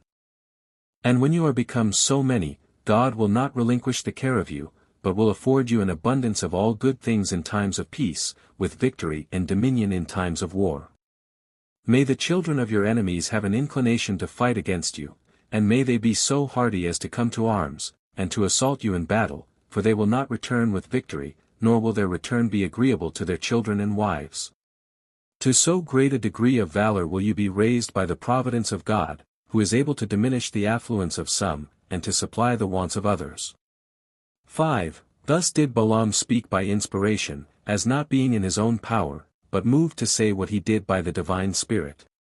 But then Balak was displeased, and said he had broken the contract he had made, whereby he was to come, as he and his confederates had invited him, by the promise of great presents, for whereas he came to curse their enemies, he had made an encomium upon them, and had declared that they were the happiest of men. To which Balaam replied, O Balak, if thou rightly considerest this whole matter, canst thou suppose that it is in our power to be silent, or to say anything, when the Spirit of God seizes upon us, for he puts such words as he pleases in our mouths, and such discourses as we are not ourselves conscious of. I well remember by what entreaties both you and the Midianites so joyfully brought me hither, and on that account I took this journey. It was my prayer, that I might not put any affront upon you, as to what you desired of me, but God is more powerful than the purposes I had made to serve you, for those that take upon them to foretell the affairs of mankind, as from their own abilities, are entirely unable to do it, or to forbear to utter what God suggests to them, or to offer violence to his will, for when he prevents us and enters into us, nothing that we say is our own. I then did not intend to praise this army, nor to go over the several good things which God intended to do to their race, but since he was so favorable to them, and so ready to bestow upon them a happy life and eternal glory, he suggested the declaration of those things to me. But now, because it is my desire to oblige thee thyself, as well as the Midianites, whose entreaties it is not decent for me to reject, go to, let us again rear other altars, and offer the like sacrifices that we did before, that I may see whether I can persuade God to permit me to bind these men with curses. Which, when Balak had agreed to, God would not, even upon second sacrifices, consent to his cursing the Israelites. 9 Then fell Balaam upon his face, and foretold what calamities would befall the several kings of the nations, and the most eminent cities, some of which of old were not so much as inhabited, which events have come to pass among the several people concerned, both in the foregoing ages, and in this, till my own memory, both by sea and by land. From which completion of all these predictions that he made, one may easily guess that the rest will have their completion in time to come. 6. But Balak being very angry that the Israelites were not cursed, sent away Balaam without thinking him worthy of any honor. Whereupon, when he was just upon his journey, in order to pass the Euphrates, he sent for Balak, and for the princes of the Midianites, and spake thus to them, O Balak, and you Midianites that are here present, for I am obliged even without the will of God to gratify you.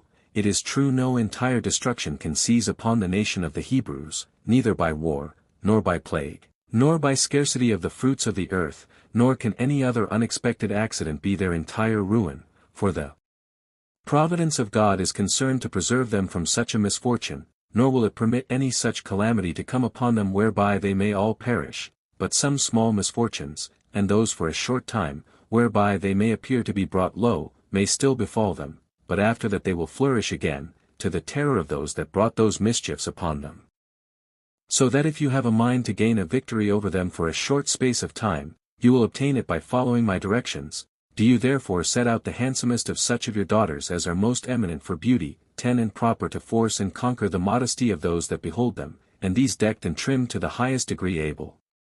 Then do you send them to be near camp, and give them in charge, that the young men of the Hebrews desire their allow it them, and when they see they are enamored of them, let them take leaves, and if they entreat them to stay, let give their consent till they have persuaded leave off their obedience to their own laws, the worship of that God who established them to worship the gods of the Midianites, and for by this means God will be angry at them. 11.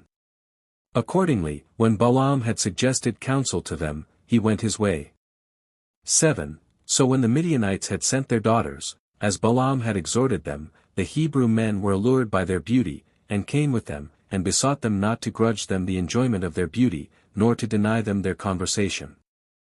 These daughters of Midianites received their words gladly, and consented to it, and stayed with them, but when they brought them to be enamored of them, and their inclinations to them were grown to ripeness, they began to think of departing from them. Then it was that these men became greatly disconsolate at the women's departure, and they were urgent with them not to leave them, but begged they would continue there, and become their wives. And they promised them they should be owned as mistresses all they had. This they said with an oath, and called God for the arbitrator of what they promised, and this with tears in their eyes, and all such marks of concern, as might shew how miserable they thought themselves without them, and so might move their compassion for them. So the women, as soon as they perceived they had made their slaves, and had caught them with their conservation, began to speak thus to them. 8. O you illustrious young men!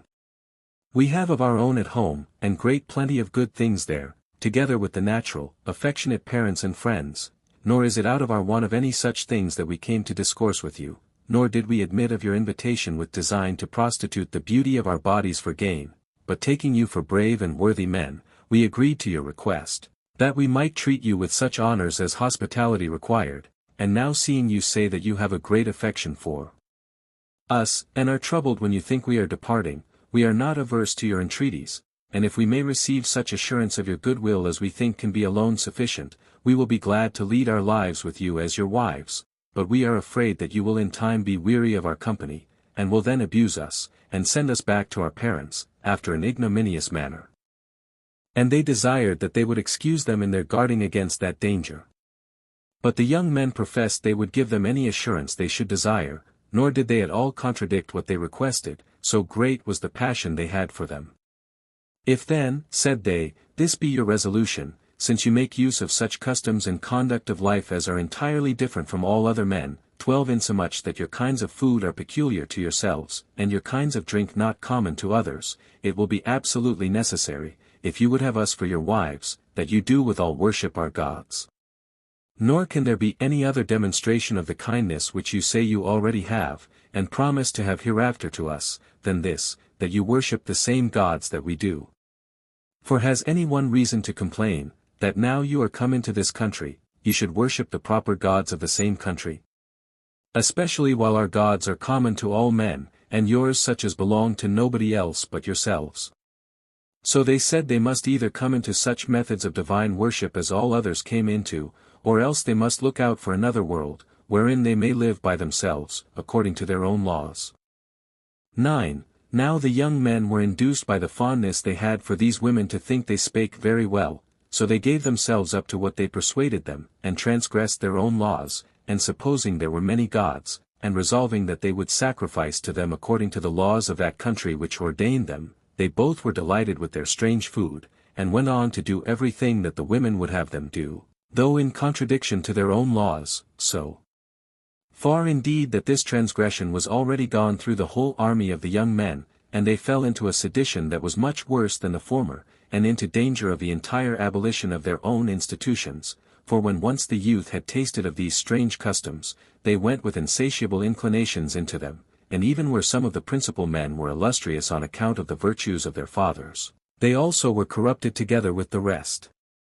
10. Even Zimri, the head of the tribe of Simeon, accompanied with Cosbi, a Midianitish woman, who was the daughter of Sur, a man of authority in that country, and being desired by his wife to disregard the laws of Moses, and to follow those she was used to, he complied with her, and this both by sacrificing after a manner different from his own, and by taking a stranger to wife. When things were thus, Moses was afraid that matters should grow worse, and called the people to a congregation, but then accused nobody by name, as unwilling to drive those into despair who, by lying concealed, might come to repentance, but he said that they did not do what was either worthy of themselves, or of their fathers, by preferring pleasure to God, and to the living according to his will, that it was fit they should change their courses while their affairs were still in a good state. And think that to be true fortitude which offers not violence to their laws, but that which resists their lusts.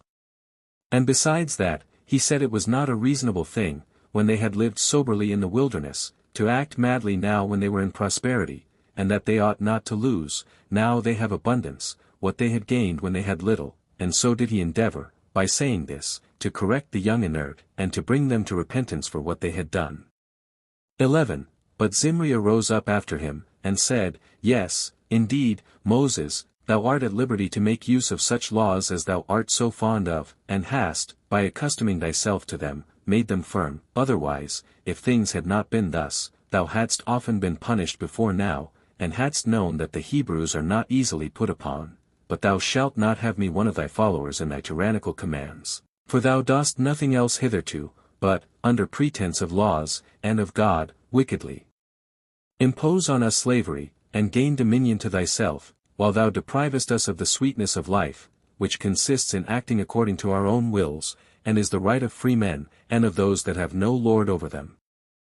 Nay, indeed, this man is harder upon the Hebrews than were the Egyptians themselves, as pretending to punish, according to his laws, every one's acting what is most agreeable to himself, but thou thyself better deservest to suffer punishment, who presumest to abolish what every one acknowledges to be what is good for him, and aimest to make thy single opinion to have more force than that of all the rest. And what I now do, and think to be right, I shall not hereafter deny to be according to my own sentiments.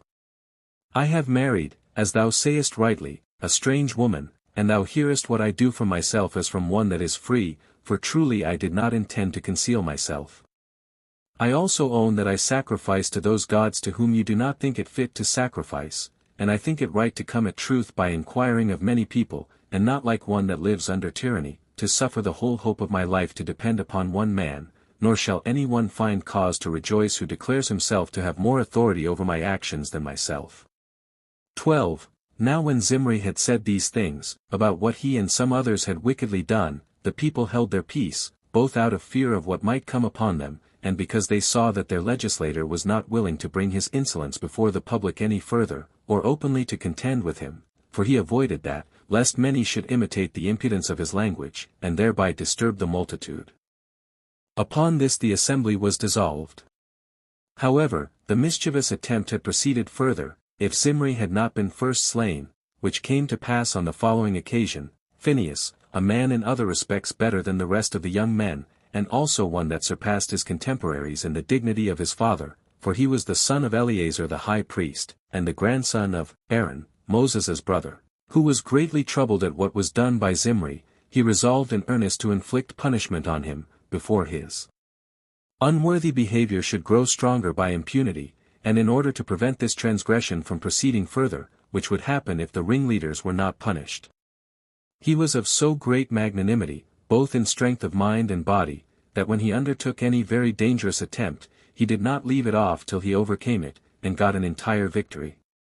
So he came into Zimri's tent, and slew him with his javelin, and with it he slew Cosbi also, upon which all those young men that had a regard to virtue, and aimed to do a glorious action, imitated Phinehas's boldness, and slew those that were found to be guilty of the same crime with Zimri.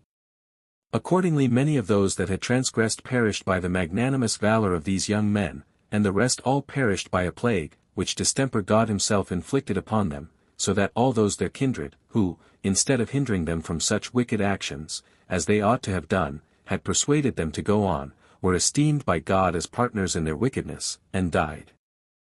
Accordingly there perished out of the army no fewer than 24,000 at this time.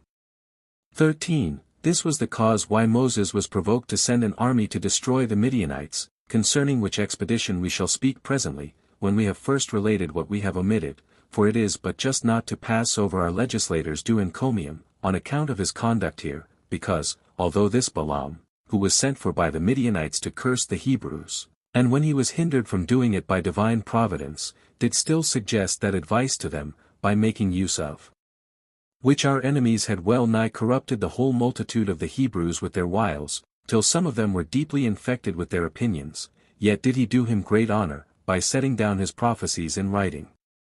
And while it was in his power to claim this glory to himself, and make men believe they were his own predictions, there being no one that could be a witness against him, and accuse him for so doing, he still gave his attestation to him, and did him the honor to make mention of him on this account. But let every one think of these matters as he pleases. Chapter 7. How the Hebrews fought with the Midianites, and overcame them. 1.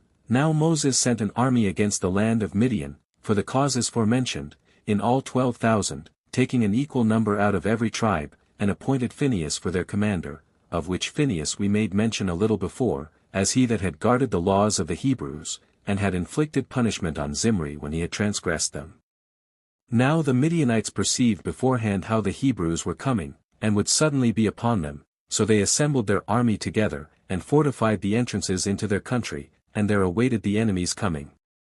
When they were come, and they had joined battle with them, an immense multitude of the Midianites fell, nor could they be numbered, they were so very many, and among them fell all their kings, 5 in number, viz. Evi, Zur, Reba, Hur, and Rechem, who was of the same name with a city, the chief and capital of all Arabia, which is still now so called by the whole Arabian nation, Barisum, from the name of the king that built it, but is by the Greeks called Petra.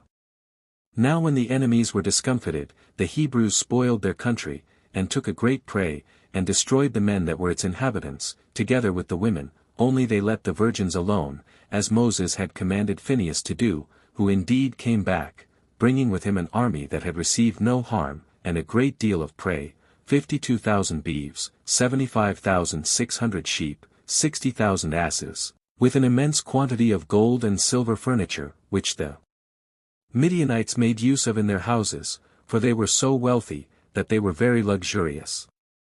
There were also led captive about 32,000 virgins. 14 So Moses parted the prey into parts, and gave 1/50th part to Eleazar and the 2 priests, and another 50th part to the Levites, and distributed the rest of the prey among the people. After which they lived happily, as having obtained an abundance of good things by their valor, and there being no misfortune that attended them, or hindered their enjoyment of that happiness. 2. But Moses was now grown old, and appointed Joshua for his successor, both to receive directions from God as a prophet, and for a commander of the army, if they should at any time stand in need of such a one, and this was done by the command of God, that to him the care of the public should be committed. Now Joshua had been instructed in all those kinds of learning which concerned the laws and God himself, and Moses had been his instructor.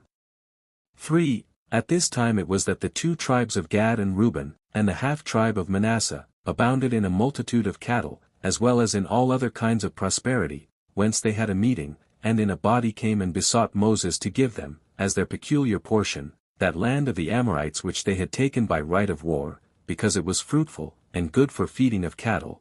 But Moses, supposing that they were afraid of fighting with the Canaanites, and invented this provision for their cattle as a handsome excuse for avoiding that war, he called them arrant cowards, and said they had only contrived a decent excuse for that cowardice, and that they had a mind to live in luxury and ease, while all the rest were laboring with great pains to obtain the land they were desirous to have, and that they were not willing to march along, and undergo the remaining hard service, whereby they were, under the divine promise, to pass over Jordan, and overcome those our enemies which God had shown them, and so obtain their land.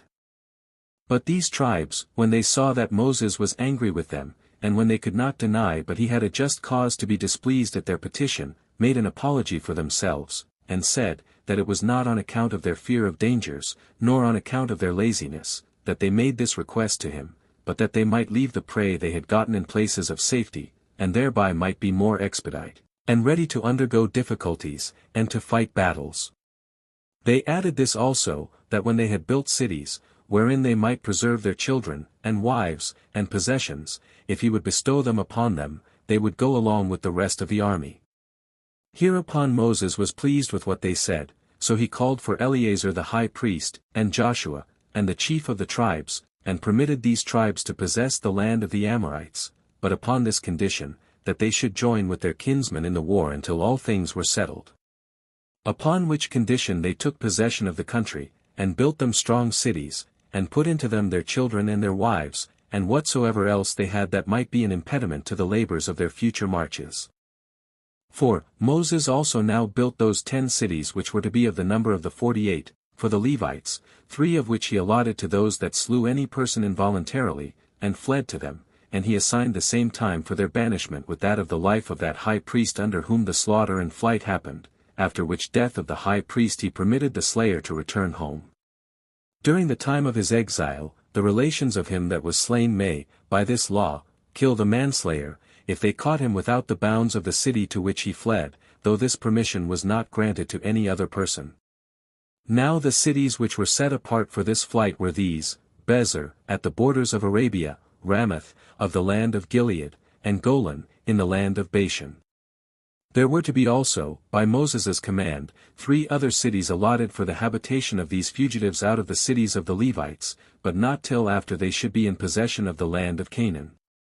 5. At this time the chief men of the tribe of Manasseh came to Moses, and informed him that there was an eminent man of their tribe dead, whose name was Zelophehad, who left no male children, but left daughters, and asked him whether these daughters might inherit his land or not.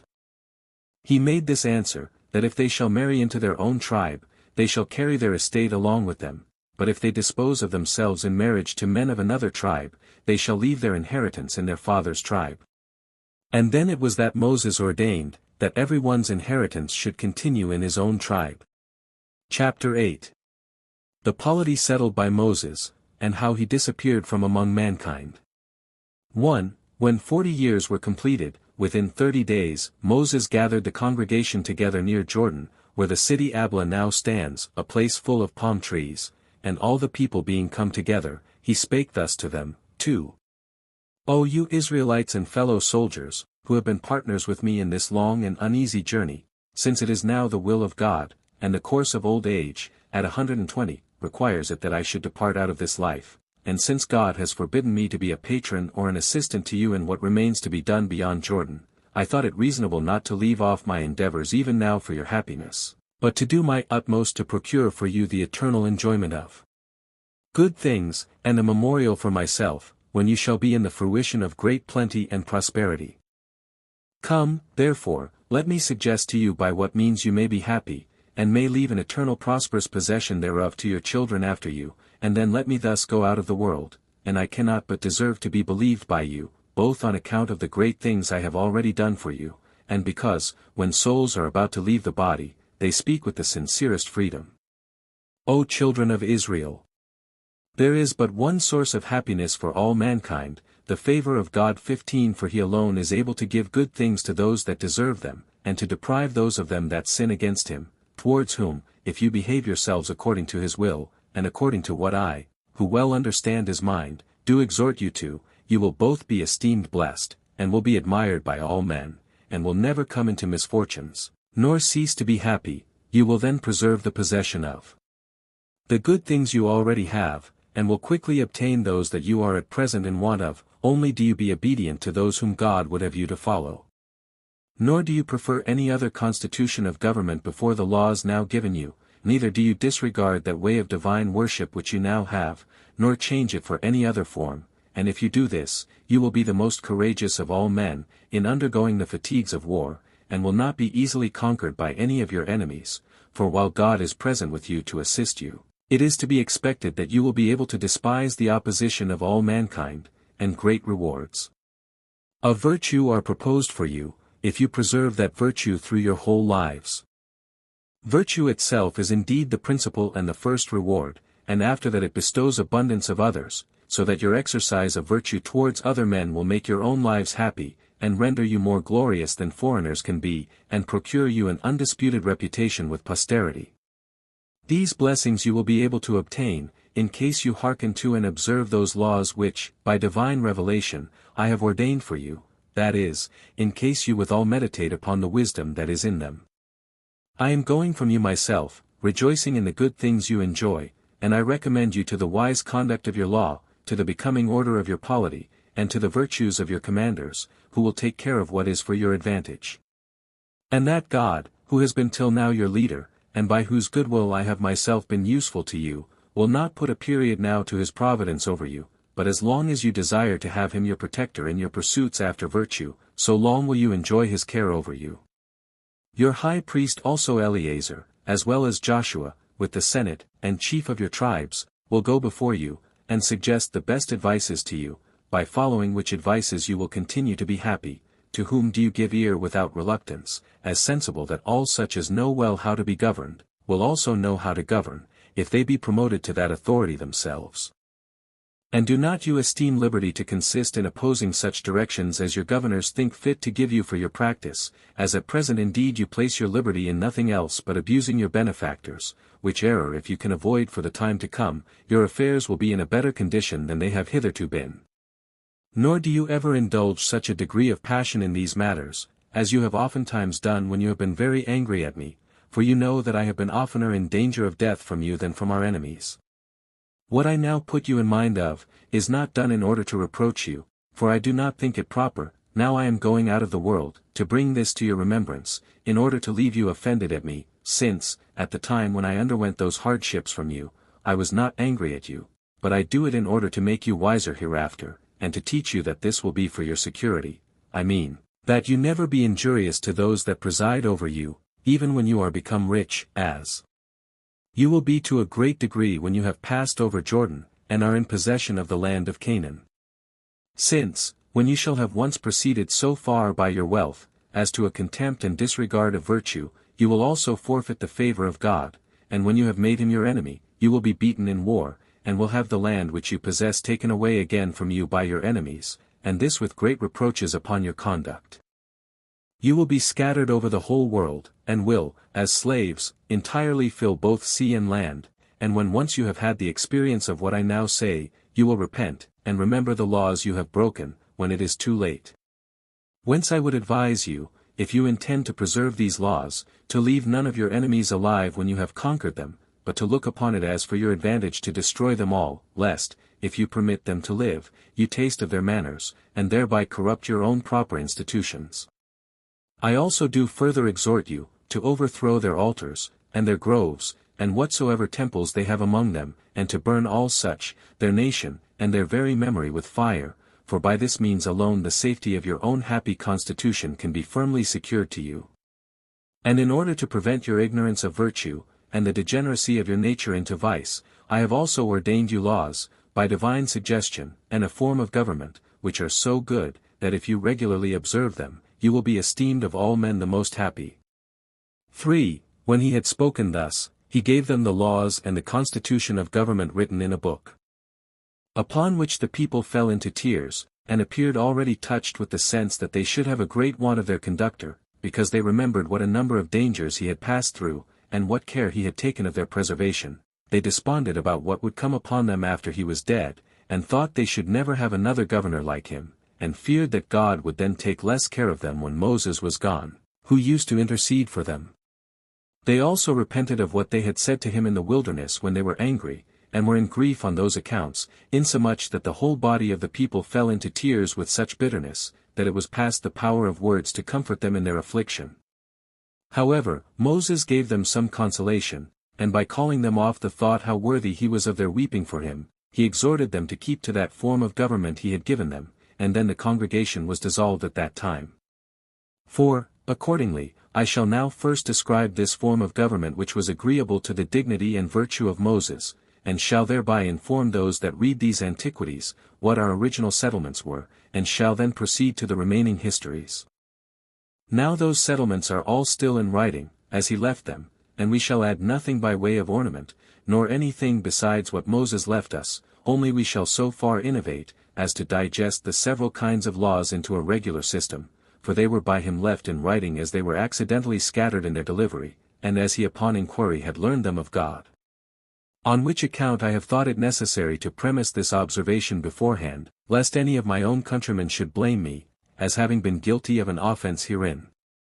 Now part of our constitution will include the laws that belong to our political state.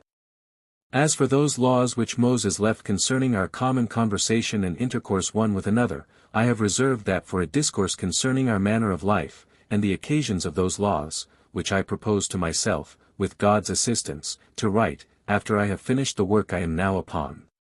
5. When you have possessed yourselves of the land of Canaan, and have leisure to enjoy the good things of it, and when you have afterward determined to build cities, if you will do what is pleasing to God, you will have a secure state of happiness.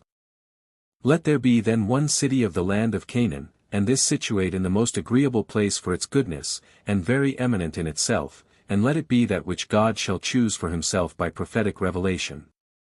Let there also be one temple therein, and one altar, not reared of hewn stones, but of such as you gather together at random, which stones, when they are whited over with mortar, will have a handsome appearance, and be beautiful to the sight.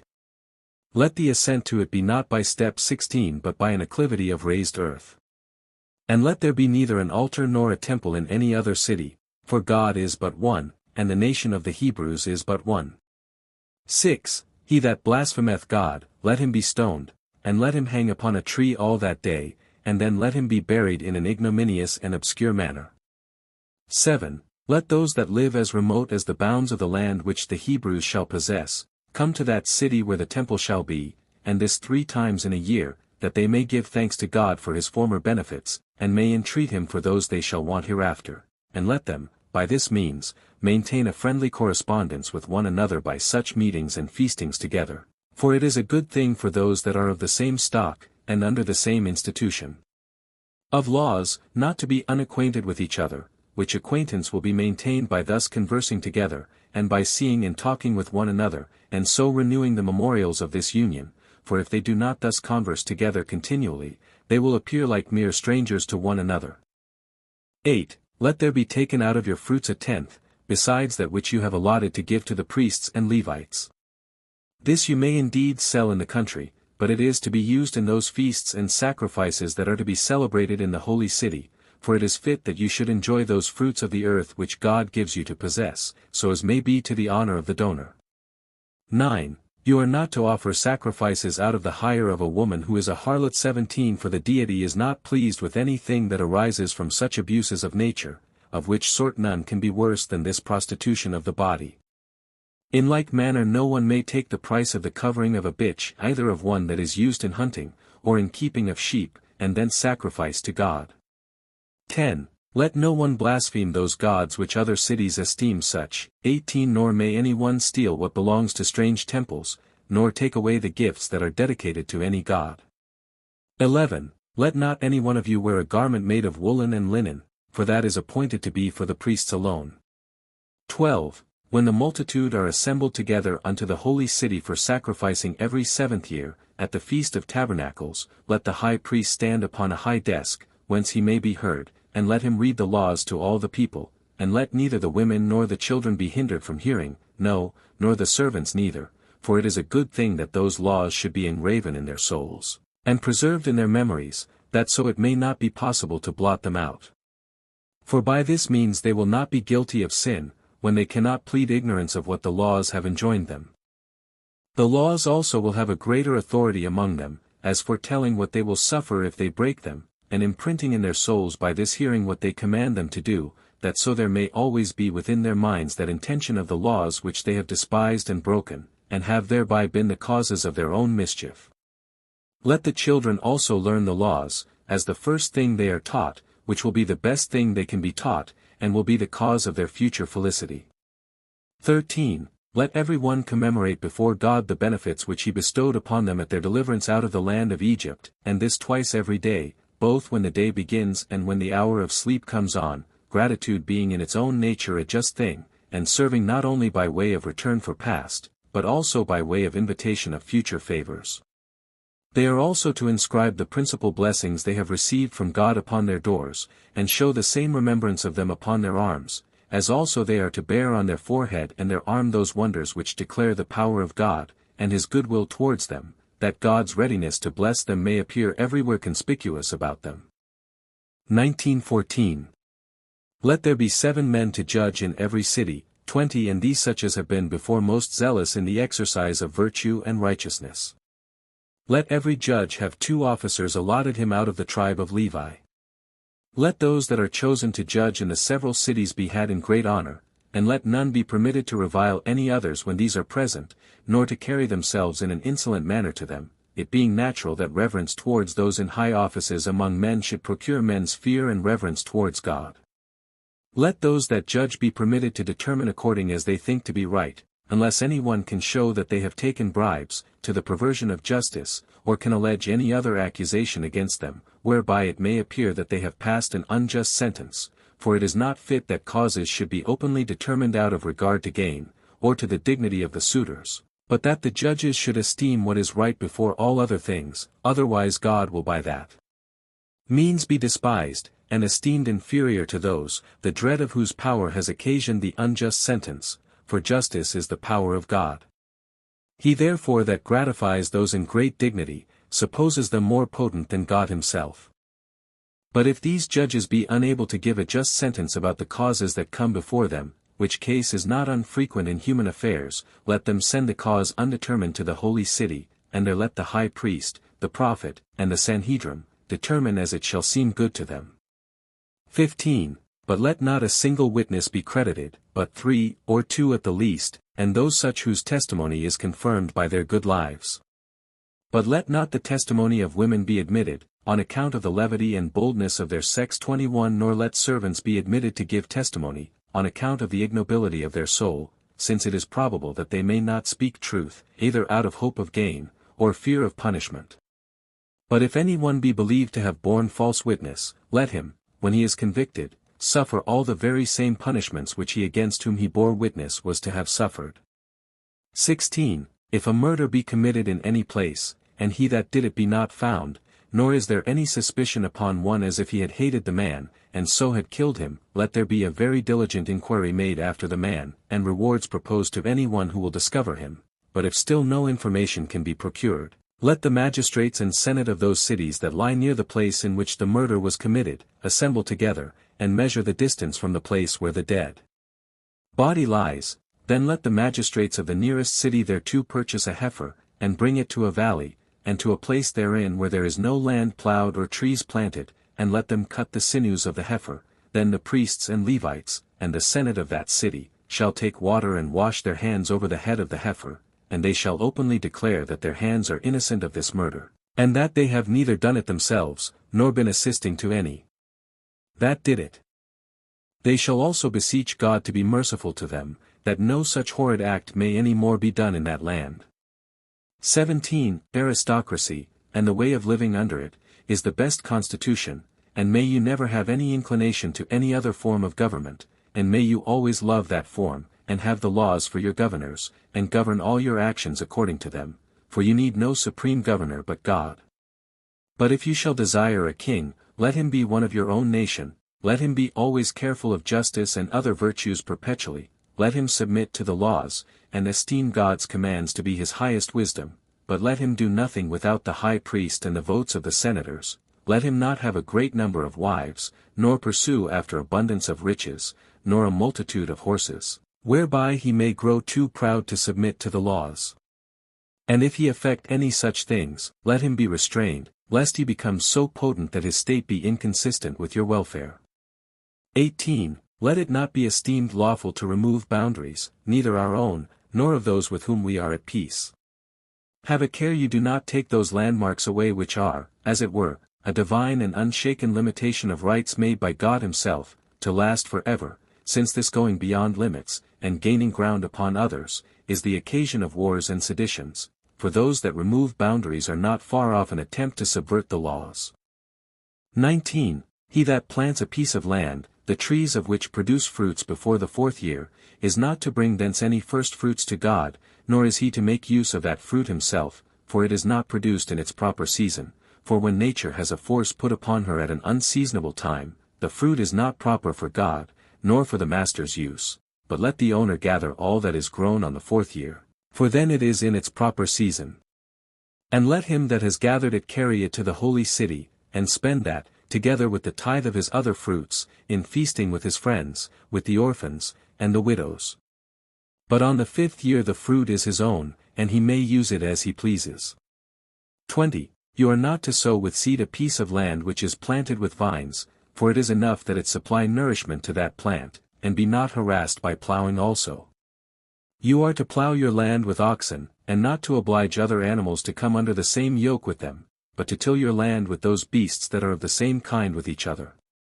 The seeds are also to be pure, and without mixture, and not to be compounded of 2 or 3 sorts, since nature does not rejoice in the union of things that are not in their own nature alike, nor are you to permit beasts of different kinds to gender together, for there is reason to fear that this unnatural abuse may extend from beasts of different kinds to men, though it takes its first rise from evil practices about such smaller things.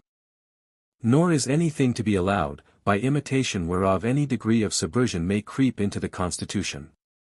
Nor do the laws neglect small matters, but provide that even those may be managed after an unblameable manner.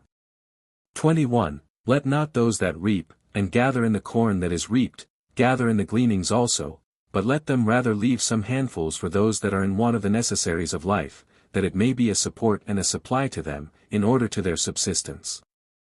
In like manner when they gather their grapes, let them leave some smaller bunches for the poor, and let them pass over some of the fruits of the olive trees, when they gather them, and leave them to be partaken of by those that have none of their own, for the advantage arising from the exact collection of all, will not be so considerable to the owners as will arise from the gratitude of the poor. And God will provide that the land shall more willingly produce what shall be for the nourishment of its fruits, in case you do not merely take care of your own advantage, but have regard to the support of others also. Nor are you to muzzle the mouths of the oxen when they tread the ears of corn in the thrashing floor, for it is not just to restrain our fellow laboring animals, and those that work in order to its production, of this fruit of their labors. Nor are you to prohibit those that pass by at the time when your fruits are ripe to touch them, but to give them leave to fill themselves full of what you have, and this whether they be of your own country or strangers, as being glad of the opportunity of giving them some part of your fruits when they are ripe, but let it not be esteemed lawful for them to carry any away. Nor let those that gather the grapes, and carry them to the winepresses, restrain those whom they meet from eating of them, for it is unjust, out of envy, to hinder those that desire it, to partake of the good things that come into the world according to God's will, and this while the season is at the height, and is hastening away as it pleases God. Nay, if some, out of bashfulness, are unwilling to touch these fruits, let them be encouraged to take of them, I mean, those that are Israelites, as if they were themselves the owners and lords, on account of the kindred there is between them. Nay, let them desire men that come from other countries, to partake of these tokens of friendship which God has given in their proper season, for that is not to be deemed as idly spent, which any one out of kindness communicates to another, since God bestows plenty of good things on men, not only for themselves to reap the advantage, but also to give to others in a way of generosity, and he is desirous, by this means, to make known to others his peculiar kindness to the people of Israel, and how freely he communicates happiness to them, while they abundantly communicate out of their great superfluities to even these foreigners also. But for him that acts contrary to this law, let him be beaten with 40 stripes save 122 by the public executioner, let him undergo this punishment, which is a most ignominious one for a free man, and this because he was such a slave to gain as to lay a blot upon his dignity, for it is proper for you who have had the experience of the afflictions in Egypt, and of those in the wilderness, to make provision for those that are in the like circumstances, and while you have now obtained plenty, yourselves, through the mercy and providence of God, to distribute of the same plenty, by the like sympathy, to such as stand in need of it. 22. Besides those 2 tithes, which I have already said you are to pay every year, the one for the Levites, the other for the festivals, you are to bring every 3rd year a 3rd tithe to be distributed to those that want, 23 to women also that are widows, and to children that are orphans. But as to the ripe fruits, let them carry that which is ripe first of all into the temple, and when they have blessed God for that land which bare them, and which he had given them for a possession, when they have also offered those sacrifices which the law has commanded them to bring, let them give the first fruits to the priests. But when any one hath done this, and hath brought the tithe of all that he hath, together with those first fruits that are for the Levites, and for the festivals, and when he is about to go home, let him stand before the holy house, and return thanks to God, that he hath delivered them from the injurious treatment they had in Egypt, and hath given them a good land, and a large, and lets them enjoy the fruits thereof. And when he hath openly testified that he hath fully paid the tithes, and other dues, according to the laws of Moses, let him entreat God that he will be ever merciful and gracious to him, and continues so to be to all the Hebrews, both by preserving the good things which he hath already given them, and by adding what it is still in his power to bestow upon them. 23. Let the Hebrews marry, at the age fit for it, virgins that are free, and born of good parents. And he that does not marry a virgin, let him not corrupt another man's wife, and marry her, nor grieve her former husband. Nor let free men marry slaves, although their affections should strongly bias any of them so to do, for it is decent, and for the dignity of the persons themselves, to govern those their affections.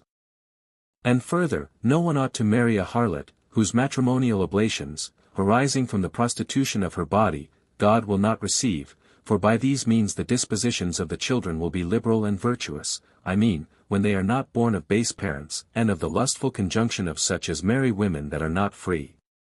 If any one has been espoused to a woman as to a virgin, and does not afterward find her so to be, let him bring his action, and accuse her, and let him make use of such indications 24 to prove his accusation as he is furnished withal, and let the father or the brother of the damsel, or some one that is after them nearest of kin to her, defend her if the damsel obtain a sentence in her favor, that she had not been guilty, let her live with her husband that accused her, and let him not have any further power at all to put her away, unless she give him very great occasions of suspicion, and such as can be no way contradicted. But for him that brings an accusation and calumny against his wife in an impudent and rash manner, let him be punished by receiving 40 stripes save one, and let him pay 50 shekels to her father. But if the damsel be convicted, as having been corrupted, and is one of the common people, let her be stoned, because she did not preserve her virginity till she were lawfully married, but if she were the daughter of a priest, let her be burnt alive.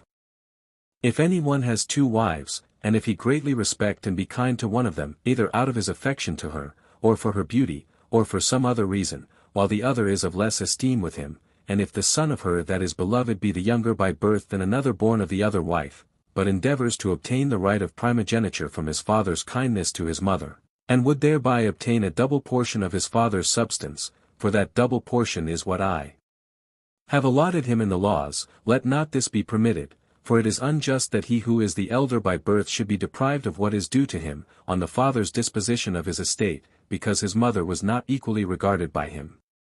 He that hath corrupted a damsel espoused to another man, in case he had her consent, let both him and her be put to death, for they are both equally guilty, the man, because he persuaded the woman willingly to submit to a most impure action, and to prefer it to lawful wedlock, the woman, because she was persuaded to yield herself to be corrupted, either for pleasure or for gain. However, if a man light on a woman when she is alone, and forces her, where nobody was present to come to her assistance, let him only be put to death. Let him that hath corrupted a virgin not yet espoused marry her, but if the father of the damsel be not willing that she should be his wife, let him pay 50 shekels as the price of her prostitution.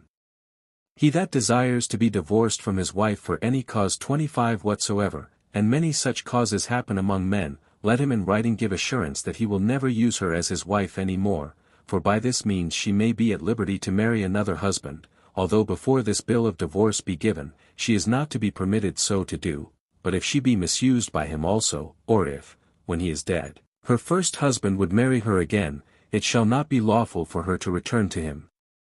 If a woman's husband die, and leave her without children, let his brother marry her, and let him call the son that is born to him by his brother's name, and educate him as the heir of his inheritance, for this procedure will be for the benefit of the public, because thereby families will not fail, and the estate will continue among the kindred, and this will be for the solace of wives under their affliction, that they are to be married to the next relation of their former husbands.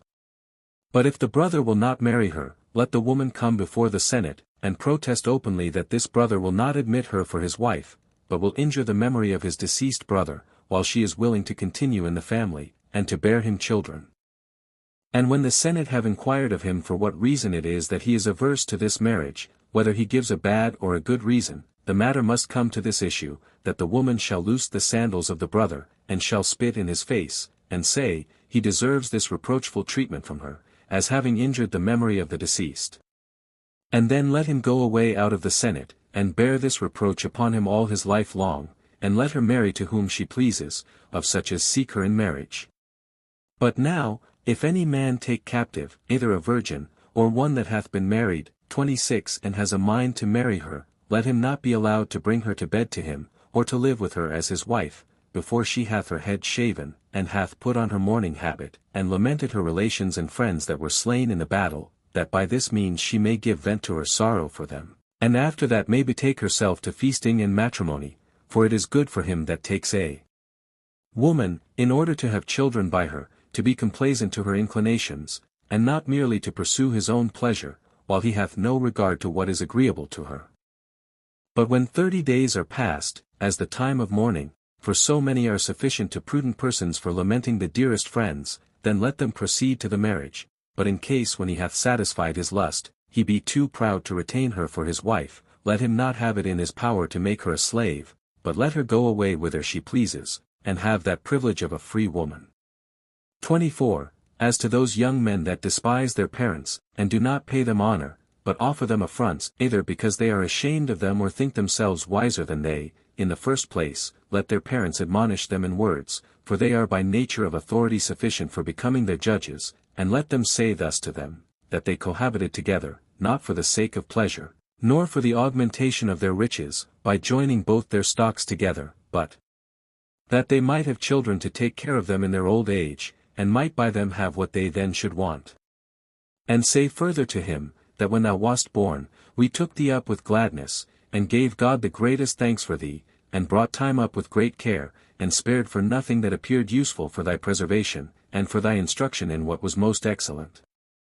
And now, since it is reasonable to forgive the sins of those that are young, let it suffice thee to have given so many indications of thy contempt of us, reform thyself, and act more wisely for the time to come, considering that God is displeased with those that are insolent towards their parents, because he is himself the father of the whole race of mankind, and seems to bear part of that dishonor which falls upon those that have the same name, when they do not meet with dire returns from their children.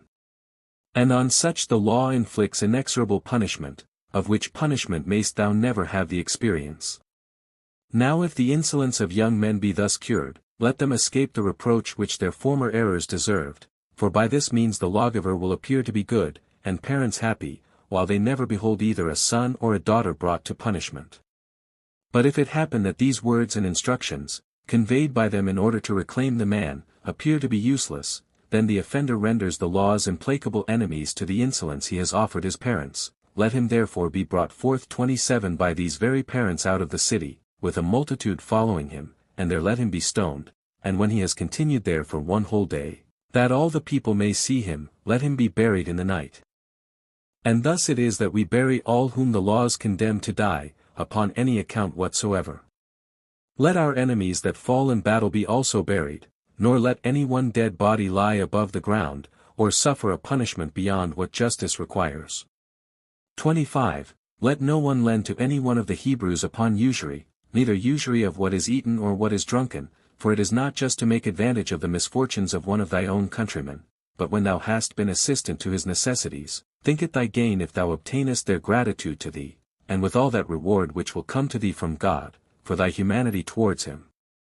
26. Those who have borrowed either silver or any sort of fruits, whether dry or wet, I mean this, when the Jewish affairs shall, by the blessing of God, be to their own mind, let the borrowers bring them again, and restore them with pleasure to those who lent them, laying them up, as it were, in their own treasuries, and justly expecting to receive them thence, if they shall want them again. But if they be without shame, and do not restore it, let not the lender go to the borrower's house, and take a pledge himself, before judgment be given concerning it, but let him require the pledge, and let the debtor bring it of himself, without the least opposition to him that comes upon him under the protection of the law. And if he that gave the pledge be rich, let the creditor retain it till what he lent be paid him again, but if he be poor, let him that takes it return it before the going down of the sun, especially if the pledge be a garment, that the debtor may have it for a covering in his sleep, God himself naturally showing mercy to the poor. It is also not lawful to take a millstone, nor any utensil thereto belonging, for a pledge, that the debtor may not be deprived of instruments to get their food withal, and lest they be undone by their necessity. 27. Let death be the punishment for stealing a man, but he that hath purloined gold or silver, let him pay double. If any one kill a man that is stealing something out of his house, let him be esteemed guiltless, although the man were only breaking in at the wall. Let him that hath stolen cattle pay fourfold what is lost, excepting the case of an ox, for which let the thief pay fivefold. Let him that is so poor that he cannot pay what mulet is laid upon him, be his servant to whom he was adjudged to pay it. 28. If any one be sold to one of his own nation, let him serve him 6 years, and on the 7th let him go free. But if he have a son by a woman servant in his purchaser's house, and if, on account of his good will to his master, and his natural affection to his wife and children, he will be his servant still, let him be set free only at the coming of the year of Jubilee, which is the 50th year, and let him then take away with him his children and wife, and let them be free also. 29. If any one find gold or silver on the road, let him inquire after him that lost it, and make proclamation of the place where he found it, and then restore it to him again, as not thinking it right to make his own profit by the loss of another. And the same rule is to be observed in cattle found to have wandered away into a lonely place. If the owner be not presently discovered, let him that is the finder keep it with himself, and appeal to God that he has not purloined what belongs to another. 30. It is not lawful to pass by any beast that is in distress, when in a storm it is fallen down in the mire, but to endeavor to preserve it, as having a sympathy with it in its pain. 31. It is also a duty to show the roads to those who do not know them, and not to esteem it a matter for sport, when we hinder others' advantages, by setting them in a wrong way. 32. In like manner, let no one revile a person blind or dumb. 33. If men strive together, and there be no instrument of iron, let him that is smitten be avenged immediately, by inflicting the same punishment on him that smote him, but if when he is carried home he lies sick many days, and then die, let him that smote him not escape punishment, but if he that is smitten escape death, and yet be at great expense for his cure, the smiter shall pay for all that has been expended during the time of his sickness, and for all that he has paid the physician. He that kicks a woman with child, so that the woman miscarry, 28 let him pay a fine in money, as the judges shall determine, as having diminished the multitude by the destruction of what was in her womb, and let money also be given the woman's husband by him that kicked her, but if she die of the stroke, let him also be put to death, the law judging it equitable that life should go for life. 34. Let no one of the Israelites keep any poison 29 that may cause death, or any other harm, but if he be caught with it, let him be put to death, and suffer the very same mischief that he would have brought upon them for whom the poison was prepared. 35. He that maimeth any one, let him undergo the like himself, and be deprived of the same member of which he hath deprived the other, unless he that is maimed will accept of money instead of it. 30 For the law makes the sufferer the judge of the value of what he hath suffered, and permits him to estimate it, unless he will be more severe. 36. Let him that is the owner of an ox which pusheth with his horn, kill him, but if he pushes and gores any one in the thrashing floor, let him be put to death by stoning, and let him not be thought fit for food, but if his owner be convicted as having known what his nature was, and hath not kept him up, let him also be put to death, as being the occasion of the ox's having killed a man. But if the ox have killed a manservant, or a maidservant, let him be stoned, and let the owner of the ox pay 30 shekels 31 to the master of him that was slain. But if it be an ox that is thus smitten and killed, let both the oxen, that which smote the other and that which was killed, be sold, and let the owners of them divide their price between them.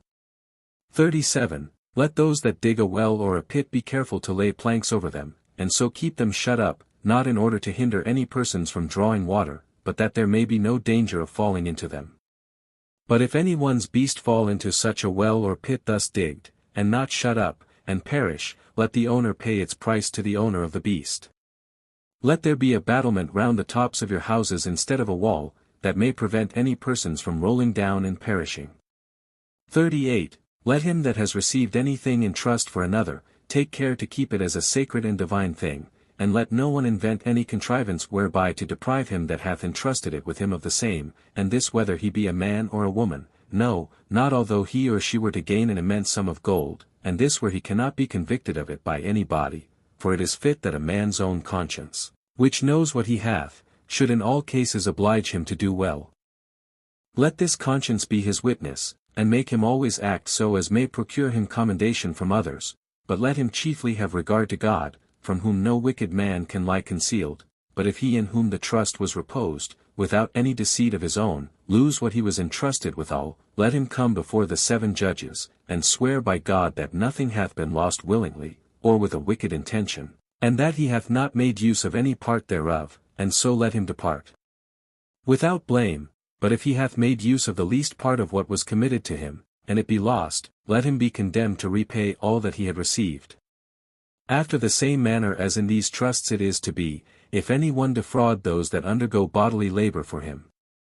And let it be always remembered, that we are not to defraud a poor man of his wages, as being sensible that God has allotted these wages to him instead of land and other possessions. Nay, this payment is not at all to be delayed, but to be made that very day, since God is not willing to deprive the laborer of the immediate use of what he hath labored for.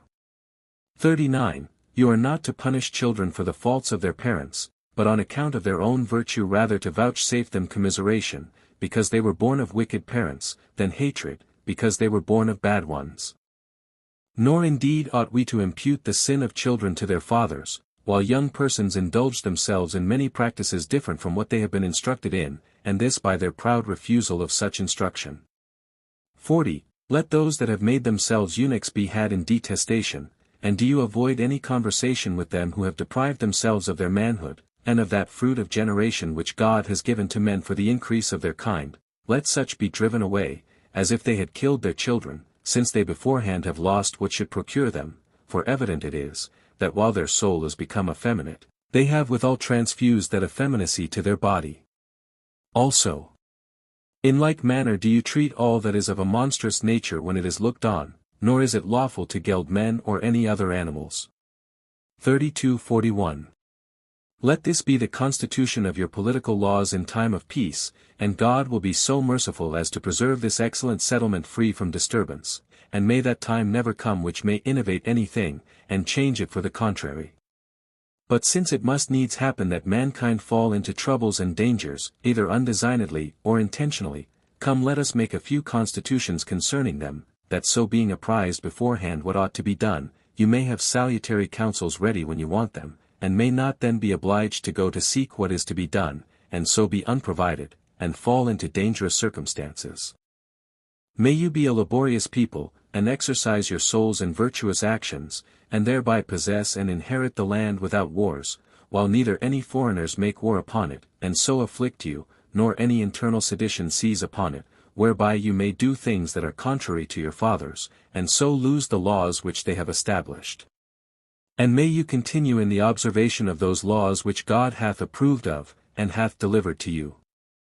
Let all sort of warlike operations, whether they befall you now in your own time, or hereafter in the times of your posterity, be done out of your own borders, but when you are about to go to war, send embassiges and heralds to those who are your voluntary enemies, for it is a right thing to make use of words to them before you come to your weapons of war, and assure them thereby, that although you have a numerous army, with horses and weapons, and, above these, a God merciful to you, and ready to assist you, you do however desire them not to compel you to fight against them, nor to take from them what they have, which will indeed be our gain, but what they will have no reason to wish we should take to ourselves.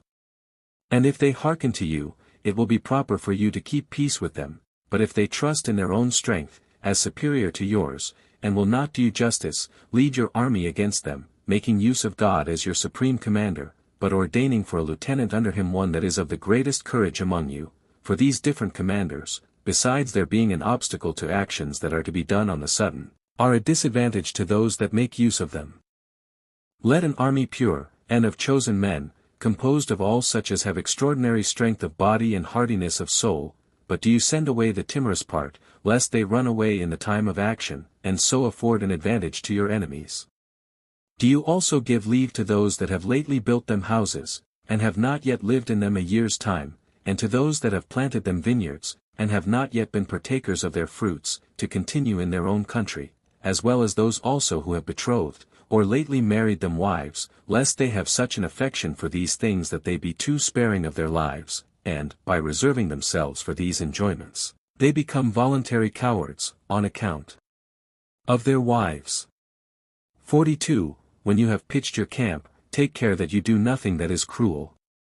And when you are engaged in a siege, and want timber for the making of warlike engines, do not you render the land naked by cutting down trees that bear fruit, but spare them, as considering that they were made for the benefit of men, and that if they could speak, they would have a just plea against you, because, though they are not occasions of the war, they are unjustly treated, and suffer in it, and would, if they were able, remove themselves into another land. When you have beaten your enemies in battle, slay those that have fought against you, but preserve the others alive, that they may pay you tribute, excepting the nation of the Canaanites, for as to that people, you must entirely destroy them. 43. Take care, especially in your battles, that no woman use the habit of a man, nor man the garment of a woman. 44. This was the form of political government which was left us by Moses. Moreover, he had already delivered laws in writing 33 in the 40th year, after they came out of Egypt, concerning which we will discourse in another book. But now on the following days, for he called them to assemble continually, he delivered blessings to them, and curses upon those that should not live according to the laws, but should transgress the duties that were determined for them to observe. After this, he read to them a poetic song, which was composed in hexameter verse, and left it to them in the holy book. It contained a prediction of what was to come to pass afterward, agreeably whereto all things have happened all along, and do still happen to us, and wherein he has not at all deviated from the truth. Accordingly, he delivered these books to the priest, 34 with the ark, into which he also put the 10 commandments, written on 2 tables. He delivered to them the tabernacle also, and exhorted the people, that when they had conquered the land, and were settled in it, they should not forget the injuries of the Amalekites, but make war against them, and inflict punishment upon them for what mischief they did them when they were in the wilderness, and that when they had got possession of the land of the Canaanites, and when they had destroyed the whole multitude of its inhabitants, as they ought to do, they should erect an altar that should face the rising sun, not far from the city of Shechem, between the 2 mountains, that of Gerizim, situate on the right hand, and that called Ebal, on the left, and that the army should be so divided, that 6 tribes should stand upon each of the 2 mountains, and with them the Levites and the priests.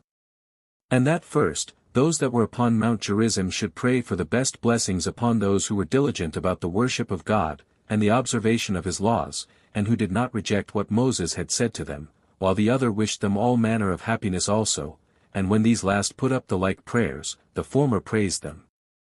After this, curses were denounced upon those that should transgress those laws, they, answering one another alternately, by way of confirmation of what had been said.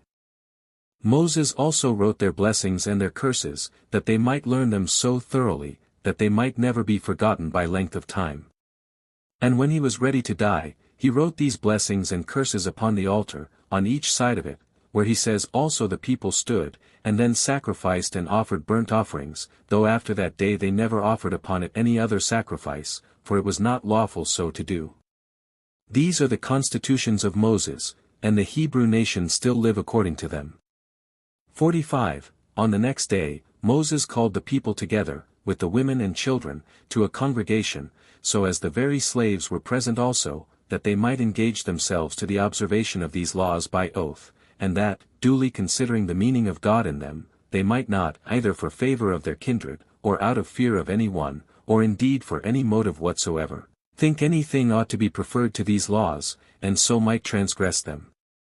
That in case any one of their own blood, or any city, should attempt to confound or dissolve their constitution of government, they should take vengeance upon them, both all in general, and each person in particular, and when they had conquered them, should overturn their city to the very foundations, and, if possible, should not leave the least footsteps of such madness, but that if they were not able to take such vengeance, they should still demonstrate that what was done was contrary to their wills. So the multitude bound themselves by oath so to do. 46. Moses taught them also by what means their sacrifices might be the most acceptable to God, and how they should go forth to war, making use of the stones, in the high priest's breastplate, for their direction, 35 as I have before signified. Joshua also prophesied while Moses was present. And when Moses had recapitulated whatsoever he had done for the preservation of the people, both in their wars and in peace, and had composed them a body of laws, and procured them an excellent form of government, he foretold, as God had declared to him that if they transgressed that institution for the worship of God, they should experience the following miseries: their land should be full of weapons of war from their enemies, and their cities should be overthrown, and their temple should be burnt, that they should be sold for slaves, to such men as would have no pity on them in their afflictions, that they would then repent, when that repentance would no way profit them under their sufferings. Yet, said he, will that God who founded your nation, restore your cities to your citizens, with their temple also, and you shall lose these advantages not once only, but often. Certainly a human legislator is a terrible enemy when his laws are affronted, and are made to no purpose. And may you never experience that displeasure of God which will be the consequence of the neglect of these his laws, which he, who is your Creator, hath given you. 48. When Moses had spoken thus at the end of his life, and had foretold what would befall to every one of their tribes 36 afterward, with the addition of a blessing to them, the multitude fell into tears, insomuch that even the women, by beating their breasts, made manifest the deep concern they had when he was about to die. The children also lamented still more, as not able to contain their grief, and thereby declared, that even at their age they were sensible of his virtue and mighty deeds, and truly there seemed to be a strife betwixt the young and the old who should most grieve for him. The old grieved because they knew what a careful protector they were to be deprived of, and so lamented their future state, but the young grieved, not only for that, but also because it so happened that they were to be left by him before they had well tasted of his virtue. Now one may make a guess at the excess of this sorrow and lamentation of the multitude, from what happened to the legislator himself, for although he was always persuaded that he ought not to be cast down at the approach of death, since the undergoing it was agreeable to the will of God and the law of nature, yet what the people did so overbore him, that he wept himself. And this shall suffice for the declaration of the manner of the death of Moses. Footnotes 1. Return. Reland here takes notice, that although our Bibles say little or nothing of these riches of Korah, yet that both the Jews and Mohammedans, as well as Josephus, are full of it. 2. Return. It appears here, and from the Samaritan Pentateuch, and, in effect, from the Psalmist, as also from the Apostolical Constitutions, from Clement's first epistle to the Corinthians, from Ignatius's epistle to the Magnesians, and from Eusebius, that Korah was not swallowed up with the Reubenites, but burned with the Levites of his own tribe. See Essay on the Old Testament, page 64, 65. 3. Return. Concerning these 12 rods of the 12 tribes of Israel, see St. Clement's account, much larger than that in our Bibles, 1 Epist sect. 45. As is Josephus's present account in measure larger also. 4. Return. Grotius, on Numbers 6:18, takes notice that the Greeks also, as well as the Jews, sometimes consecrated the hair of their heads to the gods. 5. Return. Josephus here uses this phrase, when the 40th year was completed, for when it was begun, as does St. Luke when the day of Pentecost was completed, Acts 2 verse 1. 6. Return. Whether Miriam died, as Josephus's Greek copies imply, on the first day of the month, may be doubted, because the Latin copies say it was on the 10th, and so say the Jewish calendars also, as Dar. Bernard assures us. It is said her sepulchre is still extant near Petra, the old capital city of Arabia Petrea, at this day, as also that of Aaron, not far off. 7. Return. What Josephus here remarks is well worth our remark in this place also, viz. That the Israelites were never to meddle with the Moabites, or Ammonites, or any other people, but those belonging to the land of Canaan, and the countries of Sion and Og beyond Jordan, as far as the desert and Euphrates, and that therefore no other people had reason to fear the conquests of the Israelites, but that those countries given them by God were their proper and peculiar portion among the nations, and that all who endeavored to dispossess them might ever be justly destroyed by them. 8. Return. Note that Josephus never supposes Balaam to be an idolater, nor to seek idolatrous enchantments, or to prophesy falsely, but to be no other than an ill-disposed prophet of the true God, and intimates that God's answer the second time, permitting him to go, was ironical, and on design that he deceived, which sort of deception, by way of punishment for former crimes, Josephus never scruples to admit, as ever esteeming such wicked men justly and providentially deceived.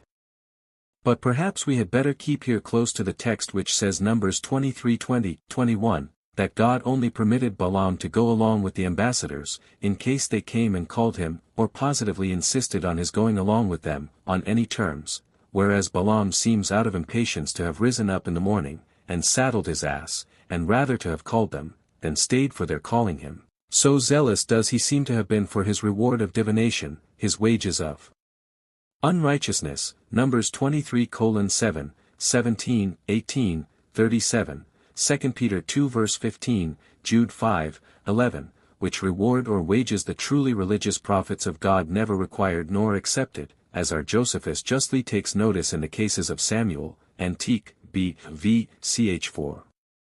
Sect. 1. N. Daniel, Antique, B. X. Ch. 11. Sect.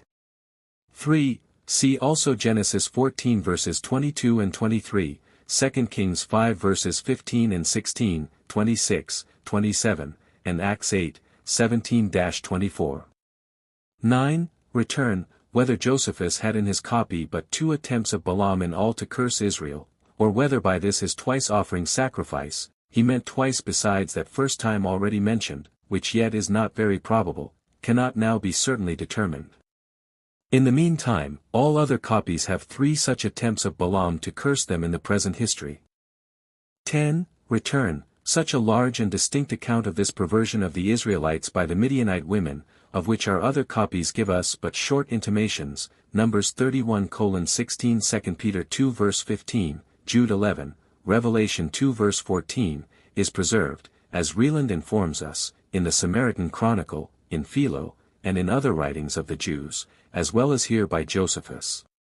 11. Return, this grand maxim, that God's people of Israel could never be hurt nor destroyed, but by drawing them to sin against God, appears to be true, by the entire history of that people, both in the Bible and in Josephus, and is often taken notice of in them both. See in particular a most remarkable Ammonite testimony to this purpose, Judith 5:5-21. 12. Return, what Josephus here puts into the mouths of these Midianite women, who came to entice the Israelites to lewdness and idolatry, viz.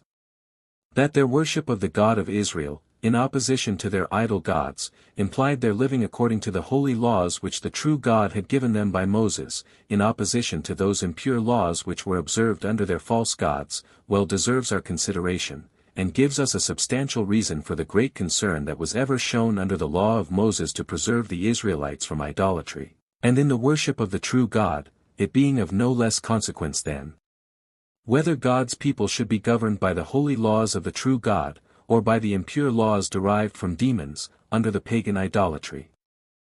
13. Return, the mistake in all Josephus's copies, Greek and Latin which have here 14,000 instead of 24,000, is so flagrant, that our very learned editors, Bernard and Hudson, have put the latter number directly into the text. I choose rather to put it in brackets. 14. Return, the slaughter of all the Midianite women that had prostituted themselves to the lewd Israelites, and the preservation of those that had not been guilty therein, the last of which were no fewer than 32,000, both here in Numbers 31:15-17, 35, 40, 46, and both by the particular command of God, are highly remarkable, and show that, even in nations otherwise for their wickedness doomed to destruction, the innocent were sometimes particularly and providentially taken care of, and delivered from that destruction, which directly implies, that it was the wickedness of the nations of Canaan, and nothing else, that occasioned their excision. See Genesis 15:16, 1 Samuel 15 verses 18 and 33, a post. Constit. B. 8. Ch. 12, page 402.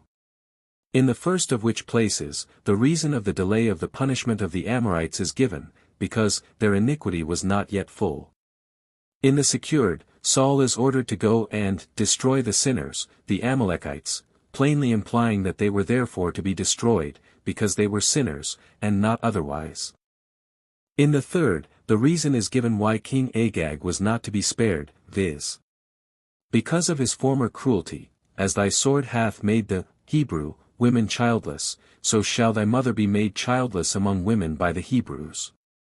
In the last place, the apostles, or their amanuensis Clement, gave this reason for the necessity of the coming of Christ, that men had formerly perverted both the positive law, and that of nature, and had cast out of their mind the memory of the flood, the burning of Sodom, the plagues of the Egyptians, and the slaughter of the inhabitants of Palestine, as signs of the most amazing impenitence and insensibility, under the punishments of horrid wickedness.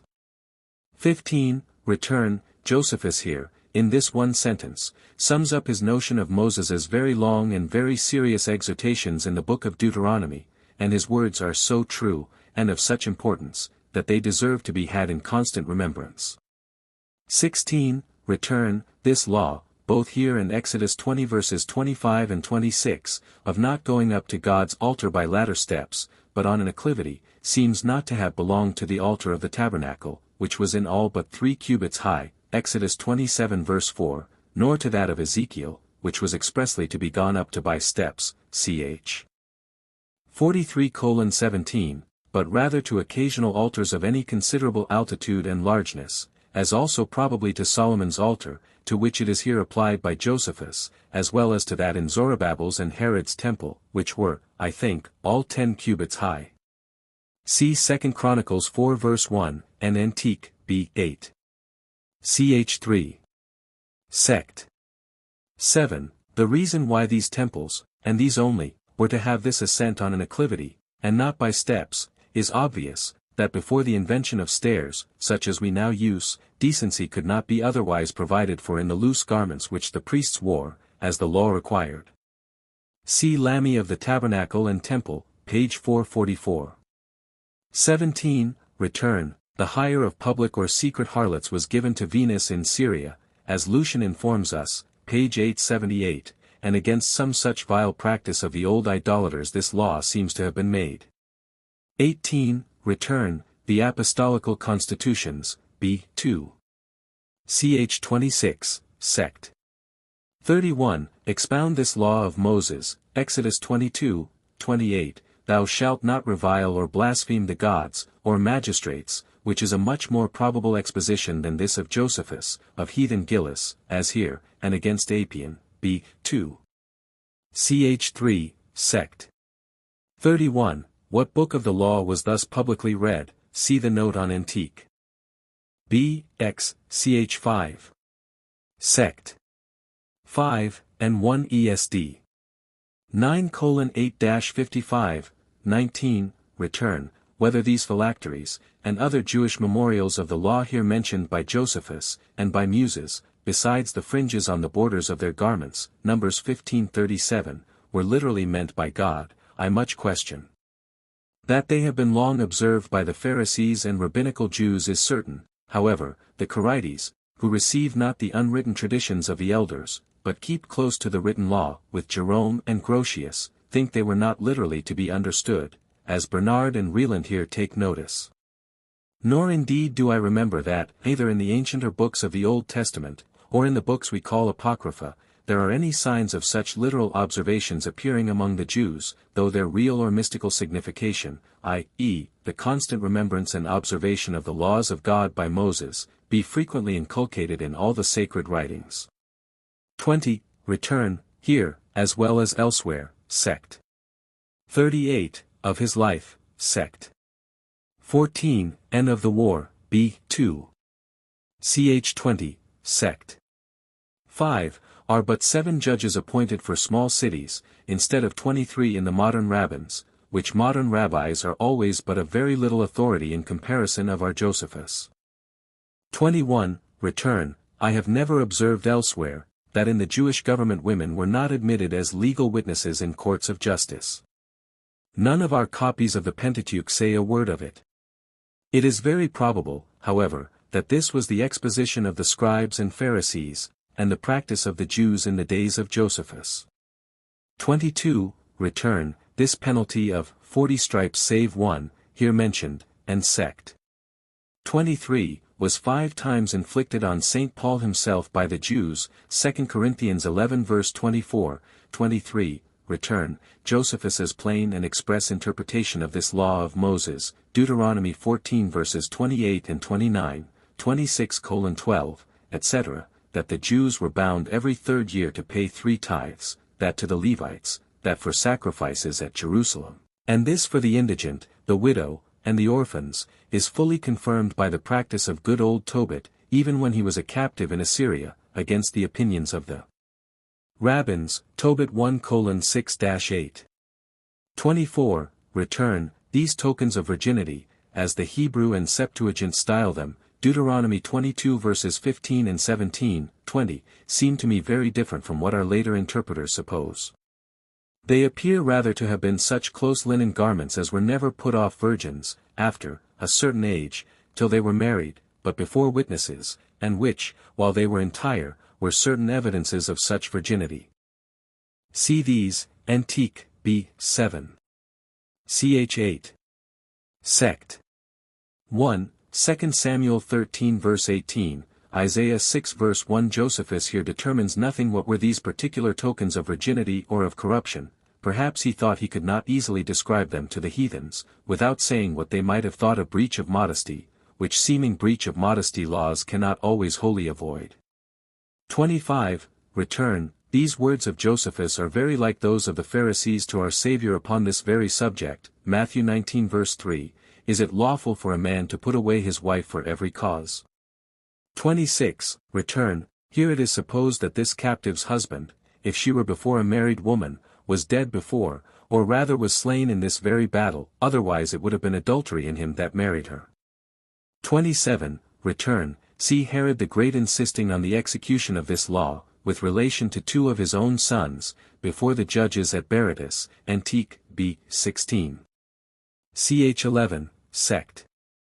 2. 28. Return. Philo and others appear to have understood this law, Exodus 21 verses 22 and 23, better than Josephus, who seems to allow, that though the infant in the mother's womb, even after the mother were quick, and so the infant had a rational soul, were killed by the stroke upon the mother, yet if the mother escaped, the offender should only be fined, and not put to death, while the law seems rather to mean, that if the infant in that case be killed, though the mother escape, the offender must be put to death, and not only when the mother is killed, as Josephus understood it.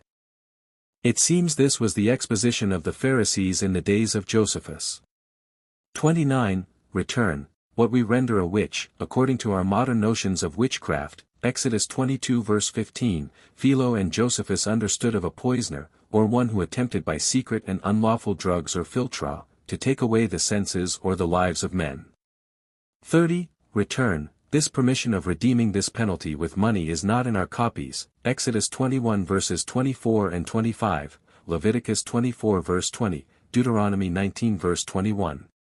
31. Return. We may here note, that 30 shekels, the price our Savior was sold for by Judas to the Jews, Matthew 26 verse 15, and 27, 3, was the old value of a bought servant or slave among that people.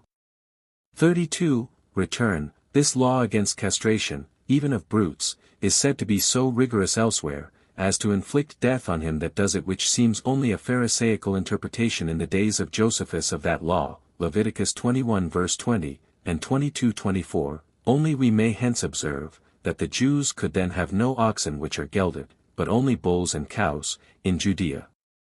33. Return. These laws seem to be those above mentioned, Sect. 4, of this chapter. 34. Return. What laws were now delivered to the priests, see the note on Antique. B. 3. Ch. 1. Sect. 7.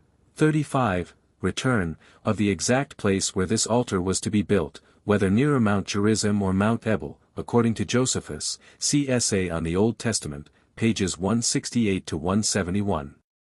Dr. Bernard well observes here, how unfortunate this neglect of consulting the Urim was to Joshua himself, in the case of the Gibeonites, who put a trick upon him, and ensnared him, together with the rest of the Jewish rulers, with a solemn oath to preserve them, contrary to his commission to extirpate all the Canaanites, root and branch, which oath he and the other rulers never durst break.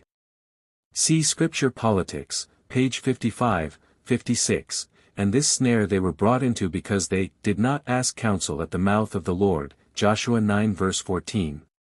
36. Return. Since Josephus assures us here, as is most naturally to be supposed, and as the Septuagint gives the text, Deuteronomy 33 verse 6, that Moses blessed every one of the tribes of Israel, it is evident that Simeon was not omitted in his copy, as it unhappily now is, both in our Hebrew and Samaritan copies. Book V, containing the interval of 476 years. From the death of Moses to the death of Eli. Chapter 1. How Joshua, the commander of the Hebrews, made war with the Canaanites, and overcame them, and destroyed them, and divided their land by lot to the tribes of Israel. 1. When Moses was taken away from among men, in the manner already described, And when all the solemnities belonging to the mourning for him were finished, and the sorrow for him was over, Joshua commanded the multitude to get themselves ready for an expedition. He also sent spies to Jericho to discover what forces they had, and what were their intentions, but he put his camp in order, as intending soon to pass over Jordan at a proper season. And calling to him the rulers of the tribe of Reuben, and the governors of the tribe of Gad, and the half-tribe of Manasseh, for half of this tribe had been permitted to have their habitation in the country of the Amorites, which was the 7th part of the land of Canaan, he put them in mind what they had promised Moses, and he exhorted them that, for the sake of the care that Moses had taken of them who had never been weary of taking pains for them, no, not when he was dying, and for the sake of the public welfare, they would prepare themselves, and readily perform what they had promised. So he took 50,000 of them who followed him, and he marched from Abla to Jordan, 60 furlongs.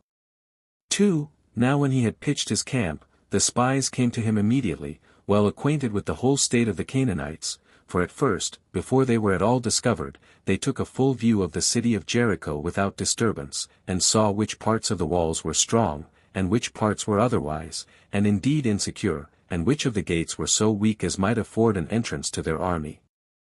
Now those that met them took no notice of them when they saw them, and supposed they were only strangers, who used to be very curious in observing everything in the city, and did not take them for enemies, but at even they retired to a certain inn that was near to the wall, whither they went to eat their supper, which supper when they had done, and were considering how to get away, information was given to the king as he was at supper, that there were some persons come from the Hebrews' camp to view the city as spies, and that they were in the inn kept by Rahab, and were very solicitous that they might not be discovered.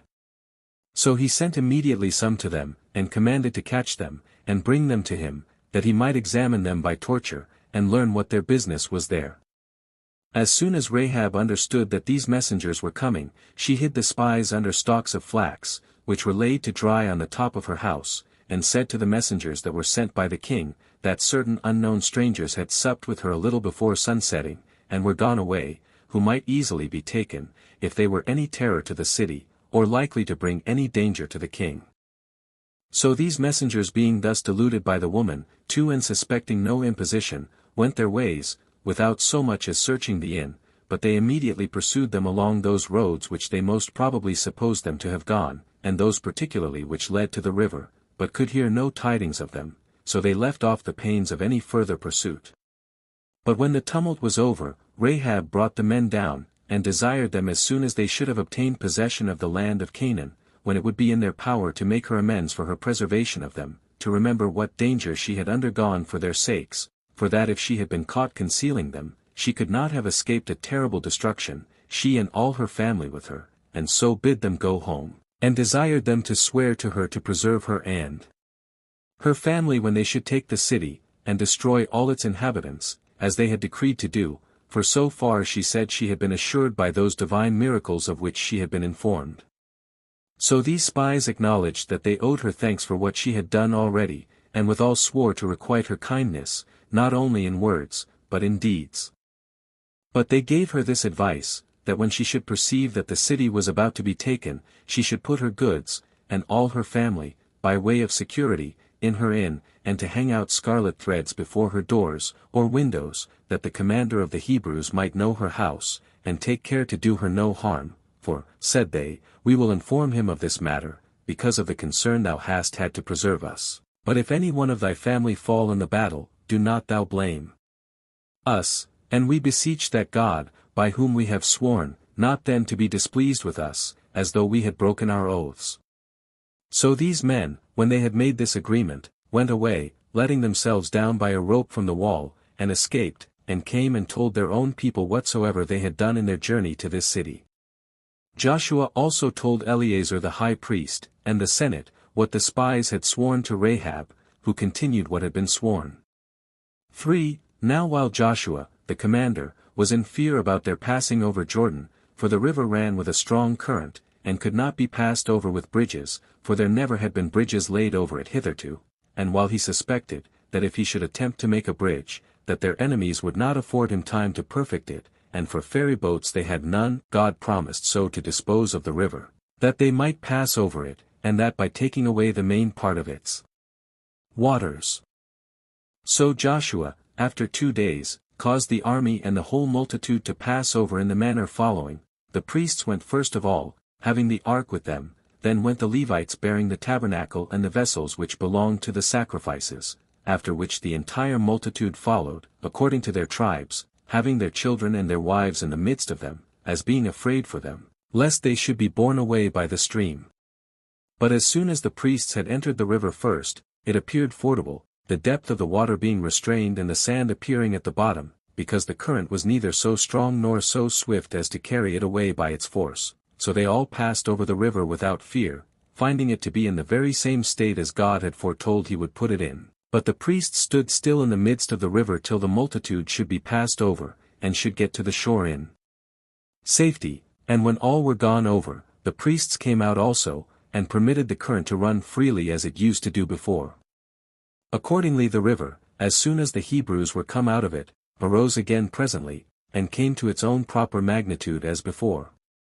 4. So the Hebrews went on farther 50 furlongs, and pitched their camp at the distance of 10 furlongs from Jericho, but Joshua built an altar of those stones which all the heads of the tribes, at the command of the prophets, had taken out of the deep, to be afterwards a memorial of the division of the stream of this river, and upon it offered sacrifice to God, and in that place celebrated the Passover, and had great plenty of all the things which they wanted hitherto, for they reaped the corn of the Canaanites, which was now ripe, and took other things as prey, for then it was that their former food, which was manna, and of which they had eaten 40 years, failed them. 5. Now while the Israelites did this, and the Canaanites did not attack them, but kept themselves quiet within their own walls, Joshua resolved to besiege them. So on the first day of the feast, of the Passover, the priests carried the ark round about, with some part of the armed men to be a guard to it. These priests went forward, blowing with their 7 trumpets, and exhorted the army to be of good courage, and went round about the city, with the Senate following them, and when the priests had only blown with the trumpets, for they did nothing more at all, they returned to the camp. And when they had done this for 6 days, on the 7th Joshua gathered the armed men and all the people together, and told them these good tidings, that the city should now be taken, since God would on that day give it them, by the falling down of the walls, and this of their own accord, and without their labor. However, he charged them to kill every one they should take, and not to abstain from the slaughter of their enemies, either for weariness or for pity, and not to fall on the spoil, and be thereby diverted from pursuing their enemies as they ran away, but to destroy all the animals, and to take nothing for their own peculiar advantage. He commanded them also to bring together all the silver and gold, that it might be set apart as firstfruits unto God out of this glorious exploit, as having gotten them from the city they first took, only that they should save Rahab and her kindred alive, because of the oath which the spies had sworn to her. 6. When he had said this, and had set his army in order, he brought it against the city, so they went round the city again, the ark going before them, and the priests encouraging the people to be zealous in the work. And when they had gone round it 7 times, and had stood still a little, the wall fell down, while no instruments of war, nor any other force, was applied to it by the Hebrews. 7. So they entered into Jericho, and slew all the men that were therein, while they were affrighted at the surprising overthrow of the walls, and their courage was become useless, and they were not able to defend themselves, so they were slain, and their throats cut, some in the ways, and others as caught in their houses. Nothing afforded them assistance, but they all perished, even to the women and the children. And the city was filled with dead bodies, and not one person escaped. They also burnt the whole city, and the country about it, but they saved alive Rahab, with her family, who had fled to her inn. And when she was brought to him, Joshua owned to her that they owed her thanks for her preservation of the spies, so he said he would not appear to be behind her in his benefaction to her, whereupon he gave her certain lands immediately, and had her in great esteem ever afterwards. 8. And if any part of the city escaped the fire, he overthrew it from the foundation, and he denounced a curse 3 against its inhabitants, if any should desire to rebuild it, how, upon his laying the foundation of the walls, he should be deprived of his eldest son, and upon finishing it, he should lose his youngest son. But what happened hereupon we shall speak of hereafter. 9. Now there was an immense quantity of silver and gold, and besides those of brass also, that was heaped together out of the city when it was taken, no one transgressing the decree, nor purloining for their own peculiar advantage, which spoils Joshua delivered to the priests, to be laid up among their treasures. And thus did Jericho perish. 10. But there was one Achar, for the son of Charmi, the son of Zebedias, of the tribe of Judah, who finding a royal garment woven entirely of gold, and a piece of gold that weighed 200 shekels, 5 and thinking it a very hard case, that what spoils he, by running some hazard, had found, he must give away, and offer it to God, who stood in no need of it, while he that wanted it must go without it, made a deep ditch in his own tent, and laid them up therein, as supposing he should not only be concealed from his fellow soldiers, but from God himself also. 11. Now the place where Joshua pitched his camp was called Gilgal, which denotes liberty. 6 For since now they had passed over Jordan, they looked on themselves as freed from the miseries which they had undergone from the Egyptians, and in the wilderness. 12. Now, a few days after the calamity that befell Jericho, Joshua sent 3,000 armed men to take Ai, a city situate above Jericho, but, upon the sight of the people of Ai, with them they were driven back, and lost 36 of their men. When this was told the Israelites, it made them very sad, and exceeding disconsolate, not so much because of the relation the men that were destroyed bare to them, though those that were destroyed were all good men, and deserved their esteem, as by the despair it occasioned, for while they believed that they were already, in effect, in possession of the land, and should bring back the army out of the battles without loss, as God had promised beforehand, they now saw unexpectedly their enemies bold with success, so they put sackcloth over their garments, and continued in tears and lamentation all the day, without the least inquiry after food, but laid what had happened greatly to heart. 13. When Joshua saw the army so much afflicted, and possessed with forebodings of evil as to their whole expedition, he used freedom with God, and said, We are not come thus far out of any rashness of our own, as though we thought ourselves able to subdue this land with our own weapons, but at the instigation of Moses thy servant for this purpose, because thou hast promised us, by many signs, that thou wouldst give us this land for a possession, and that thou wouldst make our army always superior in war to our enemies, and accordingly some success has already attended upon us agreeably to thy promises, but because we have now unexpectedly been foiled, and have lost some men out of our army, we are grieved at it, as fearing what thou hast promised us, and what Moses foretold us, cannot be depended on by us, and our future expectation troubles us the more, because we have met with such a disaster in this our first attempt. But do thou, O Lord, free us from these suspicions, for thou art able to find a cure for these disorders, by giving us victory, which will both take away the grief we are in at present, and prevent our distrust as to what is to come. 14. These intercessions Joshua put up to God, as he lay prostrate on his face, whereupon God answered him, that he should rise up, and purify his host from the pollution that had got into it, that things consecrated to me have been impudently stolen from me, and that this has been the occasion why this defeat had happened to them, and that when they should search out and punish the offender, he would ever take care they should have the victory over their enemies. This Joshua told the people, and calling for Eleazar the high priest, and the men in authority, he cast lots, tribe by tribe, and when the lot showed that this wicked action was done by one of the tribe of Judah, he then again proposed the lot to the several families thereto belonging, so the truth of this wicked action was found to belong to the family of Zachar, and when the inquiry was made man by man, they took Achar, who, upon God's reducing him to a terrible extremity, could not deny the fact, so he confessed the theft, and produced what he had taken in the midst of them, whereupon he was immediately put to death, and attained no more than to be buried in the night in a disgraceful manner, and such as was suitable to a condemned malefactor.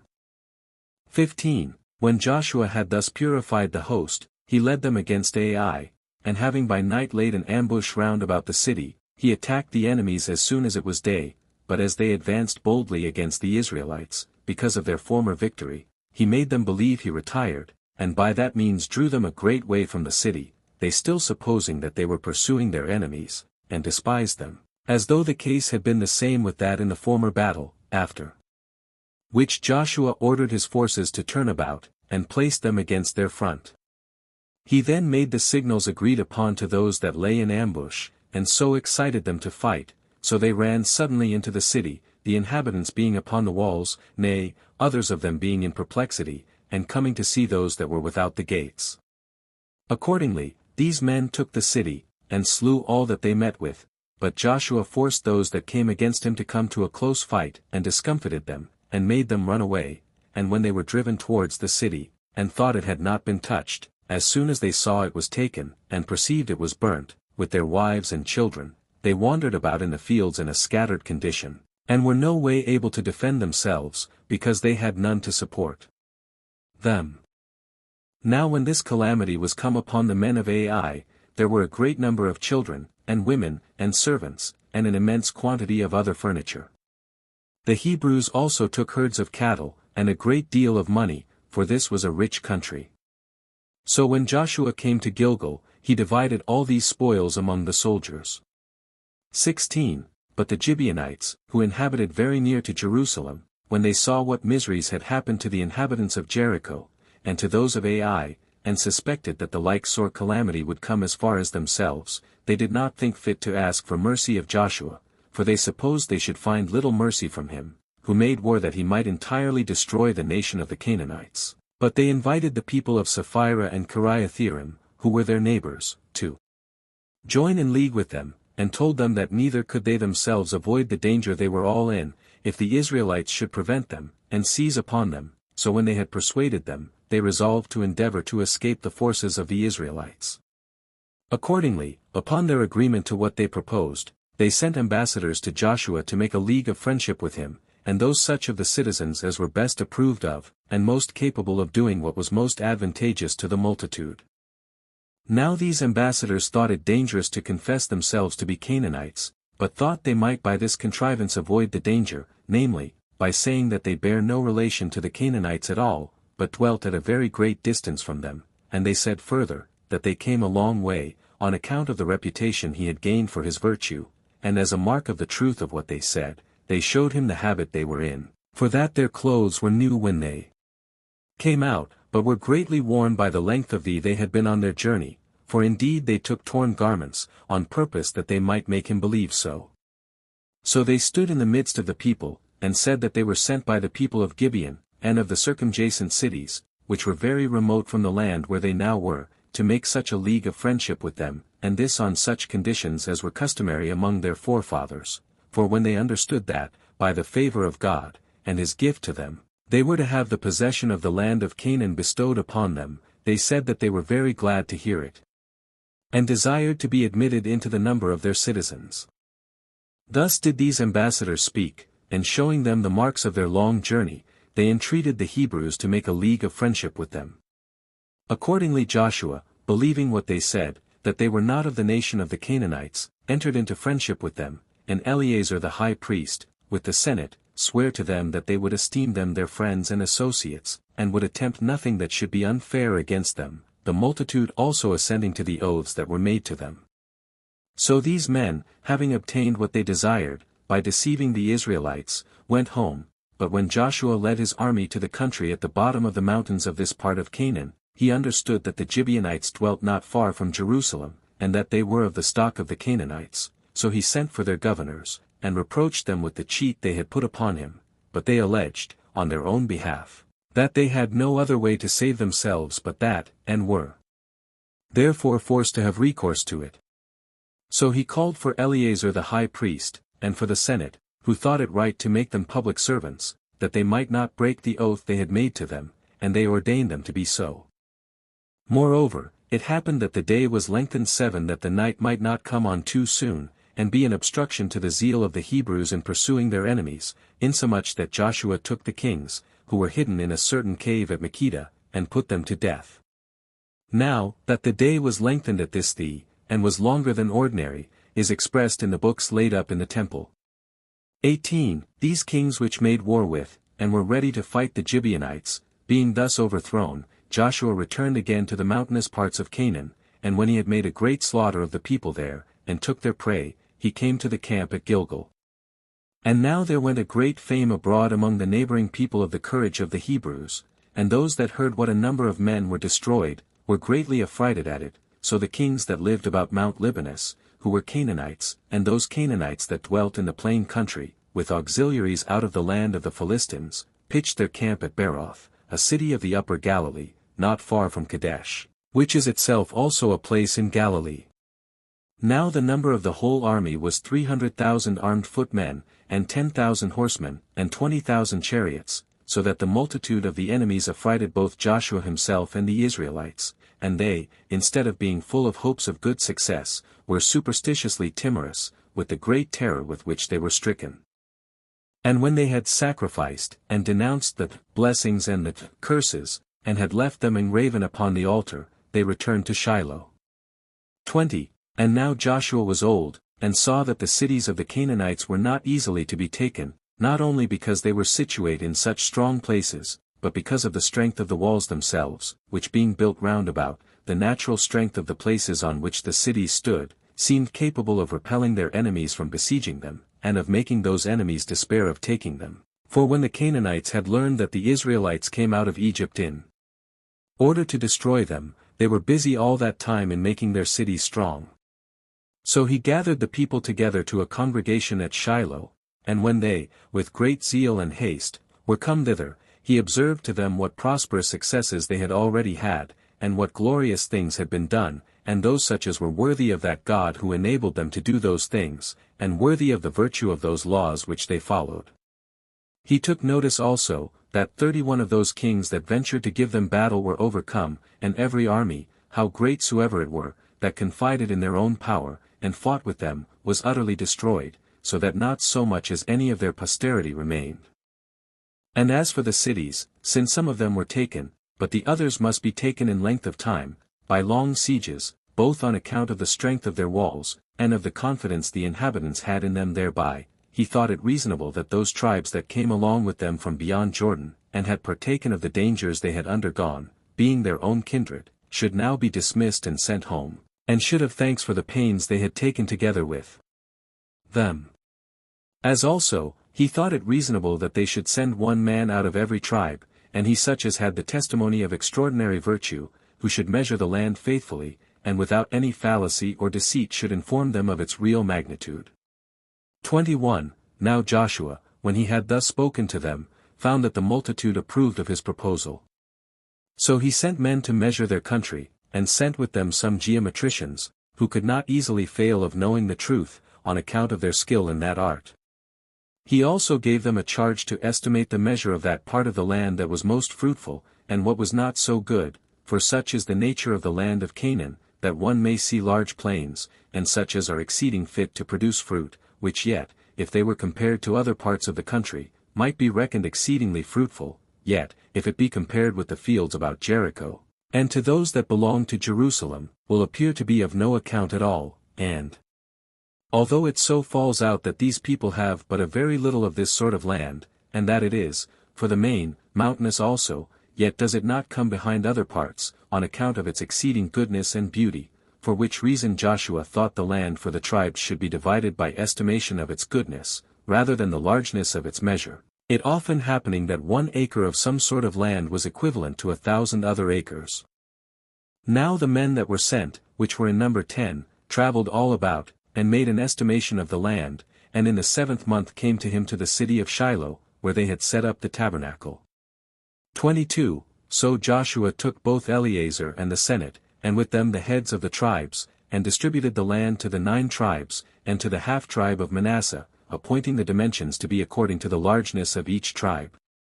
So when he had cast lots, Judah had assigned him by lot the upper part of Judea, reaching as far as Jerusalem, and its breadth extended to the lake of Sodom. Now in the lot of this tribe there were the cities of Askelon and Gaza. The lot of Simeon, which was the second, included that part of Idumea which bordered upon Egypt and Arabia. As to the Benjamites, their lot fell so, that its length reached from the river Jordan to the sea, but in breadth it was bounded by Jerusalem and Bethel, and this lot was the narrowest of all, by reason of the goodness of the land, for it included Jericho and the city of Jerusalem. The tribe of Ephraim had by lot the land that extended in length from the river Jordan to Gezer, but in breadth as far as from Bethel, till it ended at the great plain. The half-tribe of Manasseh had the land from Jordan to the city of Dora, but its breadth was at Beth-Shan, which is now called Scythopolis.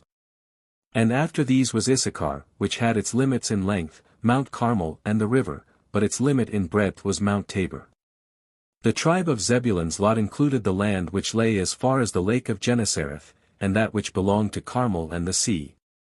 The tribe of Aser had that part which was called the valley, for such it was, and all that part which lay over against Sidon. The city Arse belonged to their share, which is also named Actipus. The Naphtalites received the eastern parts, as far as the city of Damascus and the upper Galilee, unto Mount Libanus, and the fountains of Jordan, which rise out of that mountain, that is, out of that part of it whose limits belong to the neighboring city of Arse. The Danites' lot included all that part of the valley which respects the sun setting, and were bounded by Azotus and Dora, as also they had all Jamnia and Gath, from Ekron to that mountain where the tribe of Judah begins. 23.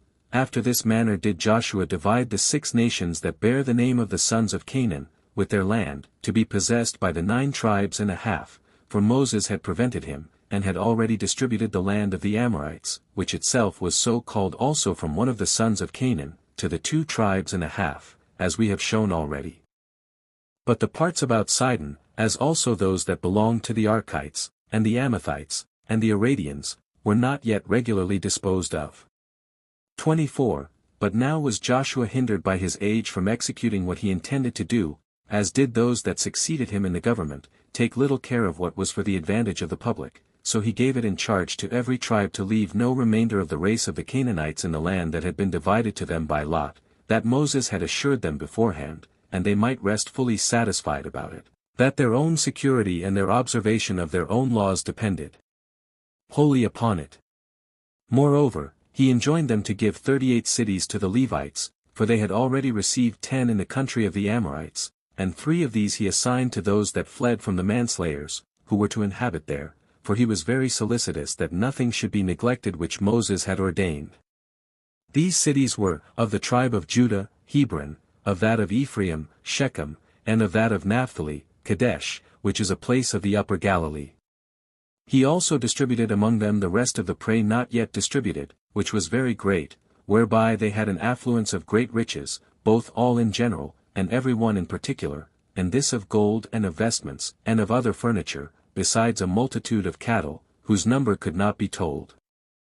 25. After this was over, he gathered the army together to a congregation, and spake thus to those tribes that had their settlement in the land of the Amorites beyond Jordan, for 50,000 of them had armed themselves, and had gone to the war along with them, since that God, who is the Father and Lord of the Hebrew nation, has now given us this land for a possession, and promised to preserve us in the enjoyment of it as our own forever, and since you have with alacrity offered yourselves to assist us when we wanted that assistance on all occasions, according to his command, it is but just, now all our difficulties are over, that you should be permitted to enjoy rest, and that we should trespass on your alacrity to help us no longer, that so, if we should again stand in need of it, we may readily have it on any future emergency, and not tire you out so much now as may make you slower in assisting us another time. We, therefore, return you our thanks for the dangers you have undergone with us, and we do it not at this time only, but we shall always be thus disposed, and be so good as to remember our friends, and to preserve in mind what advantages we have had from them, and how you have put off the enjoyments of your own happiness for our sakes, and have labored for what we have now, by the goodwill of God, obtained, and resolved not to enjoy your own prosperity till you had afforded us that assistance. However, you have, by joining your labor with ours, gotten great plenty of riches, and will carry home with you much prey, with gold and silver, and, what is more than all these, our goodwill towards you, and a mind willingly disposed to make a requital of your kindness to us, in what case soever you shall desire it, for you have not omitted anything which Moses beforehand required of you, nor have you despised him because he was dead and gone from you, so that there is nothing to diminish that gratitude which we owe to you. We therefore dismiss you joyful to your own inheritances, and we entreat you to suppose, that there is no limit to be set to the intimate relation that is between us, and that you will not imagine, because this river is interposed between us, that you are of a different race from us, and not Hebrews, for we are all the posterity of Abraham, both we that inhabit here, and you that inhabit there. And it is the same God that brought our forefathers and yours into the world, whose worship and form of government we are to take care of, which he has ordained, and are most carefully to observe, because while you continue in those laws, God will also show himself merciful and assisting to you, but if you imitate the other nations, and forsake those laws, he will reject your nation.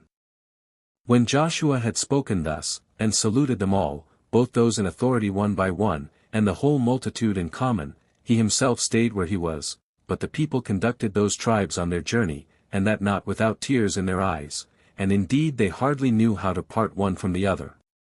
26. Now when the tribe of Reuben, and that of Gad, and as many of the Manassites as followed them, were passed over the river, they built an altar on the banks of Jordan, as a monument to posterity, and a sign of their relation to those that should inhabit on the other side. But when those on the other side heard that those who had been dismissed had built an altar, but did not hear with what intention they built it, but supposed it to be by way of innovation, and for the introduction of strange gods, they did not incline to disbelieve it, but thinking this defamatory report, as if it were built for divine worship, was credible, they appeared in arms, as though they would avenge themselves on those that built the altar, and they were about to pass over the river. And to punish them for their subversion of the laws of their country, for they did not think it fit to regard them on account of their kindred or the dignity of those that had given the occasion, but to regard the will of God, and the manner wherein he desired to be worshipped, so these men put themselves in array for war. But Joshua, and Eleazar the high priest, and the senate, restrained them, and persuaded them first to make trial by words of their intention, and afterwards, if they found that their intention was evil, then only to proceed to make war upon them. Accordingly, they sent as ambassadors to them Phinehas the son of Eleazar, and 10 more persons that were in esteem among the Hebrews, to learn of them what was in their mind, when, upon passing over the river, they had built an altar upon its banks. And as soon as these ambassadors were passed over, and were come to them, and a congregation was assembled, Phinehas stood up and said, that the offense they had been guilty of was of too heinous a nature to be punished by words alone, or by them only to be amended for the future, yet that they did not so look at the heinousness of their transgression as to have recourse to arms, and to a battle for their punishment immediately, but that, on account of their kindred, and the probability there was that they might be reclaimed, they took this method of sending an ambassage to them, that when we have learned the true reasons by which you have been moved to build this altar, we may neither seem to have been too rash in assaulting you by our weapons of war, if it prove that you made the altar for justifiable reasons, and may then justly punish you if the accusation prove true, for we can hardly suppose that you have been acquainted with the will of God and have been hearers of those laws which he himself hath given us. Now you are separated from us, and gone to that patrimony of yours, which you, through the grace of God, and that providence which he exercises over you, have obtained by lot, can forget him, and can leave that ark and that altar which is peculiar to us, and can introduce strange gods, and imitate the wicked practices of the Canaanites. Now this will appear to have been a small crime if you repent now, and proceed no further in your madness, but pay a due reverence to, and keep in mind the laws of your country. But if you persist in your sins, we will not grudge our pains to preserve our laws, but we will pass over Jordan and defend them, and defend God also, and shall esteem of you as of men no way differing from the Canaanites, but shall destroy you in the like manner as we destroyed them, for do not you imagine that, because you are got over the river, you are got out of the reach of God's power, you are everywhere in places that belong to him, and impossible it is to overrun his power, and the punishment he will bring on men thereby. But if you think that your settlement here will be any obstruction to your conversion to what is good, nothing need hinder us from dividing the land anew, and leaving this old land to be for the feeding of sheep, but you will do well to return to your duty, and to leave off these new crimes, and we beseech you, by your children and wives, not to force us to punish you. Take therefore such measures in this assembly, as supposing that your own safety, and the safety of those that are dearest to you, is therein concerned, and believe that it is better for you to be conquered by words, than to continue in your purpose, and to experience deeds and war therefore.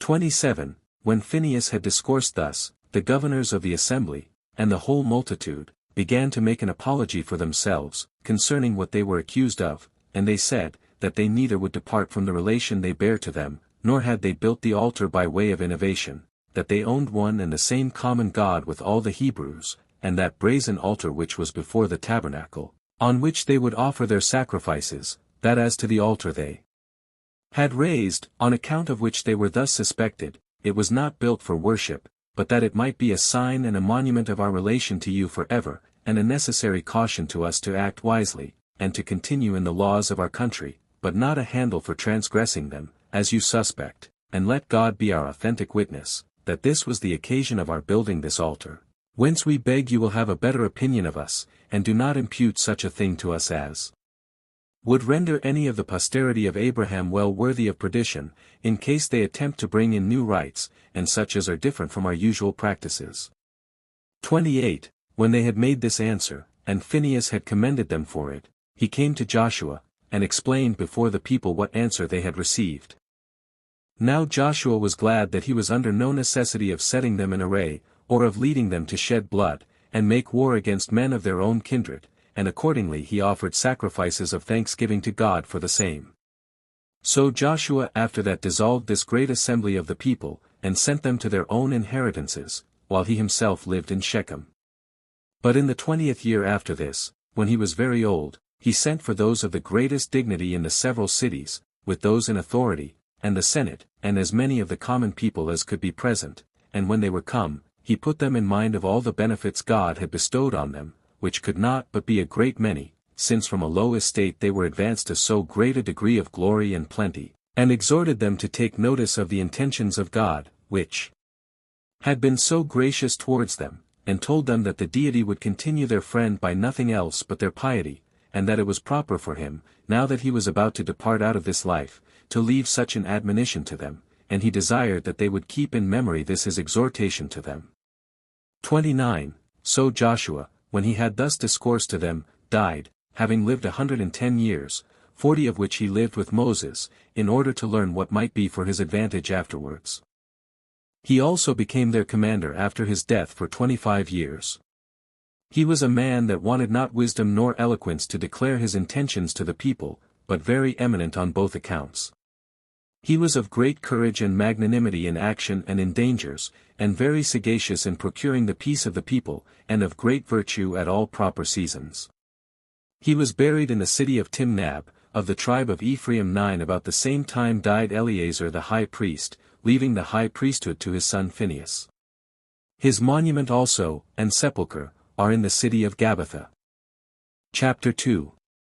How, after the death of Joshua their commander, the Israelites transgressed the laws of their country, and experienced great afflictions, and when there was a sedition arisen, the tribe of Benjamin was destroyed excepting only 600 men. 1. After the death of Joshua and Eleazar, Phinehas prophesied, 10. That according to God's will they should commit the government to the tribe of Judah, and that this tribe should destroy the race of the Canaanites, for then the people were concerned to learn what was the will of God. They also took to their assistance the tribe of Simeon, but upon this condition, that when those that had been tributary to the tribe of Judah should be slain, they should do the like for the tribe of Simeon. 2. But the affairs of the Canaanites were at this time in a flourishing condition, and they expected the Israelites with a great army at the city Bezek, having put the government into the hands of Adonibezek, which name denotes the Lord of Bezek, for Adoni in the Hebrew tongue signifies Lord.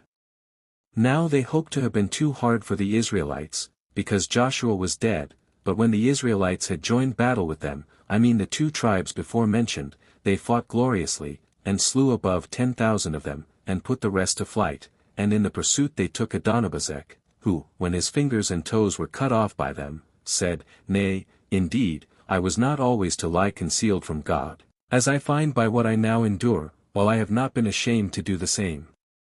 To 72 kings. 11. So they carried him alive as far as Jerusalem, and when he was dead, they buried him in the earth, and went on still in taking the cities, and when they had taken the greatest part of them, they besieged Jerusalem, and when they had taken the lower city, which was not under a considerable time, they slew all the inhabitants, but the upper city was not to be taken without great difficulty, through the strength of its walls, and the nature of the place. 3. For which reason they removed their camp to Hebron, and when they had taken it, they slew all the inhabitants. There were till then left the race of giants, who had bodies so large, and countenances so entirely different from other men, that they were surprising to the sight, and terrible to the hearing. The bones of these men are still shown to this very day, unlike to any credible relations of other men. Now they gave this city to the Levites as an extraordinary reward, with the suburbs of 2,000 cities, but the land thereto belonging they gave as a free gift to Caleb, according to the injunctions of Moses. This Caleb was one of the spies which Moses sent into the land of Canaan. They also gave land for habitation to the posterity of Jethro, the Midianite, who was the father-in-law to Moses, for they had left their own country, and followed them, and accompanied them in the wilderness. 4. Now the tribes of Judah and Simeon took the cities which were in the mountainous part of Canaan, as also Askelon and Ashdod, of those that lay near the sea, but Gaza and Ekron escaped them, for they, lying in a flat country, and having a great number of chariots, sorely galled those that attacked them. So these tribes, when they were grown very rich by this war, retired to their own cities, and laid aside their weapons of war. 5. But the Benjamites, to whom belonged Jerusalem, permitted its inhabitants to pay tribute. So they all left off, the one to kill, and the other to expose themselves to danger, and had time to cultivate the ground. The rest of the tribes imitated that of Benjamin, and did the same, and, contenting themselves with the tributes that were paid them, permitted the Canaanites to live in peace. 6. However, the tribe of Ephraim, when they besieged Bethel, made no advance, nor performed anything worthy of the time they spent, and of the pains they took about that siege, yet did they persist in it, still sitting down before the city, though they endured great trouble thereby, but, after some time, they caught one of the citizens that came to them to get necessaries, and they gave him some assurances that, if he would deliver up the city to them, they would preserve him and his kindred. So he aware that, upon those terms, he would put the city into their hands.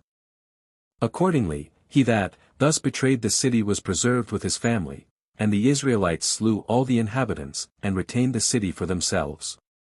7. After this, the Israelites grew effeminate as to fighting any more against their enemies, but applied themselves to the cultivation of the land, which producing them great plenty and riches, they neglected the regular disposition of their settlement, and indulged themselves in luxury and pleasures, nor were they any longer careful to hear the laws that belonged to their political government. Whereupon God was provoked to anger, and put them in mind, first, how, contrary to his directions, they had spared the Canaanites, and, after that, how those Canaanites, as opportunity served, used them very barbarously.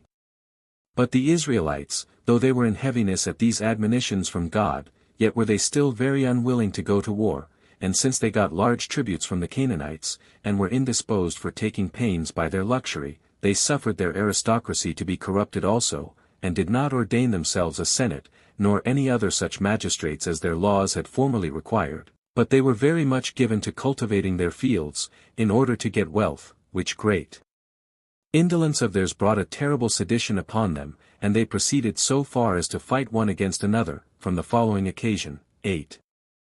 There was a Levite 12, a man of a vulgar family, that belonged to the tribe of Ephraim, and dwelt therein. This man married a wife from Bethlehem, which is a place belonging to the tribe of Judah.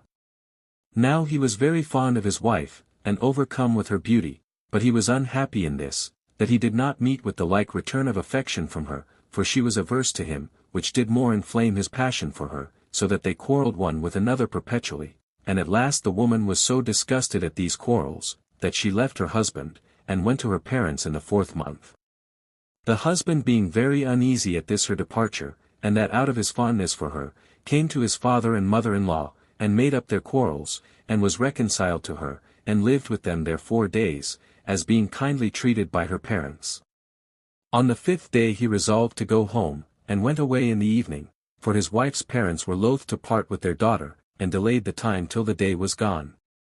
Now they had one servant that followed them, and an ass on which the woman rode, and when they were near Jerusalem, having gone already 30 furlongs, the servant advised them to take up their lodging somewhere, lest some misfortune should befall them if they travelled in the night, especially since they were not far off enemies, that season often giving reason for suspicion of dangers from even such as are friends. But the husband was not pleased with this advice, nor was he willing to take up his lodging among strangers, for the city belonged to the Canaanites, but desired rather to go 20 furlongs farther, and so to take their lodgings in some Israelite city.